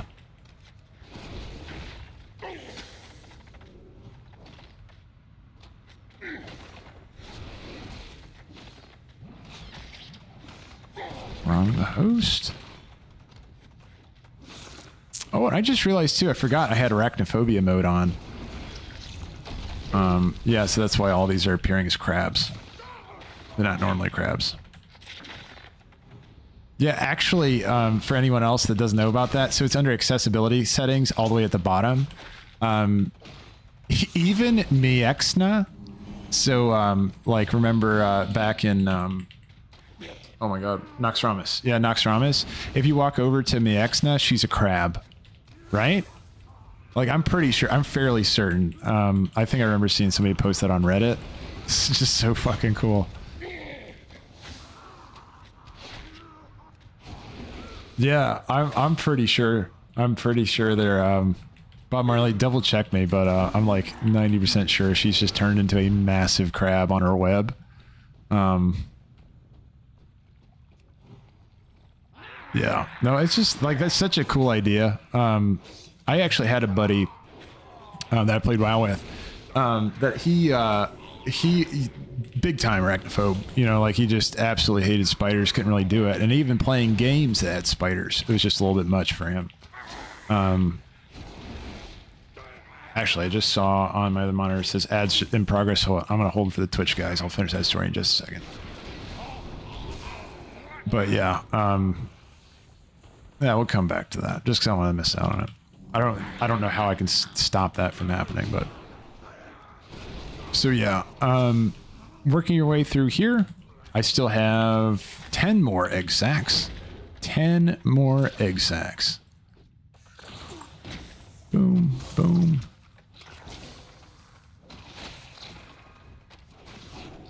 Ooh, let's see. Oh my god, I pulled way too many of them.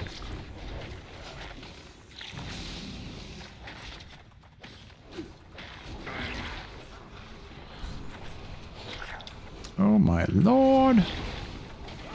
Boy, these guys are nasty. Okay, I'm gonna mend pet. I don't think we're making it through this. I'm gonna go in turtle shell. I'm gonna see if I can get another summon out. I'm gonna tar trap, disengage, see if I can make this happen. I'm also gonna use my explosion. Oh no, that would have been so epic if I actually got to blow him up with the Azerite surge power or whatever. Oh man. Tragedy. Okay, so I'm gonna scoot on over here, jump into their little cave here. Mother Arene. Let's see, I'll click on this. But yeah, like what I was saying, my buddy, huge, like I used to play WoW with him and he was a huge arachnophobe, right? Like he was totally afraid of spiders, even in game, right? And like any spider in the game was just like, fuck no. And the worst of them for him was, here I'm a tar trap. I just want to set up again and then come back in with my cleft hoof.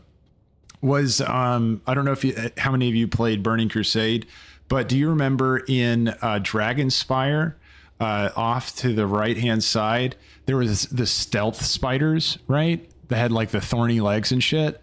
Yeah, man, he could not go to that zone. He's like, fuck no. I hate spiders, and Blizzard's putting invisible ones in there. Not having it. Okay, I'm gonna feign death, see if I can reset these guys. There we go. But yeah, so anyway, all that to say, I'm kind of happy to see them put in like some stuff to help out guys that just like don't like, you know, not a spider fan. Totally fine. He couldn't play, what was the other game he had trouble with? Skyrim too. Skyrim had some nasty ass spiders.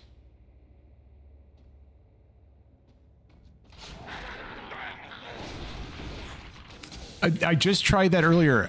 So when Rhino met up with me and he was on his Black Widow mount, I tried it and I flipped on arachnophobia mode for that very reason. I was like, would it work on the mount? Like, would you suddenly be riding like the blue surf crawler or something? And no, like no, it was still the spider. So I feel like they're working on fleshing it out a little bit more. But it gets like, yeah, it gets a little complicated when you have mounts that are spiders too. I guess like maybe they're making it so that most spiders are turned into crabs, and then it's just like they can't fix all of them for you. But yeah, for example, I still have arachnophobia on, but you can see like that's obviously a spider right there. I'll go over to her though. I want to see where she actually spawns, because that could just be the image that Rare Scanner has, and she's actually in her crab form. So for her to actually appear as a crab form, Rare Scanner would need to update their add-on for that to work. But I'll check it. I'm just kind of curious at this point. He said, oh, that would be hilarious. I know, right? That'd be cool. If they just put you on like the surf crawler or just put you on a crab instead.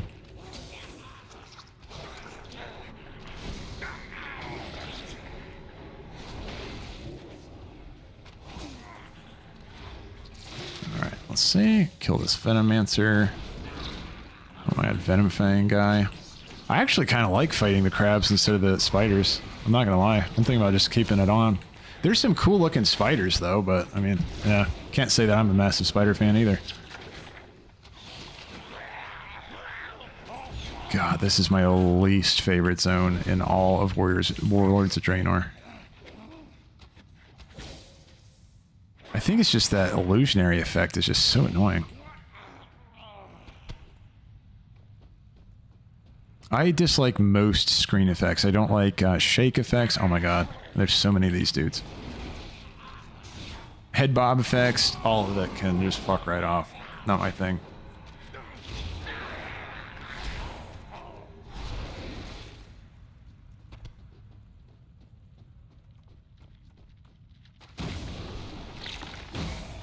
Okay, and then, you know what we're gonna do? We're gonna get the fuck out of here. Let me go and feign death, heal up,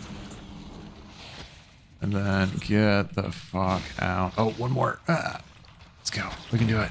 Yes. All right, 15 and Bolton, a tar trap.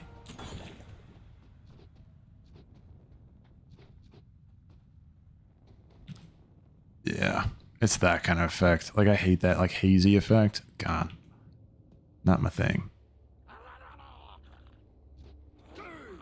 Oh, there you go. So I did get the heritage, and okay. So somebody was asking about that.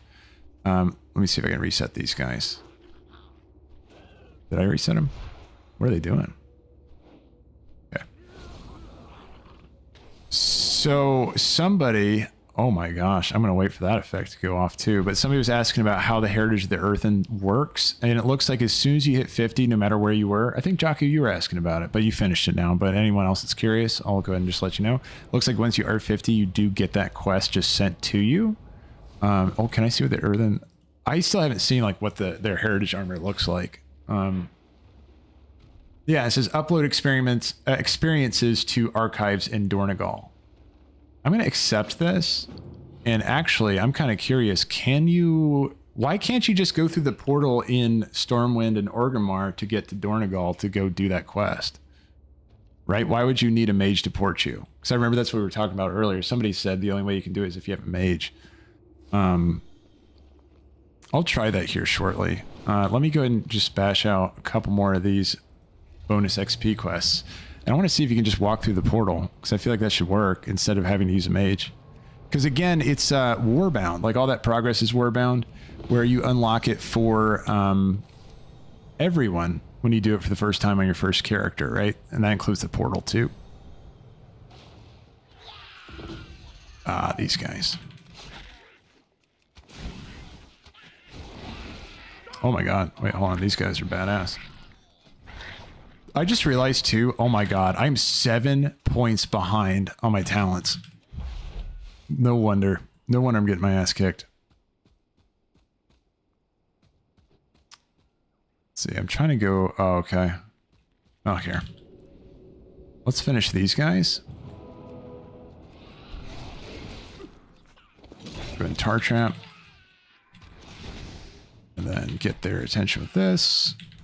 Still have a healing cooldown just in case. That totally explains. I can't even believe I spaced that hard on my level ups. Alright, let's put all of our points in. Yes, definitely. Get some more crit. Intimidation, I've been waiting on that thing.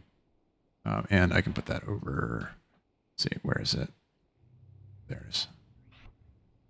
Nice. Okay, and then let's go ahead and grab... Not scatter shot. Yes, and then... Wait, not that one, not that one. Yes, that's good, that's good. Kill command reduces cooldown intimidation. Yes, please. And binding shot stun duration. Yeah, that's okay. And then let's see. Additional charge. Duh. Not camouflage. Okay, sorry. I'm just working that. Yeah, movement speed increase. Fantastic. Okay. What was this one? We want barb shot. Let's go over here for kill command is 2 charges. Yes, please. Stomp. And then last long. Okay, 2 seconds longer. Fantastic. Murder crows. Okay. Kill command is 30%. Also summon dire beast. Yes, please. Okay, good, good, good, good. All right, we're all caught up. Yeah, that's going to be way better.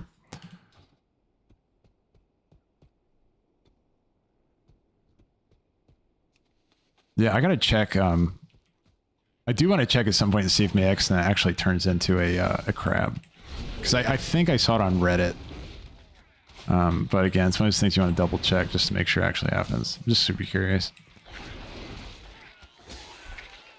Let's see.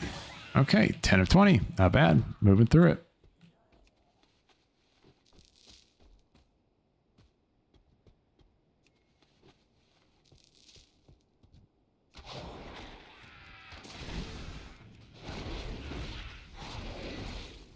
And I think there's a boss guy up there. I gotta kill 2 for this.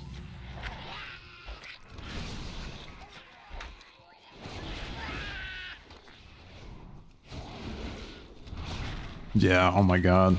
And also what's nice too is that stomp that triggers off of barb shot, you can just squeeze out a bunch of barb shots, and just that AoE, passive AoE damage is really nice. Goes nicely with like Beast Cleave already happening too.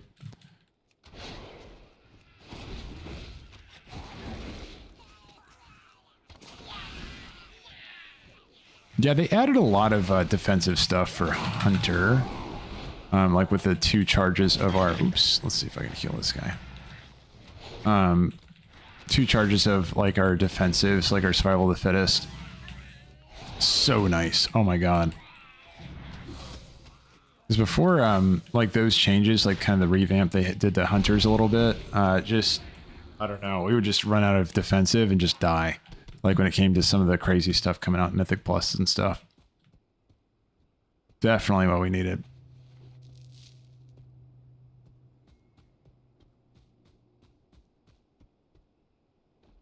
Let's grab this, scoop it up. Malcore.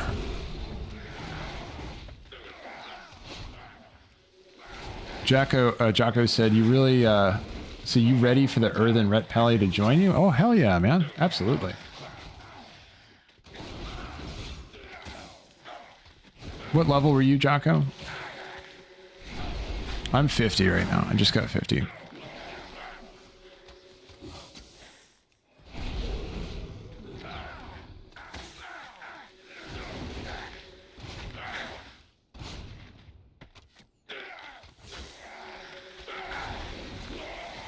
Oh, you're 50. Badass.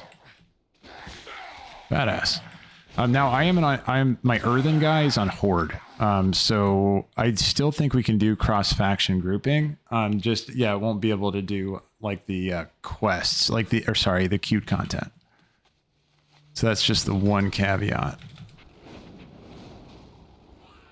Which I'm not really totally sure why they haven't unlocked queued content for cross faction groups yet. Seems like that would just be an easy flip of the switch. I mean, I don't know if it's more of a, like, I don't even think it's like a, you know, can't do it technically thing. I think it's just more of like they, you know, just don't know if they want to kind of break those faction lines just yet, maybe. I don't know. I'm kind of curious to see what they're waiting on. That's a cool pet, by the way. Kind of hippo guy. All right, let's crack this. 6 of 8. 7 of 8. Okay, yeah, Jocko sent me. Okay, you're on Black Dragonflight as well, right, Jocko? Like 90%. So I don't need to put in like your. All right, ding on that. 51. Moving. You said yes. Okay, cool. Let's go ahead and do that. All right, Jocko. Gotcha. / invite Jocko. So to jump in here, you're going to need to do Chromie time on Draenor.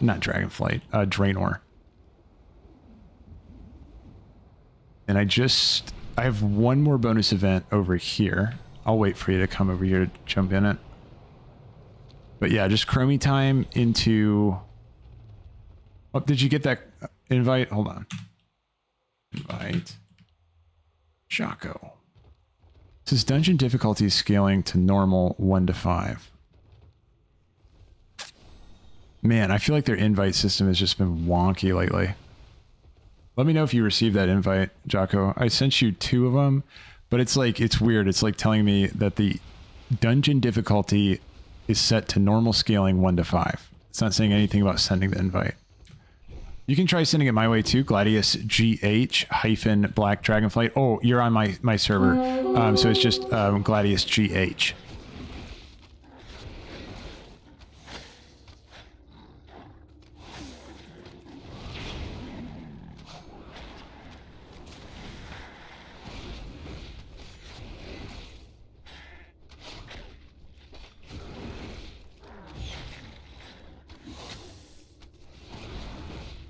Yeah, see if it works for you, Jocko.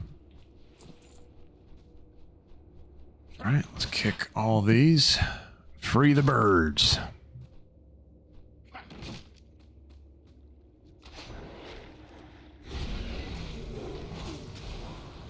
I'm gonna sneeze 1 second.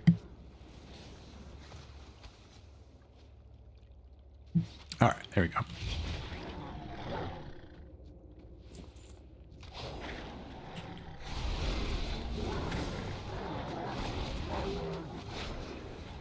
See, barbed bola.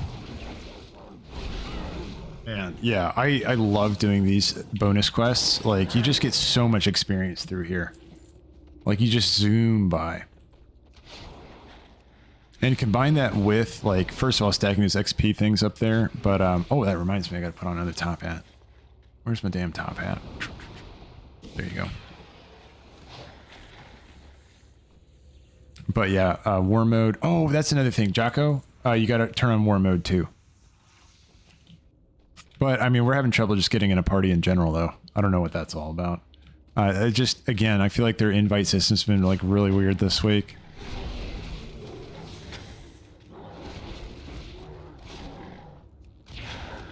Okay, 8 of 12, and then let's get the Vinebender, Tail Thrasher. Okay, so done. Right-click the player frame and make sure the dungeon difficulty... Turn on a setting. Okay, hold on. Dungeon difficulty, normal. Okay, so we're on normal. Okay, and then I'll try it again. So /invite, and then I'll paste Jocko. And it says dungeon difficulty set to normal. And I don't see you popping up just yet, just in case you might be just maximizing and minimizing the game. Anything come through? Seems like nothing came through. I have no idea, man. I can try just like logging out, logging in. Let's see if that fixes it. Here. Did you didn't get anything? Okay, let's try. I'm just going to try like logging out, logging in just to see if there's any kind of wonky thing going on. I'll just 20 seconds, then jump back in. Give it a test. Yeah, sometimes it's weird. Actually, this is a good opportunity to drink water. Yay.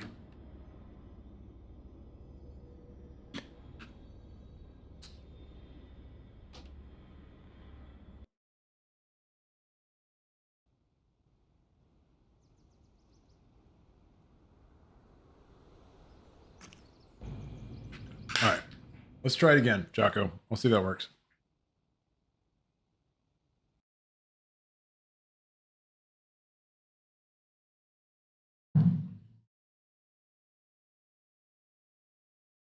I should still have your name on the clipboard. Said I can't use Chromie and Draenor, it's grayed out. Okay, invite Jocko. It should let us invite, like, I should be able to invite you even if you can't go Chromie. He said, already went there when I leveled up earlier. I don't think that matters. I don't think that matters. I think you should still be able to join me, but at the very least, there's like a core issue of when I send you the invite, like for whatever reason, that's not reaching you. Oh, let me try one more thing. Let me make sure I'm not toggled offline. I think I might be. Hold on. Yeah, I'm on peer offline. Let's see if I peer online. Does that work? Okay, let's try that again, Jocko. We're going to do /invite, paste, click. It says dungeon set to normal. And then I got to kill one guy up here, I think. Skull Thrash Slain.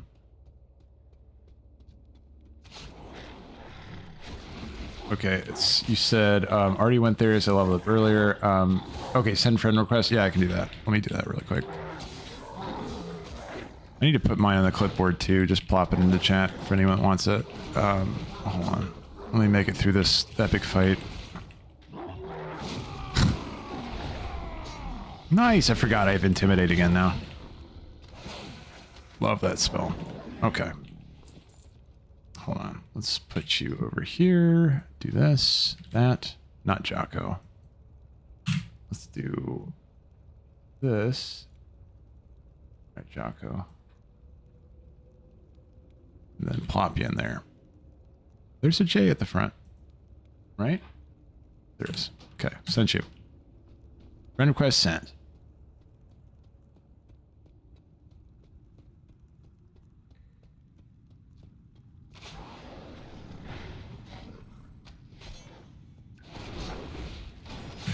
Oops. Okay, we'll push those guys over. They are not pushovers. Holy shit. Go ahead and just get a little bit. So we can break his... Whoop. Okay, you're gonna chill. Oh my god. Never mind. Tar trap.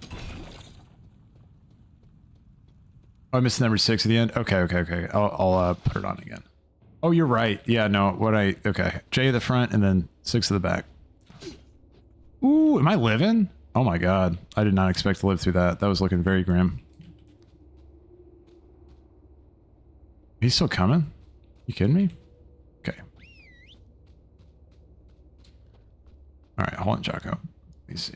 Grab your whole thing. Copy.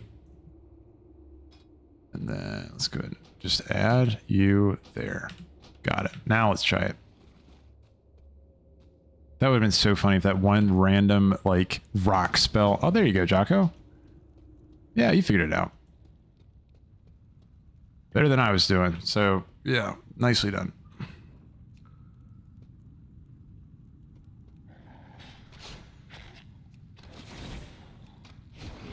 So I think you can also do party sync or level sync. Even though you're already high, like, you're the same level as me. You can, like, quest sync with me, so we can do the same bonus objectives. So that might be nice.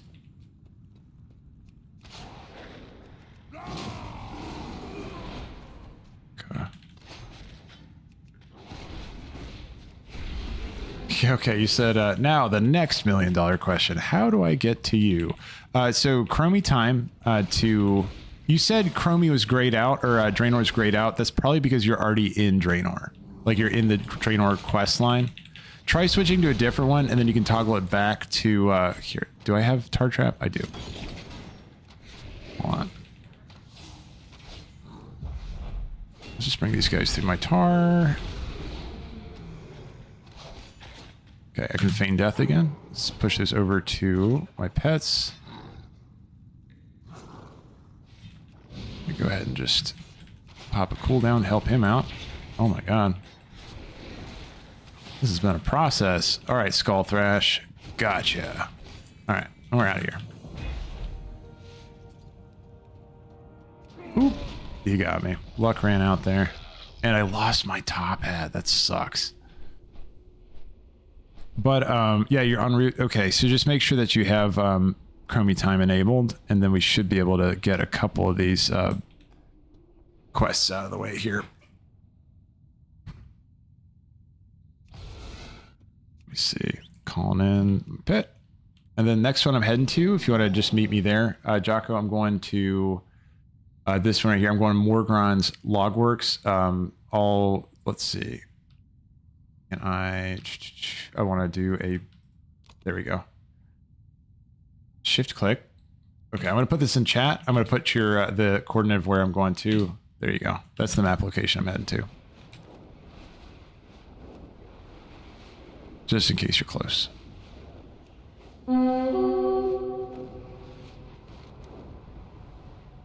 I heard rare. Yeah, my plan at least is just to hit up each of these bonus objectives, just take advantage of all that XP. And again, we are playing Earthen, so as we're traveling between these bonus objectives, we're going to get the extra experience. Oh my gosh.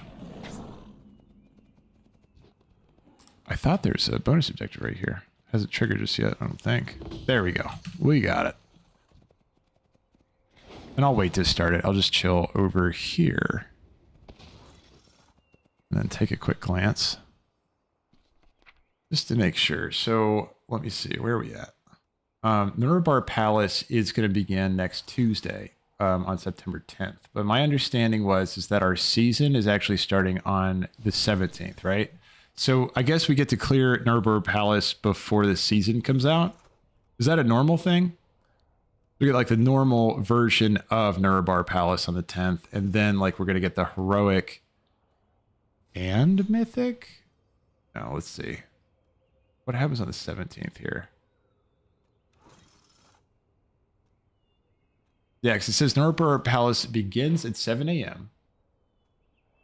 And then on the 17th, it says it begins at 7 a.m. So I'm guessing they're talking about the heroic versus the normal version of it. And then we might get mythic after that. So it's a week by week kind of thing. When do they normally do the like race to world first for downing that? That normally happen on the mythic week, or does that happen on the normal week? Oh shit, what's this? There's a little mountain over here? Or it might be a rare spawn potentially for a mount. In any case, it's a cool looking frog. I am going to definitely tame him.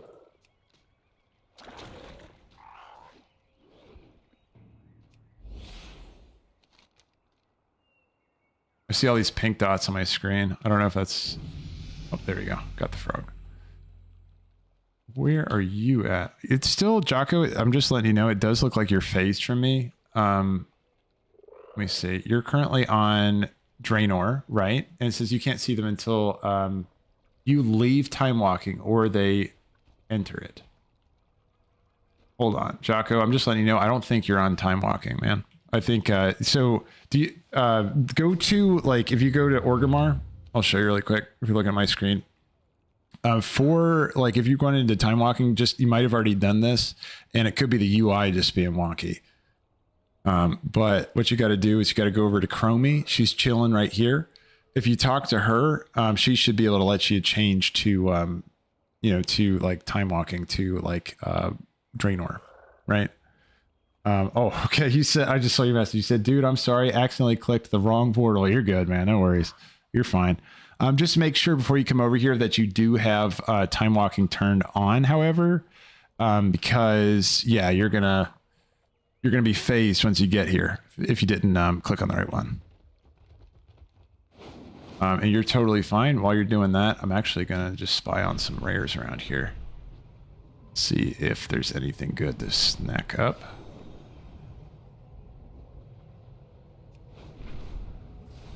You said I do, like, oh, you're fine. Nah, no worries, man. You're good. You're good. You said, so you're working on it. You said, you clicked on the dark portal. Yeah, no, you're fine. There's so many portals and things and ways around the place. It's hard to, yeah, you can end up just going the wrong direction, like, really easily.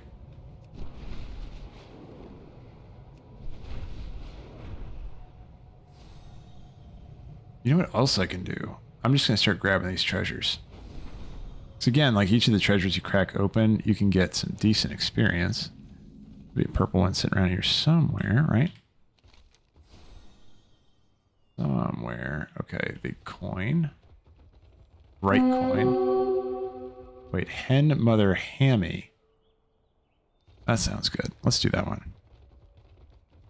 I think I see her. Is that her?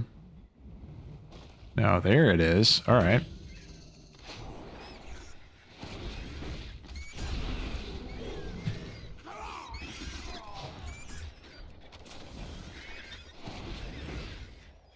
My pet just like got murdered by that thing. Hold on. Oh, I have Hopper equipped. Whoops. Okay, that's on me. That's on me. I don't have my Cleft Hoof out, so he cannot tank like a Cleft Hoof. I'm so glad I didn't put my other top hat on. That would have sucked.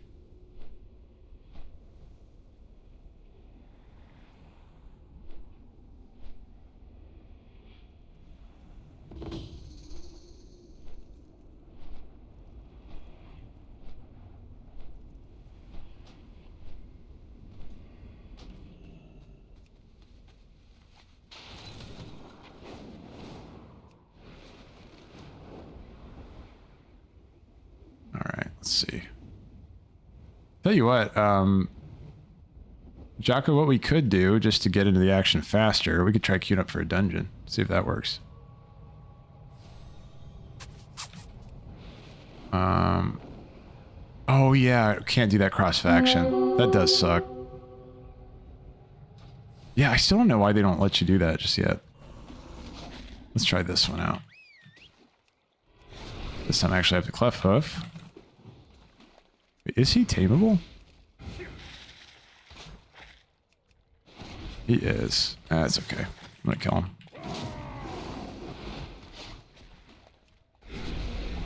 You said which portal should you take? So if you're trying to get over to Gorgrond, you're going to go for the one that's going to take you to War Spear. Let me make sure that's the... hold on. It's going to be Ashran, right? But yeah, the actual town is War Spear. So you should see a one of those portals is going to take you over to War Spear in... yeah. I can't remember if it's the bottom floor. Like ground floor or the basement. I can't remember where that portal is. I think it might be the basement, Jocko. Wait, we're cross-faction. Never mind. You're on Alliance. You're going to be... Ooh, 2,000 experience per rare? That sounds good. I like that.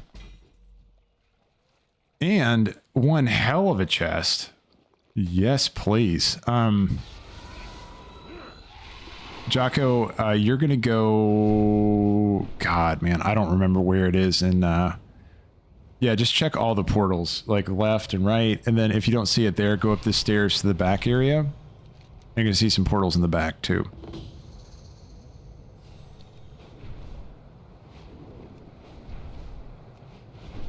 He said, I see you. Flying to you now. Nice. All right. You know, I didn't even, like, it's just occurring to me now, you also could have used your Garrison Hearthstone. That also is a valid option. Oh, we got another dude. Okay, where's he at?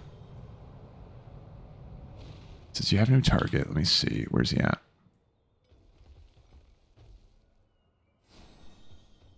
You have no target. I am looking at him. Maybe he's already dead. I think somebody might have got to him before I did. Yes, I think that is the case.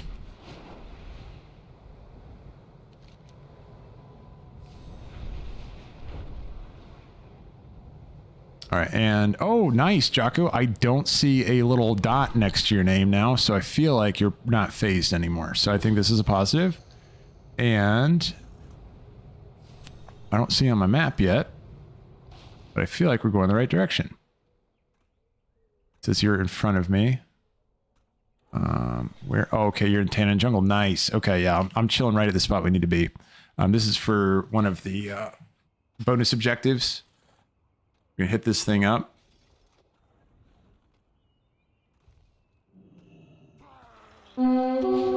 Steel Tusk. Who's that guy? Hold on. Sounds like something I might be interested in. Steel Tusk.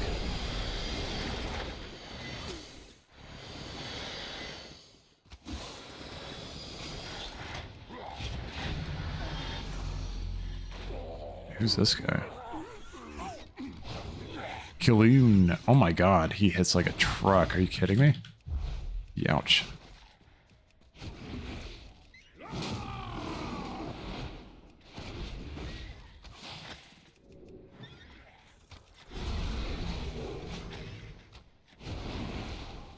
Yeah, this one's pretty quick too, Jocko. We just have to kill shredders, and then we have to pick up a bunch of logs. We'll be ready to roll.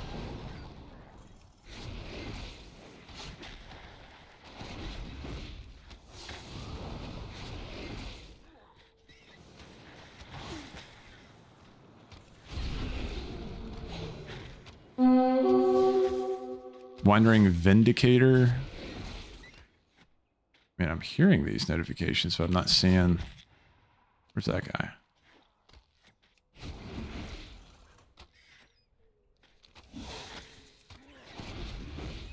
Got it.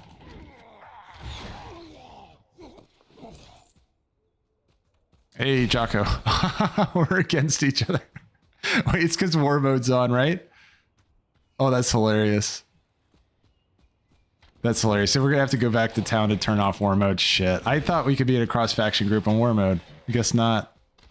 That's so funny. He jumped down here just like just slapped my ass. Here, do you want a duel? Just for fun? You're gonna win, but yeah, no, it'll be kind of fun. Let's go, let's find an epic dueling spot. He said yes. All right, let's do it. Let's go on the road over here. Duel to the death.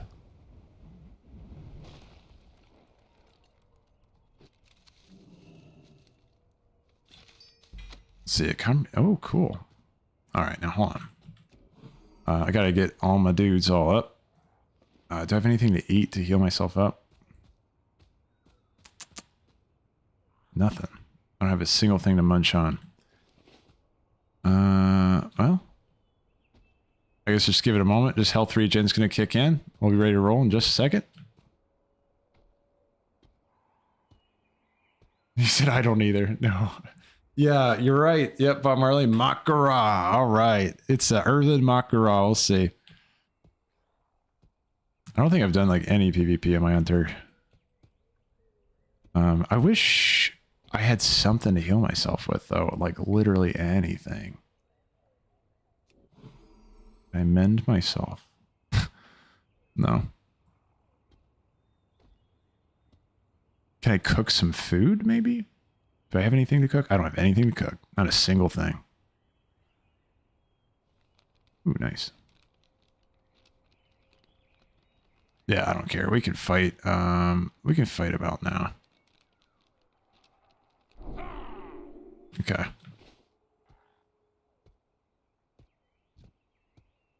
Okay, I'm gonna do a slash charge. All right. When you see the slash charge in the chat, then we are ready to go because I just know there's a delay, so I want to give you a chance. All right, so slash charge in 3, 2, 1. To arms. Can you see it? And go ahead and come at me. All right, we're ready to roll. We're going.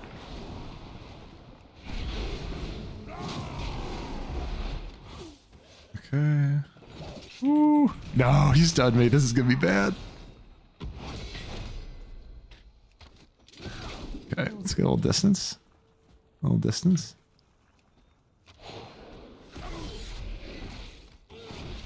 Man, that steed looks badass, dude.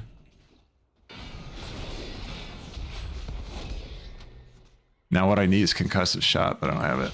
Oh, damn. Okay, that was close, dude. You might actually get me with your bleed. Oh, that would have been awesome if I died too, both of us. No, that was GG, man. GG. That was fun. All right, yeah, you can get me. Go ahead. Yeah, I was going to say, you know you want to hammer Wrath. I got to be low enough for it. All right, yeah, that was fun. Jocko, so what we would need to do is we need to go back to town and then like turn off war mode and head on back out here.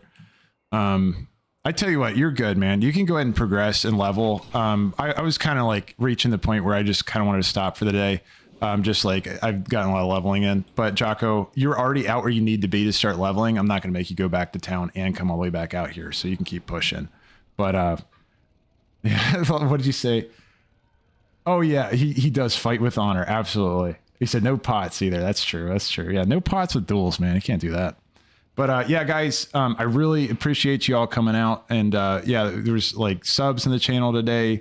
You guys like dropping tips, helping out everybody in the group and like all that shit. Like really, I do appreciate it. Like that's awesome. It's awesome. It's like the core group that I think is just great to have, you know, like just sharing that information with each other is just really, really solid. But yeah, guys, again, really appreciate you all tuning in. I started streaming like for the first time, like the Friday before last, and you guys have just, you know, come out, watch the content. Really, like, I just, I appreciate you all coming out, and if the content is helping you full to you, like that means a lot on its own. And then, yeah, so really appreciate it, guys. Thanks for coming out. And also, I'm not going to forget, I do want to link one more time. If anyone else is looking for a community for playing WoW with some awesome people, as you've seen in the chat. Hold on, let me pull up my Discord. Sorry, I'm trying to get everything together. So I'll go ahead and copy that. I'm going to plop it down in YouTube. Again, if you're looking for a group to play WoW with, ideally, I think it'd be really fun if we all get some raids together at some point. Or if you just want to jump in there and hang out too, just with like-minded people that like WoW, you know what I mean? Like, jump on in there, and happy to have anyone that wants to join. But hell yeah, dude. Yeah, I really appreciate you all coming out, and everyone have a wonderful day. Have a wonderful day, and I'll see you in the next one. Again, if you want to join in, if you had fun today, you wanted to jump in for the next streams are happening at 8 a.m. EST on weekdays. And then when I can, I'm going to try to get some stuff in on the weekend when I can. But that's just kind of touch and go, best it is. And if you want to do that, just follow or subscribe if you're on YouTube over there if you want to stay tuned for all of that. Again, I appreciate you all coming out here. Appreciate you guys. And you all have a wonderful day and a wonderful weekend too, man. It's Friday. Yeah. So see you guys. See you in the next one, 8 a.m. EST if you're wanting to join in for the streams. And then if you just want to hang out, Discord is right there in the chat, and you're all welcome. All of you are welcome. All right. So thanks for the stream. Yeah. Thanks for hanging out, Bob Marley. Appreciate it. Thank you to all of you guys. You all have an awesome day. See you next time.